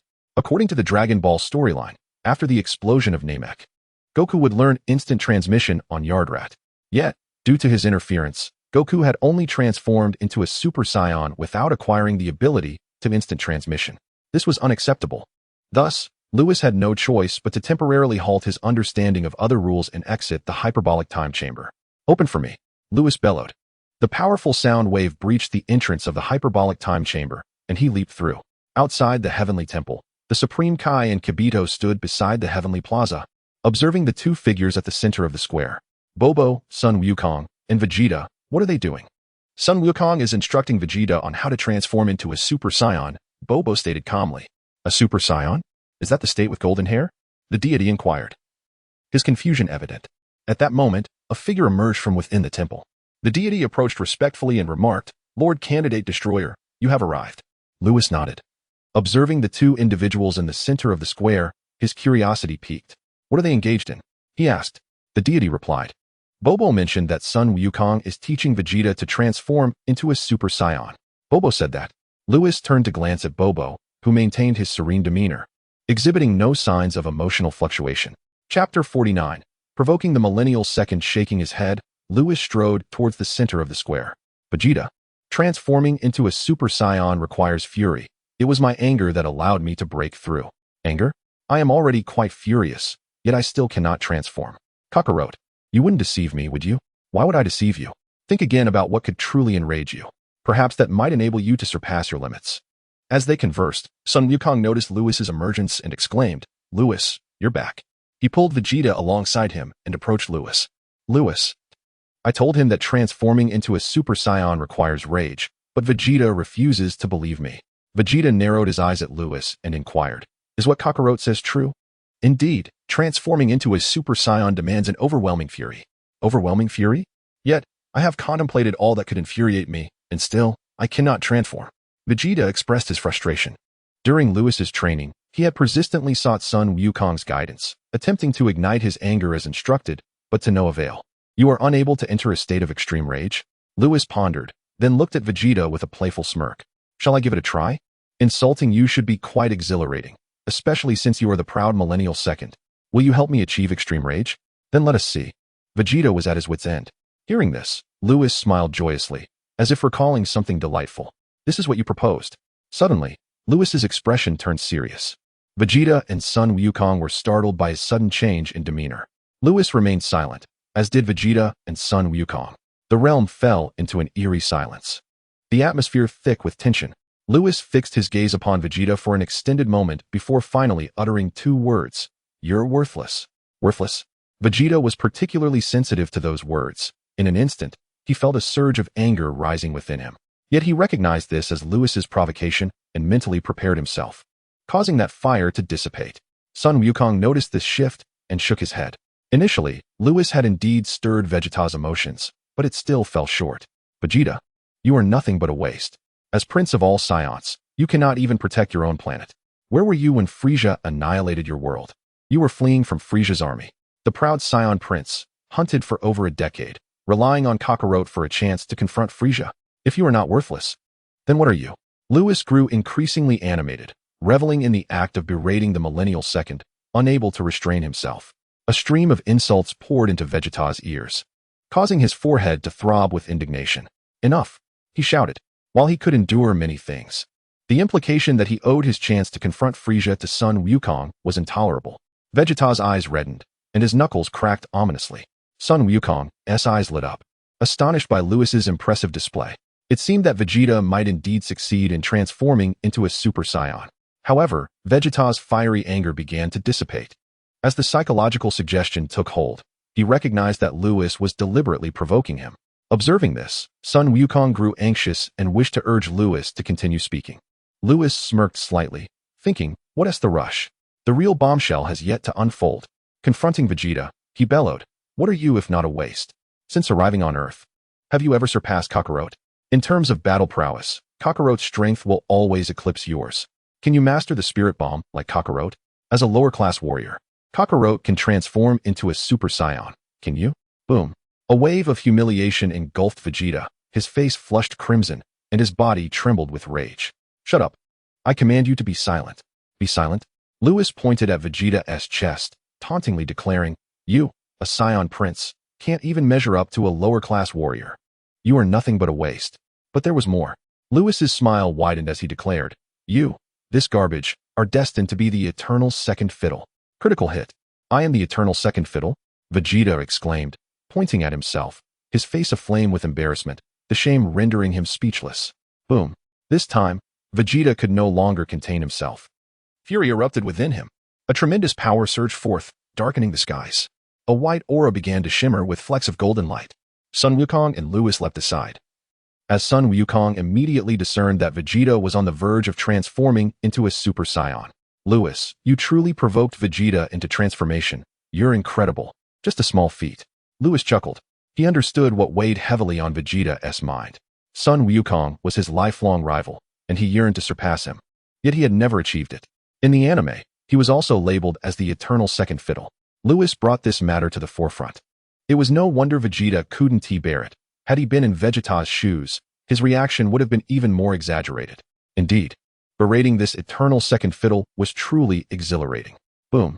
A tempest of power erupted, the heavens thundered, the celestial realm trembled. Vegeta's hair began to shimmer. One golden, one black. The frequency quickened. It was happening. With a gasp from Sun Wukong, a golden radiance exploded around Vegeta, fleeting yet brilliant. Super Saiyan. Vegeta's power surged 50-fold, soaring from 3.5 million battle power to an astounding 175 million. The third Super Saiyan of the Saiyan race had finally emerged. I will kill you.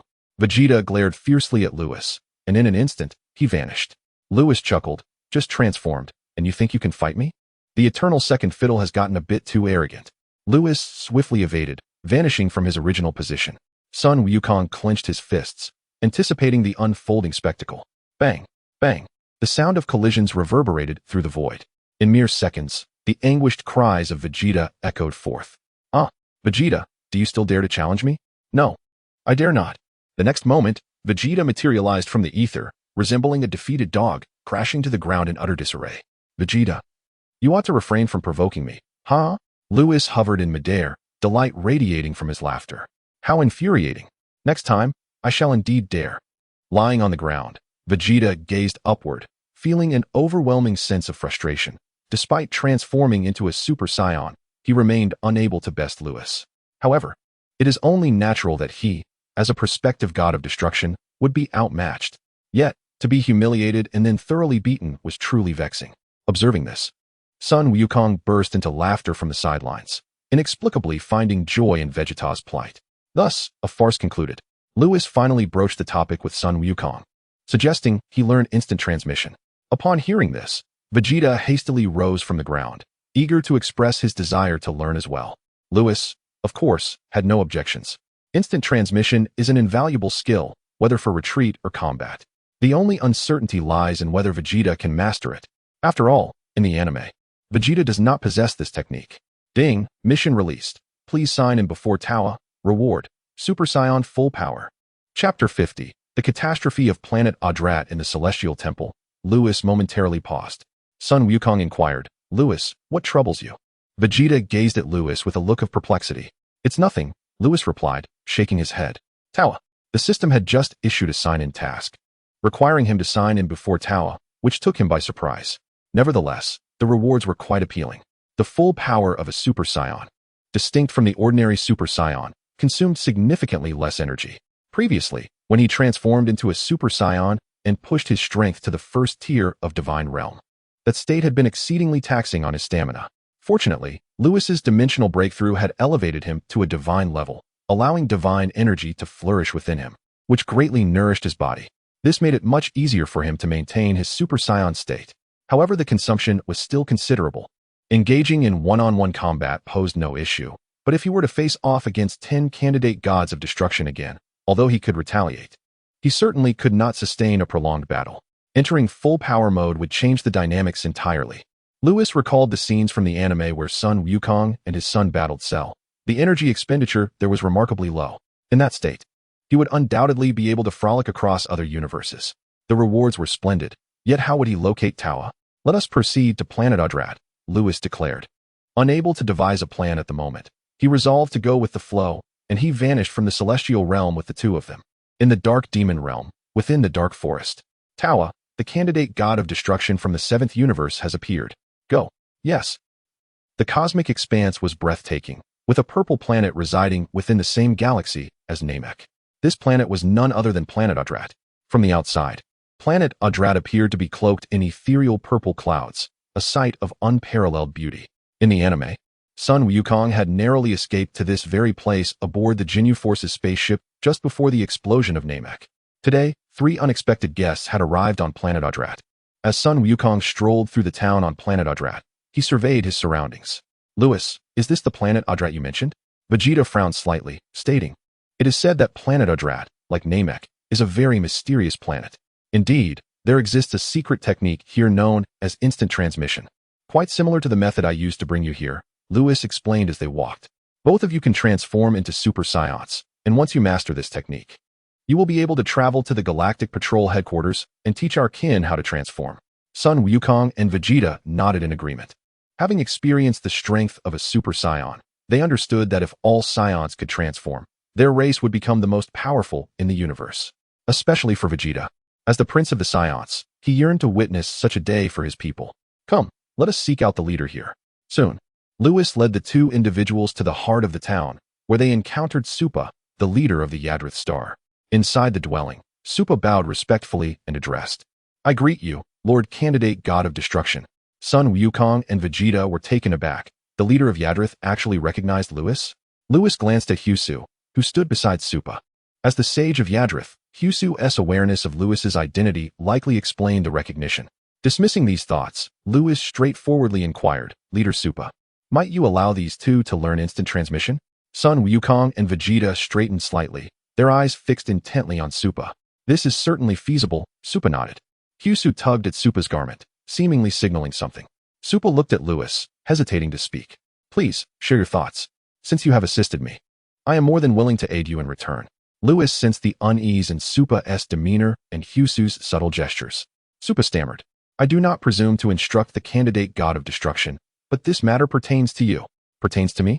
Lewis furrowed his brow, glancing at Sun Wukong. If there was a connection, it was more likely tied to this fellow. After all, in the anime, it was he who fled here and mastered instant transmission. Lord Candidate God of Destruction, I am the Sage of Yadrith, Husu finally spoke.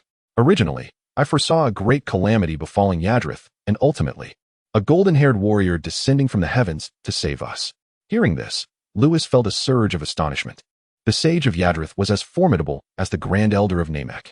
If history had not diverged, the golden-haired warrior Husu spoke of would indeed be Sun Wukong.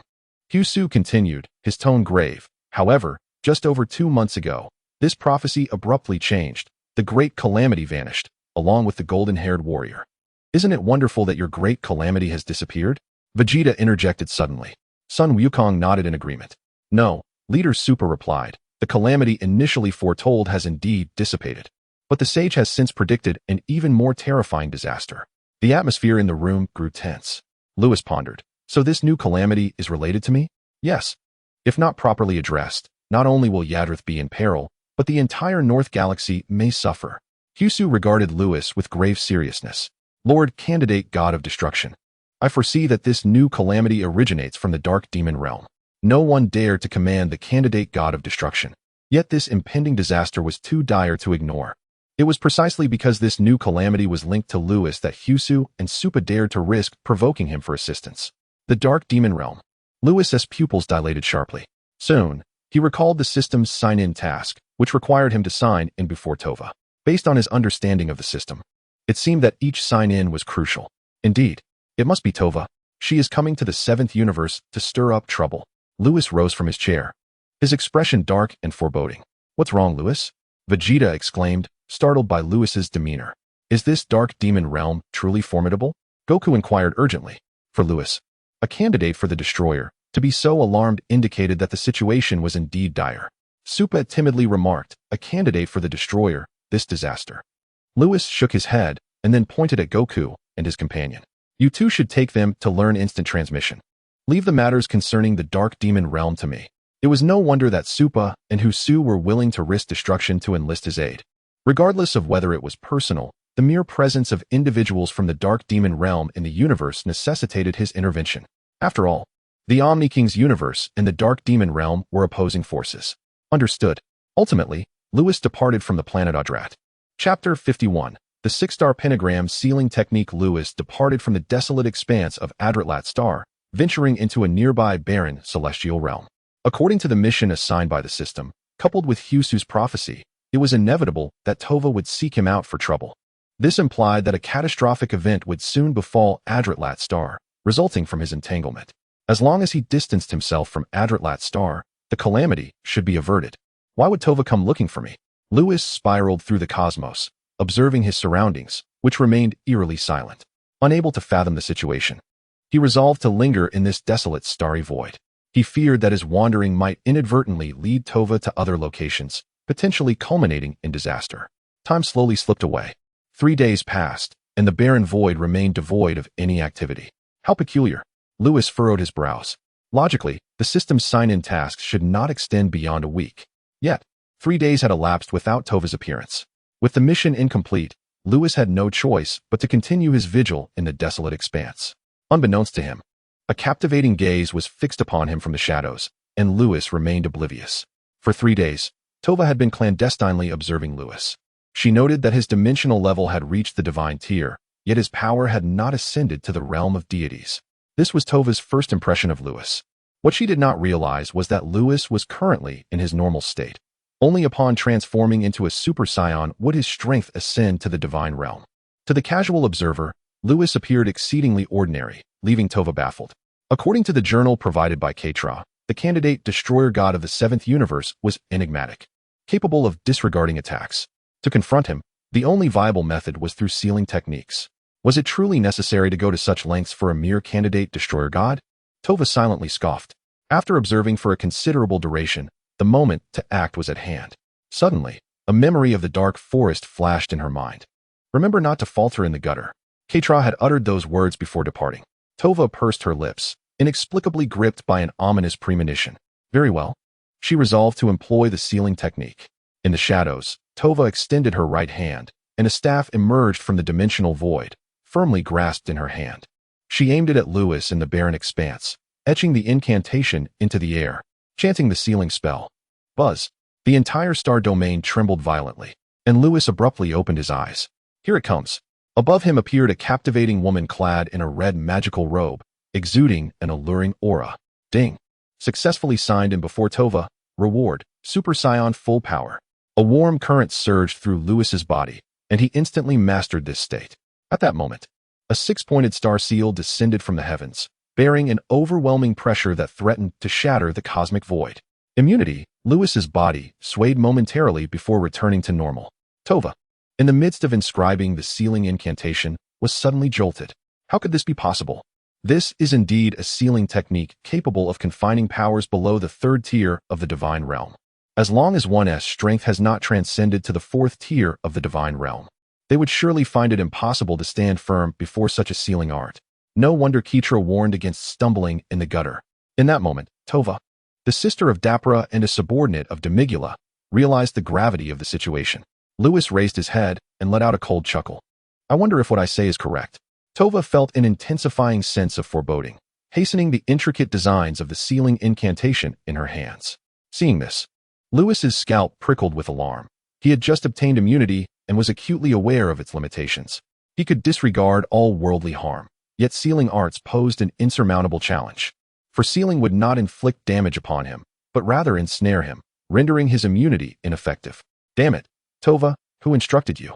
Lewis clenched his fists, his hair abruptly transforming to a brilliant golden hue. Unlike before, his Super Saiyan form exuded a calm demeanor, devoid of any ferocity. This was the full power of a Super Saiyan. The enhancement to his strength remained at 50-fold, yet the toll on his stamina and physical burden was significantly reduced.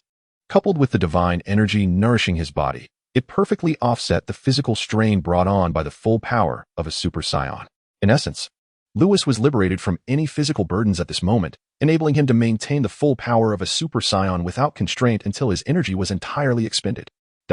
Lewis transformed into a streak of golden light, soaring into the heavens. The power of the first tier of the divine realm erupted throughout the cosmos, shattering surrounding planets. In the next instant, he materialized before Tova. You wish to seal me? Lewis gazed at Tova, a cold smile gracing his lips. If you seek death, allow me to oblige. Boom. Seizing the moment while Tova's sealing was incomplete, he aimed at her and concentrated a sphere of purple energy. Destruction. The stars trembled, and even the Namekians on the other side of the galaxy sensed this terrifying pressure. The inhabitants of the planet Yadlet were no exception. They all looked up, gazing into the cosmic expanse. A great calamity was upon them. On the planet Yadlet, Supa and Husu lifted their heads, worry etched upon their faces. The purple destructive energy sliced through the void, instantaneously appearing before Tova. Panicking, Tova halted her incantation just as the destructive energy was about to strike her. So close. The candidate for the God of Destruction of Universe 7.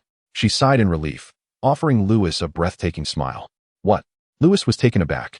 Buzz. The 6-star sealing inscription materialized in an instant, enveloping the starry domain. The destructive energy he unleashed collided with the 6-star sealing inscription, yet it proved utterly ineffective. The seal was complete. Even the destructive energy could not shatter it. The starry expanse within a 10,000-mile radius was shrouded by the 6-star sealing inscription, beginning to constrict towards Lewis. Tova retrieved a jar. As the 6-pointed star seal shrinks to the size of a fingernail, it will be possible to confine Lewis within a jar, thereby sealing him away for eternity. Tova, who is responsible for this sealing? Lewis surveyed the contracting 6-pointed star seal with an impassive expression. Does it truly matter who orchestrated this? Outside the seal, Tova observed Lewis's calm demeanor and, covering her mouth, chuckled. Oh dear, Mr. Lewis remains remarkably composed. Has he perhaps resigned himself to fate? Within the confines of the 6-pointed star seal, Lewis crossed his arms, gazing at Tova outside. It must be Ketla, he deduced. Just 3 months prior, after a sparring session with the candidates for destruction from other universes, he had first encountered Ketla's ambush, and now he found himself sealed. Who else could possess the knowledge of sealing techniques, coupled with a grudge against him? Apart from Ketla, Lewis could scarcely conceive of another culprit. Tova, lowering her staff and narrowing her eyes, remarked, the identity of the perpetrator seems trivial now. Why do you not resist? Are you merely awaiting your demise? Awaiting death? A peculiar smile crept across Lewis's face as he regarded Tova. If you were to be obliterated, I wonder if your master, Demigula, would seek the Super Dragon Balls to resurrect you? Chapter 52. Entering the dark demon realm, the 6-pointed star sigil was etched into the inky expanse of the cosmos, with Lewis at its center. As the golden 6-pointed ring began to contract, Lewis hovered in the void, arms crossed, an enigmatic smile gracing his lips. Erasure? Outside the 6-pointed star sigil, Tova furrowed her brow, gazing in confusion at Lewis within. She could not comprehend the meaning of erasure. In Tova's understanding, the most formidable entity was her master, Demigula. As for the erasure by the omnipotent king and the high priest, Tova had neither witnessed nor even heard of such a thing. For reasons unknown, an ominous premonition grew stronger within her. Suddenly, the temperature of the cosmic expanse plummeted. The first tier of divine power began to accumulate, amplifying Lewis's momentum. The surrounding space trembled. Was he about to initiate a rebellion? Though apprehensive, Tova still did not believe Lewis could breach her 6-pointed star sealing technique. This was a sealing art capable of imprisoning the power of the 3rd tier of the divine realm. How could he, with merely the 1st tier of divine power, possibly succeed? Abruptly, Lewis spoke again from within the 6-pointed star sigil. Do you know why Ketla dares not act personally? Why? Tova instinctively inquired. Lewis fell silent, bursting into frenzied laughter. Tova felt a wave of irritation. Surely, he must be a fool. Lewis fixed his gaze upon Tova, a wicked grin spreading across his face. That is because he fears death. His purpose in cultivating power within the temporal spirit room was to prepare for the enactment of erasure. Now, having cultivated his power to the first tier of the divine realm, he can finally support the execution of erasure, ensuring that he does not suffer grievous injury before it even commences. At this moment, the sealing technique holds no sway over him, unless a master of priestly caliber intervenes. Now, Lewis was nearly invincible. He unleashed his power with fervor. Golden flames erupted from his being, soaring into the heavens.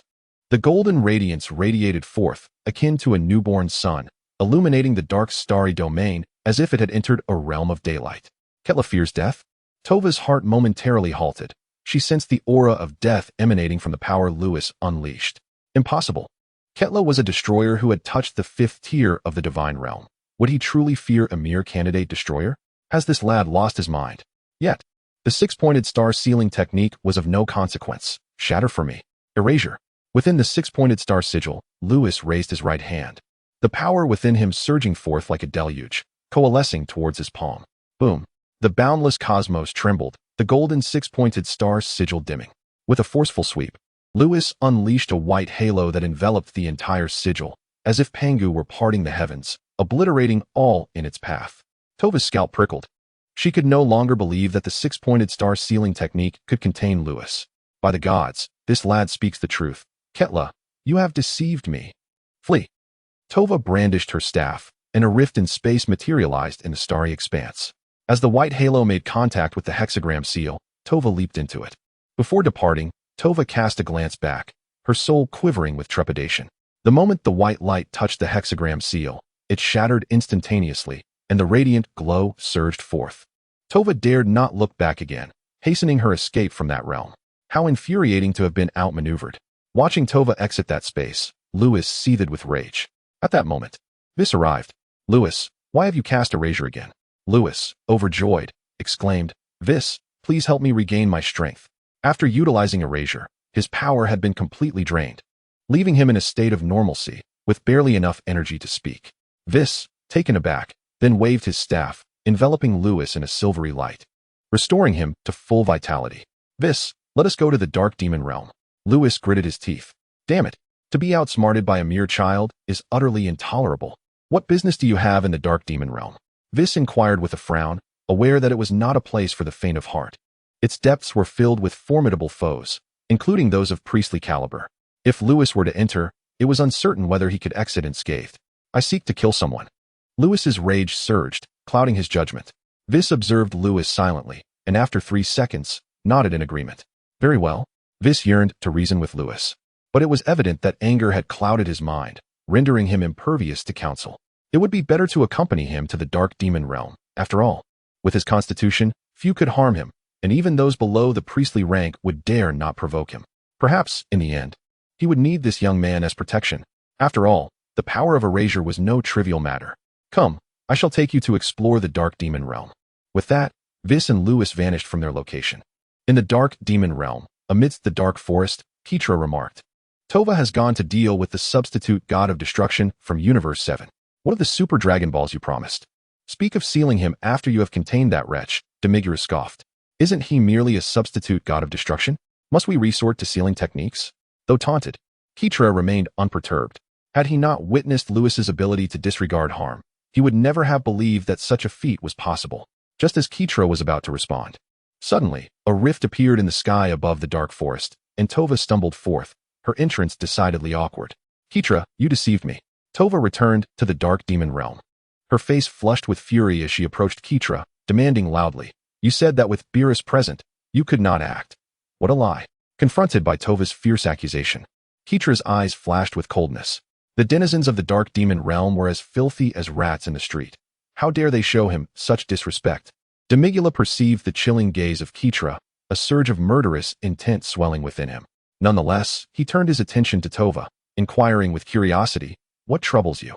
My lord Demigula, Keitra's reluctance to act is but a facade. He is simply terrified of death. Terrified of death? Demigula paused, preparing to delve deeper into the matter when suddenly, A radiant aura manifested above the dark magic realm, an essence unique to the celestial angels of the All-Kingdom universe. The audacity of an angel to venture into the dark magic realm was astonishing. A peculiar smile crept across Demigula's face. Keetra trembled violently, hastily exclaiming, "Demigula, I must take my leave. If the angels discover my presence in the dark magic realm, it will spell disaster." With that, Keetra concealed his essence and swiftly departed the dark forest. Tova, observing Keetra's retreating figure, wore an expression of profound concern. "My lord Demigula, Keetra is deceiving us." "What exactly has he deceived us about?" Demigula's gaze ascended to the heavens, where other formidable beings were already soaring towards the direction of the celestial angel's emergence. It is thus. Chapter 53. The Archmage. Puting a rift appeared in the skies above the dark magic realm, through which two figures emerged. "Is this the dark magic realm?" Lewis inquired, surveying his surroundings. The atmosphere was shrouded in an oppressive gloom, with dark clouds and barren land dominating the landscape. Occasionally, a strange, sinister wind swept by, laden with dark energy, rendering the world exceedingly dismal.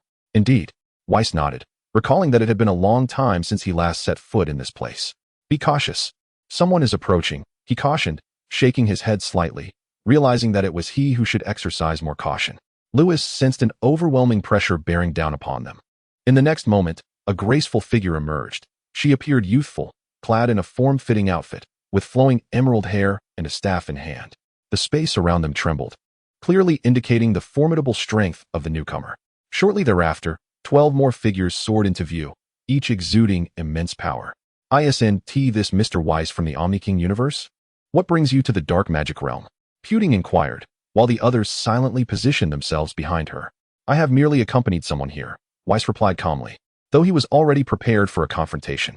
Outside the confines of the Omni King universe, he was free to act as he pleased. "Puting?" Lewis exclaimed, momentarily taken aback.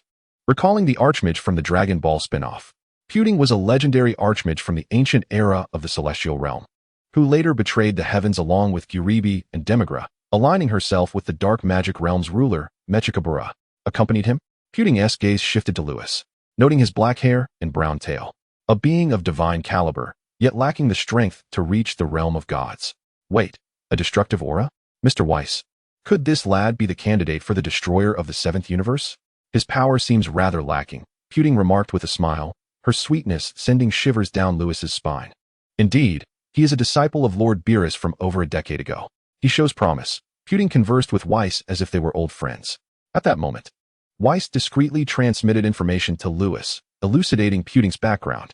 Lewis found that his understanding of her past was largely accurate, though he was unaware of the extent of her power. With Weiss's introduction, Lewis grasped just how formidable this ancient sorceress truly was. As an archmage of the celestial realm, Puting had always wielded considerable strength. After her defection to the dark magic realm, she was bestowed with the powers of a demon god by Mechikabura, elevating her abilities to the level of an angel. However, what significance did angel-level power hold? Enough of the pleasantries, Puting. Where's Tova? Lewis finally spoke.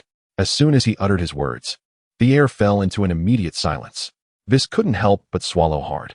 This young man was remarkably audacious. Vis, are you here to seek Tawa? However, your approach in searching for someone is rather impolite. Puting smiled charmingly. To arrive at the dark magic realm and still possess such arrogance. You are either a fool or utterly fearless. Casting a glance at Lewis, she continued with a smile. Do you truly believe that with Vis's protection, you can remain unafraid? My dear candidate for the God of Destruction? Beside them, Vis felt somewhat embarrassed. Puting's words resonated with truth. In the dark magic realm, escaping unharmed was a daunting task, let alone safeguarding a candidate for the God of Destruction. Yet, Lewis was no ordinary candidate. Must you persist in smiling? Lewis frowned at Puting and retorted. You're not even as attractive as my ties. Your incessant laughter is truly nauseating. Already incensed by Tawa, the old witch's laughter only fueled his ire. Did she truly believe that possessing angelic-level power made her formidable? Uft. Vis covered his mouth, unable to suppress a laugh. Lewis's tongue was indeed venomous. You seek death. Puting's fury surged, her expression twisted, the demeanor of a lady vanishing in an instant, revealing her true nature as a witch. Kill this wretch. Puting fixed her gaze on Vis, preventing him from intervening. Yes, the 12 figures swirling around suddenly unleashed their power. Buzz. Buzz. 12 dark auras shot skyward. a formidable presence bearing down upon Lewis. The force of the fourth layer of the divine realm. Lewis's lips twitched. Their power was comparable to that of the destroyer gods of the Omni-King universe. How could they hold him in such high regard?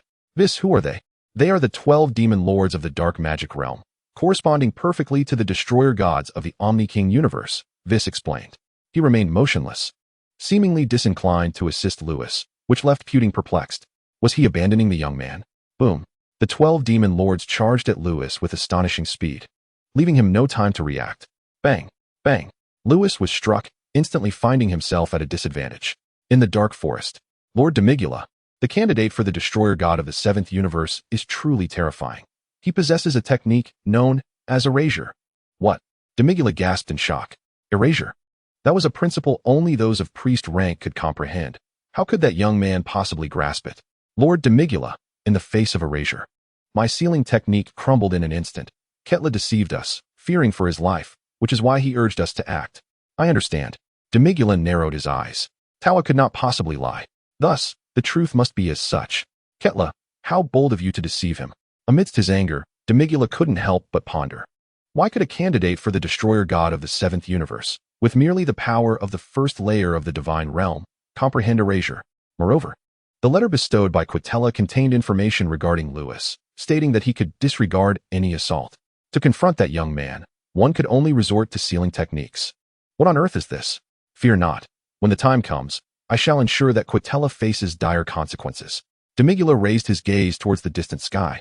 At that moment, a cacophony of collisions resonated across the horizon. Let us proceed to investigate the source of this commotion. Demigula vanished from his position. Tova followed closely, her heart inexplicably racing, as if foreboding that something ominous was about to transpire. On the horizon, boom, waves of energy surged and erupted, crashing to the ground with thunderous explosions. The earth lay pockmarked and desolate. Suddenly, whoosh, a figure plummeted from the heavens, creating a deep crater with a diameter of 100 meters. Cough, cough. Lewis's garments, resembling the attire of a destroyer, were in tatters. He patted his chest, the rising dust causing him to cough twice. Damn it, once again besieged by a multitude. These demon lords truly lack manners. Chapter 54. The shock of Putin. Last time, he was overwhelmed by 10 substitute destroyers. And now he found himself besieged by 12 dark demonic lords. Lewis felt a profound sense of frustration. However, his vexation paled in comparison to the incredulity of others. 12 dark silhouettes circled ominously in the sky, and the atmosphere was thick with an eerie silence. The demonic lords stood frozen in disbelief, as if they had encountered a ghost. How could this be? This young man emerged unscathed? Our powers belong to the 4th tier of the divine realm, a force that has reached the level of a destroyer in the entire cosmos. Why? How is it that a being whose strength does not even approach the divine realm can survive the onslaught of US 12 lords? He remains entirely unharmed. This is simply inconceivable. Meanwhile, in the void nearby, Weiss watched with a smile. Let alone you 12 lords. Even if Demigula were to arrive in person, he would find no means to contend with Lewis. Weiss, what is the meaning of this? Putin glanced at Lewis on the ground, her expression cold. Weiss, naturally, would not disclose Lewis's peculiarities and replied with a smile. Miss Putin, perhaps you should inquire about Tova's whereabouts. Otherwise, we might find ourselves in dire straits. In dire straits? Putin laughed heartily. Do you truly think that a mere 2nd-tier angel could bring about chaos in the dark demonic realm? You must be mad. The power of the angelic realm is divided into 3 tiers, and Weiss currently occupies the 2nd tier. Yet, the notion that a 2nd-tier angel could instigate turmoil in the dark demonic realm was preposterous. Weiss shook his head. Alas, why must you be so obstinate? Lewis's power had ascended to the 1st tier of the divine realm, and he had previously demonstrated the ability to erase. It was evident that Lewis could now sustain the exertion of such power. In Weiss's perception, although Lewis's erasure was not as potent as that of the king, he could still sense a looming threat of death emanating from it. Should this group of lords force Lewis to unleash his erasure, they would all meet their demise. Weiss managed a wry smile and urged once more, Miss Putin, why not summon Tova forth? Otherwise, truly. Putin interrupted him with a sharp tone. Humph. Enough of your chatter. Are you attempting to find a way to assist your substitute destroyer? Gripping her staff, she fixed her gaze intently on Weiss, ready to unleash her devastating strike at the slightest sign of movement from him. Alas, it is futile to reason with a fool. Weiss remained silent. Yet he prepared himself for battle and for summoning allies. Without reinforcements, he and Lewis would likely be trapped in the dark demonic realm, a place where even high-ranking priests roamed. Seeing that Weiss had fallen silent, Poutine shifted her attention back to Lewis on the ground. Damn it, this is intolerable. Lewis had been duped by a petty trickster and was now being assaulted once again. He could no longer endure it. With a resounding roar, golden light surged into the sky. Super Saiyan, full power. The power has broken through to the first layer of the divine realm. What on earth? How could this young man's strength reach such heights? I had always believed that a mere candidate for the God of Destruction could not even attain the power of the divine realm. Enough of this chatter, attack him. The dark aura emanating from the 12 demon kings surged violently, their bodies twisting as they vanished in an instant. Shadows of indistinct black figures flitted through the void, reappearing around Lewis in the next moment. Now it's my turn. Lewis gazed at the surrounding demon kings, raising his hand as countless shockwaves erupted forth. The violet energy sliced through the void, a spectacle of magnificent beauty. The demon kings raised their hands to block. The destructive energy collided with them as if merely tickling them. Smoke and chaos filled the air. Where are they? As the smoke dissipated, the demon kings were momentarily stunned. Suddenly, one of the demon kings let out a cry of agony, transforming into a cannonball that shot backward with tremendous force. Boom. Mountains crumbled one after another. How infuriating. Attack. The demon kings, enraged and humiliated, surrounded a single opponent, and yet he still had the audacity to retaliate. Such disgrace. The demon kings located Lewis, swiftly appearing beside him. Fists were thrown. Kicks were delivered. Energy erupted. The assault of 11 demon kings fell like a torrential storm, utterly terrifying. The previously repelled demon king returned to join the fray. From above to below, the very fabric of space trembled and the ground shattered.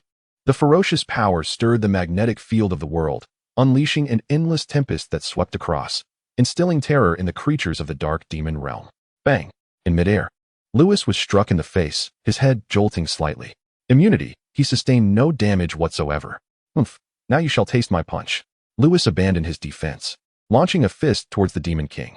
The power of the first layer of the divine realm surged into the air, producing a thunderous sonic boom. The demon king, caught off guard, felt a sharp pain in his face and was instantly sent flying. At the same moment, the remaining 11 demon kings seized the opportunity, unleashing a frenzied assault on Lewis from behind. Boom, boom. Lewis endured relentless bombardment as the entire sky seemed on the verge of shattering, the scene utterly horrific. This spectacle caught the attention of Puting, a smirk playing on her lips. She doubted this young man could withstand it. Puting diverted her gaze, turning to Weiss. Weiss, your candidate for the God of Destruction is finished, and you should prepare for your own demise. Since Weiss had ventured alone into the dark demon realm, such a prime opportunity could not be missed. Is that so? No sooner had Weiss spoken than a silver light suddenly flashed at the location of the bombardment. Whoosh. The perfect freedom realm.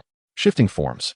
Lewis soared out from the explosion zone, his God of Destruction garb having vanished, revealing his robust physique. Yet, upon a closer look, Lewis bore not a single scar. Impossible. The perfect freedom realm.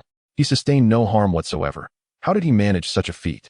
Stunned and speechless, Puting found herself in disbelief. This was the combined assault of the 12 demon kings. How could this young man emerge unscathed? Moreover, he had attained the realm of perfect freedom. Why was this happening? Had the world changed? Equally astonished were the 12 demon kings, who had sensed something amiss with Lewis from the outset.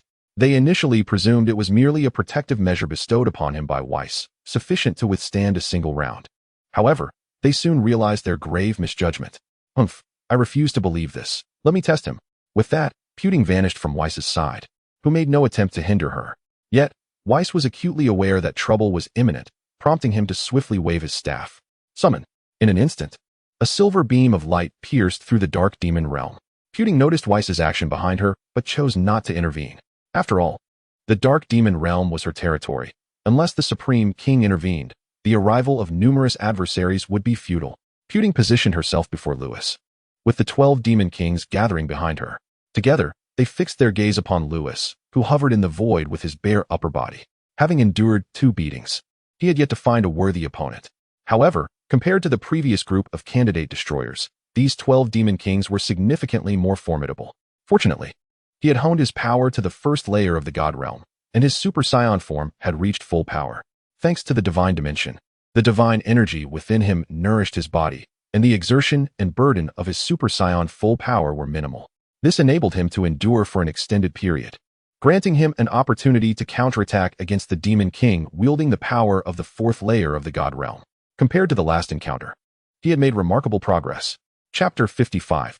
Demigula released Tova, or you shall perish. A fierce flame of indignation simmered within Lewis, compelling him to refrain from further conflict. He was acutely aware that even with his mastery of perfect tranquility, he could not vanquish the formidable demons before him. With his immunity, the odds were barely 50-50, and he would soon exhaust his strength. This bore a striking resemblance to his previous encounter with the substitute destruction god, a futile endeavor. The demon lords, initially engulfed in disbelief that someone could disregard damage, were soon amused by Lewis's declaration. You're quite audacious, young one. You think you can demand our demise?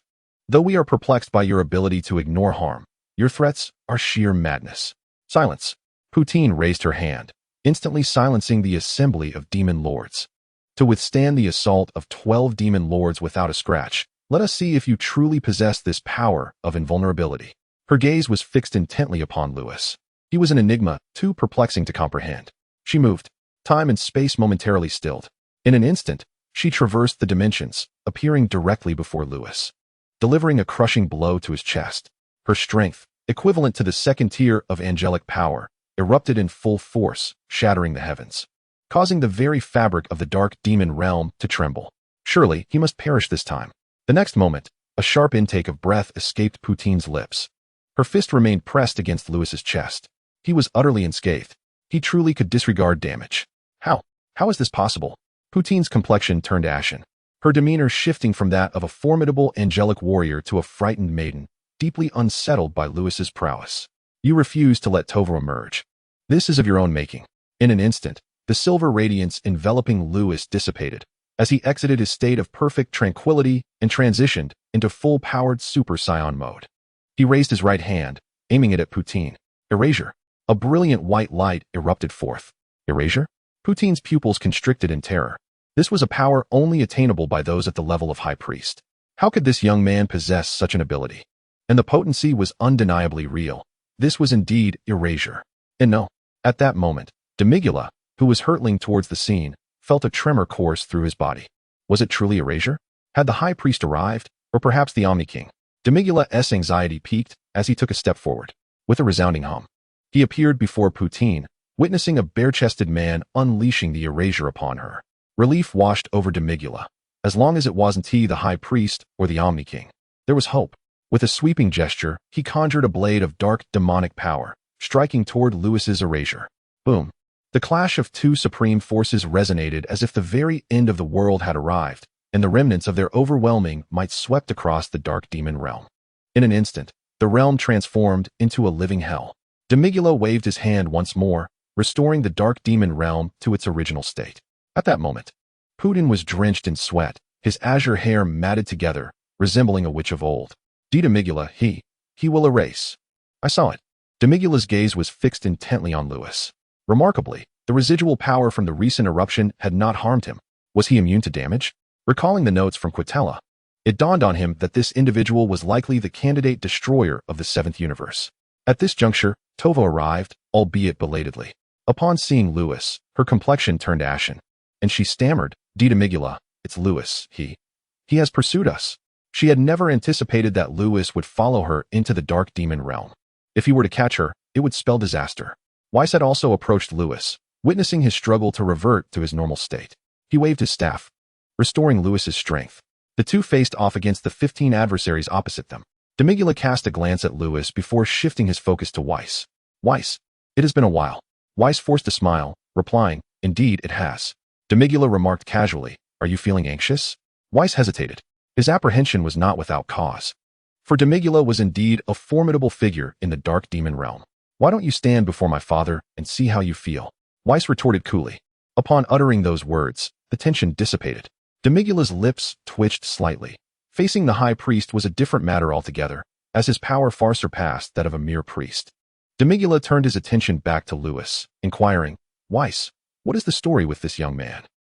Do you think I would divulge that? Weiss shook his head, fully aware of Demigula's curiosity regarding Lewis's origins. However, he had no answers, In his observations, Lewis appeared to be an ordinary Saiyan. Demigula continued to scrutinize Lewis, increasingly aware of something amiss. The aura of destruction, the scent of freedom, erasure, immunity. At such a tender age, he had comprehended so much power. How had he achieved this? Demigula was utterly perplexed. A heavy silence enveloped them, the atmosphere thick with tension. Lewis, having regained his composure, looked at Tova and finally spoke. "Why aren't you running? Are you not afraid?" His words shattered the stalemate. Tova trembled slightly. Was this individual a devil? He had pursued her from the universe of the Omni King into the dark demon realm. How dared he utter such words here? Did he truly fear nothing? Demigula stepped forward. "Fear death?" Lewis scoffed. "If I hadn't mastered this erasure technique, I would have been sealed long ago." "Sealed?" Weiss gaped, his anger flaring. "Lewis, what is going on?" He understood that Lewis could ignore damage, but the weakness of immunity was glaringly obvious. Sealing. Previously, Tova launched a surprise attack on me near the star region of Yadlit, which is why I insisted you bring me to the dark demon realm. Such a revelation. Weiss realized, understanding now the source of Lewis's previous anger. He had thought something grave had transpired. However, Weiss turned to Demigula ahead and demanded, "Speak. Who orchestrated the ambush on Lewis?"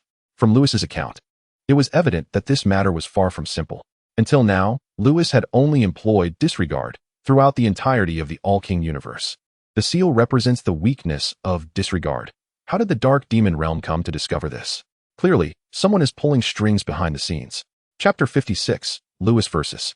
Demigra. As I noticed that everyone was unaccustomed to the protagonist's dual names, I have rectified it. Henceforth, the main character shall be known solely as Lewis. Beneath the dimly lit sky, the two sides faced off. "Whis, as you just mentioned, do you truly believe I will divulge anything to you?" Demigra remarked with a sinister grin. Lewis, typically composed, exhibited an uncommon fury. This was primarily because Whis had been instructed by the High Priest to diligently mentor Lewis, who was the hope of the seventh universe. Someone dared to plot against Lewis, and in collusion with the dark demon realm, no less. It was impossible not to be enraged. "Whis, I know who is behind this," Lewis declared, turning his gaze toward Tawa with a cold smirk. "I can disregard the harm, known only to the deities within the Omni King's universe. Moreover, given my status as a candidate for the God of Destruction, I likely do not even warrant your attention. No one is aware of my existence, yet you audaciously ambushed me, employing sealing techniques that conveniently counter my abilities. Is everything merely a coincidence?" Shaking his head, Lewis continued. "Aside from Ketla, who harbors animosity toward me, I cannot fathom who else would betray me." In the distance, Tawa fell silent, astonished by his astuteness. "Lewis, is it truly Ketla?" Whis inquired, his brow furrowing. The Dark Demon Realm and the Omni King's universe were adversarial forces. If Ketla had indeed betrayed them, he was undoubtedly committing treachery against the Omni King's universe. If my suspicions are accurate, it can only be him. Lewis glanced at Whis, clenching his fists. He has repeatedly sought to trouble me. After this venture into the Dark Demon Realm, it will be Ketla's demise. At that moment, Demigra chuckled. "I must say, young Lewis, your imagination is quite vivid." Although Ketla deceived him, Demigra refrained from revealing their transaction, for Ketla still owed him 7 Super Dragon Balls. In the realm of perfect autonomy, breaking the rules, and with the prowess of a deity in their 20s, one could disregard harm and wield the power of erasure. Demigra squinted. "Every aspect of your power is astonishing. How could a talent like you not be on our radar? The Omni King's universe and our Dark Demon Realm are archenemies. Eliminating a genius like you is only logical." Turning to Poutine and the other Demon Kings, Demigra continued. Poutine nodded. She had nearly perished at the hands of Lewis's erasure. Such a genius could not be overlooked. Observing Demigra's retreating figure, Lewis paused, pondering the validity of his words. Could it truly not be Ketla? Suddenly, the temperature plummeted, accompanied by Demigra's chilling voice. "Enough.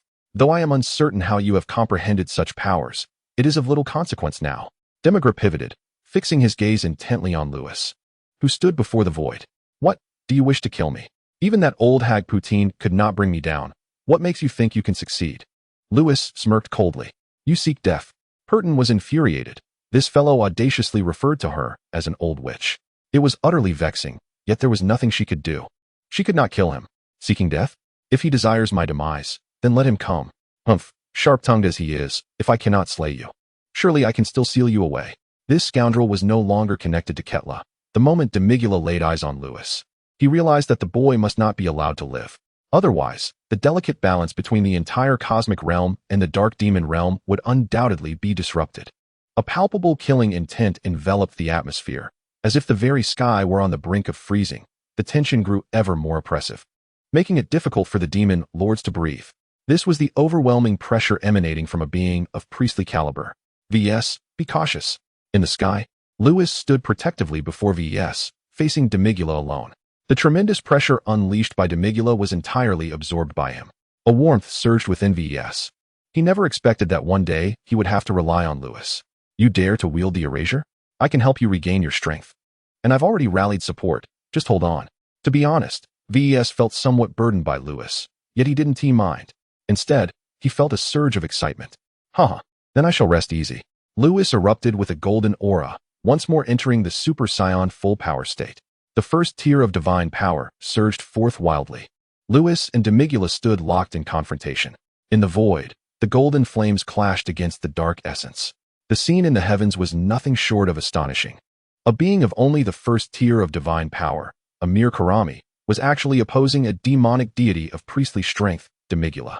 Meanwhile, the other demon lords had fled to a safe distance. Even Perton, who possessed angelic strength, dared not approach this battlefield.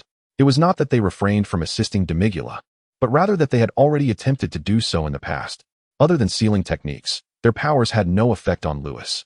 Moreover, Lewis possessed the ability to erase. Ordinary sealing methods would be ineffective against him. Aside from Demigula, the priestly expert who was immune to erasure, no one else had any viable means of countering the situation. Naturally, VS was powerless as well, yet he did not retreat, for he needed to restore Lewis's energy. In that moment, VS resembled gasoline, while Lewis was akin to an engine. When the engine ran out of power, VS would replenish Lewis's energy. Though aware that Lewis could disregard damage, he still wished to give it another shot. At that moment, Demigula in the sky made his move. Dark essence erupted from him, enveloping the entire firmament. It was as if the very depths of hell had manifested. The sight was exceedingly terrifying. Demigula disregarded space and time, appearing directly above Lewis. Sweeping his hand, an endless might stirred a tempest of spatial chaos. The very fabric of space shattered, forming translucent, white blades that flew towards Lewis. Experts of priestly caliber seldom resorted to pure ki blasts as a means of attack. Demigula employed the rules of space and time in this instance. Lewis was caught utterly off guard and was struck in an instant. However, immunity, a radiant white light erupted around Lewis. Clang, clang, clang. The radiant white light surrounding Lewis intercepted him, and the fragments of space collided with him like nails striking steel, producing a piercing sound. Ha. Do not think that even Mechacapra could contend with me. Lewis raised his gaze to the figure above, laughing heartily as the spatial debris battered against him. His smile was bright, yet if Ties were present, she would undoubtedly perceive that Lewis was merely putting on a brave face. The disparity in their powers was insurmountable. Lewis had contemplated retaliation, but without employing erasure, even unleashing his utmost strength would not suffice to vanquish the 12 demon lords, a rather disheartening reality. Thus, he could only endure the blows passively. After all, it was not his first beating, and what was one more? However, how utterly frustrating. Such audacity. Demigura narrowed his eyes. Who was Mechacapra? A being of equal standing with the omnipotent king. Then let us seal you away. Demigura steeled himself, yet was still taken aback by Lewis's blatant disregard. He could not be allowed to remain. Dark sealing technique. Demigura swiftly formed seals with his hands, a dark aura coalescing into a curse mark, as the surrounding space abruptly froze. You wish to seal me? Then come, let us see. Lewis looked up at the figure above, a wicked smile gracing his lips. Simultaneously, he raised his hand, conjuring a halo of white light. Erasure. Lewis did not direct it at Demigura, but aimed it at the ground of the dark demon realm. Chapter 57. The perpetual motion machine, witnessing the scene before him. This erupted into a laugh reminiscent of a pig's squeal. Lewis was exceedingly cunning. He was fully aware that his erasure would have no effect on Demigula, and thus he set his sights on the realm of darkness. Although Lewis's erasure power did not reach the level of the Omni King, it was still capable of threatening beings of angelic caliber. Should Lewis's erasure strike the dark realm, a significant portion of its territory would vanish. At that moment, Demigula would undoubtedly intervene to prevent this, yet he would have to relinquish his seal on Lewis. What a despicable little fiend.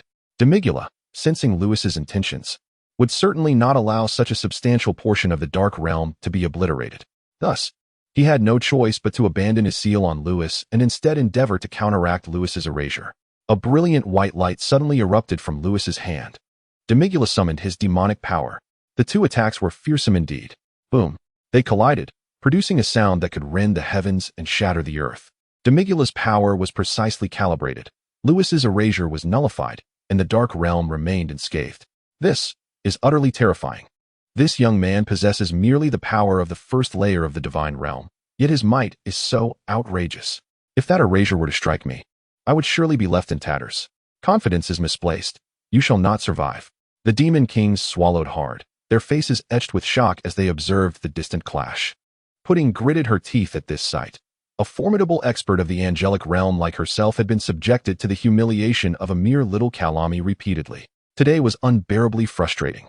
Huff, huff. Lewis gasped for breath, having exhausted all but the strength to speak. Ha ha ha. With your stamina, it seems you can only execute one erasure. Let us see how you meet your demise. Across from him, Demigula discerned Lewis's condition. Humph. Ignoring him, Lewis shouted toward Vis behind him. Vis, hurry. Here he comes. Vis waved his staff, and a silvery radiance enveloped Lewis, instantly restoring him to full strength. Demigula once more. Lewis laughed heartily, launching another attack. Still aimed at the ground. Erasure. Vis. Demigula's fury surged as he hurriedly attempted to block this strike, then glanced at the rejuvenated Lewis. He turned his gaze to Vis behind Lewis, thinking, so you exploit the perpetual motion machine bug, do you? Humph. Eliminate Vis, and let's see how you regain your strength. Oh no. Lewis's expression shifted. While he himself was unafraid of attacks at the cleric level, Vis was not. Looking up at Demigula, he found that he had vanished. Lewis's pupils dilated in alarm, and he swiftly turned to Vis, shouting, Run. Buzz. Demigula reappeared before Vis. Die. The ominous power of the demon enveloped his fist as he charged forward. No, don't. Vis, run. Lewis's eyes blazed with fury. Weiss was not only his master, but also his friend. Originally, Weiss was thriving in the entirety of the King universe. Yet he had been persuaded to venture into the dark demon realm by Lewis. Everything was his fault. If any harm were to befall Weiss, he would undoubtedly shatter the very fabric of the dark demon realm. Lewis bellowed, just as Weiss was about to be struck by Demigula. Time in the dark demon realm seemed to freeze, abruptly halting in its tracks. In the void, Demigula's fist was a mere millimeter from Weiss's head. Crack! A tremendous force erupted from Demigula, shattering the frozen time and restoring it to normalcy. His fist surged forward. The sky erupted in a cacophony. Yet, Weiss's figure had vanished without a trace. Master Demigula, what a remarkable technique. A tender and melodious voice from above echoed. Lewis abruptly looked up, spotting Kess. That little bundle of energy. And beside her stood Weiss. Weiss, you're alive. How wonderful.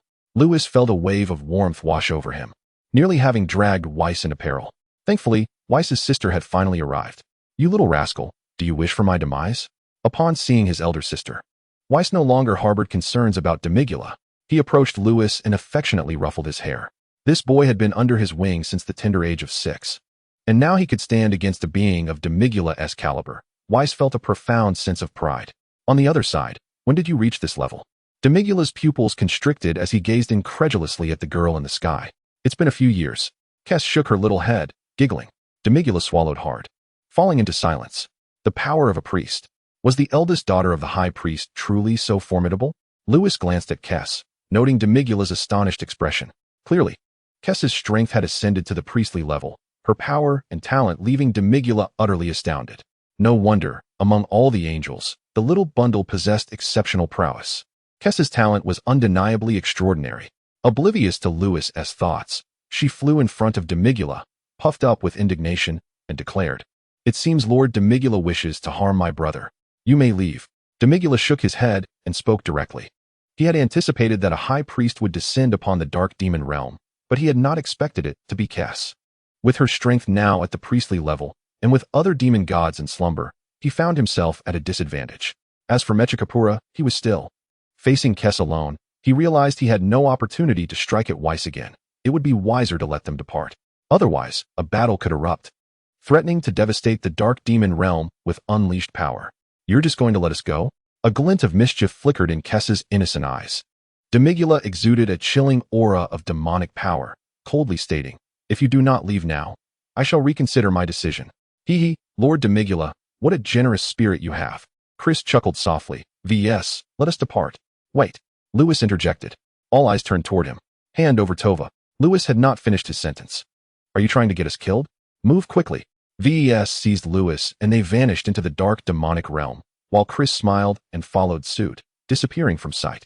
Chapter 58. Let us eliminate Ketla in the dark realm of the void. Only Demigula remained, his expression one of unyielding stoicism. In the distance, Tawa, Puting, and the other demon lords returned. Tawa timidly inquired, Lord Demigula, what of that young man? Demigula's gaze remained fixated on the spot where Lewis had departed, his silence suggesting deep contemplation. Puting glanced at Tawa and remarked, they were rescued by Kishi. Now, speak. What have you done to provoke this intrusion? She was nearly incensed by being called an old witch earlier. The fire in her eyes seemed capable of incinerating the very air around her, prompting Tawa to retract her neck and prepare to explain. Demigula turned towards them, waving his hand dismissively. Enough, Puting stays. The rest of you may leave. Yes. Tawa felt as if she had been granted a reprieve and hastily departed. The other demon lords harbored curiosity about Lewis, yet dared not defy Demigula's command, subsequently vanishing into the ether, sealing that young man was a pact forged between Ketla and myself. In the void, only Puting and Demigula remained. As he recounted the terms of his agreement with Ketla, that wretched rat deceived us? Puting's chest heaved with fury upon absorbing the entirety of the narrative. After a moment, she regained a measure of composure. Yet, it is fortunate that Ketla engaged in this transaction with us. Otherwise, we would remain oblivious to the emergence of such a prodigy in the All-King universe. Puting regarded Demigula, by the way, it was merely Kashi's arrival. Why did you choose to release that young man? Kashi's power had ascended to the level of a priest.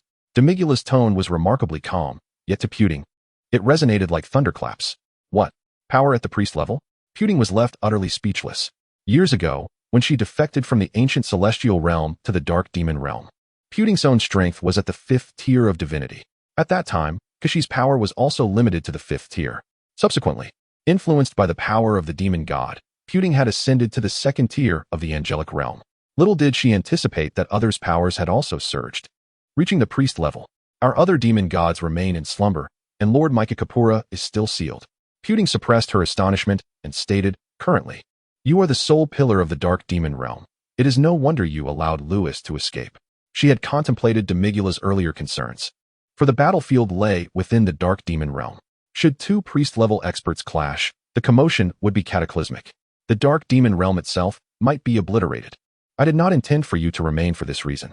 Demigula's countenance turned grave as he scrutinized Puting. Have you not noticed that Lewis possesses a physique strikingly similar to that of another? Strikingly similar? Puting furrowed her brow, perplexed by Demigula's implication. Suddenly, a flash of insight illuminated her mind. Silence. Demigula thundered, his eyes darting around apprehensively, wary of eavesdroppers. Puting clamped her hands over her mouth, suppressing any further utterances. Only her pupils were filled with astonishment. The expression of such a celestial-level expert was a clear indication that Lewis's identity had profoundly shocked her. After a moment, disregarding the injuries and the erasure of pain, Puting swallowed hard.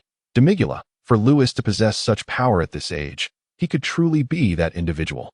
After sealing the surrounding space, Demigula nodded. That esteemed person must have reincarnated after vanishing from the world. I suspect that Lewis is indeed he. How infuriating.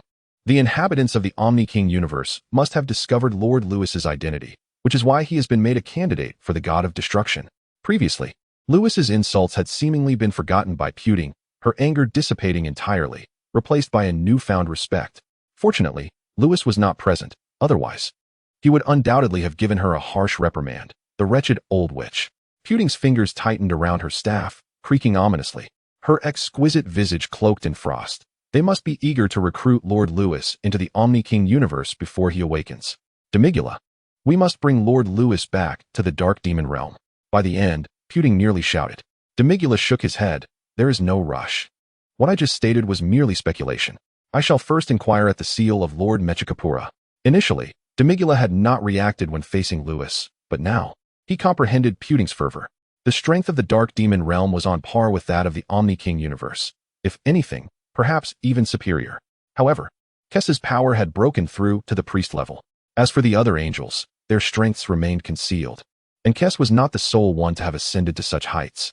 This shift rendered the situation in the dark demon realm exceedingly precarious. If Lewis were indeed that person and could be brought back, the current dynamics would be entirely reversed. This was the root of Puting's excitement. Demigula, you must hurry. All right. In the 7th universe, the God of Destruction realm, 2 beams of radiant light cascaded from the heavens, and 3 figures appeared by the lake. Whis tugged at Lewis's ear, exclaiming in annoyance, "Everyone else has spared us, yet you still dare to make demands? Are you truly fearless?" Ouch, ouch, ouch. Lewis, being pulled, stood on tiptoe, feigning distress. With an exasperated roll of his eyes, Whis retorted, "You insignificant brat, what pain do you truly feel?" Nonetheless, he released his grip. Hee. I knew you wouldn't dare to strike me, Whis. Lewis lay on the ground, gazing at the sky with a foolish grin. Whis pursed his lips.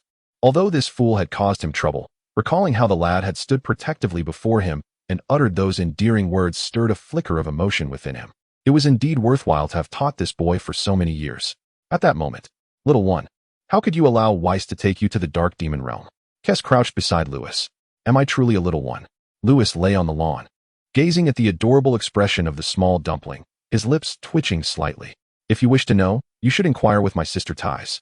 However, I must admit, this little dumpling is remarkably strong. It actually managed to repel the demon god Demigula all by itself. If I am not mistaken, it must have been Katra who leaked information. Lewis sat up from the lawn, his expression darkening as he revealed everything. Upon hearing Lewis's detailed conjecture, Weiss remarked coldly, he has always harbored enmity towards Lord Beerus, but due to the orders of Lord Zeno, they have refrained from conflict. Pausing briefly, Weiss looked at Lewis and continued, Katra's character has always been rather sinister, or rather, he is one to hold grudges. He has previously ambushed you, and you have insulted him gravely in the 4th universe. The animosity towards Beerus, coupled with your own hatred, is sufficient to drive him to such actions. Weiss turned to Kess, his expression grave. Sister, it is highly probable that Katra has betrayed the Zeno universe.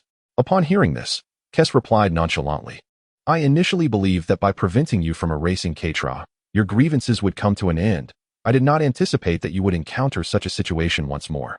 Kess furrowed her brows tightly and stood up from the lawn, declaring, Then let us go and eliminate Katra. What? Lewis sprang up from the lawn, utterly astonished. Chapter 59, Lord Beerus, catch a mouse for your meal beside him. Whis was equally startled. In the vast cosmos, 2 divine roles are indispensable, the Kaioshin and the God of Destruction. One governs creation, while the other oversees destruction. Their balance is perfect, neither can be omitted. Now, Kess surprisingly suggested eliminating Katra. What would happen to Universe 4? Let us not forget that Universe 4 possesses a candidate for a God of Destruction, yet lacks a substitute Kaioshin. If Katra were to be killed, Universe 4 would be doomed. Miss Kess, these are merely my conjectures. Do we truly need to eliminate Katra? Lewis swallowed hard. Initially, he harbored a deep desire to eradicate Katra. Upon his return, he had resolved to do so, prepared to defy Kess since she had previously thwarted his intentions. However, Kess's words instilled a measure of doubt within him. Lady Yu, Whis sought to inquire further, but Kess interrupted, Enough.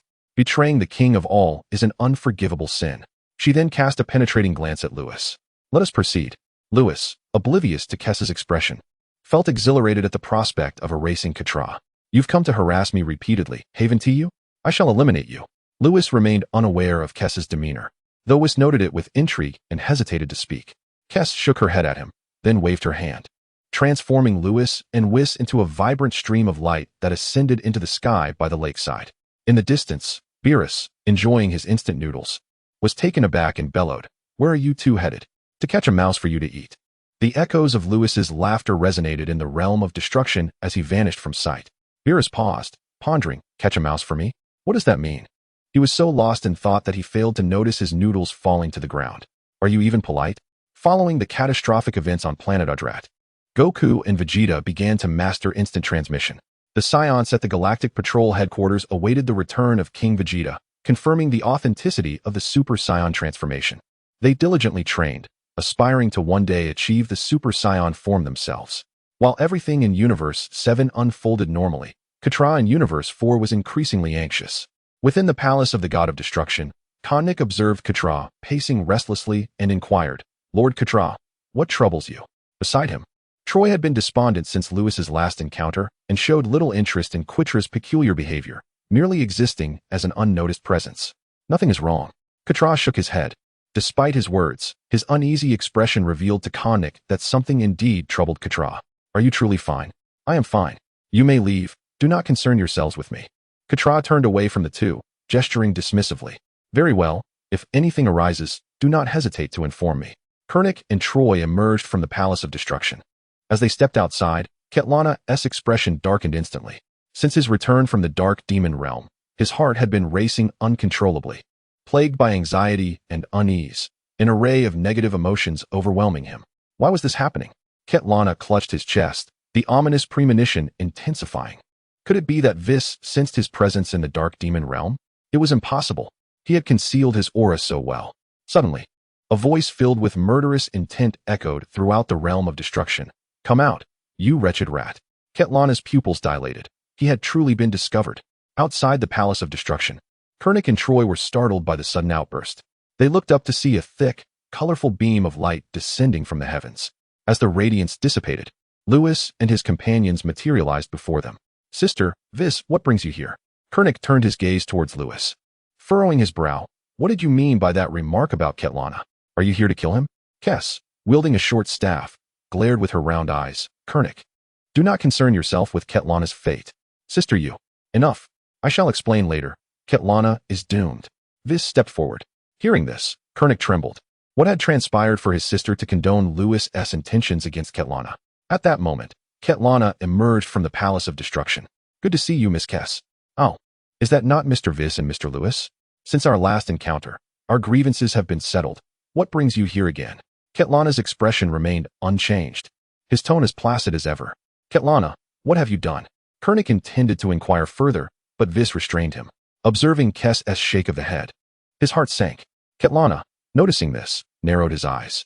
Soon, he smiled at Lewis and the others. What seems to be the matter? Silence enveloped them, no one daring to speak or move. Then, Lewis stepped forward, confronting Ketlana face to face, his voice icy. During our sparring, you allowed Troy to strike me with lethal intent. Later, you ambushed me on Mexstar. You should consider yourself fortunate that Miss Kes intervened and spared you. Lewis thrust his face close to Ketlana's, brimming with malice. Ketlana's expression darkened. I acknowledge my fault. I should not have transferred my hatred for Rullis onto you. However, our conflict was resolved in our last encounter. What more do you desire? Ketlana took a step back and shouted, Will you not let me go? He appeared to be a figure wronged by endless grievances, his pitiful expression stirring some sympathy in Kurnik. When had he ever seen Ketlana display such vulnerability? Mr. Lewis.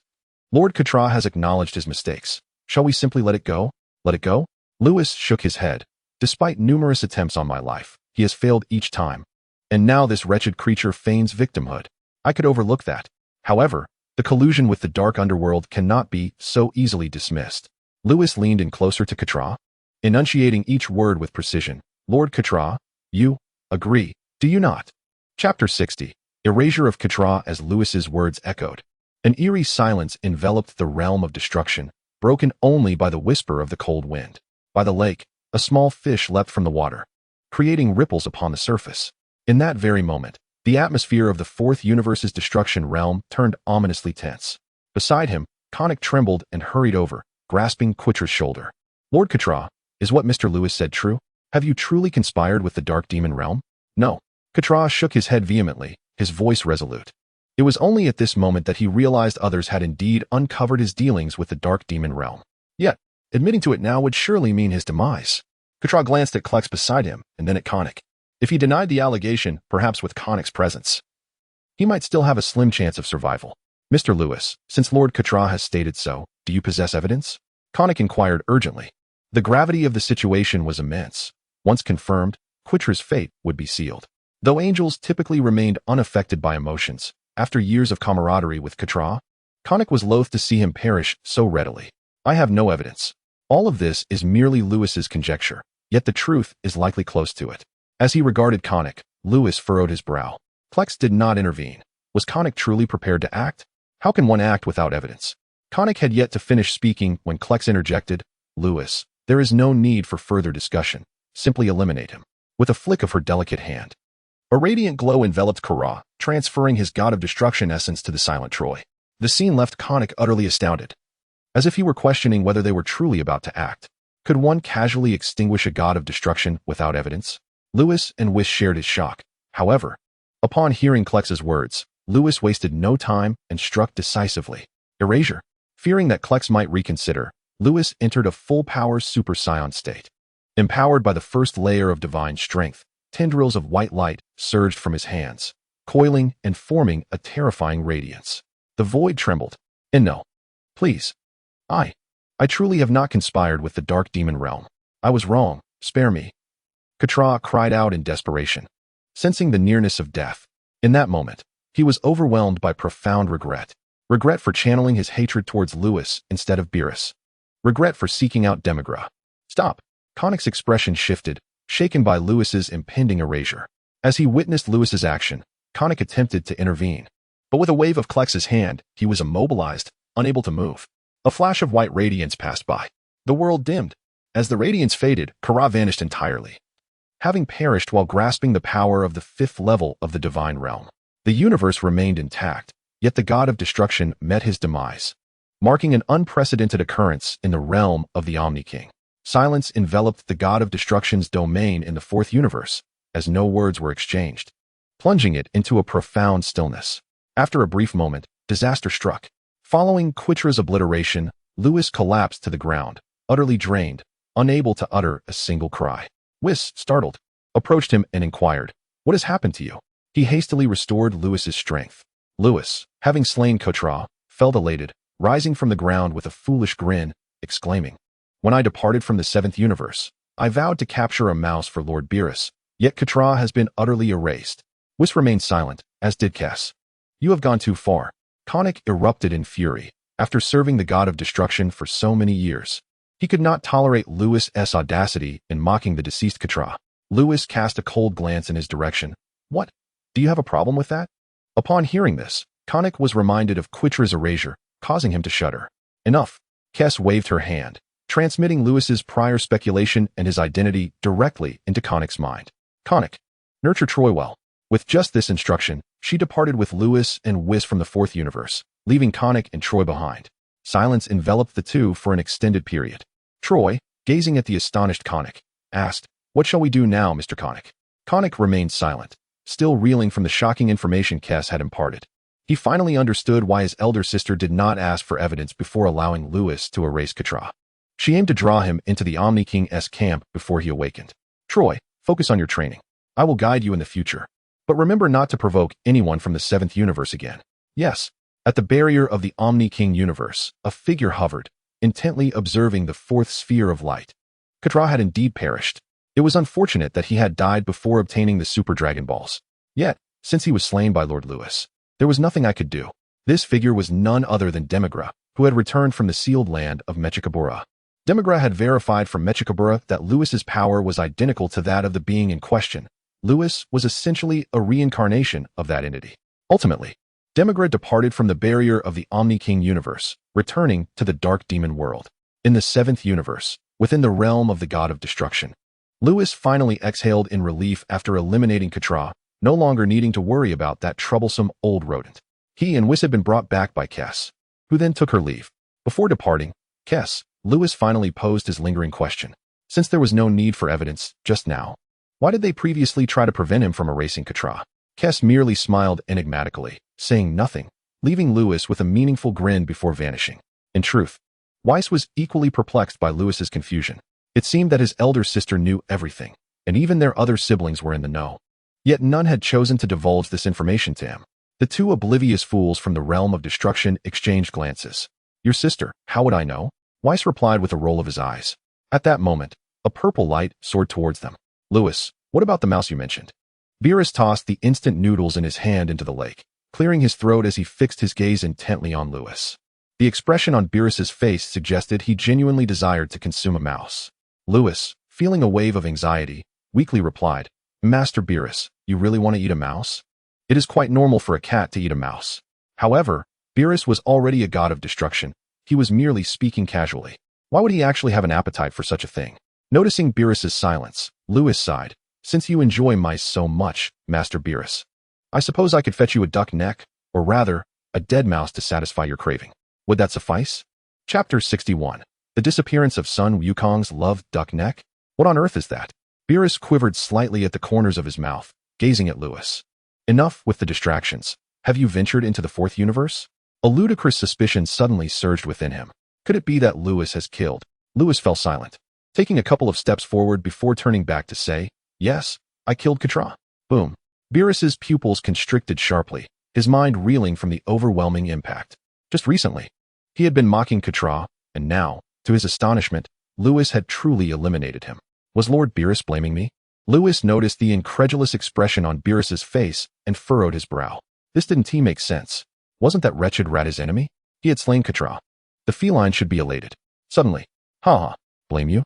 Why would I ever blame you? Ha ha, I've longed to rid the world of that cursed rodent. And here you are, Lewis, having done it for me. Well done.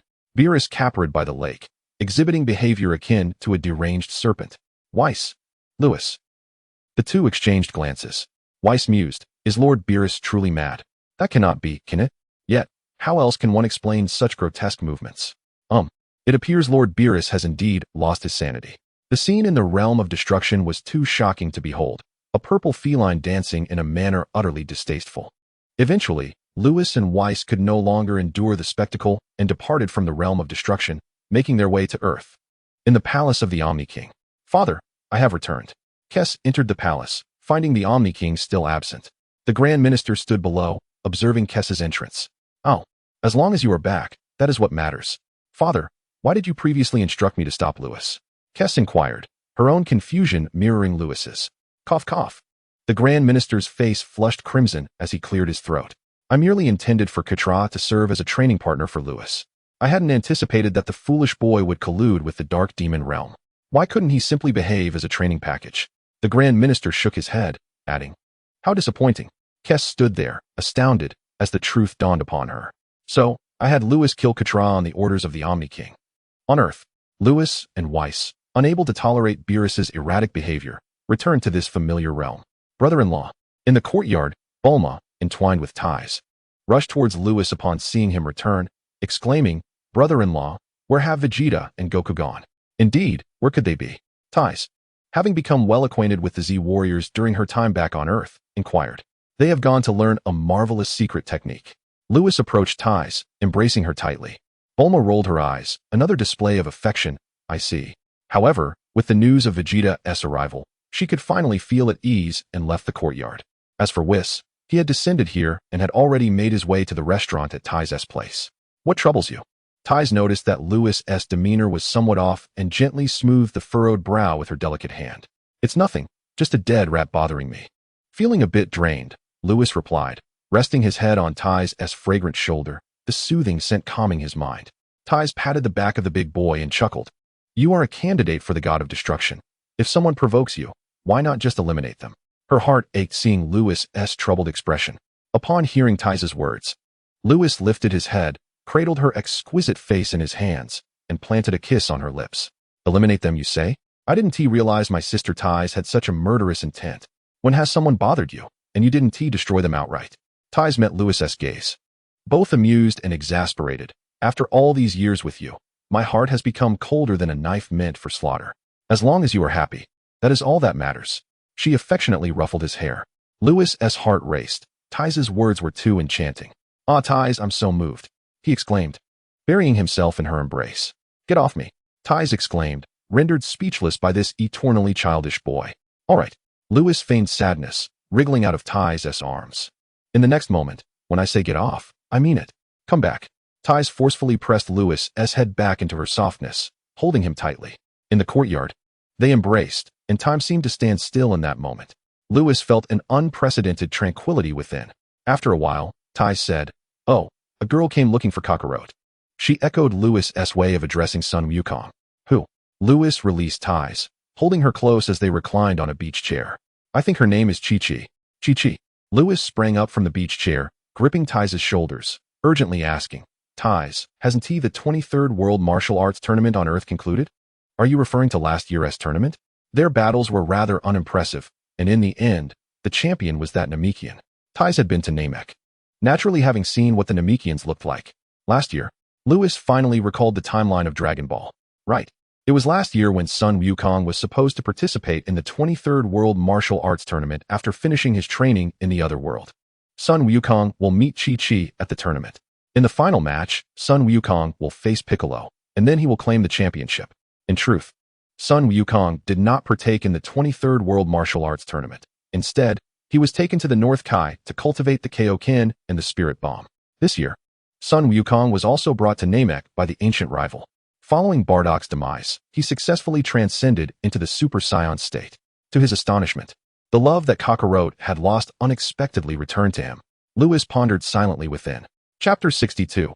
Comprehending the Laws of Time upon receiving news of Chi-Chi. Lewis was determined not to allow the foolish love of Sun Wukong to fade into oblivion. After all, the mightiest warrior of the Dragon Ball universe had yet to be born. Ultimately, Lewis instructed Tais to have Chi-Chi remain at the estate, encouraging her to impart knowledge of the cosmos. Lewis aimed to alter Chi-Chi's perception that education was merely a means to an end, hoping to enable Sun Wufan to emerge as the supreme warrior. Tais dutifully followed Lewis's directives. During this time, Sun Wukong and Vegeta practiced instant transmission on Yardrat. While Chi-Chi and Bulma awaited their return at home, Tais seized every opportunity to engage with Chi-Chi, recounting the perils she had encountered throughout the universe. She emphasized that only through formidable strength could one survive such dangers. Furthermore, Tais enlightened Chi-Chi about celestial beings, angels, destroyers, and candidates for destruction, imparting the knowledge that these deities could obliterate planets and that mortals lacked the power to resist. Chi-Chi listened, trembling, as the realization dawned upon her that education alone was futile. Resolute, she vowed to ensure that any child she bore with Sun Wukong would undergo rigorous training. While she did not expect her offspring to safeguard them entirely, she at least wished for them to possess the means for self-defense. Upon understanding Chi-Chi's intentions, Lewis embraced Tais passionately for half an hour, leaving her lips swollen from his fervor. The prospect of the strongest individual manifesting was now within reach. With Chi-Chi's mindset transformed, Lewis finally departed from Tais' estate and journeyed to the celestial realm. Heavenly being, I humbly request the use of your hyperbolic time chamber, he requested. Under the reverent gaze of the divine, Lewis stepped into the temple, traversing the corridor to enter the chamber once more. Returning to this place evoked nostalgia. His last sojourn here had spanned 5 years, during which he had successfully ascended to the first tier of divine power. It was then that he had mastered the technique of erasure. Fortunately, he had trained sufficiently to wield this power. Or else his subsequent journey into the dark demon realm would have been disastrous. The memories of that realm remained vivid in his mind. 12 demon lords in a relentless assault. The witch's malevolence, and Demigra's murderous intent towards Whis. The latter incident had nearly resulted in Whis's demise, a thought Lewis found utterly intolerable. Now, back in the sanctuary, Lewis sought to grow even stronger, driven by the desire to one day vanquish Demigra. This time, in addition to honing his strength, he endeavored to fulfill the objectives he had left unfinished during his previous visit. Specifically, he aimed to glean insights into other laws through the lens of erasure, such as those of time, space, light, and darkness. Thus, he resolved to commence his exploration with the enigmatic laws of time. This was, indeed, the optimal choice for achieving significant advancement in a short span. Time can fast forward, pause, and even rewind. Of course, this is merely the most fundamental application of time. Lewis recalled the fantasy novels he had read in his previous life, which spoke of traversing the river of time to return to its primordial origins and eradicate evil. If he were to master the rules of time, perhaps he could achieve such feats. Thus, Lewis commenced his training. He began by concentrating the power of erasure in the palm of his hand. As this force manifested, the entire mental time chamber trembled. Soon, wisps of intangible rules seeped from his palm. Lewis closed his eyes, embarking on a journey of comprehension. Time flew by, and within the confines of the mental time chamber, a month had elapsed. What is time, truly?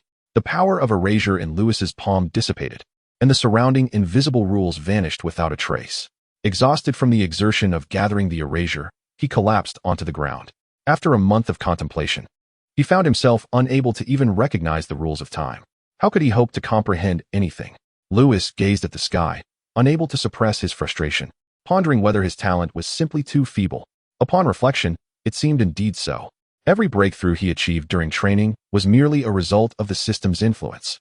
Immunity, the nascent form of freedom, Super Saiyan, erasure, all of these were gifts bestowed upon him by the system. System, is my talent truly so lackluster? Lewis extended his hand toward the vast, white expanse of the sky, as if the system resided within it. After a while, he sighed. Indeed, my talent is too poor. Even the system ignores me. No. What? Lewis was taken aback. He had finally heard that electronic voice once more. Host, if your talent is weak, There is no one whose talent surpasses yours. Immunity inherently belongs to your constitution, and erasure is also your power. Your ability to transcend is a result of your persistent training. I merely assist you in breaking through when you reach a bottleneck, not directly granting you such powers. What? Lewis regained some strength, rising from the ground, utterly astonished. What do you mean immunity is inherently my constitution? What do you mean erasure is inherently my power? What does this imply, system? The system fell silent. No further words were uttered. The fact that I possess such powers, does it mean I am truly connected to the Omni King? No, I have stated that person is not you. You have no connection to the Omni King. You are no one else. You are simply you. This time, the system finally spoke again. Lewis was incensed, gesturing angrily at the sky. What do you mean by that? After a long pause, the system remained silent. Lewis intensified his arm's movements in frustration. Suddenly, a spark of realization ignited in his mind. He observed the motion of his arms swinging back and forth. No matter how he moved, he could never reverse the action. Just like time, once it has passed, it cannot return. He understood. Lewis could no longer concern himself with the enigmas of the system. He settled into a cross-legged position and commenced his meditation. As he delved deeper into this meditative state, transparent rules began to materialize. To comprehend the rules of time in merely a month, how could that be considered weak? The system murmured. Another year elapsed. Lewis had spent over a year and a month within the confines of the mental time chamber, which was equivalent to just a little over a single day in the outside world. Buzz. The transparent rules that swirled around Lewis gradually solidified, transitioning from quantitative changes to qualitative ones. A silvery radiance ascended to the heavens. The entire mental time chamber trembled, and the area surrounding Lewis experienced a tumult in time. In the next moment, cease this at once.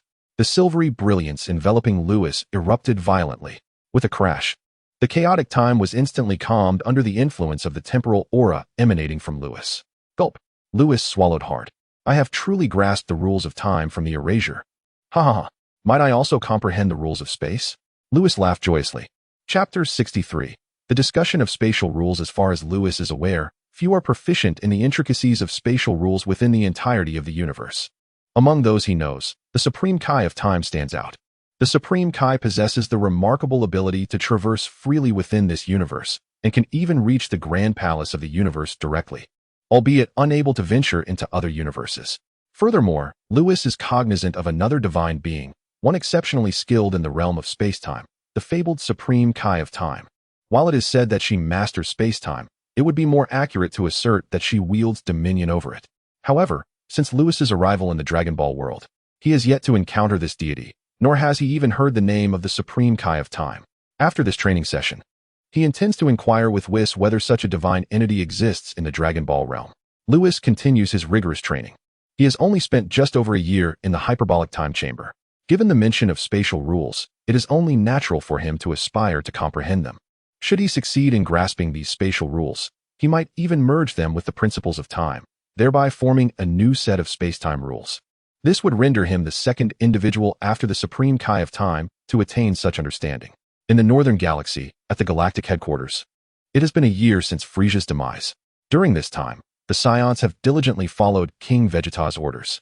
Aside from executing the tasks assigned by the Galactic Patrol, they have spent the remainder of their time training in the gravity chambers constructed with the assistance of the Galactic Patrol, all in hopes of one day achieving the transformation into Super Saiyans. Notably, King Vegeta, along with Bibidi, Theodore, and the likes of Raditz and Nappa, are upper-tier warriors engaging in grueling training. Since Whis resurrected King Vegeta, his power has surged to an impressive 1 million battle power, and over the past year, it has skyrocketed to 2 million. Bibidi and Theodore have similarly progressed, each elevating their strength from 600,000 to 1 million battle power. In contrast, Raditz and Nappa, who did not return from the brink of death, have shown only modest improvements through their rigorous training. Raditz now possesses 600,000 battle power, while Nappa holds 70,000. As for Bardock, aside from Goku and Vegeta, he stands as the foremost warrior of the Saiyan race, excluding Broly, of course. Over this past year, Bardock has dramatically surged from 2 million battle power to an astonishing 4 million. The increase is nothing short of extraordinary. The remaining Saiyans have all achieved battle powers exceeding 100,000.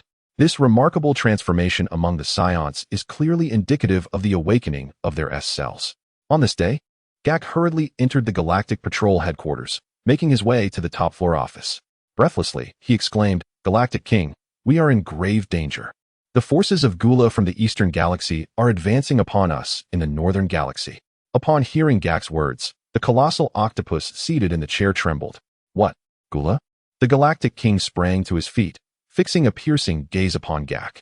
In discussing the formidable bosses of the seventh universe, aside from Frieza, there exists his elder brother, Cooler. In comparison to Frieza, Cooler's power is significantly greater. During his invasion of Earth in the animated film, he transformed into his ultimate state, boasting a combat power exceeding 400 million. This is dire news. Cooler must be aware of Frieza's demise, prompting him to seize territory. What shall we do? The Galactic King anxiously paced back and forth. Upon investigation, it was revealed that the entire Frost Demon clan has been in disarray, leading their patriarch, King Cold, to separate Frieza and Cooler long ago. Frieza governs the North Galaxy, while Cooler rules over the East Galaxy, and King Cold oversees the South Galaxy, each commanding one galaxy. Now that the North Galaxy is without Frieza, Cooler will undoubtedly set his sights here. Galactic King, do we not have the Saiyan race at our disposal? Since they defeated Frieza, their power has grown immensely and they should be capable of repelling Cooler. Gak exclaimed with excitement. Perhaps they could even vanquish Cooler. Gak, you have resided in the North Galaxy and are unaware of Cooler's true strength. The Galactic King shook his head. As Frieza's elder brother, Cooler's power is incomparable. Even if that Super Saiyan who defeated Frieza were to engage, or if several such Super Saiyans were present, they would still fall short against Cooler. Surely, it is said that Super Saiyans are the nemesis of the Frost Demons? Gak replied, astonished. Nemesis or not, I cannot say, but I do know that Cooler's power is exceedingly terrifying. It may require the intervention of a candidate destroyer god. At this point, the Galactic King shook his head once more. A candidate destroyer god presides over destruction. How could such a deity concern themselves with the affairs of the universe? The North Galaxy has only just begun to stabilize. We cannot allow the Frost Demons to infiltrate it. The Galactic King gazed intently at Gak and instructed. Melees is not here. Aside from the Saiyans, we have no other recourse. Go, inform King Vegeta of this development. Understood. After Gak departed from the Galactic Police, news of the situation swiftly spread throughout the Galactic Police headquarters, plunging it into a state of panic. Fortunately, the Saiyan race still exists. Upon receiving the news, King Vegeta immediately dispatched Bardock to lead the elite Saiyan warriors into action.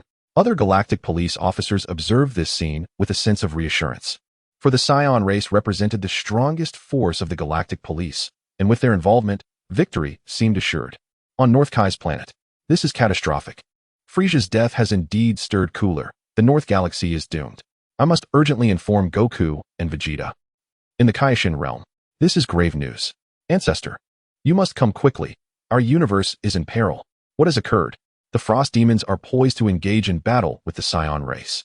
Our human civilization within the cosmos has only just managed to elevate its average standing, and you question whether I should intervene? Spare me your words. To be so flustered over such a trivial matter is to bring disgrace upon the face of the Supreme Kai. Yet what nonsense is this? Our Supreme Kai governs creation. We must not overly interfere with affairs of the mortal realm. Let events unfold naturally. Sometimes, conflict does not signify the annihilation of civilization, but rather its evolution. Moreover, should the trajectory of civilization veer astray, it is the destroyers who will intervene. When has it ever been your place to act? Ancestor, I understand now. Chapter 64. The rules of time and space in the depths of the northern galaxy. Tumultuous currents swirl, while on Earth. Within the confines of the Tai Manor, a violet feline sits gracefully upon the verdant lawn, enveloped by a profound aura of time. Centered around this purple cat, a transparent cubic space extends for 10 meters in all directions, resembling a room from a distance. Adjacent to this ethereal cube, two individuals recline on beach chairs, occasionally sipping their beverages. To think you have grasped the rules of time and space, remarked Whis with a hint of indifference. A year prior, Lewis had vanished for a month, returning with an aura steeped in the essence of time. Entering the Super Saiyan state at full power, his strength had ascended to the second layer of divine realms.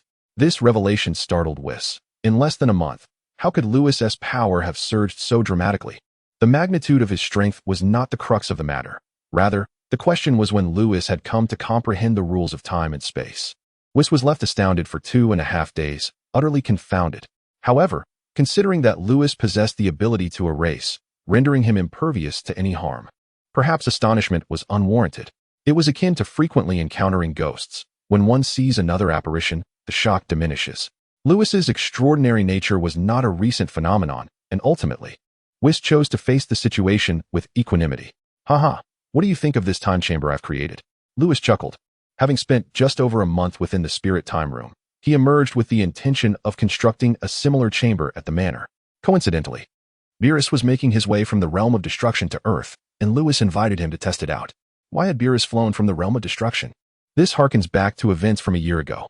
Following the demise of Katra, Beerus had indulged in a grotesque celebratory dance for 3 days and nights, reveling in a manner resembling that of a lunatic.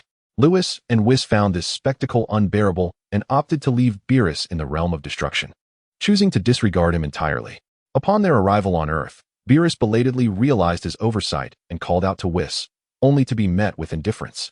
In a fit of anger, he then journeyed to Earth. Remarkably, a day outside equates to half a year within, Whis observed, nodding at the transparent cubic chamber. You have comprehended the rules of time and space and created this time chamber. It seems you have mastered the concepts quite well. How do I compare with the King of Time? Lewis inquired, glancing over. Whis was taken aback. I never mentioned the King of Time to you. How did you know? After a moment, he shook his head, realizing that this young man seemed to possess knowledge of many matters, including the fact that the old Kai was sealed within the Z-Sword. Such revelations were no longer surprising. I can at most reverse time by 2 minutes, while you can accelerate it by 6 months. Speeding up time and reversing it are not synonymous. Accelerating time is far more complex than reversing it. Clearly, your mastery over time surpasses mine, and your control over space is naturally more formidable as well. Whis remarked with a hint of indifference. However, the temporal and spatial rules you currently wield cannot be compared to those of the God of Time. The God of Time truly exists. Lewis mused inwardly before speaking. Then he intended to inquire about the disparity between himself and the God of Time when a sudden flash of silver light erupted from the transparent cubic chamber nearby. Inside, a purple feline radiated an aura of natural essence. The state of tranquility. Whis smiled. Lord Beerus has finally grasped the state of tranquility. Long ago, Beerus had brushed against this state, yet he had never transcended it. Surprisingly, within the time chamber created by Lewis, he had finally stepped into the realm of tranquility. The power of the 5th level of the divine realm erupted from Beerus. The cubic chamber shattered abruptly. A silver brilliance enveloped Beerus, making him resemble Lewis in his tranquil state. Lewis, come here and give me a beating. I merely instructed Whis to leave you be. Is it necessary to be this furious? Enough with the chatter. Beerus vanished from his location. Lewis chuckled, cloaked in silver radiance, and propelled himself from the beach chair. The two engaged in a swift exchange in the sky, silver light flickering incessantly, akin to countless fireworks bursting forth. A dazzling spectacle. Moments later, you scrawny skeleton.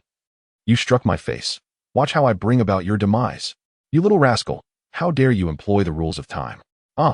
Don't go for the eggs. After several hundred exchanges, the two descended from the heavens, and Lewis's God of Destruction attire had transformed into tattered rags, hanging off him like a beggar. In contrast, Beerus appeared even more disheveled, although he sustained no injuries. His garments had also become mere strips, particularly in the area of his trousers, where a large hole had formed. Ha ha! Witnessing this, Whis clutched his abdomen, rolling about on the beach chair, unable to contain his laughter. Enough with the laughter. Restore my clothing. Beerus shouted, covering his trousers, cursing vehemently. Ha ha! Whis continued to laugh, nearly convulsing from mirth. Beerus's expression grew increasingly dark. Let me handle this. Lewis smiled, raising his hand to conjure a fragment of temporal rule. With a swift motion, their garments instantly reverted to their original forms. Lewis had employed time reversal on individual objects. You little rascal. Beerus swallowed hard. During their recent skirmish, both had simultaneously entered a state of tranquility. Undoubtedly, Lewis was no match for him. After all, Lewis hadn't transformed into a Super Saiyan, and in terms of both strength and speed, he paled in comparison. Yet, in the end, whenever Lewis was struck, he simply utilized the rules of time to reverse the flow. All of his attacks were effortlessly perceived by Lewis, who truly achieved the remarkable ability of foresight. This left him in a passive position. Lord Beerus, how does it feel to be in the state of ease? Lewis inquired with a smile. Such a realm is unfathomable. I can hardly envision the ultimate realm that lies beyond this state of tranquility, Beerus replied, shaking his head in awe. Indeed, it is worthy of the angelic tier. Beerus tightened his fists and grinned. If I were to face those 10 individuals again, I would undoubtedly possess the confidence to defeat them all at once. Haha, truly. This realm is exceptionally formidable, yet regrettably, my current power remains insufficient to fully harness the strength of the state of ease. Lewis sighed. If only I could enter the state of ease while in Super Saiyan form, that would be remarkable. Beside him, Whis remarked, Lewis, I have long advised you that your transformation is a misguided path. Refrain from transforming in the future. True strength lies in the enhancement of oneself. Beerus turned to Lewis. Surely, you cannot enter the state of ease while in Super Saiyan form? Indeed, you have discerned that, Lord Beerus, Lewis responded with a wry smile. The prerequisite for entering the state of ease is a tranquil mind, untainted by erratic emotions. Although Lewis's transformation into Super Saiyan is nurtured by divine energy, it does not burden his body. However, the Super Saiyan state is inherently tumultuous. There is a saying that resonates well, the angrier one becomes, the stronger the Super Saiyan's power grows. Thus, Lewis is unable to enter the state of ease while in Super Saiyan form, unless it is Super Saiyan 4. Chapter 65. The advantages of Super 4. Super 4 represents the pinnacle of the Saiyan lineage, distinct from Super 1, 2, and 3. The initial three forms retain the unique ferocity inherent to Saiyans, which is why their power intensifies with increasing rage. However, upon reaching Super 4, this state adeptly resolves such issues. Super 4 signifies the ultimate refinement of the Saiyan bloodline, embodying a state of returning to one's true essence. Free from the influence of tumultuous emotions, the burdens that once plagued the body vanish entirely. Yet, let us not dwell on this matter, for even if we discuss it, you would remain unresponsive. Beerus is well aware of Lewis's nature. He will not reconsider his path until he encounters insurmountable obstacles. Nevertheless, given the strength residing within Lewis, even if he indulges in this misguided transformation, it appears inconsequential. After all, he has already vanquished Katra. Who could possibly rival him if he continues his training? Lewis reclined beside Beerus on a beach chair, savoring a refreshing drink. Now, let us discuss your temporal regulations, he proposed. Whis glanced over, puzzled. Why do you look at me like that? Is it not entirely reasonable for someone capable of erasure to comprehend the rules of time and space? As Lewis settled in beside Beerus, the three elderly gentlemen lounged on their chairs, sipping beverages, enjoying a comfortable existence. Such reasoning is formidable, seemingly irrefutable, particularly for Whis, who understands the implications of erasure. Erasure is a confluence of various rules. Only by grasping these rules can one attain the understanding of erasure itself. Time and space are merely two of the myriad rules encompassed within erasure. Thus, it is hardly surprising that Lewis can comprehend the rules governing time and space. Lord Beerus, you ought to express gratitude for my creation of this time chamber. Without it, you would never have transcended to the realm of freedom. Lewis asserted. Such an accomplishment is hardly yours to claim. Even without your time chamber, I could have achieved my breakthrough during this recent period, Beerus retorted, disdain evident in his expression. He had never encountered such a brazen individual, akin to that shameless cat from Universe 6. Bridge dismantled. I was not referring to you, but rather a certain purple feline. Lewis replied nonchalantly. At that moment, Whis, who had been sipping his drink, erupted in laughter, inadvertently spraying his beverage. Although he had not named Beerus, the description of a purple cat was unmistakably apartment. Beerus, caught between amusement and irritation, was bemused by Lewis's transformation from an adorable child to an infuriating adult. Lord Beerus, having grasped the rules of time, even without resorting to erasure, you shall no longer be my match. Lewis delivered yet another blow. With a thunderous roar, Beerus leaped from his chair, exclaiming in fury, You insolent brat, I challenge you to a duel. Whis, look over here, he chuckled heartily. Lord Beerus, perhaps you should refrain from challenging anyone directly, considering that Quitella met his demise at the hands of Lewis. It is only natural that you would struggle against him. Beerus' lips twitched slightly. Whis seemed to have a valid point, yet why did it sound so exasperating? This drove Beerus into a fit of rage. While Lewis found great amusement in the situation, the trio continued their discussions, eventually delving into the subject of the average strength of humans in the 7th universe. With the Saiyans growing ever more formidable, the 7th universe had risen from the 2nd to last position to now claim the 4th from the bottom. This delighted Beerus immensely. All right, Lord Beerus, it is time for us to venture into other universes for some fun. Lewis recalled their previous sparring session, which marked his first experience of being outnumbered. Following that, he faced a second defeat at the hands of the Dark Demon Realm. Just thinking about it was infuriating. Now, with his power surging, he felt compelled to return the favor. Indeed, the average strength index of humans in the 7th universe has skyrocketed, and having comprehended the state of self-mastery, I must showcase my prowess. Beerus' eyes sparkled with excitement as he licked his lips, especially a trip to the sixth universe. The thought of that astonished pig-like creature brought him immense joy. A flush of excitement colored Beerus' face, causing Whis and the others to chuckle. Truly, these two brothers were a peculiar pair. Just as the trio prepared to depart, a sudden voice interrupted. Lewis, I have mastered instant transmission along with Vegeta. 5 figures emerged from outside the courtyard. Bulma, Tais, Vegeta, Goku, and Chi-Chi. Goku rushed in front of Lewis, followed closely by a stunning woman clad in a qipao. Goku, slow down, Chi-Chi called out, wrapping her arms tightly around Goku's. Lewis was taken aback. Kakarot, when did you return? Just got back. Goku scratched his head. Vegeta and I trained for a year and finally learned instant transmission, but we couldn't sense your energy, so we returned to Earth to find you. Lewis nodded in understanding. A year had passed since he had taken Goku and Vegeta to Yardrat, so it was reasonable that Goku had mastered the technique. This timeline was consistent with that depicted in the anime. Furthermore, Goku's inability to sense his energy was understandable. Mere mortals could not perceive divine energy unless Goku ascended to Super Saiyan God. Has Vegeta mastered it as well? Lewis inquired, casting a glance at Vegeta, whose irritation flared at Lewis' gaze.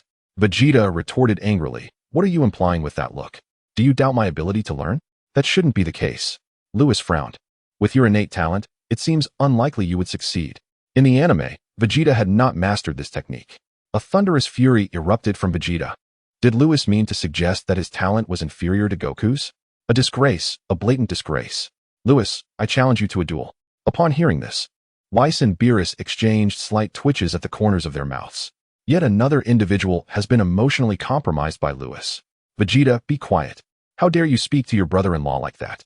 Bulma approached, tugging at Vegeta's ear and exclaiming loudly. Instantly, Vegeta wilted. Ha ha.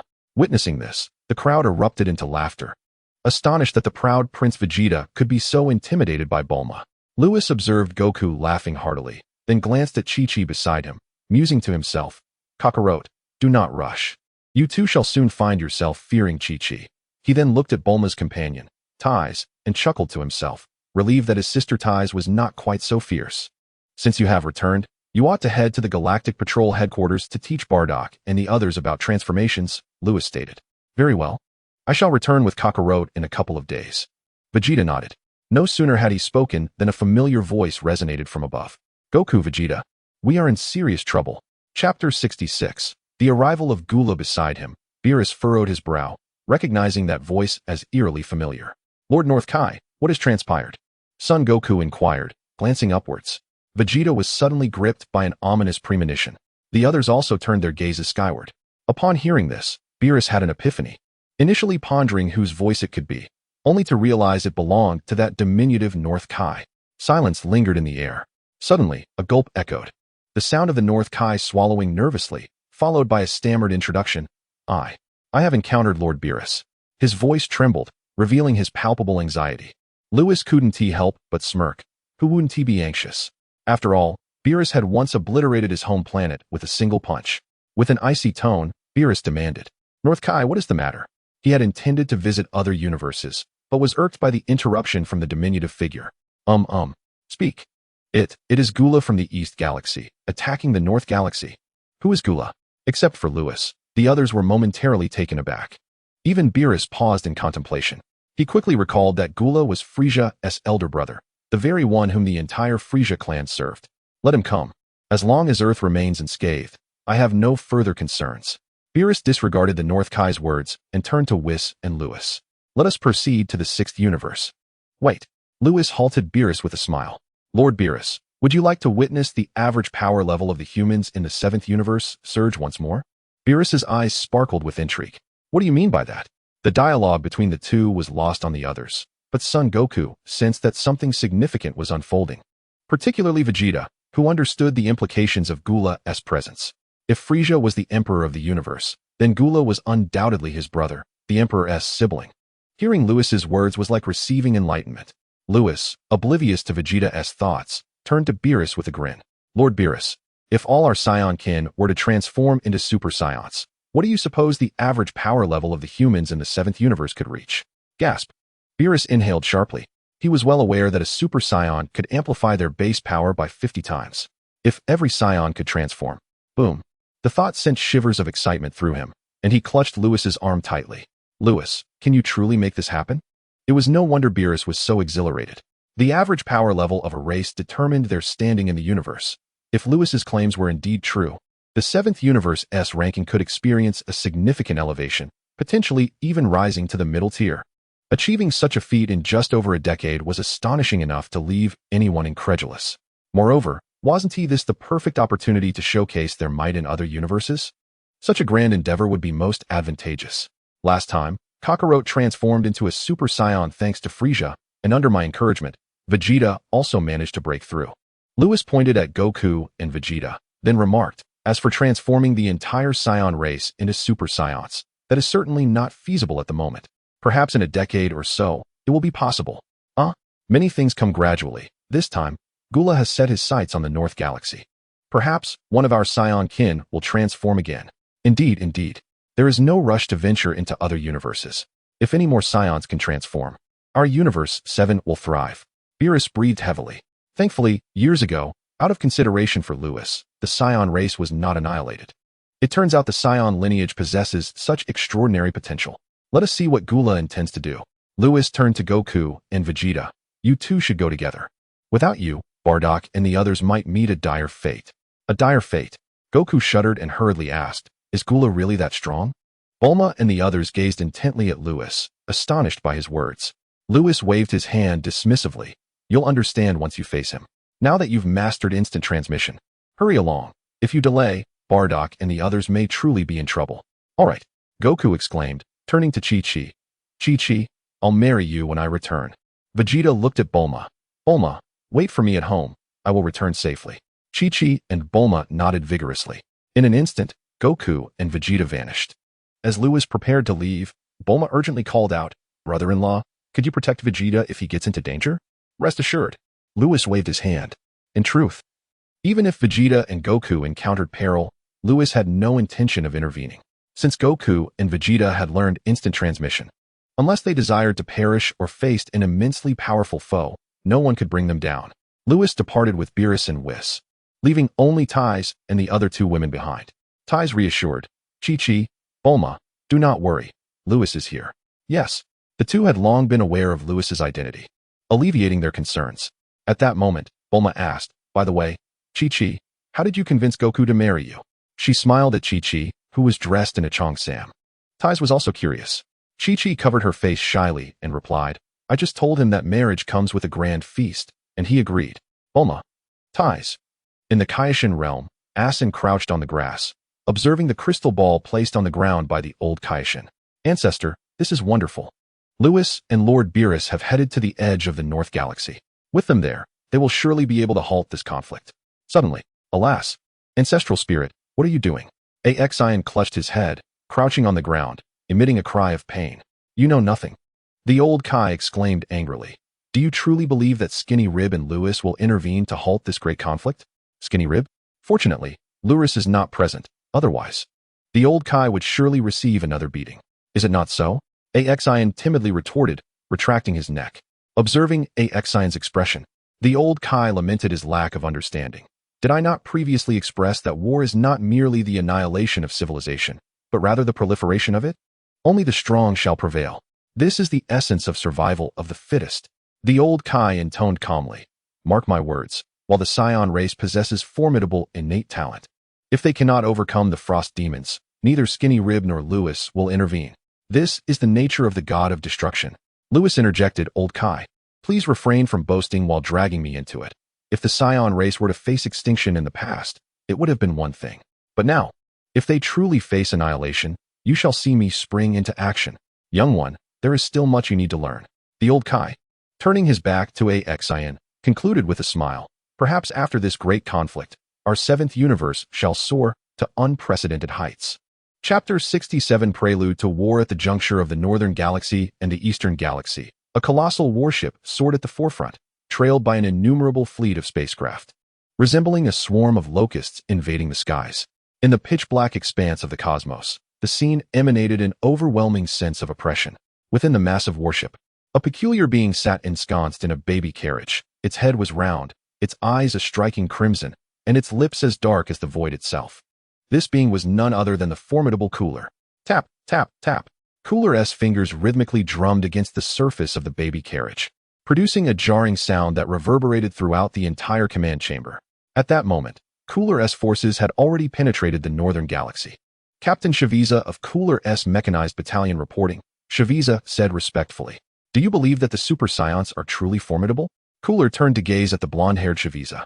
To have the power to slay King Frieza, they must possess some degree of strength. However, even the mightiest cannot surpass King Cooler, Frieza flattered. Indeed, King Cooler is invincible, echoed the other two members of Cooler's Mechanized Battalion. Just a modicum of strength, you say? Cooler mused internally as he peered through the transparent viewport. He shook his head and declared coldly, "Accelerate our advance. I wish to witness just how powerful those Saiyan monkeys can be." No sooner had the words left his lips than 10 small spacecraft appeared a kilometer ahead of the enormous warship. The advancing Cooler space fleet came to an abrupt halt, and a voice from the control room reported, "Report to King Cooler. Unidentified vessels detected ahead." "Oh, who possesses such audacity to obstruct my path?" Cooler's face twisted into a sinister smile. "Crush them to pieces." "Understood." The control room acknowledged Cooler's command and issued the attack orders. In the depths of the cosmic void, the vast armada of spacecraft began to gather energy for their cannons. Fire! Thousands of spacecraft unleashed a barrage of energy blasts. Boom! Boom! In an instant, thousands of energy projectiles struck the 10 small vessels ahead, illuminating the dark expanse of space as if it were broad daylight. "Proceed forward." Cooler commanded from the chamber. The entire Cooler fleet prepared to advance. Suddenly, as the smoke from the bombardment cleared, a dozen figures emerged, their tails swaying gracefully as they spiraled through the cosmos. "Report to King Cooler. It's the Saiyans," came the voice from the control room. "What?" Cooler's eyes widened in disbelief as he maneuvered his baby carriage to the transparent window, fixating on the figures a kilometer away. "Saiyans? How can they survive in the cosmos?" Frieza exclaimed, startled. The other two members of the Mechanized Battalion, Niz and Dre, also widened their eyes in astonishment. "Weren't they said to be unable to exist in the universe? Enough of your prattle. Equip yourselves with oxygen devices and go eliminate them."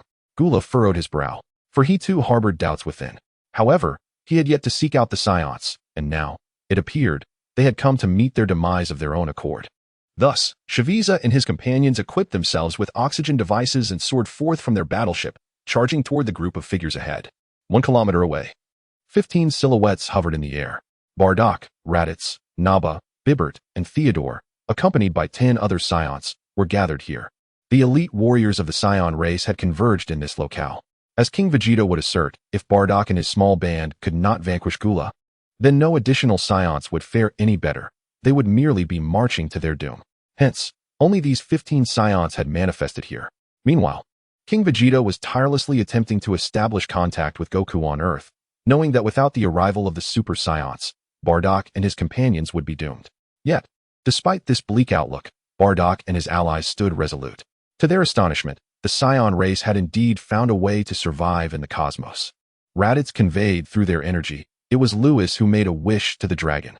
A year prior, Bardock had been brought back to the galactic headquarters by Lewis, who had recounted this tale. Initially, Bardock had thought Lewis jested, but upon experimenting, he discovered the truth. The Saiyans could indeed survive in the universe. At that moment, they approached.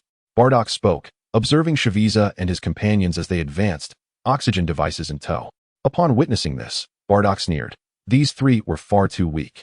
Having spent 2 years on Earth, he had already mastered the nuances of energy sensing. In his perception, the strongest among them was the green-skinned individual, whose power was scarcely a tenth of his own. "Raditz, go and eliminate them." "Yes." Raditz nodded, erupting with a white aura as he sped toward Frieza and his companions. Suddenly, a group appeared in the distance: Lewis, Beerus, Whis, Goku, and Vegeta. Observing Raditz entangled in battle with Frieza and the others, Goku exhaled in relief. Fortunately, the real fight has yet to commence. Vegeta nodded, scanning the surroundings and noting the absence of his father. Unbeknownst to him, King Vegeta was busy sending messages to the duo from the galactic headquarters. Lewis, watching the conflict between Raditz and Frieza unfold, inquired, "Lord Beerus, what are your thoughts on the Saiyan race? Your potential speaks for itself, but the others?" Beerus crossed his arms, glancing at Goku and Vegeta beside him. "Indeed, these two are commendable as well." Chapter 68, The Talent of the Saiyan Race During the Time on Earth. Lord Beerus became acquainted with all the Z warriors.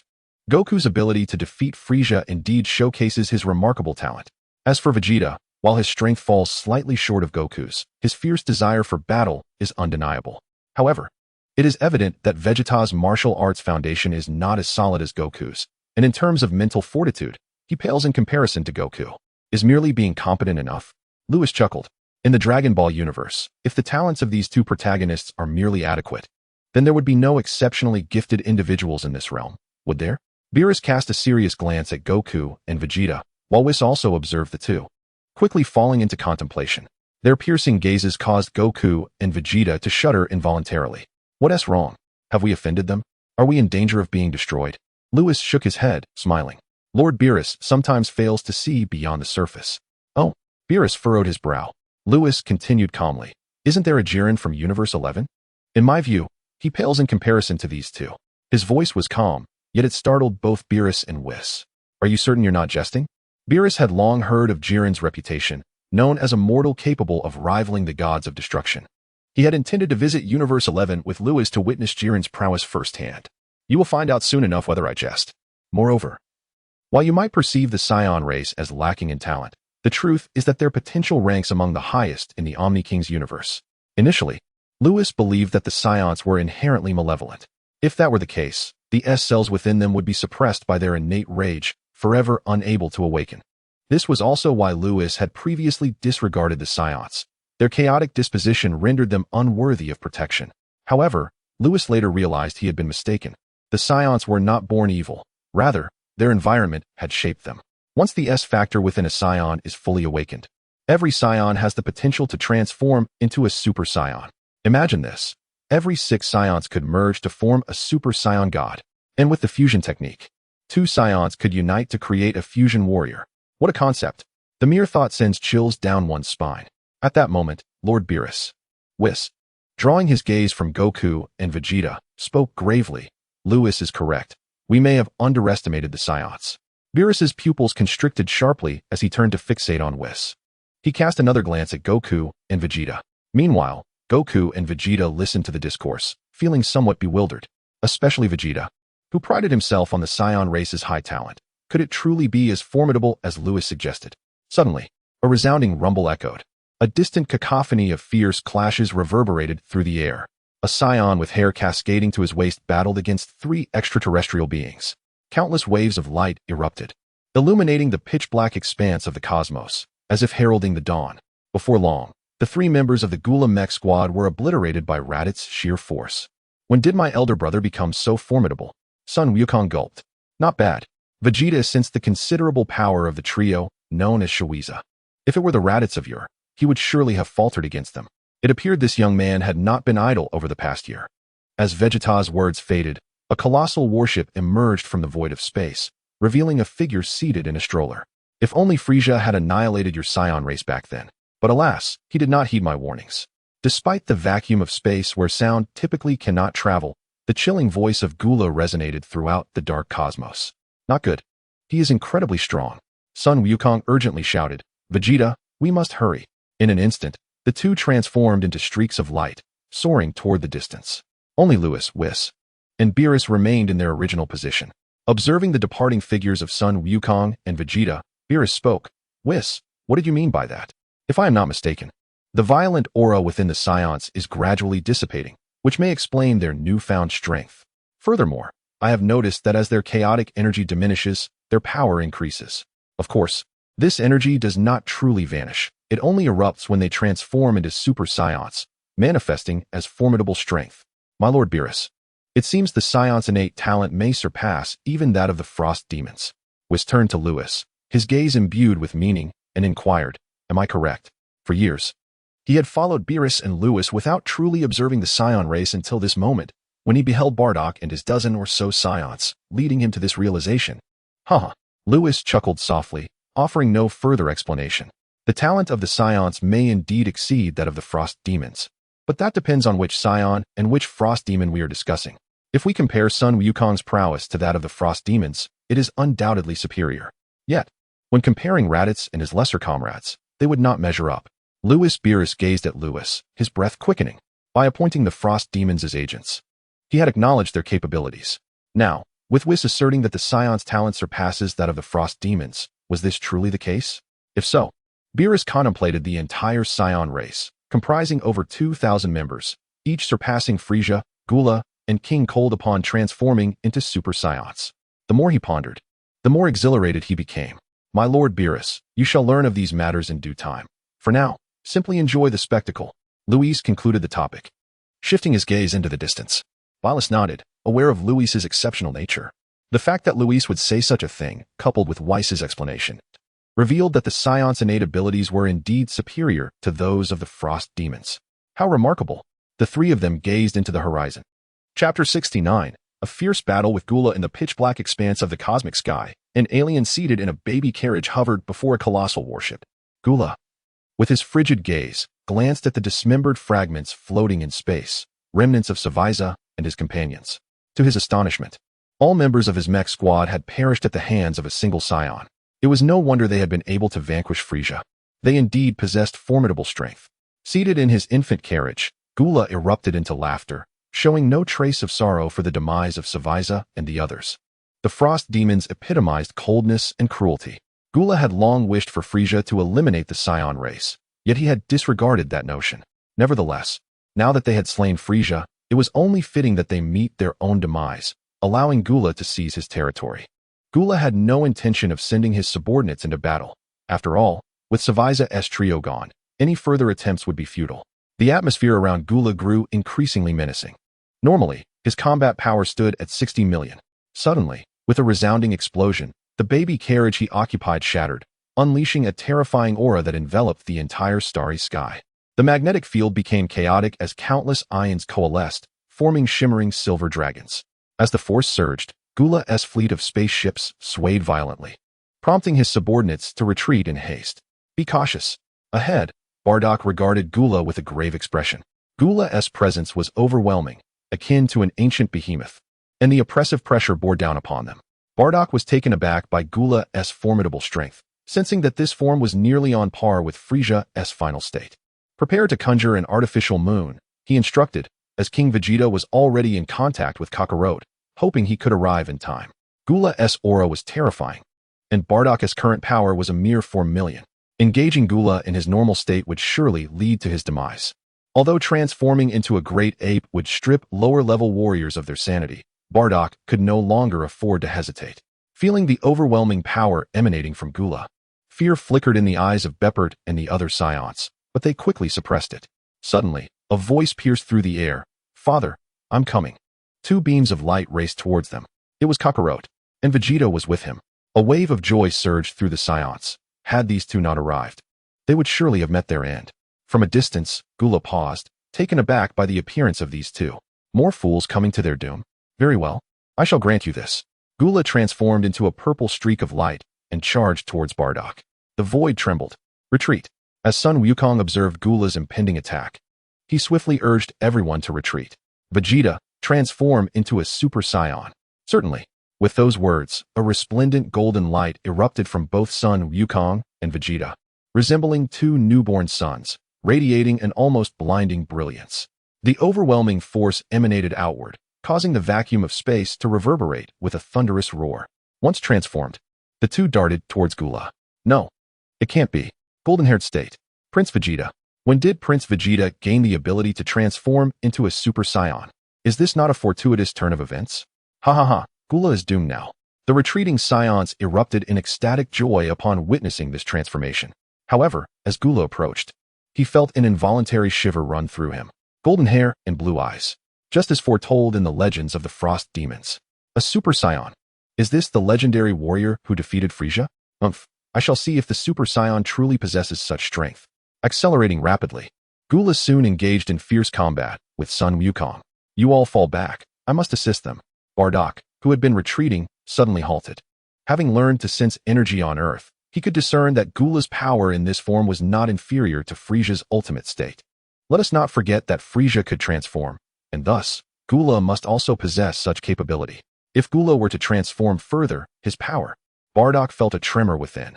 Could it be that even a Super Saiyan pales in comparison to Gula? Without hesitation, Bardock surged forward. Father, Raditz shouted. Raditz. We cannot be of help. Let us withdraw. Bardock will be fine. But Raditz remained steadfast. The Saiyan warriors began their retreat, while Sun Wukong and Vegeta engaged Gula in combat. Boom, boom. The clash unleashed a torrent of energy, stirring a cosmic tempest, sending ripples through the starry expanse. Thud. Sun Wukong landed a punch on Gula, sending him hurtling into the depths of space. Suddenly, a golden streak surged forward as Vegeta closed the distance to Gula in an instant. Vegeta gathered his hands, forming a massive hammer, infusing it with tremendous power. With a fierce strike, Gula's head was driven inward by several centimeters, eliciting a heart-wrenching scream of agony as he was propelled back towards Sun Wukong. Bardock joined the fray, escalating the battle to a fever pitch. In that moment, the entire cosmos seemed to boil with energy. In the distance, 2 Super Saiyans? Beerus exclaimed, laughing heartily. The more Super Saiyans there were, the higher his universe's ranking would ascend. Lewis inquired, Lord Beerus, how formidable is Gula's true power? You would need to ask Whis that, he replied casually. In terms of combat power within the 7th universe, Gula's ultimate state possesses an astonishing 470 million. 470 million. You say? Lewis shook his head, clearly sensing that the powers of Sun Wukong and Vegeta were not particularly formidable, likely not exceeding 400 million. In that case, Sun Wukong and his companion would be unable to contend with Gula. What are the current battle powers of Whis and the others? He inquired. Sun Wukong possesses a battle power of 300 million, while Vegeta's is 250 million, Whis replied. Thus, it follows that Sun Wukong's base battle power stands at 6 million and Vegeta's at 5 million. Compared to their previous levels, their enhancements are relatively modest, only increasing by approximately 1 million. This improvement is attributed to their training in instant transmission. Lewis was well aware of this, and he did not consider a year spent mastering instant transmission to be a waste of time. After all, instant transmission is a vital skill for survival. Even if it took a decade, it would be worthwhile. According to Whis, it seems that Sun Wukong and Vegeta would indeed be unable to defeat Gula. Beerus gazed intently at the battle unfolding before him. Chapter 70. Lewis's cunning. The outcome of a battle is influenced by myriad factors. It is not simply the case that greater combat strength guarantees victory.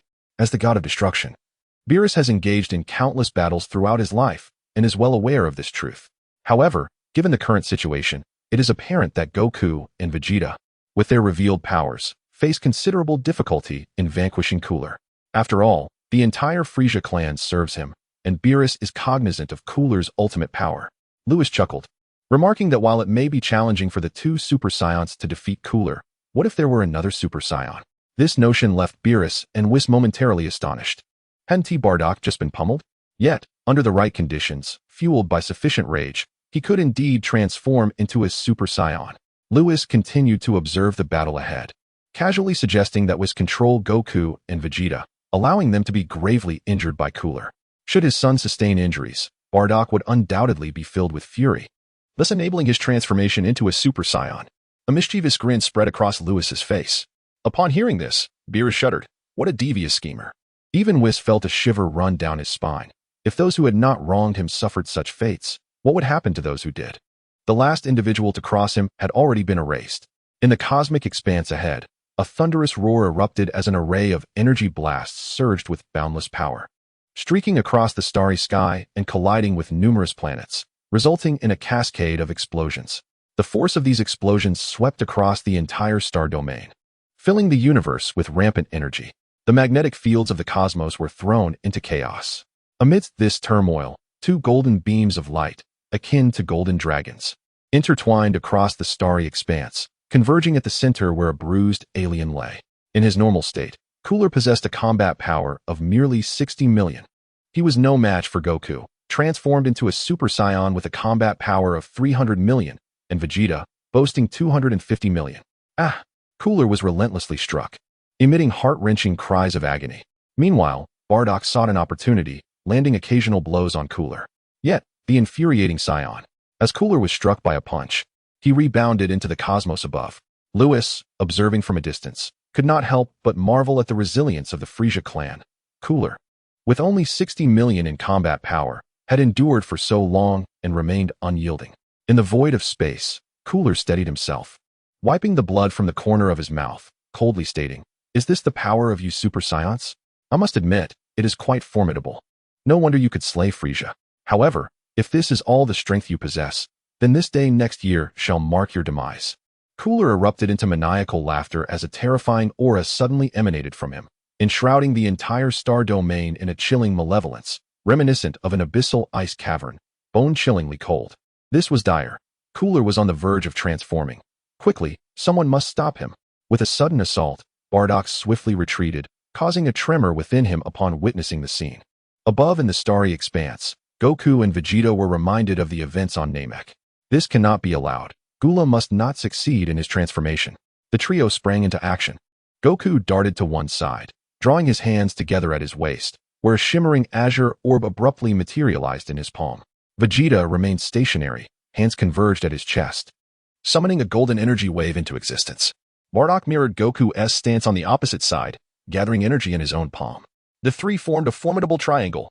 Kamehameha Wave, Ultimate Flash Cannon, Radiant Shockwave. The trio unleashed their attacks simultaneously, hurtling towards Gula above in the starry sky. An overwhelming force surged across the cosmos. In that instant, it felt as though the very heavens were being torn asunder. Boom! The trio's attack struck Gula with precision. For a moment, smoke enveloped the area, obscuring Gula's position entirely.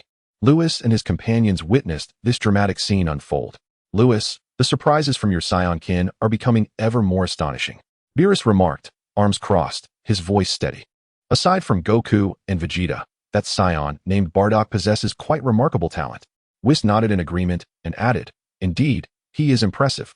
No wonder you believe he can also transform into a Super Saiyan. Lewis smiled, choosing not to respond.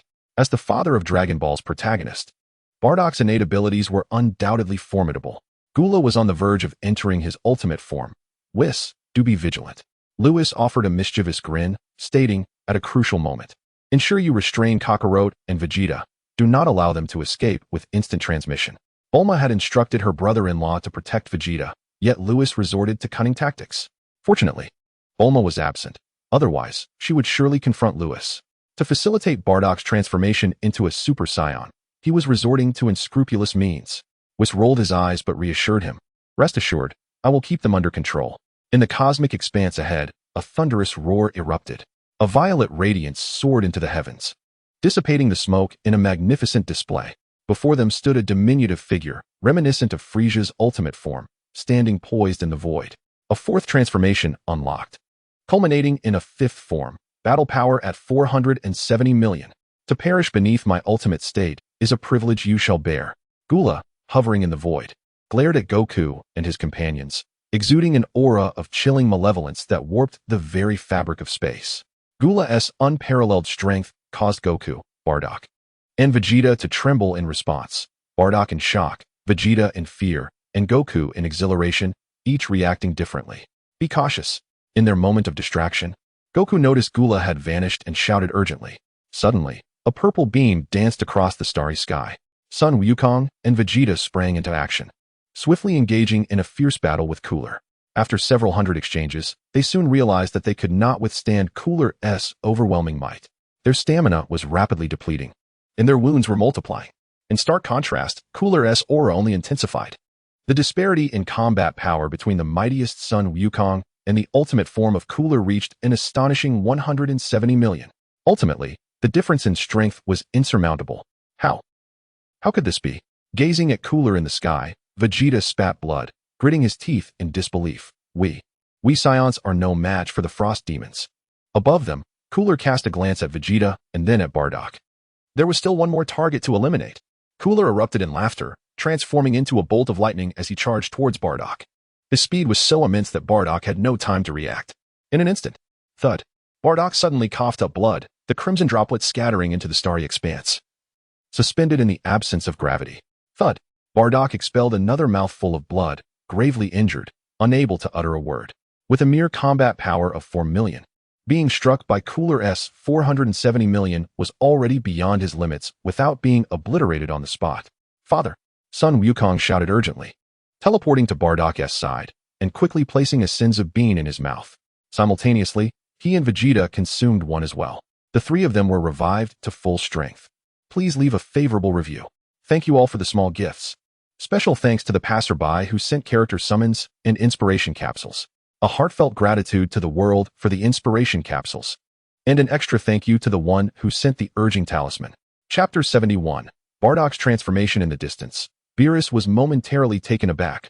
What is this bean? It can restore one to full health from a severely injured state. Vados maintained a furrowed brow. This is a Senza bean. I thought they were extinct. Upon hearing this, Lewis was stunned. Vados, do you recognize these beans? They belong to the former Grand Priest. Before he could finish, Vados suddenly trembled, recalling something. During his time on Earth, he had sensed a familiarity with the architectural style of a tower in the northern region, it turned out. Lewis raised an eyebrow, surprised to discover that Boba's origins were tied to the former Grand Priest, truly an angel. Vados, come on, restrain Kakarot and Vegeta. Lewis did not inquire further about the Senza beans, instead focusing on the battle ahead, shouting urgently. Ahead, Goku and his companions seemed to sense the impending danger and prepared to use instant transmission to escape. Vados snapped back to reality, setting the matter of the Senzu beans aside, and swiftly waved his staff. A silver light enveloped Goku and Vegeta. In the air, the aura of Gula intensified to a terrifying degree. We can't win, we must retreat. Goku spoke. If he were alone, he would never easily concede. However, with his father present, he felt helpless. All right. Vegeta gritted his teeth and nodded vigorously.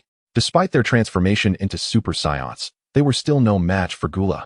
It was incredibly frustrating. As Goku prepared to use instant transmission to rescue Bardock, suddenly, he and Vegeta found themselves frozen, as if time had come to a standstill. What is happening? Bardock shouted urgently, noticing Goku and Vegeta's strange behavior. Trying to escape? Gula had already taken note of Goku's remarkable technique when he attempted to save Bardock. In this battle, he witnessed the terrifying power of the Saiyans. He could not allow them to escape. Taking advantage of Goku and Vegeta's daze, Gula raised both hands high, conjuring an energy sphere 3 meters in diameter.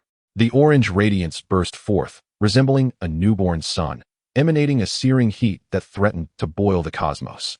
Die! Gula forcefully hurled the energy downward. Kakarot, get out of the way. Hurry! Upon seeing this, Bardock let out a heart-wrenching scream, his back ablaze with heat. Yet he remained oblivious to the danger. Boom! An inexplicable surge of energy rippled through the cosmic expanse, the surrounding atmospheric pressure skyrocketing, a dreadful force sweeping across the scene, as if heralding the end of the universe. It was utterly terrifying. In the distance, Beerus relaxed his previously crossed arms, feeling a tinge of anxiety at the unfolding spectacle. Bardock should be able to transform, right? After all, the more Super Saiyans there are, the higher his cosmic ranking will rise. Who knows? Lewis furrowed his brow, feeling a surge of anxiety. You all seem rather tense, Weiss remarked with a smile. However, Lewis and his companion remained silent, fixated on the scene ahead. Weiss rolled his eyes and said, well, barring any unforeseen circumstances, Bardock is likely to succeed in his transformation. How do you know? Lewis and his companion quickly turned to him. Lewis, I noticed that when you transformed into a Super Saiyan, a powerful force emanated from your spine. Weiss explained calmly. Bardock is currently experiencing the same phenomenon. A formidable energy is gathering at his back, mirroring your reaction. He should successfully transform. Though he lacked Lewis's extraordinary physique and could not utilize erasure, as a master of destruction, Weiss's keen insight was unparalleled. He immediately discerned the potent energy radiating from Bardock's spine. Lord Beerus, let us witness the moment when the 3 Super Saiyans wreak havoc. Lewis clenched his fists and laughed heartily. If 2 Super Saiyans cannot defeat Cooler, what of 3? In the vast cosmos, the enormous orange energy sphere descended at an accelerating pace. No, Kakarot, Vegeta, you must evade. Bardock's eyes widened in fury as his aura intensified. The chaotic magnetic field around them grew increasingly tumultuous. Hurry and take cover. As Bardock observed Goku and the others remaining immobile, his rage escalated. His hair began to shimmer, one gold, one black. Buzz, buzz, buzz. Various energy mediums filled the celestial expanse, as a deafening roar erupted from Bardock. Boom, boom. Like a volcanic eruption, the immense power Bardock unleashed caught Cooler's attention. Noticing Bardock's flickering hair, Cooler felt a tremor of apprehension. Another Super Saiyan. You will perish as well. Cooler bellowed, raising his hand to condense another massive energy sphere, hurling it toward Bardock. Observing this from a distance, Lewis shouted, Weiss, release Kakarot and the others. Weiss complied. Once freed, Goku and his companion gazed at the colossal energy sphere looming before them, ready to curse. Nevertheless, they utilized instant transmission to vacate the area. In the next moment, the 2 massive energy spheres thrown by Cooler detonated with a thunderous explosion. Boom! there will be another chapter. Your favorable reviews are greatly appreciated. Thank you for the small gifts. Special thanks to the passerby who contributed character summons and inspiration capsules. Heartfelt gratitude to the world for the instantly comprehensible inspiration capsules. And to the one who sent the motivation symbol. Thank you. Chapter 72. The Spirit Being in an Instant. The cosmic expanse was illuminated by two mushroom clouds, each with a radius of 10,000 meters.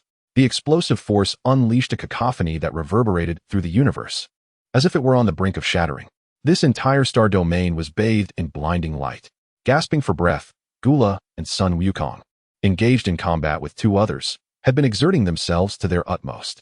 Having just unleashed two colossal energy orbs, Gula felt on the verge of collapse.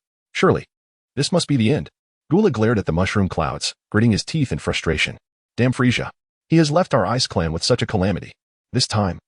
Upon entering the northern galaxy, it was imperative to eradicate the entire Saiyan race. Regaining a modicum of strength, Gula turned to retreat to his spacecraft. Suddenly, a series of explosive sounds pierced the energy-laden vacuum. Gula's pupils constricted as he whirled around, fixating on the mushroom clouds ahead. Abruptly, one of the clouds dissipated, revealing three figures shimmering with golden light, three Super Saiyans. No, it's impossible. Gula trembled. Those previous strikes had been my full strength. How could they withstand them? It turned out that at the moment Gula unleashed the two massive energy blasts, Sun Wukong and Vegeta had instantaneously transported to Bardock's side, uniting their strength to shield against one of the blasts. Ahead, Bardock radiated golden light, casting a cold gaze at Gula. If two Super Saiyans cannot defeat you, what about three? Prepare to meet your demise, Gula. Sun Wukong and Vegeta shouted in unison as they charged toward him. Meanwhile, in the distance, upon witnessing Bardock's radiant form, the three felt a wave of relief wash over them. Well, it seems Gula is as good as dead, Lewis remarked, glancing at Beerus with a smile. My kin has taken out your other agent. Is everything all right? Vegeta stood nearby, stifling a chuckle. Beerus responded with a hint of exasperation. If they're dead, then they're dead. Can you think I would refuse what you desire? Whether it's Frieza or Gula, even if you were to eliminate King Cold, I would have no objections. After all, with Lewis as a potential destroyer god, who needs an agent? Isn't it true that I've been standing here with you all along? Isn't lifted a finger. How can you claim this is what I wanted? Little did he know who had compelled Whis to act. Beerus' expression darkened. Lewis playfully rested a hand on Beerus' shoulder, grinning mischievously. But I told you, it wasn't me who acted directly. How can you say that eliminating Gula was my desire? Beerus, how shameless. The battle ahead was intensely fierce. Sun Wukong possessed a combat power of 300 million, Vegeta had 250 million, and Bardock, transformed into a Super Saiyan, had broken through to 200 million. In his ultimate state, Gula wielded a staggering 470 million in combat power. Previously, when confronted by two Super Saiyans, Gula managed to maintain an overwhelming presence.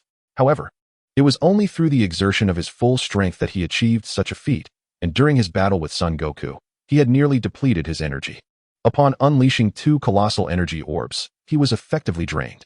Now, three Super Saiyans besieged Gula. As Lewis had foretold, Gula could no longer withstand the assault. Soon, Vegeta seized the opportunity to incapacitate Gula's limbs, while Son Goku pierced a gaping hole through Gula's abdomen. As Bardock beheld Gula in his ultimate form, memories of the devastating scene involving the ultimate Frieza resurfaced. Thus, Bardock resolved to repay the favor, avenging Frieza's demise by targeting his elder brother. He concentrated and forcefully thrust an energy orb into Gula's mouth. In an instant, Gula's head erupted, his brain matter and blood splattering in all directions. The Emperor of the Northern Galaxy, Gula's brother, had barely set foot on the fringes of Northern Galaxy territory before meeting his untimely end. Son Goku and his companions transformed into a streak of golden light, charging towards the outskirts of the Northern Galaxy to eliminate Gula's subordinates. At that moment, Lewis and his companions approached. Lewis, what just happened? Vegeta and I couldn't move, Son Goku inquired. Vegeta also turned his gaze towards Lewis. I have no idea. Lewis chuckled, his grin rather mischievous. Vegeta glanced at Son Goku, and then at Bardock, deep in thought. It seemed reminiscent of events on Namek. Suddenly, Lewis shot a glare at him, causing Vegeta to shudder. He quickly shut his mouth, suppressing his initial intent to speak. Lewis withdrew his piercing gaze from Vegeta and turned to the golden-haired, blue-eyed Bardock with a smile. Bardock, how does the power of a Super Saiyan feel? Bardock inspected his hands, blinking his wickedly bright eyes. It is astonishingly powerful. This strength is truly overwhelming. He had once believed that possessing a battle power of 10,000 was formidable, yet now he discovered that his potential could soar to 200 million. Haha. You will only grow stronger from here. Lewis chuckled. After all, Bardock and his companions were merely in their Super Saiyan form, with transformations such as Super Saiyan 2 and 3 still to come. At that moment, Whis turned to Son Goku, furrowing his brow as he asked, Mr. Goku, do you still possess that bean?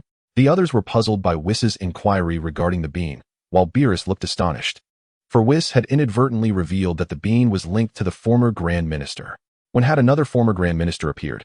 Unlike Beerus, Lewis had long speculated about Bobo's angelic identity, yet he was utterly unprepared to learn that Bobo was the former Grand Minister. The bean? Upon hearing Whis's words, Son Goku was taken aback, then retrieved a single bean from his pocket. Mr. Whis, is this what you're referring to? What is the matter? Indeed, that is the one. Whis held the bean in his hand, scrutinizing it closely, before shaking his head. Unfortunately, it is only effective for mortals at this time. Lewis shook his head. In truth, upon arriving in this world, he had intended to gather the mystical beans. However, after awakening his system and being chosen as a candidate for a God of Destruction by Beerus, alongside the presence of Whis, his fixation on the beans diminished. Now, upon hearing that they were only effective for mortals, Lewis felt even less inclined to pursue them, for he had ascended to divinity. Ultimately, Whis returned the beans to Goku. Whis's peculiar action left Goku and his companions perplexed, though they refrained from probing too deeply. Kakarot, how many beans are left on Earth? Lewis finally inquired. Plenty. Lewis was taken aback, as he had assumed that all the beans on Earth had been devoured by Majin Buu. Indeed, those beans were initially hoarded by Majin Buu. But then Vegeta arrived on Earth and snatched them all. Goku chuckled, scratching his head. Ah, I see. Lewis turned to Vegeta, his gaze filled with admiration. The mystical beans were of utmost importance to the Z fighters, serving as invaluable healing items both in the early and later stages of their battles. In the series, the later Z fighters would eagerly divide a single bean into 10 portions for consumption. It was surprising that Vegeta had altered this situation. Noticing Lewis's appreciative look, Vegeta slightly raised his chin, adopting a proud demeanor. He certainly would not allow that fat fool to squander such miraculous beans. Chapter 73. The mystical beans and the Saiyan physique. In the vast expanse of the cosmic sky, remnants of shattered spaceships and the debris of exploded planets are scattered throughout. 3 brilliant golden auras stand out conspicuously against the dark backdrop of the universe. Speaking of mystical beings, Lewis is reminded of the Saiyan constitution. You must have noticed that we Saiyans experience a significant surge in power when we recover from the brink of death, right? Lewis glanced at Vegeta and the others, a smile gracing his lips. Perhaps you could take advantage of the mystical beans. Inflict severe injuries upon yourselves, then utilize the beans to restore your strength. Buzz. A flash of inspiration struck Vegeta and Bardock.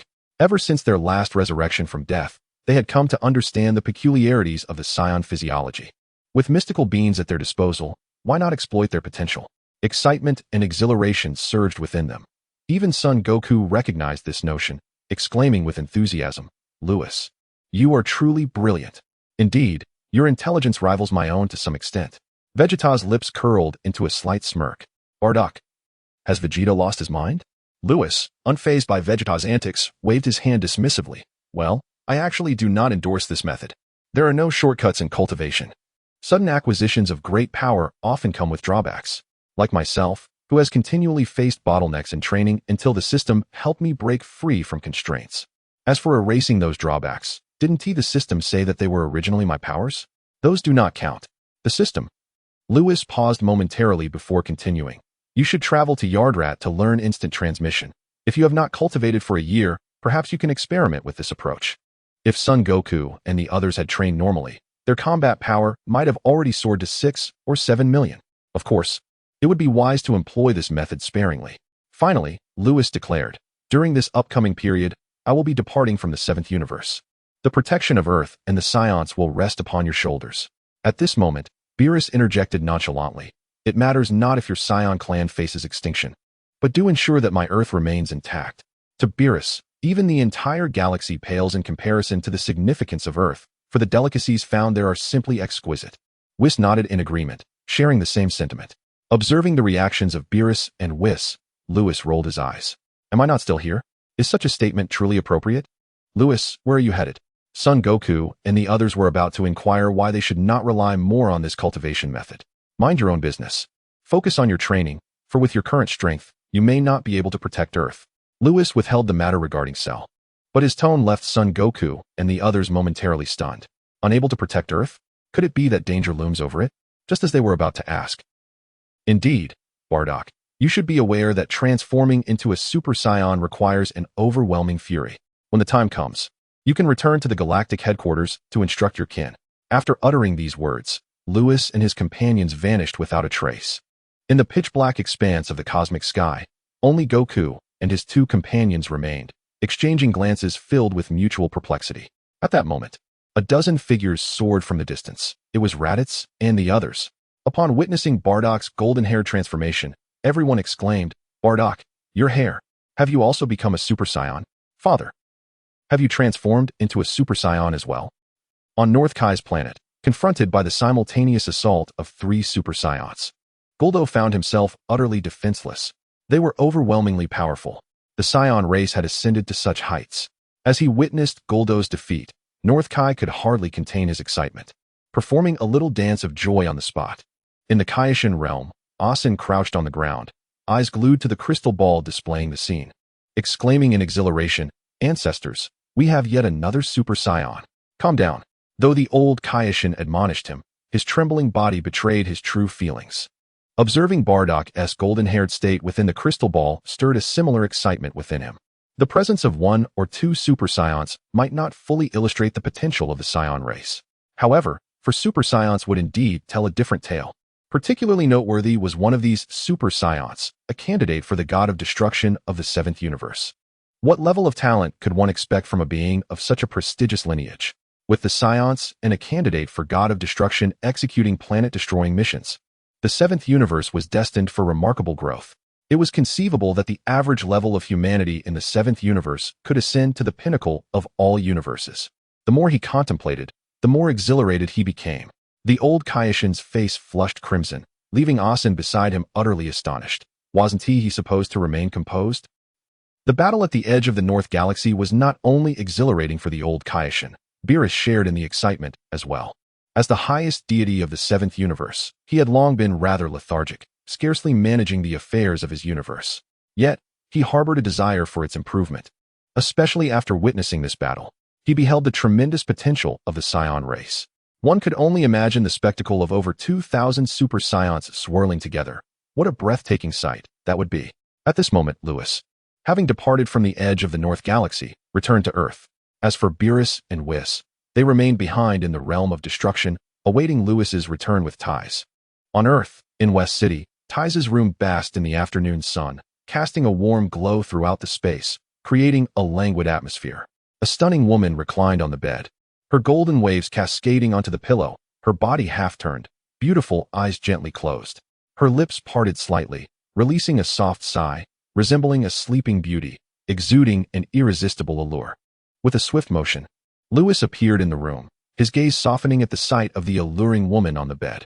He approached the bedside, reclining beside the slumbering Ties, his eyes never leaving her peaceful form. Her delicate lips moved gently, a sight so endearing it nearly melted his heart. Impulsively, he reached out, delicately tracing his finger over her small mouth. How warm, how soft. The warmth that belonged to Ties seeped through his fingertips, filling Lewis's heart with tenderness. Ties was simply enchanting. Propping his head on one hand, he fixated on the sleeping beauty before him, unable to restrain himself any longer. He leaned down and pressed a gentle kiss upon her ruby lips. So sweet, so tender. As if sensing something, Ties slowly opened her eyes to behold her beloved boy. Her brows arching into a crescent moon, she closed her eyes once more, surrendering to the moment. Moments later, Ties touched her lips and broke into a radiant smile. How did you return? Did you defeat Gula? Yes, Kakarot and the others have vanquished Gula, Lewis affirmed with a nod, hesitating to voice more. What's wrong? Do you have something else to say? She inquired. I merely wanted to ask if you would like to explore other universes. You are going to? Indeed. Both Beerus and Whis will accompany us. Then I must go as well. Ties quickly added, wherever you are, I shall be. Boom. Her words were utterly irresistible. Lewis felt an overwhelming surge of impulse and rushed toward her. After some time, the couple exited the room, vanishing from Earth, leaving behind an unusual aura in the air. Today is a bit busy. Another chapter will follow later. Chapter 74. The origins of the former Grand Priest within the spatial tunnel leading to the sixth universe. A cube traversed swiftly, harboring 4 individuals. Lewis, what brings you to the other universes? Tyce inquired, linking her arm with Lewis. Do you recall the trouble caused by those candidate destroyers a few years back? Now, it is our turn to confront them. Lewis replied with a grin. After being beaten up twice, we must reclaim our honor. To fight? Splendid. Tyce's eyes sparkled. Ever since joining Lewis, she had been influenced by his aggressive spirit. This will provide ample inspiration for my novels, she chuckled. Her previous journey to Namek with Lewis had already sparked numerous ideas, such as the tales of Dragon Balls and the Saiyan race. Rich material indeed. Yet, as Lewis's wife, she understood the boundaries of what should and should not be written. The Dragon Balls of Namek were certainly not to be included in her stories. Otherwise, the 7th universe, which had only just stabilized, would plunge into endless turmoil once more. By the way, Lord Beerus, what was it that you wanted Lewis to find me for? Tyce turned her gaze toward Beerus. Only then did she realize that Lewis's visit to Earth was also under Beerus's suggestion.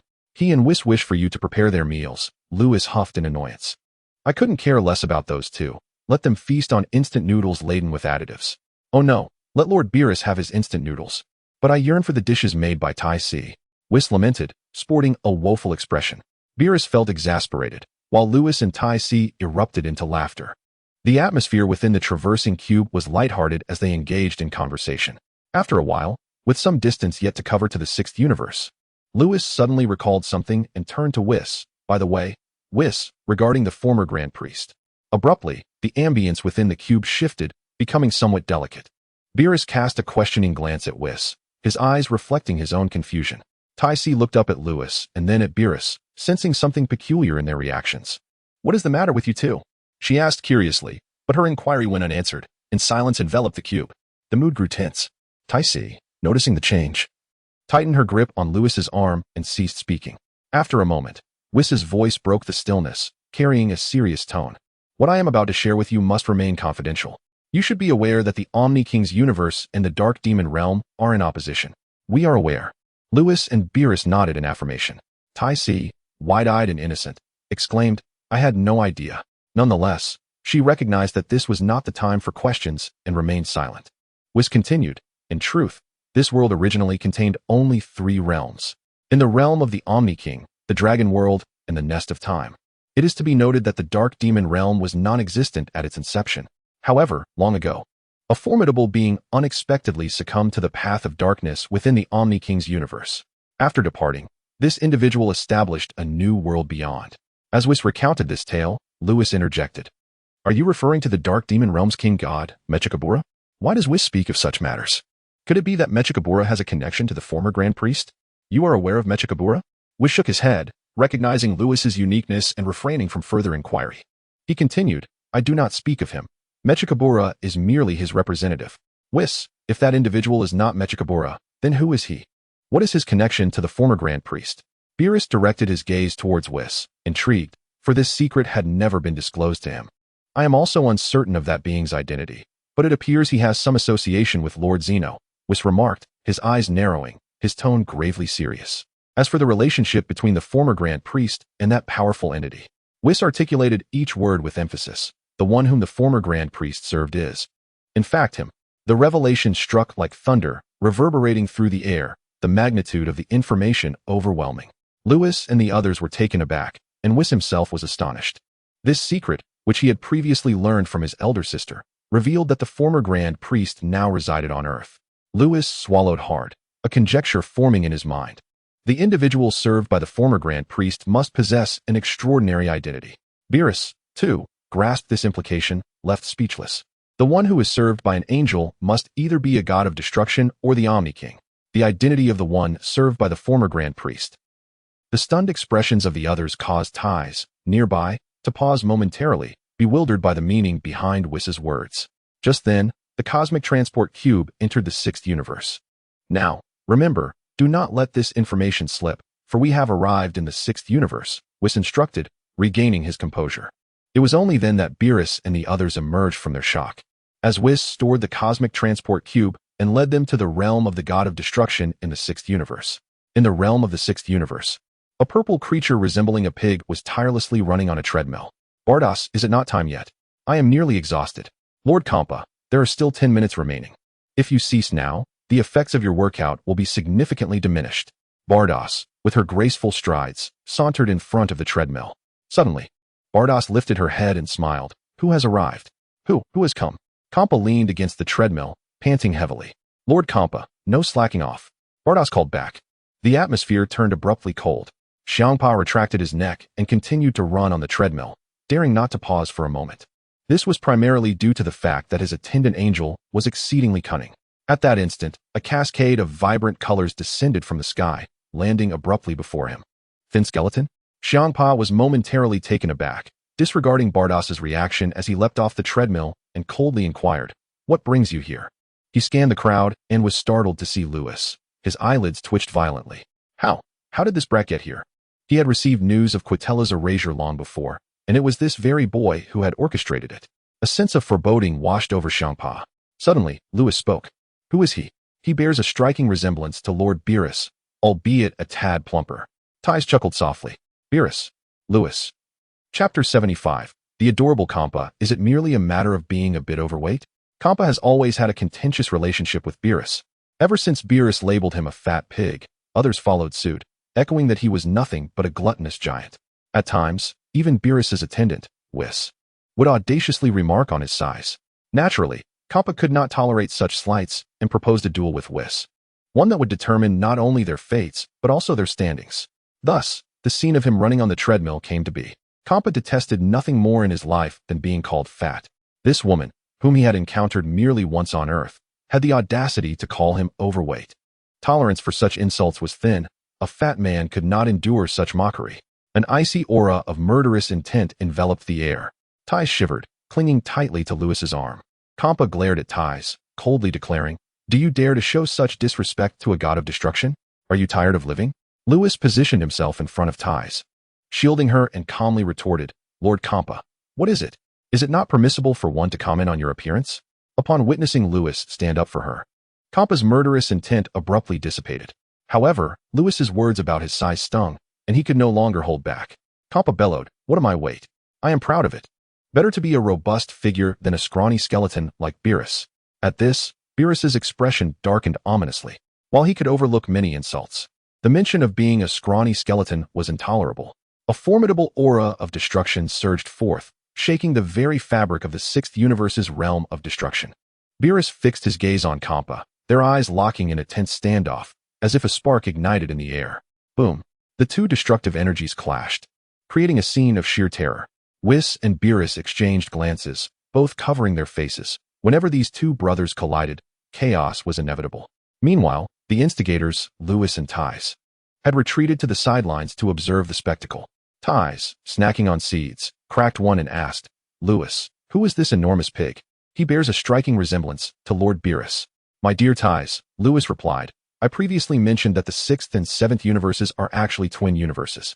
Coincidentally, the god of destruction of the Sixth universe is also a brother to Lord Beerus." "Brotherly ties?" Ties exclaimed, her eyes lighting up with excitement. Indeed, twin universes, blood brothers. One a hefty figure, the other a mere wisp of a skeleton. Ties' enthusiasm sparked an idea. "This is fantastic material. I must include it in my novel." Suddenly, a booming voice interrupted, "You dare."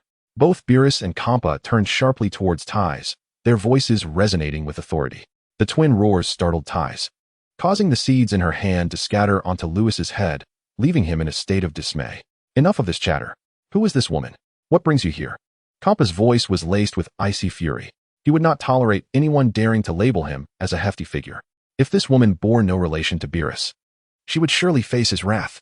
Beerus crossed his arms, a smirk adorning his face as he remarked, "She is Lewis's wife. If you possess the audacity, go ahead and ruin her." The atmosphere fell into a tense silence. Xiangpa opened his mouth, yet words faltered on his tongue, swallowed back into his throat. "I shall give Lewis face," he retorted, retracting his neck slightly. Primarily, it was due to the fact that Lewis could erase him. The last individual who offended Lewis had vanished without a trace, and Xiangpa had no desire to become the next casualty of erasure. "What brings you here, then?" he inquired. "Have you forgotten the incident of ganging up on Lewis a few years back?" As this recollection surfaced, Xiangpa felt a surge of anger. Back then, 10 candidates for the God of Destruction had ambushed Lewis, believing victory was assured. anticipating a grand opportunity to mock Beerus afterward for selecting a mere child as a candidate. However, despite the collective effort of 10 candidates, they were utterly unable to overcome Lewis and ended up being ridiculed by Beerus instead. It was a humiliating defeat, one that felt like a disgrace to his very lineage. "So, you have brought Lewis here to trouble me?" Xiangpa exclaimed. "Beerus, could you not act like a decent being? I am your brother. Kettler has already been erased by him. What if he decides to erase me next?" Xiangpa's voice escalated into a desperate shout. "Act like a decent being?" Beerus scooped his nose nonchalantly, his demeanor languid. "Apologies, but I am a cat, not a human. Moreover, when you refer to us as brothers, did you ever consider our bond when you called me Skinny Bones?" At that moment, Beerus cast a glance toward Lewis. Meanwhile, Lewis was preoccupied as Ties was assisting him in removing a sunflower seed from his head. Lewis turned, momentarily puzzled. "Ah, what is the matter?" "Xiangpa." "Beerus."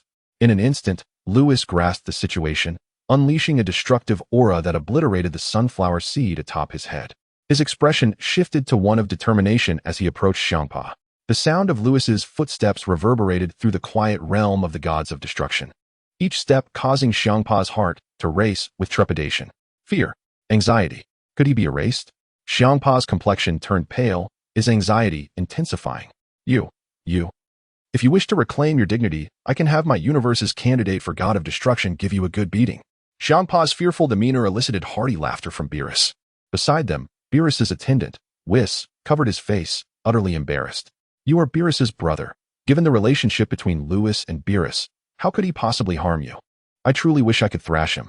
As Xiangpa observed Lewis drawing nearer, he also caught sight of Whis's murderous gaze. This was it. He had truly become the chubby, lovable child neglected by both grandmother and uncle. Xiangpa clenched his fists and bellowed at Lewis. "Don't come any closer." This chubby fellow was surprisingly endearing. Lewis stifled a laugh, striving to keep the corners of his mouth from curling upwards, and said with a chuckle, "I am currently indifferent to your substitute God of Destruction. Instead, let us engage in a duel, Lord Zampa. Once it concludes, I shall no longer trouble you." "Engage in a duel with me?" Zampa paused, then timidly replied, "You wouldn't be seeking to eradicate me in the process, would you?" Lewis shook his head and replied, "Given your relationship with Lord Beerus, you ought to be aware that I harbor no intentions of causing you harm. My primary purpose here is to spar with a master of the God of Destruction caliber." Chapter 76, Confronting Kampa retrieving lost honor was one purpose, while engaging in sparring with other gods of destruction constituted another aim for Lewis. Whis had once stated that mere relentless training would not suffice to attain true strength. Although continuous practice would undoubtedly enhance one's power, the absence of combat against other skilled opponents would result in a deficiency of experience and technique. Ordinarily, given Lewis's exceptional abilities, he could afford to overlook this aspect. However, what if he were to encounter adversaries of equal caliber or even those superior to him? If others could disregard his erasure, the importance of combat experience and technique would become paramount. Beerus shared this sentiment, having engaged in countless battles throughout his life, amassing combat experience and techniques far beyond those of an ordinary god of destruction. This is precisely why Beerus is revered as the mightiest among them. During this quest for retribution, Beerus insisted that Lewis refrain from using his erasure abilities, compelling him to engage in a genuine battle with other gods of destruction. They would commence with the 6th universe, proceeding to challenge all 11 universes of the Omni King, thereby accumulating invaluable combat experience and skills. If only you were the candidate god of destruction for the 6th universe. Upon hearing Lewis's request, Kampa shook his head. Beerus, displeased, seized Kampa by the collar, exclaiming in anger, "What is this? Are you coveting my candidate from the 7th universe? Let go of me." Kampa managed to free himself from Beerus's grip. Lewis turned to Kampa with a smile, saying, "So, Lord Kampa, it's settled then. I shall face you, and we shall put the previous incident of the brawl behind us." Kampa felt a twinge of anxiety, although Lewis assured him that no harm would come. He still feared Lewis might deliver an erasure blow. Before long, Kampa suddenly grasped Beerus's intentions. "Vados, go and bring Caulifla here." Caulifla, in the 6th universe, was second only to Hit in terms of talent and had been appointed as a candidate god of destruction by Kampa over a decade ago. Beerus undoubtedly aimed for Lewis to spar with him, thus enhancing his combat experience and technique. Consequently, Kampa felt it necessary to have his own candidate witness the battle of a 4th-level god. Yes, Vados vanished briefly, only to return shortly with a cosmic entity resembling a purple cat. Like Kampa, Caulifla belonged to the feline species. Moreover, both were similarly plump. with Caulifla perfectly inheriting all of Kampa's attributes. Lewis. Upon seeing Lewis, Caulifla trembled involuntarily, primarily due to the unforgettable brawl from a few years prior. Long time no see, Caulifla. Lewis nodded at him. The previous melee had included this individual. Caulifla possessed power equivalent to that of other candidate gods of destruction, resting at the second level of the divine realm, ranking at the level of the king of hell. However, Lewis's current objective was not Caulifla, but rather the fourth-level god, Kampa. Under the arrangement of Vados and Whis, a void battlefield materialized high above, 10,000 meters in the air. As Luis and Kampa moved, both simultaneously entered the void battlefield. Whis accompanied ties to the vicinity of the battlefield, followed closely by Beerus and Kale. Within the void battlefield, Kampa remarked, I must say, Beerus is indeed fortunate. If only you were the candidate god of destruction for my sixth universe. He repeated this statement twice, revealing his envy towards Luis. Haha. Kale's talent is also remarkable. There is no need for such comments, Lord Kampa, responded Luis, who was stretching his limbs on the battlefield. Turning to Kampa, he smiled and said, if there are no further remarks, shall we commence? Wait, Kampa interjected. What is it? Luis halted his movements, a flicker of confusion crossing his eyes. We agreed that you wouldn't use erasure. Luis sighed in exasperation. If I were to use erasure on you, Beerus would undoubtedly turn against me. Rest assured, Kampa replied. Very well, let us begin. As soon as Kampa's words fell, a destructive aura enveloped both combatants, clashing fiercely. The space around them twisted violently. On the edge of the void battlefield, Vados raised an eyebrow, observing, Lord Beerus, your universe's candidate god of destruction has become even more powerful.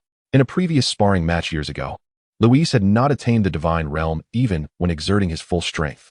Vados was aware that Luis could transform, and now his base power was nearing what it had been post-transformation. Haha, it's not too bad. Beerus chuckled, though he too was astonished. Remarkably, after just 2 visits to the earthly realm, Luis's full power had ascended to the second tier of the divine realm. It was truly incredible. Ties.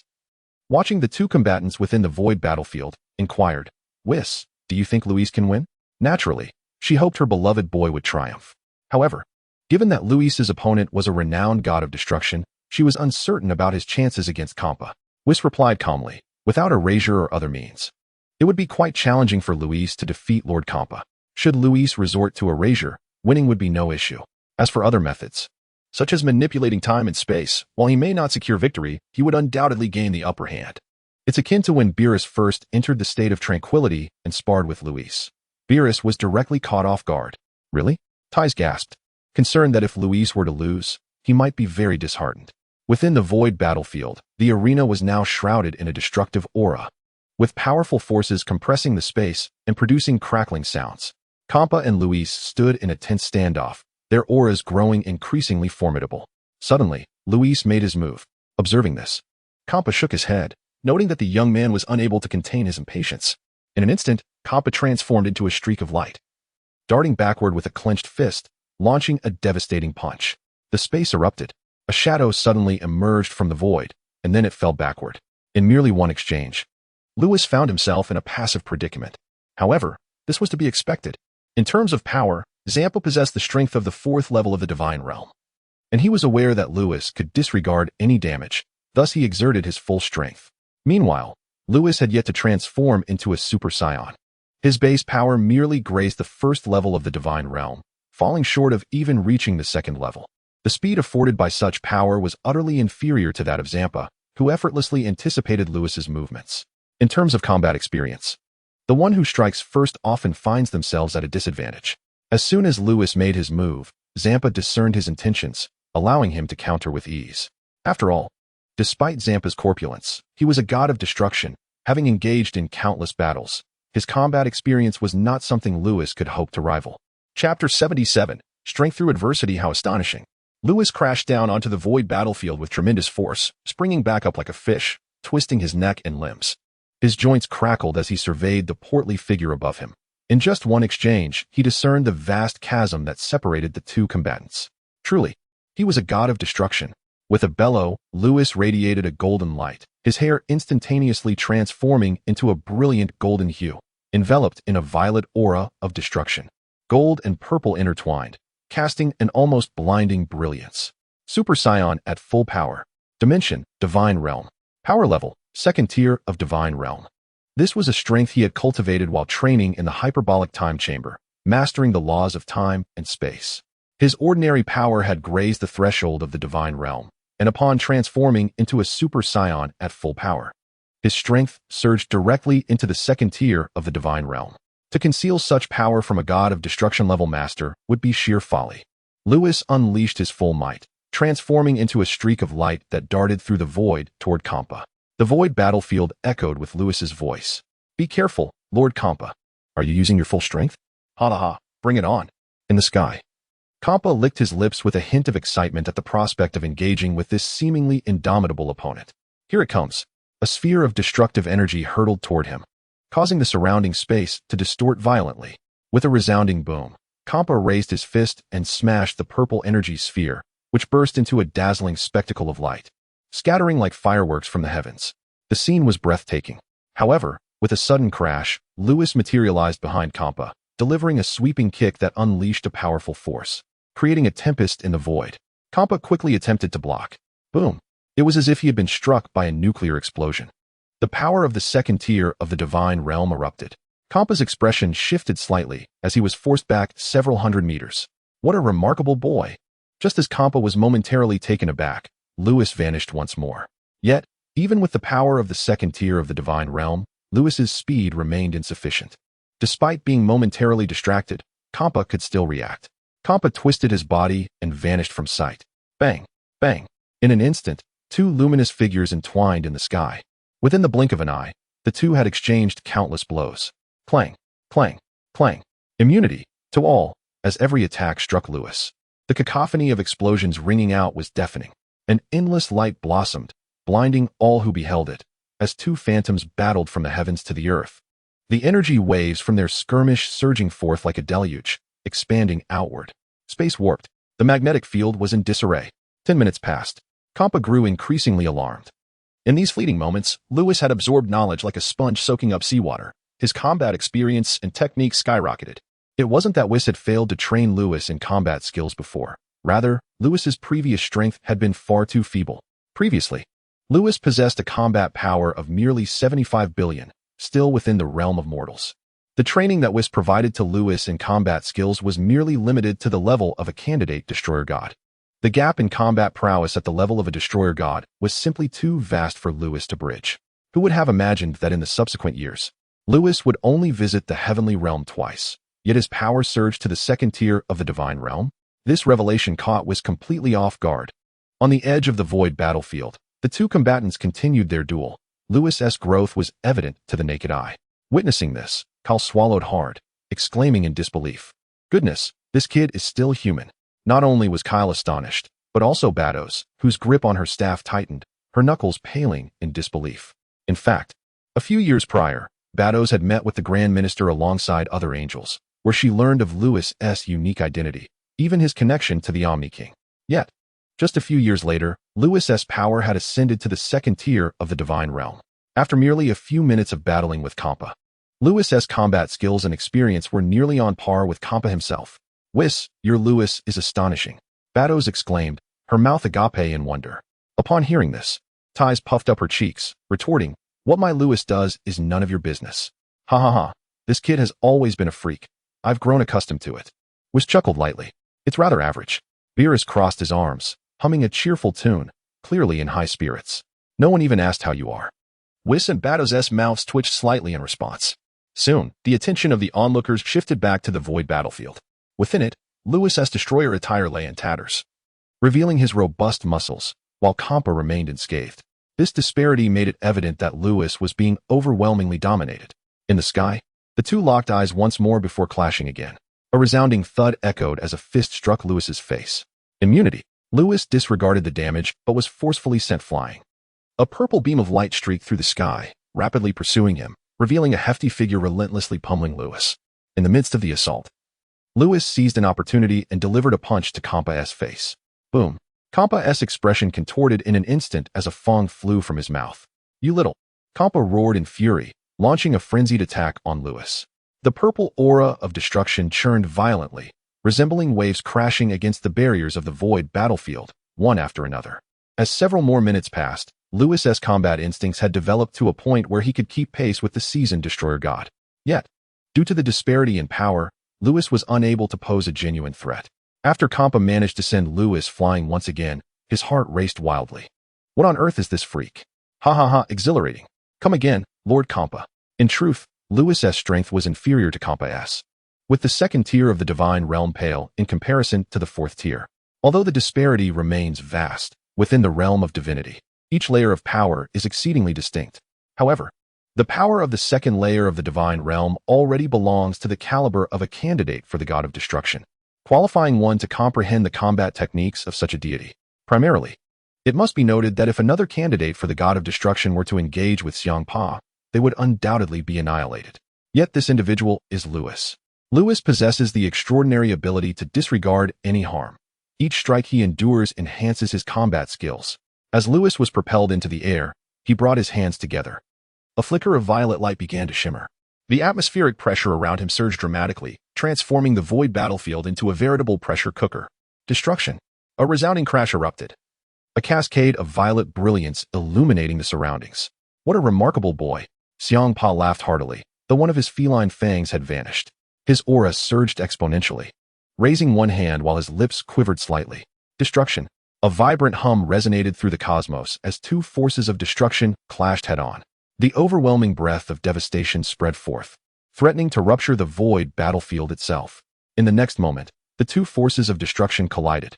From the point of impact, a radiant white light emerged, chaotic and shattering, obliterating everything in its path. The confrontation intensified. Xiang Pa's destructive force was terrifying, easily overpowering Lewis's own destructive rules. Such formidable strength. Observing the encroaching force, Lewis's veins bulged, his entire being surging with power. He exerted every ounce of strength, yet it bore no fruit. Suddenly, Lewis exclaimed, "Lord Xiang Pa, I am no match for you." He laughed heartily, his eyes glinting as he relinquished his attempt to clash with Xiang Pa's force. Faced with the overwhelming destructive power, Lewis maintained his composure. Chapter 78. The Peach Explosion. Did you really think to withstand that blow by disregarding any damage? This was the initial thought of Kampa and the side observer, Kale.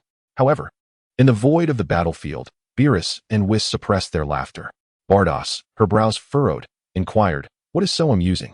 "Nothing, just a humorous thought," Whis replied, bursting into hearty laughter, with Beerus joining in. The bewilderment of Bardos, Kale, and Ties was palpable as Bardos contemplated further questioning them. Suddenly, a voice resonated from the void battlefield. Time rewinds. Buzz. An overwhelming surge of temporal energy erupted from Lewis, engulfing the entire void battlefield. The destructive forces unleashed by Kampa began to retreat, causing the atmospheric pressure within the void to plummet. How is this possible? Outside the void battlefield, Bardos stood aghast. Kale gasped, disbelief flooding her eyes. When did Lewis comprehend the rules of time? What a spectacle! There's even more outrageousness to come. Beerus's tone dripped with mockery. He had previously been caught off guard by Lewis under the influence of the time rules, and the memory still irked him. Yet, the fact that this rascal was now turning his sights on Kampa was truly exhilarating. Soon, he would not be the only one at the receiving end. At that moment, within the void battlefield, space began to warp. Time rewound to a moment before the two had exchanged destructive forces. With a grand flourish, Lewis tore open a rift in space and leapt through. In the next instant, he appeared before Kampa. Peach Explosion. Lewis unleashed a concentrated energy orb beneath Kampa. Kampa clutched his groin, emitting a heart-wrenching cry. Then, like a kite severed from its string, he plummeted downward. Kampa crashed onto the void battlefield, frothing at the mouth, his body convulsing. Witnessing this, Beerus and Whis leaned against each other, laughing until they could hardly breathe. Nearly driven to madness with mirth, Bardos, Kale, and Ties, only then realizing, understood that these two had anticipated the outcome all along. Finally, observing the twitching Kampa, Ties could no longer contain her laughter. Kale and Bardos also wished to join in the laughter, but as Kampa was the god of destruction of Universe 6, they stifled their amusement, their faces reddening with the effort. The struggle to contain their mirth was evident. Above, Lewis gasped for breath, and upon witnessing Kampa's unfortunate state, grinned widely. "That's what you get for continuously beating me." In truth, Lewis's combat prowess had surged to such heights precisely because he had been relentlessly pummeled by Kampa. After all, the difference in power between the second and fourth tiers of divine realms was substantial. It was only due to Lewis's immunity that he had survived Kampa's onslaught. Thus, this bout concluded in a most absurd manner. As previously mentioned by Lewis could not defeat Kampa without resorting to erasure or other means. Ultimately, it was through the manipulation of the rules of time and space that Lewis was able to turn the tide of the situation in an instant. Half a day later, before the Palace of Destruction, a lavish spread of various foods, beverages, and fruits was laid out. Tiz was preparing a grand feast while Lewis assisted her. At a nearby table, Kampa sat in a chair, gazing mournfully at Lewis's back. Gritting his teeth, Kampa exclaimed, "Skinny ribs, that rascal. When did he comprehend the rules of time and space?" It was precisely these two rules that allowed him to stealthily seize my peach, causing me great embarrassment. What a disgrace. Nearby, Bardos and Kale stifled their laughter. However, upon hearing Kampa's question, they quickly perked up. "Fat pig. I told you not to call me skinny ribs." Without even glancing at Kampa, Beerus lifted a cup of pudding from the table and poured it into his mouth, stating, "It was just recently. Can Lewis truly merge these two powers?" Bardos blurted out, "Once the rules of time and space are fused, it becomes the rule of space-time. All is well." Indulging in ice cream, glanced at Beerus and chuckled. Lord Beerus has even achieved a new breakthrough thanks to Lewis's space-time rules. Upon returning from the celestial realm, Lewis had utilized the space-time rules to create a time house, where Beerus experienced a breakthrough into the state of freedom. As Whis finished speaking, an eerie silence enveloped the air. Kampa abruptly turned to stare intently at Beerus. A new breakthrough. What does that mean? Has he advanced from the fifth layer of the God of Power to the angelic realm? Bardos also turned to Beerus, observing him for a moment before finally realizing something. Bardos swallowed hard. "Lord Beerus, isn't that merely a minor state of freedom? If Lewis can achieve it, why can't I?" Beerus waved his hand dismissively. Though Beerus appeared calm on the surface, the upward curve of his lips and the high arch of his tail betrayed his pride. Clearly, Beerus felt immense satisfaction in having attained the state of freedom. "Impossible." Kampa's pupils constricted as he pointed at Beerus. "I refuse to believe it. You must be deceiving me. The state of freedom is a realm of the angels." He would sooner believe that Beerus enjoys eating excrement than accept that Beerus could attain the state of freedom. If it were true, it would be more agonizing than death. Observing Kampa's incredulous expression, Beerus broke into a wide grin, reveling in his joy. He had come to the sixth universe not only to reclaim his honor, but also to showcase his prowess before the corpulent Kampa. Now, Beerus felt utterly elated. "You don't believe me, do you?" With a burst of silver light radiating from him, Beerus became more agile, vanishing from his seat in an instant.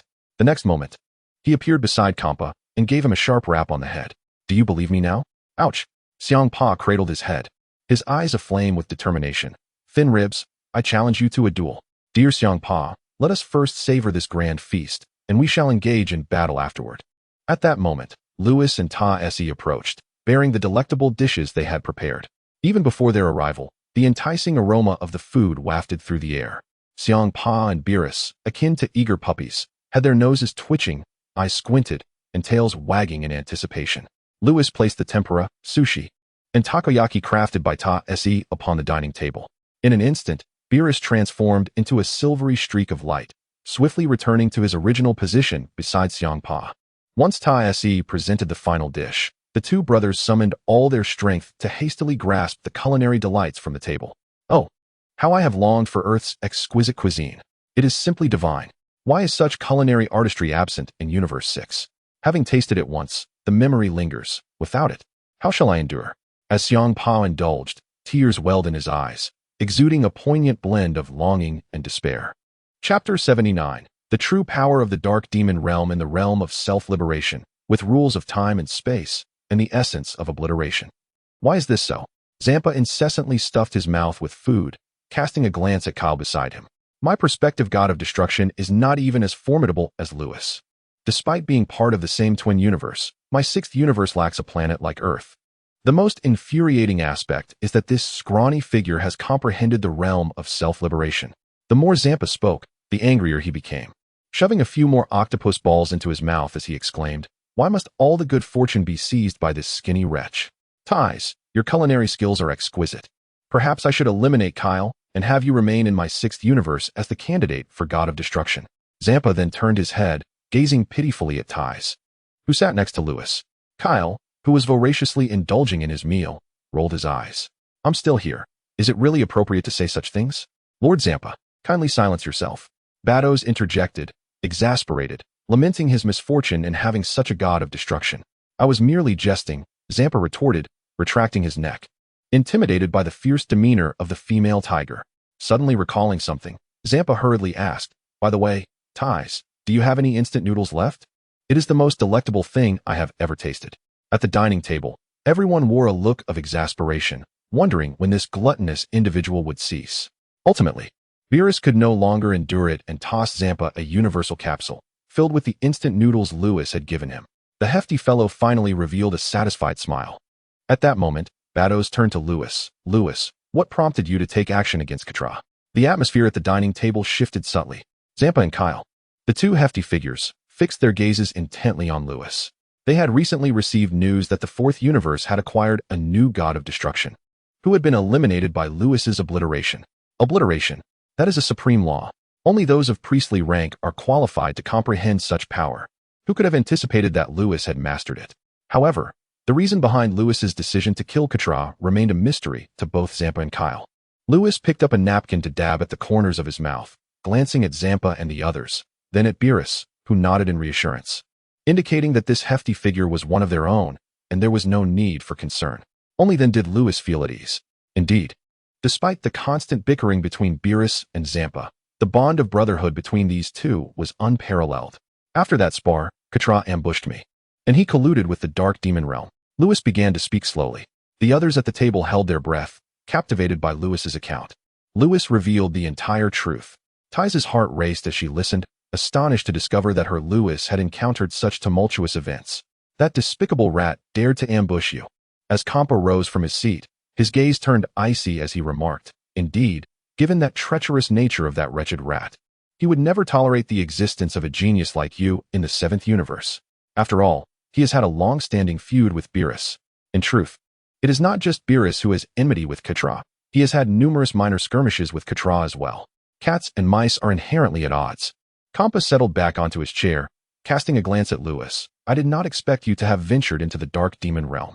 After a brief look at Whis, Kampa continued, to have escaped from the dark demon realm, you certainly possess remarkable luck. Luck? Without Demigra, the dark demon realm is insignificant. With obliteration in hand, and Whis providing me support, anyone who dares to confront me shall meet their demise. Lewis retorted with a roll of his eyes. Moreover, Miss Kess was there to rescue us. He added, not boasting, for with Whis at his side, he was indeed an unstoppable force. Even angelic-level experts would struggle to withstand his obliteration. Lewis, you underestimate the dark demon realm. Bardos shook his head, even without Demigra. Should you cause a significant disturbance in the dark demon realm, my sister's intervention would not guarantee your safe exit. The dark demon realm has always been the arch-nemesis of the Omni King universe. The dark demon realm is fully aware of the strength of the Omni King universe, and vice versa. Within the dark demon realm, aside from Demigra, there are 4 other demon gods, each possessing powers at the level of high priests. Furthermore, alongside Poutine, there are 11 more angelic-level experts. Indeed, Lewis, you still underestimate the dark demon realm. Beerus took a sip of his drink, glancing at Lewis. I had refrained from discussing the dark demon realm with you previously to avoid exposing you to such matters too soon. Yet here you are, having entered the dark demon realm with Whis. Upon saying this, Beerus shot an admonishing glare at Whis. Whis merely stuck out his tongue.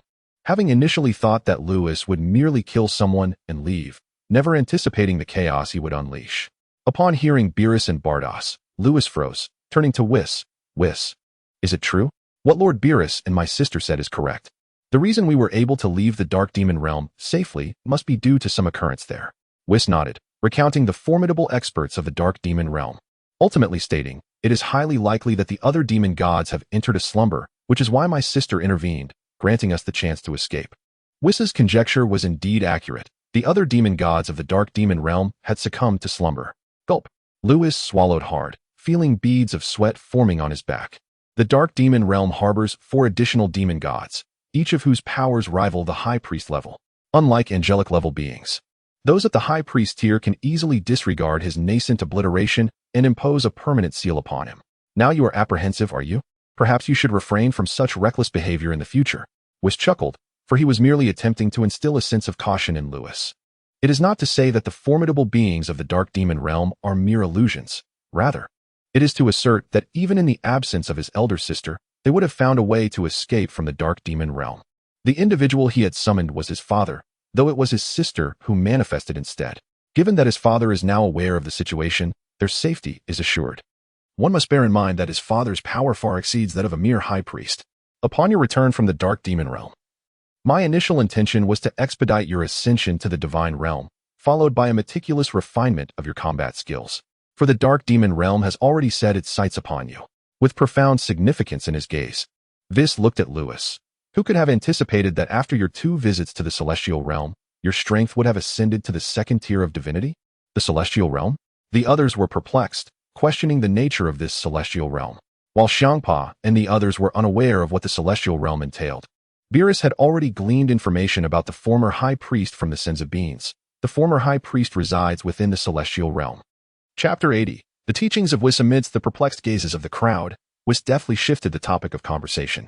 Lewis, your strength has transcended to the 2nd tier of the divine realm, yet you find yourself targeted by the dark magic realm. I wholeheartedly support your proposal, alongside Lord Beerus, for the challenge journey across the universes of the Omni King. You have only engaged in a single battle with Lord Kampa, yet your combat skills and experience have significantly advanced. Should you successfully confront the remaining 9 universes, your growth in all aspects will undoubtedly be monumental. Ordinarily, without the Omni King's decree, neither the God of Destruction nor the candidate God of Destruction is permitted to linger outside their respective universes for too long. This is primarily to prevent any unforeseen incidents involving the Supreme Kais in the absence of their God of Destruction, which could lead to dire consequences. Furthermore, it serves to avert potential conflicts between the gods of destruction of different universes, as those who ascend to such roles often possess formidable tempers. However, Lewis's circumstances are unique. His elder sister and the Grand Priest have not intervened. Thus, Whis has acquiesced to Lewis's challenge journey. Wait a moment. Kampa interjected. At the dining table, everyone turned their attention to him. Lewis inquired, "What troubles you, Lord Kampa?" Kampa took a hearty gulp of his beverage, gazing at Lewis with a look of deep resentment. "Why must you challenge my 6th universe first in this journey across the Omni King's universes? Am I merely your training dummy?" Realizing something, Kampa instinctively covered his groin. Still aching from their previous encounter, Lewis recoiled slightly, finding the rotund figure somewhat endearing, and hesitated to voice the truth. He simply squinted, casting a furtive glance at Beerus, as if to suggest that it was the latter who had urged him to do so. Kampa caught Lewis's gaze, momentarily taken aback, but soon erupted in fury. "Oh, you scrawny wretch. Not only am I left out of the good fortune, but now you send your Lewis to bully me first." With that, Kampa vanished from the dining table, reappearing instantaneously before Beerus, gripping his neck in a fit of rage. Kampa bared his glistening teeth, sinking them into Beerus's ear. "Ah, you gluttonous fool, have you lost your mind?" In the next moment, chaos erupted. The 2 combatants began to tussle at the table, and the onlookers, accustomed to the peculiar dynamics between these 2 brothers, paid them little mind. The conversation continued, largely with Lewis seeking counsel on his training. Kale, as the candidate God of Destruction of the 6th universe, listened intently and occasionally posed questions. With 2 angels present, they provided answers to both Lewis and Kale. At the level of the gods of destruction, the forces employed are divine power, a realm in which Lewis excels. In contrast, Kale's dimension is only at the level of the King of Hell, still far from the realm of the Supreme Kais. To achieve a qualitative breakthrough, one must first elevate one's dimensional cultivation to the level of a Kaioshin, commonly referred to as the divine dimension. At this juncture, Bados turned to Lewis and stated, "Having addressed Kale's issue, it is now your turn. Lewis, during your recent encounter with Lord Kampa, you must have realized the disparity between yourself and a true God of destruction." Lewis nodded, preparing to respond. Bados continued, "The might of a God of destruction transcends mere combat skills and experience. You engaged with Lord Kampa only once, yet you could swiftly glean so much from that experience. Your talent is indeed unparalleled." At the dining table, Kale, engrossed in his meal, glanced at Lewis upon hearing this, then shook his head. Perhaps in the past, he had felt a tinge of disbelief, but now such feelings were futile. After all, others could defeat gods of destruction, while he could not. The strength of a god of destruction also lies in 2 paramount aspects. Bados spoke softly, pure power and mastery of rules. You possess the ability to disregard any damage. Were it not for this, with your power at the 2nd level of the god realm, you would not even withstand a single blow from Lord Kampa. That is pure power. As for mastery of rules, if Lord Kampa's grasp of destruction rules is akin to an ocean, yours can be likened to a mere trickle. You must have realized this during your confrontation with Lord Kampa. What I wish to convey is that, beyond destruction rules, your command over time and space rules is still insufficient. Battos's assertions were undeniably valid, yet upon hearing that his mastery over time and space was lacking, Lewis furrowed his brow. Whis, noticing Lewis's expression, interjected, Lewis, do you genuinely believe your command over time and space rules is already formidable? Lewis, perplexed, replied, you previously stated that my understanding of time and space rules surpasses yours. During my sparring with Lord Kampa and Lord Beerus, I leveraged these two techniques to gain the upper hand. Is that not impressive? On Earth, he had utilized these two rules to ambush Beerus. In the recent skirmish, it was again these two rules that enabled him to catch Kampa off guard. Your mastery over time and space rules is indeed superior to mine. And that is the truth. Whis regarded Lewis with a measured gaze and remarked, but do you dare claim that you could defeat me using solely those two rules? To triumph over an adept at the second level of angelic realm using only time and space rules. How could that be possible? It is utterly unfeasible. Lewis shook his head. Currently, the only means he had to pose a threat to an angel was through his obliteration technique. Exactly, Whis said, picking up a napkin to dab at the corner of his mouth. In your previous sparring with Lord Beerus, your advantage stemmed from the element of surprise. The same applies to your encounter with Lord Kampa. Numerous factors can influence the outcome of a battle, not just strength and combat skills, but also the ability to achieve victory through unexpected tactics. To speak rather bluntly, your only success in the recent sparring session against Lord Kampa was through a surprise attack. Remarked Whis without a hint of mercy. Batos chuckled softly, affirming, Whis is correct. If Lord Kampa were aware of your mastery over the laws of time and space, you would find yourself in dire straits. Why is that? Lewis inquired, his eyes reflecting a pair of question marks. At the dining table, the two brothers continued their scuffle, while Kyle and Ty's glanced towards Batos. This brings us back to the matter of power. There is a saying that rings true. A single force can shatter myriad laws. Batos observed Kampa engaged in combat with Beerus, shaking his head as he continued, in truth, the power at the fourth level of the divine realm is already capable of interfering with your temporal rules. This means that if Lord Kampa were to anticipate your command of these rules, you would be utterly incapable of reversing his time. Batos paused momentarily before adding with a hint of detachment, unless, of course, Lord Kampa chooses not to resist. Lewis was taken aback, turning to Whis. Is this true? Whis nodded affirmatively, indeed. Possessing such overwhelming power, not only can they disregard the laws of time, but even the rules of destruction and your ability to erase can be overlooked by others. Upon hearing this, Lewis swallowed hard. Recalling a scene from the anime where Frieza was struck by destructive energy yet managed to escape due to his formidable strength. I shall attempt it. Lewis, undeterred, raised his hand towards Whis. A temporal rule was enacted upon Whis, causing his time to regress. Whis smiled as the power of the second layer of the angelic realm trembled slightly. Crack. Like glass shattering upon impact, a crisp sound echoed in the air. That silvery brilliance vanished abruptly. Lewis's pupils constricted sharply as he sensed his temporal rule being shattered by an overwhelming force. Chapter 81. Departing from the Sixth Universe, truly irreversible. Subsequently, Lewis fixed his gaze intently on Beerus, who was engaged in a fierce skirmish with Kampa. It dawned on him that their previous sparring sessions had been somewhat lenient. Lewis felt a twinge of emotion. During their earlier exchanges, he had employed the time manipulation technique more than once. After being caught off guard by a time-based ambush, it was only natural for Beerus to be on high alert. Yet, Beerus had refrained from interrupting Lewis's use of the time technique. Lewis also recalled the time chamber he had created, which had ultimately been destroyed by Beerus. Clearly, his mastery of temporal and spatial rules posed no threat to Beerus. It was evident that Beerus was considering his feelings. A bitter smile spread across Lewis's face. Having defeated Kutra and wreaked havoc in the Dark Demon realm, he had always believed himself to be exceptionally powerful. It was only now that Lewis realized that apart from his erasure ability, his other powers were utterly inconsequential.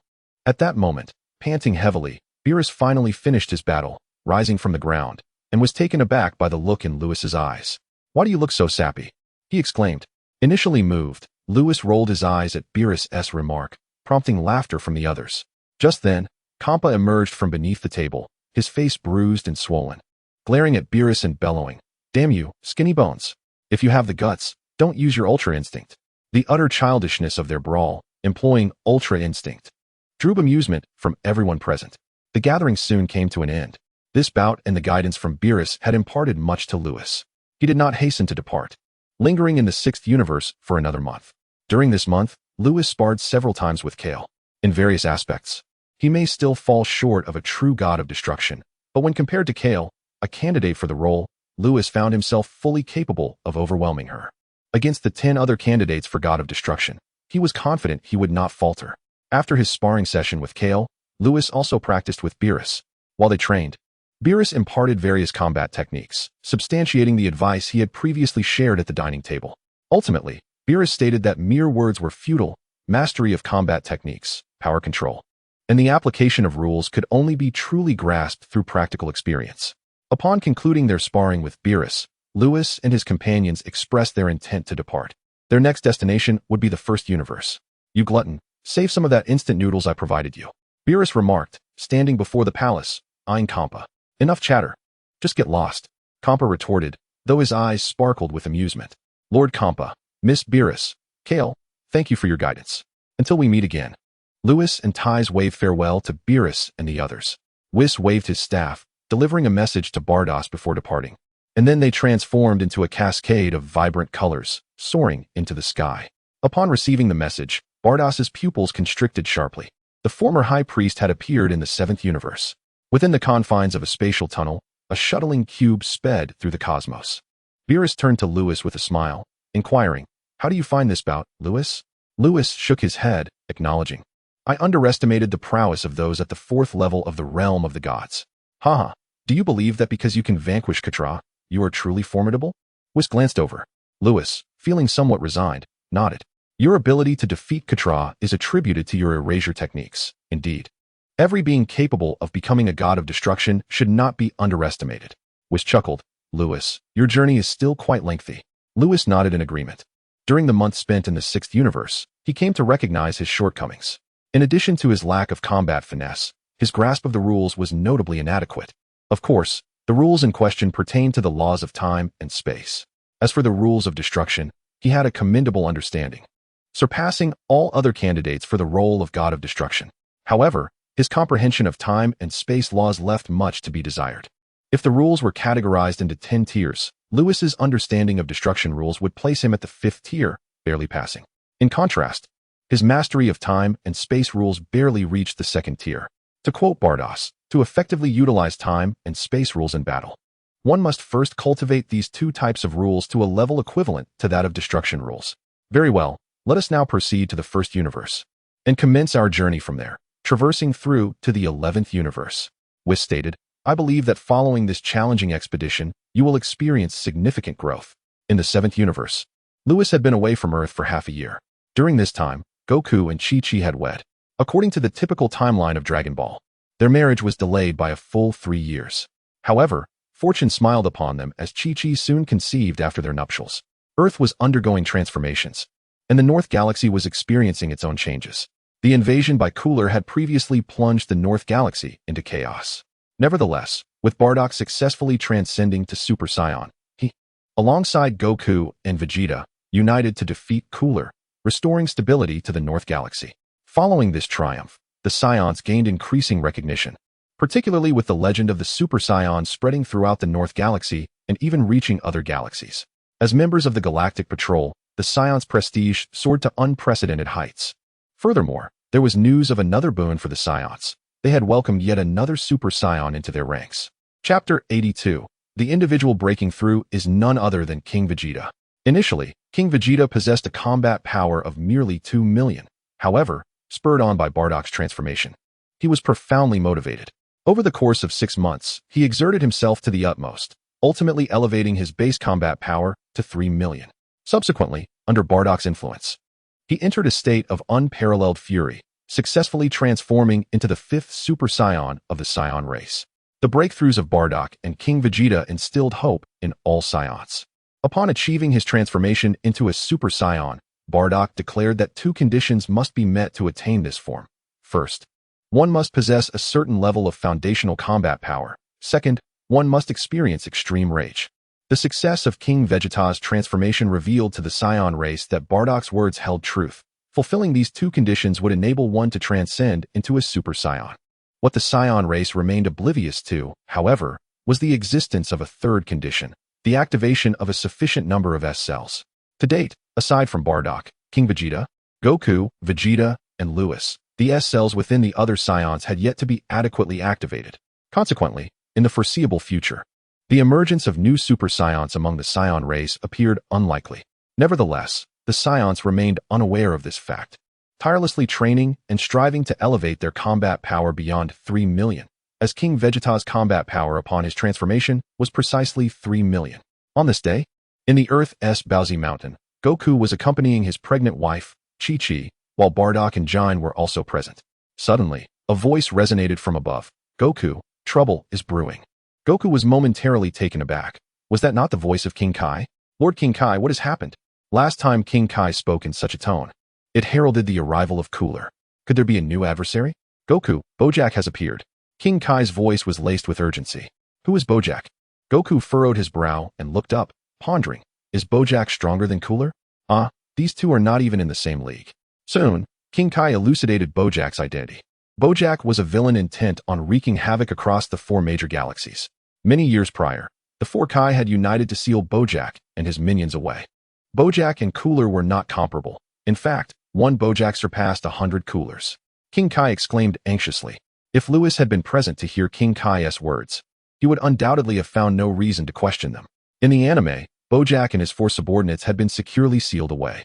However, during the Cell incident, Goku inadvertently brought Cell to King Kai's planet, resulting in King Kai's demise. The life of the North Kai is inextricably linked to the seal of Bojack. Upon the demise of the North Kai, the efficacy of Bojack's seal dissipates. Ultimately, it was Son Gohan's remarkable ascension to Super Saiyan 2 that enabled the defeat of Bojack. To liken the power of Bojack to 100 Gulas is not an exaggeration in the slightest. What? 100 Gulas cannot compare to a single Bojack? Bardock and Son Goku were left speechless. Gula was vanquished by the combined might of the two of them along with Vegeta, and they were all too aware of Gula's formidable strength. Had Bardock not achieved a critical breakthrough at the last moment, he and Vegeta would certainly have been unable to overcome Gula, ultimately resorting to a hasty escape via instant transmission. Is Bojack truly that powerful, North Kai? Son Goku swallowed hard, overwhelmed with astonishment, prompting him to inquire once more. Indeed, in our efforts to seal Bojack, I and the other 3 Kais nearly lost our lives at their hands. I am acutely aware of their power. The North Kai's voice continued. I cannot fathom why. But the seal was suddenly broken. After the 5 of them emerged from their confinement, they have commenced a rampage across the North Galaxy. Goku, this time the fate of the North Galaxy rests upon you.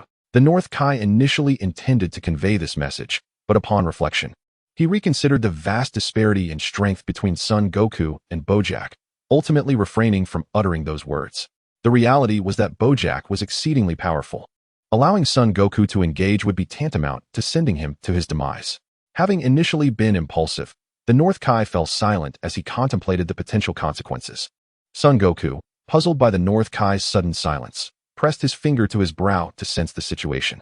An overwhelming malevolent aura emerged at the fringes of the North Galaxy, a presence of immense strength. How formidable!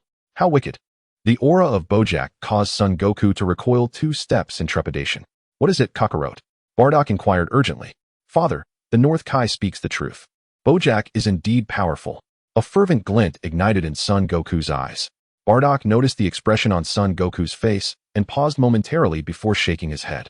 Over the past 2 years, he had come to understand Son Goku's pure-hearted nature. Son Goku's deep affection for his family was matched only by his passion for combat.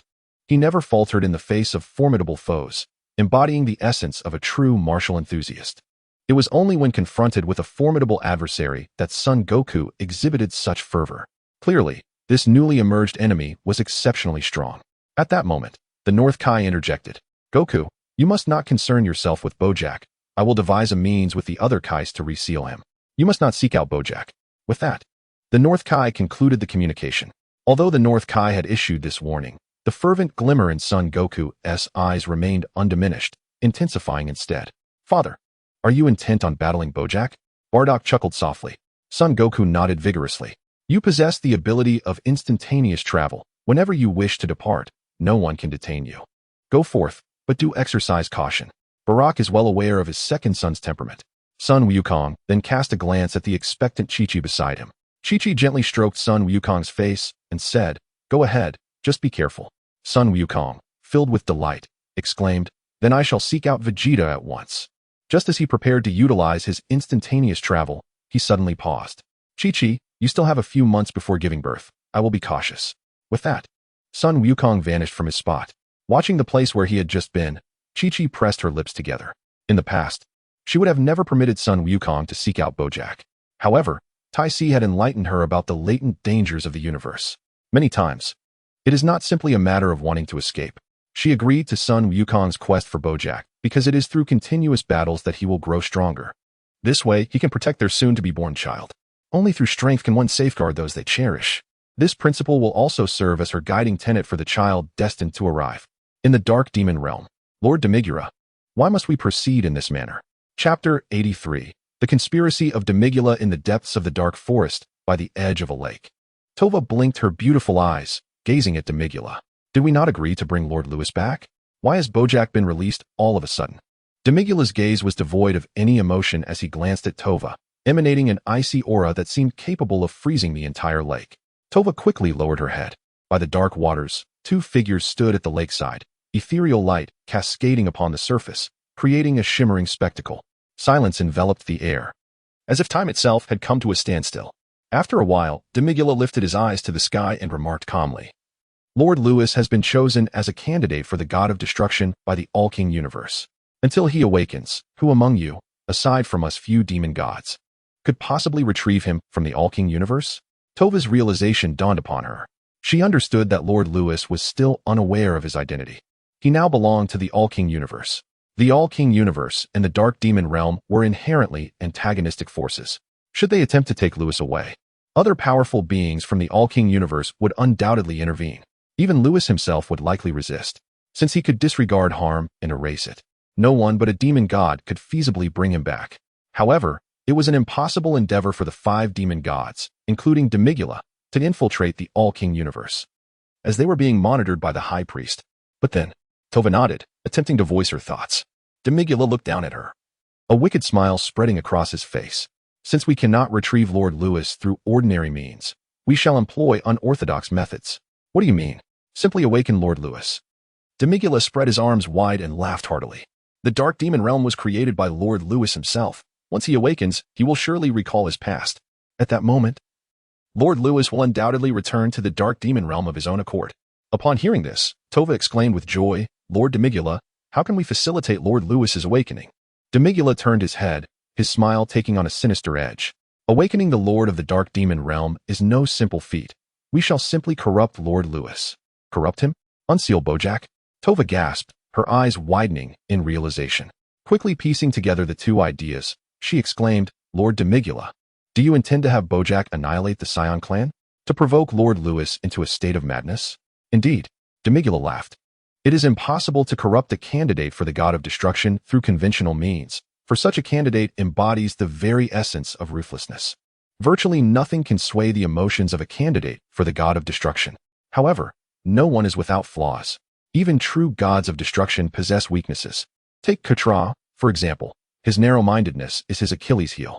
He cannot bear to see anyone superior to him, anyone better than him. Thus, the subsequent ambush on Lewis ensued. According to Demigula's investigation, Lewis is now a scion of the 7th universe. He laughed heartily, remarking that although striking against others in the 7th universe may not lead to Lewis's corruption, it is evident that Lord Lewis holds the scion race in high esteem. If we dare to act against the scion lineage, Lord Lewis would undoubtedly be incensed. If this does not provoke Lord Lewis's dark transformation, I have other strategies at my disposal. My inquiries reveal that Lord Lewis has also taken a wife, who must surely be his Achilles heel. Go, find someone to lure Ties back. I shall awaken the other demon gods, and together we shall strike against Ties. At the edge of the northern galaxy, amidst a vast expanse of millions of kilometers, despair reigns, and countless lives are in turmoil. On a desolate planet, ruins abound. Zanjia stands atop the debris, gazing at Bojack. Boss, should we heed Tova's words? Gokuya, Buchan, and Baido all perked up their ears. Bojack extended his finger, concentrating dark energy at its tip. The surrounding space trembled violently. The very magnetic fields of heaven and earth were thrown into chaos. Thunder rumbled ominously. Ha! Bojack, eyeing the dark energy on his finger, grinned wickedly. Why not listen to her if it grants such immense power? Do you not perceive the strength of this force?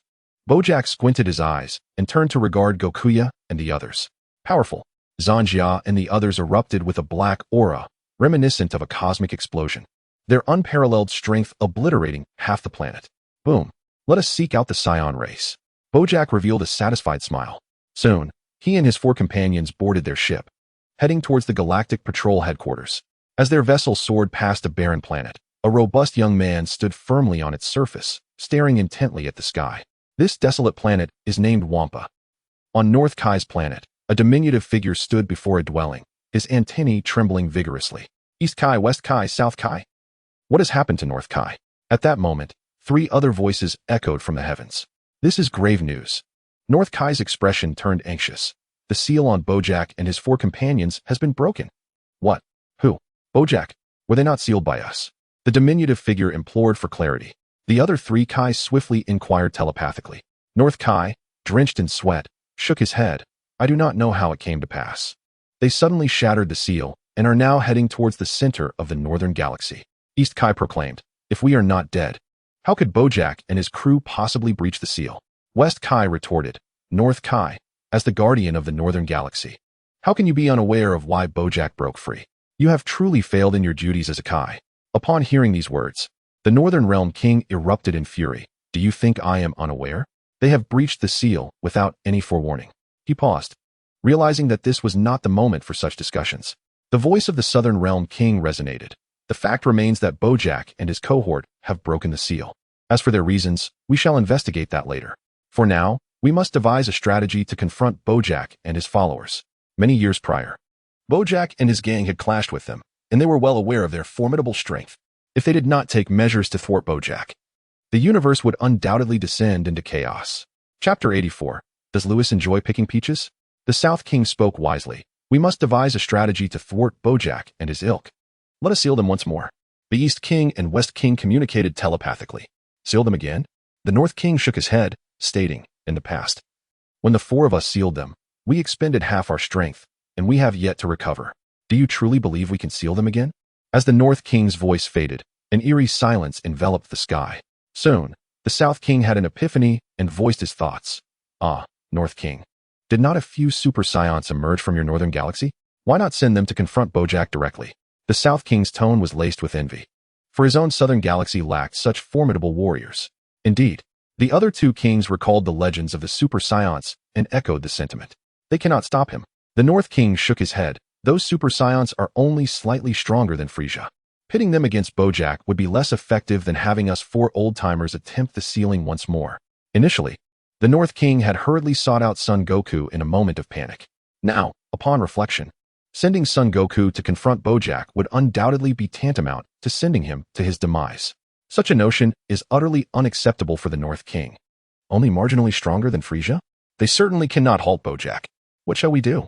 With our current strength, we are utterly incapable of sealing them again. The other 3 kings expressed their urgent concern. After contemplating, the North King suggested, let us seek the Great King. The sky fell silent once more. Very well. We have no choice but to consult the Great King. In the 7th universe, tumultuous currents swirled. After 6 months, Lewis had ascended to challenge the 9th universe. In the realm of the God of Destruction of the 9th universe, Lewis stood bare-chested, enveloped in a purple aura of destruction. Even the slightest release of his power sent tremors through the fabric of space, an awe-inspiring display of might. Before him lay the God of Destruction of the 9th universe. Sidera, clutching his groin, sprawled on the ground, his face pale and his body convulsing. Ha ha, Lord Sidera, until we meet again. With that, Lewis and his companions vanished from the realm of the 9th universe's God of Destruction. Only the angel attendant, Mojito, remained, waving his staff to cast a healing spell upon Sidera. Instantly revived, Sidera rose from the ground, gazing at the spot where Lewis had disappeared, his lips twitching in disbelief. What a terrifying young man. In merely 6 months, he surged from the 1st universe to the 9th universe, nearing a breakthrough to the 3rd tier of divine power. Furthermore, his combat skills rival my own. I dare say even Beerus would struggle to match him, able to disregard any form of harm, capable of erasure, existing in a state of freedom and manipulating the laws of time and space. It appears that Ketla's demise at his hands is not without justification. How can such an abomination exist in this world? As Sidra laments in the realm of the God of Destruction of the 9th universe, a shuttle cube swiftly traverses the spatial tunnel towards the 10th universe. Inside the shuttle cube, Whis gazes at Lewis with an odd tone. Why do you take such delight in ambushing others in their most vulnerable moments using the laws of time and space? At that instant, an oppressive silence envelopes the air within the shuttle cube, creating a tense atmosphere. Beerus recalls the events on Earth, feeling a chill in his nether regions, instinctively tightening his legs. You don't possess some peculiar fetish, do you? Lewis, you. Ties gulped, unable to resist taking a few steps back. From the 1st universe to the 9th, no God of Destruction could evade Lewis's grasp. They all met with disastrous fates. She had never realized her dear boy harbored such inclinations. How could this be? What are you saying? Lewis, indifferent to the gazes of others, is nonetheless concerned about Ties' scrutiny. Why did his sister Ties travel so far? Did she truly believe him to be that kind of person? Lewis retorted to Whis with an eye roll. Am I not considering Lord Beerus's interests? Beerus, looking perplexed, queried, what does this have to do with me? Both Ties and Whis turned their gazes towards Lewis, their eyes brimming with question marks. Did I not ambush Lord Beerus previously? If this were to become known, it would surely amuse Lord Beerus's enemies. Lewis grinned. You see, if I were to eliminate all of Lord Beerus's other foes, then none of them could dare speak against him. Gasp. Both Whis and Ties inhaled sharply. Such audacity is akin to carving one's own flesh. This is truly an eye-opener. I must express my gratitude to you. Beerus, caught between amusement and exasperation, realized that Lewis was growing increasingly audacious. Ties returned to Lewis's side, stifling her laughter. As long as her dear boy did not possess such peculiarities, all was well. Now, 6 months have passed. Lewis, you have advanced from the 1st universe to the 9th. Whis remarked casually. You have made qualitative leaps in every aspect, particularly in your combat skills. In a contest of equal strength, even against Lord Beerus, you would not be at a disadvantage. Beerus, left speechless, thought to himself, why bring me into this? However, during these 6 months, he had witnessed Lewis's remarkable growth. Initially, without the abilities of erasure, the state of freedom, or the manipulation of time and space, Lewis was merely a weakling in battle. Yet, after half a year, his understanding of combat has caught up to Beerus's. This lad is truly monstrous. Beyond that, Lewis, your power has now brushed against the 3rd level of divine realms. This is quite remarkable. My sister previously mentioned to you that ultimate power can disregard all, embodying the principle that sheer force can transcend myriad laws. True strength lies solely within oneself. This does not imply that transgressing rules is futile. Rather, it is the unadulterated power that serves as the foundation for all. Possessing such potent and pure strength renders anything possible. As for rules, they represent an additional force in surpassing levels in battle. For instance, if your strength is confined to the 1st tier of the divine realm, without considering your ability to disregard, relying solely on pure strength would limit you to engaging only with those at the 1st or 2nd tiers of the divine realm. Even a confrontation with a master of the 3rd tier is not entirely out of reach. However, facing an opponent of the 4th tier remains impossible. Yet, once you employ the erasure technique, barring those of priestly rank or higher, others would stand no chance against you. This exemplifies the essence of surpassing levels in combat. As the cosmic travel cube soared through the void, Whis imparted extensive teachings to Lewis, who nodded attentively. Beerus occasionally joined in, learning much from Whis's discourse as well. The two of them resembled schoolchildren, absorbing the wisdom imparted. Ties, watching from the side, covered her mouth in a stifled giggle, finding Lewis utterly adorable. Now, our next destination is Universe 10, Whis concluded, reflecting on Lewis's recent accomplishments. Lewis, enter full power Super Saiyan. Your strength has reached the bottleneck of the 2nd tier of the divine realm. Perhaps during your time in Universe 10, you may breach into the 3rd tier. The 3rd tier of divine strength? Lewis clenched his fists, musing internally before ultimately shaking his head. He was aware of his limitations, recognizing that breaking through such a bottleneck is no simple feat compared to transcending to the 3rd tier of the divine realm. He found himself more intrigued by the candidate Supreme Kai of Universe 10. As the travel cube continued its journey, at the same time, the headquarters of the Galactic Patrol in Universe 7 was experiencing chaos. Boom. The entire Galactic Patrol building was obliterated. Where is the Galactic King, Melees? Quickly summon him for reinforcements. Chapter 85. The Terrifying Zanjiaboom. Another energy blast struck near the collapsed Galactic Patrol building, producing a thunderous explosion. The powerful shockwave knocked both the Galactic King and Gak to the ground. Boom. Various energies continued to erupt. Gak spat out the sand from his mouth and hurriedly helped the Galactic King to his feet, and together they fled into the distance. We can no longer rely on Myers, as he is stationed at the Galactic Prison. The Galactic King uttered as they escaped. Myers is stationed at the Galactic Prison? Then we are doomed. Gak, narrowly avoiding another energy blast, lamented. At that moment, a sinister laughter echoed. Ha ha ha. The Saiyan race is indeed all here. Let them perish. From the skies above, Bojack and his 4 companions descended from the northern edge of the galaxy. They hovered in midair, unleashing chaotic bombardments on the galactic headquarters, sparing no life, whether Saiyan or otherwise. Soon enough, Scions began to fall victim to the onslaught of Bojack and his crew. Wasn't Bojack sealed by Lord Kai and the others? What do we do now? The Galactic King thought in panic. Suddenly, a golden light streaked from afar. Gak turned his head, exhilarated. Galactic King, it's King Vegeta. With Gula and Frieza having perished at the hands of the Super Saiyans, King Vegeta could also transform into a Super Saiyan. We are saved. However, the Galactic King knew better. He won't be able to hold them off. We must escape first. Having spent a significant time in his position, the Galactic King was well aware of many secrets and understood the brutality of Bojack and his 4 accomplices. Years ago, the 4 great Kais had nearly perished in their attempts to seal them away. Bojack and his crew were not something King Vegeta could withstand. Is it possible? Even a Super Saiyan cannot contend with him? Let us flee first and then think of a way to inform Myers. We can only rely on him now. In the skies above, upon seeing the golden light approaching, Bojack and his companions halted their assault, gazing mockingly at the newcomer. Zanjia remarked, "Boss, his power seems rather impressive. Is this what a Super Saiyan is? Why is someone so weak being targeted by Tawa?" Bojack glanced at King Vegeta and shook his head. "Who are you?" King Vegeta, witnessing the numerous Saiyan corpses on the ground, felt a surge of uncontrollable rage. However, having spent 2 months on Earth, he had learned to sense ki. He sensed the overwhelming power of Bojack and his crew, realizing that confronting them would only lead to certain death. In truth, King Vegeta's assessment was accurate. Even in his Super Saiyan form, which amplified his power by 50 times, he only possessed a battle power of 150 million. Meanwhile, the mightiest Bojack and his 4 henchmen were formidable foes. Gokoya boasted a battle power of 1 billion, while Bukin had a battle power of 900 million. The combat power of Baido stands at an astonishing 1.2 billion. As for Zanjia, the most trusted subordinate of Bojack, her combat power reaches a staggering 1.7 billion. The two are not even in the same league. It was indeed a sagacious decision for Vegeta not to charge in immediately. "Boss, allow me to eliminate him." Zanjia, disregarding King Vegeta's concerns, stepped forward with a hint of excitement in her voice. "I truly cannot fathom why such a pathetic race has caught Tao's attention. Go forth. Slay him, and then we shall obliterate the entire Saiyan lineage."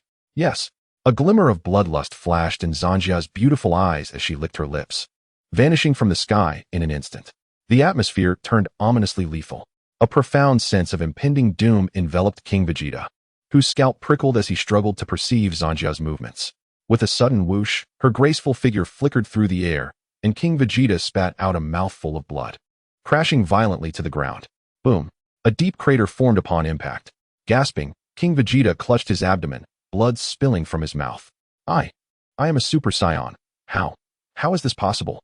This is so humiliating." He had been provoked by Bardock and had finally transformed into a Super Saiyan. Yet he could not even withstand a single blow. I refuse to accept this." Lying on the ground, he coughed up more blood as his pupils began to fade. "On North Kai's planet. This is bad. We can't reach Lord Grand Kai. Without his assistance, we stand no chance against Bojack and his crew. The universe is surely doomed." The voices of the East, West, and South Kais were filled with urgency. "Wait, King Vegeta has gone to confront Bojack." North Kai suddenly shouted, his antennas quivering wildly. "Is this the Super Saiyan you mentioned? Shorty, what is the situation now?" The 3 Kais had no recourse but to place their hopes upon King Vegeta, as mentioned by North Kai. Soon, North Kai shook his head, a bitter expression on his face. Indeed, the gap is still far too vast. What? King Vegeta could not withstand even Zanjia's attack. Upon hearing North Kai's words, the other 3 Kais were filled with disbelief. Is the disparity truly that great? However, recalling their previous encounters with Bojack and his team, the 3 Kais fell silent. They were acutely aware of the power possessed by Bojack's group. Aside from Bojack himself, Zanjia was the strongest. It was only natural that a so-called Super Saiyan would not be a match for Zanjia. Just then, North Kai's antennas began to tremble violently, and he widened his eyes. "Goku, you foolish fool. Did I not tell you not to go?" Why do you not heed my words?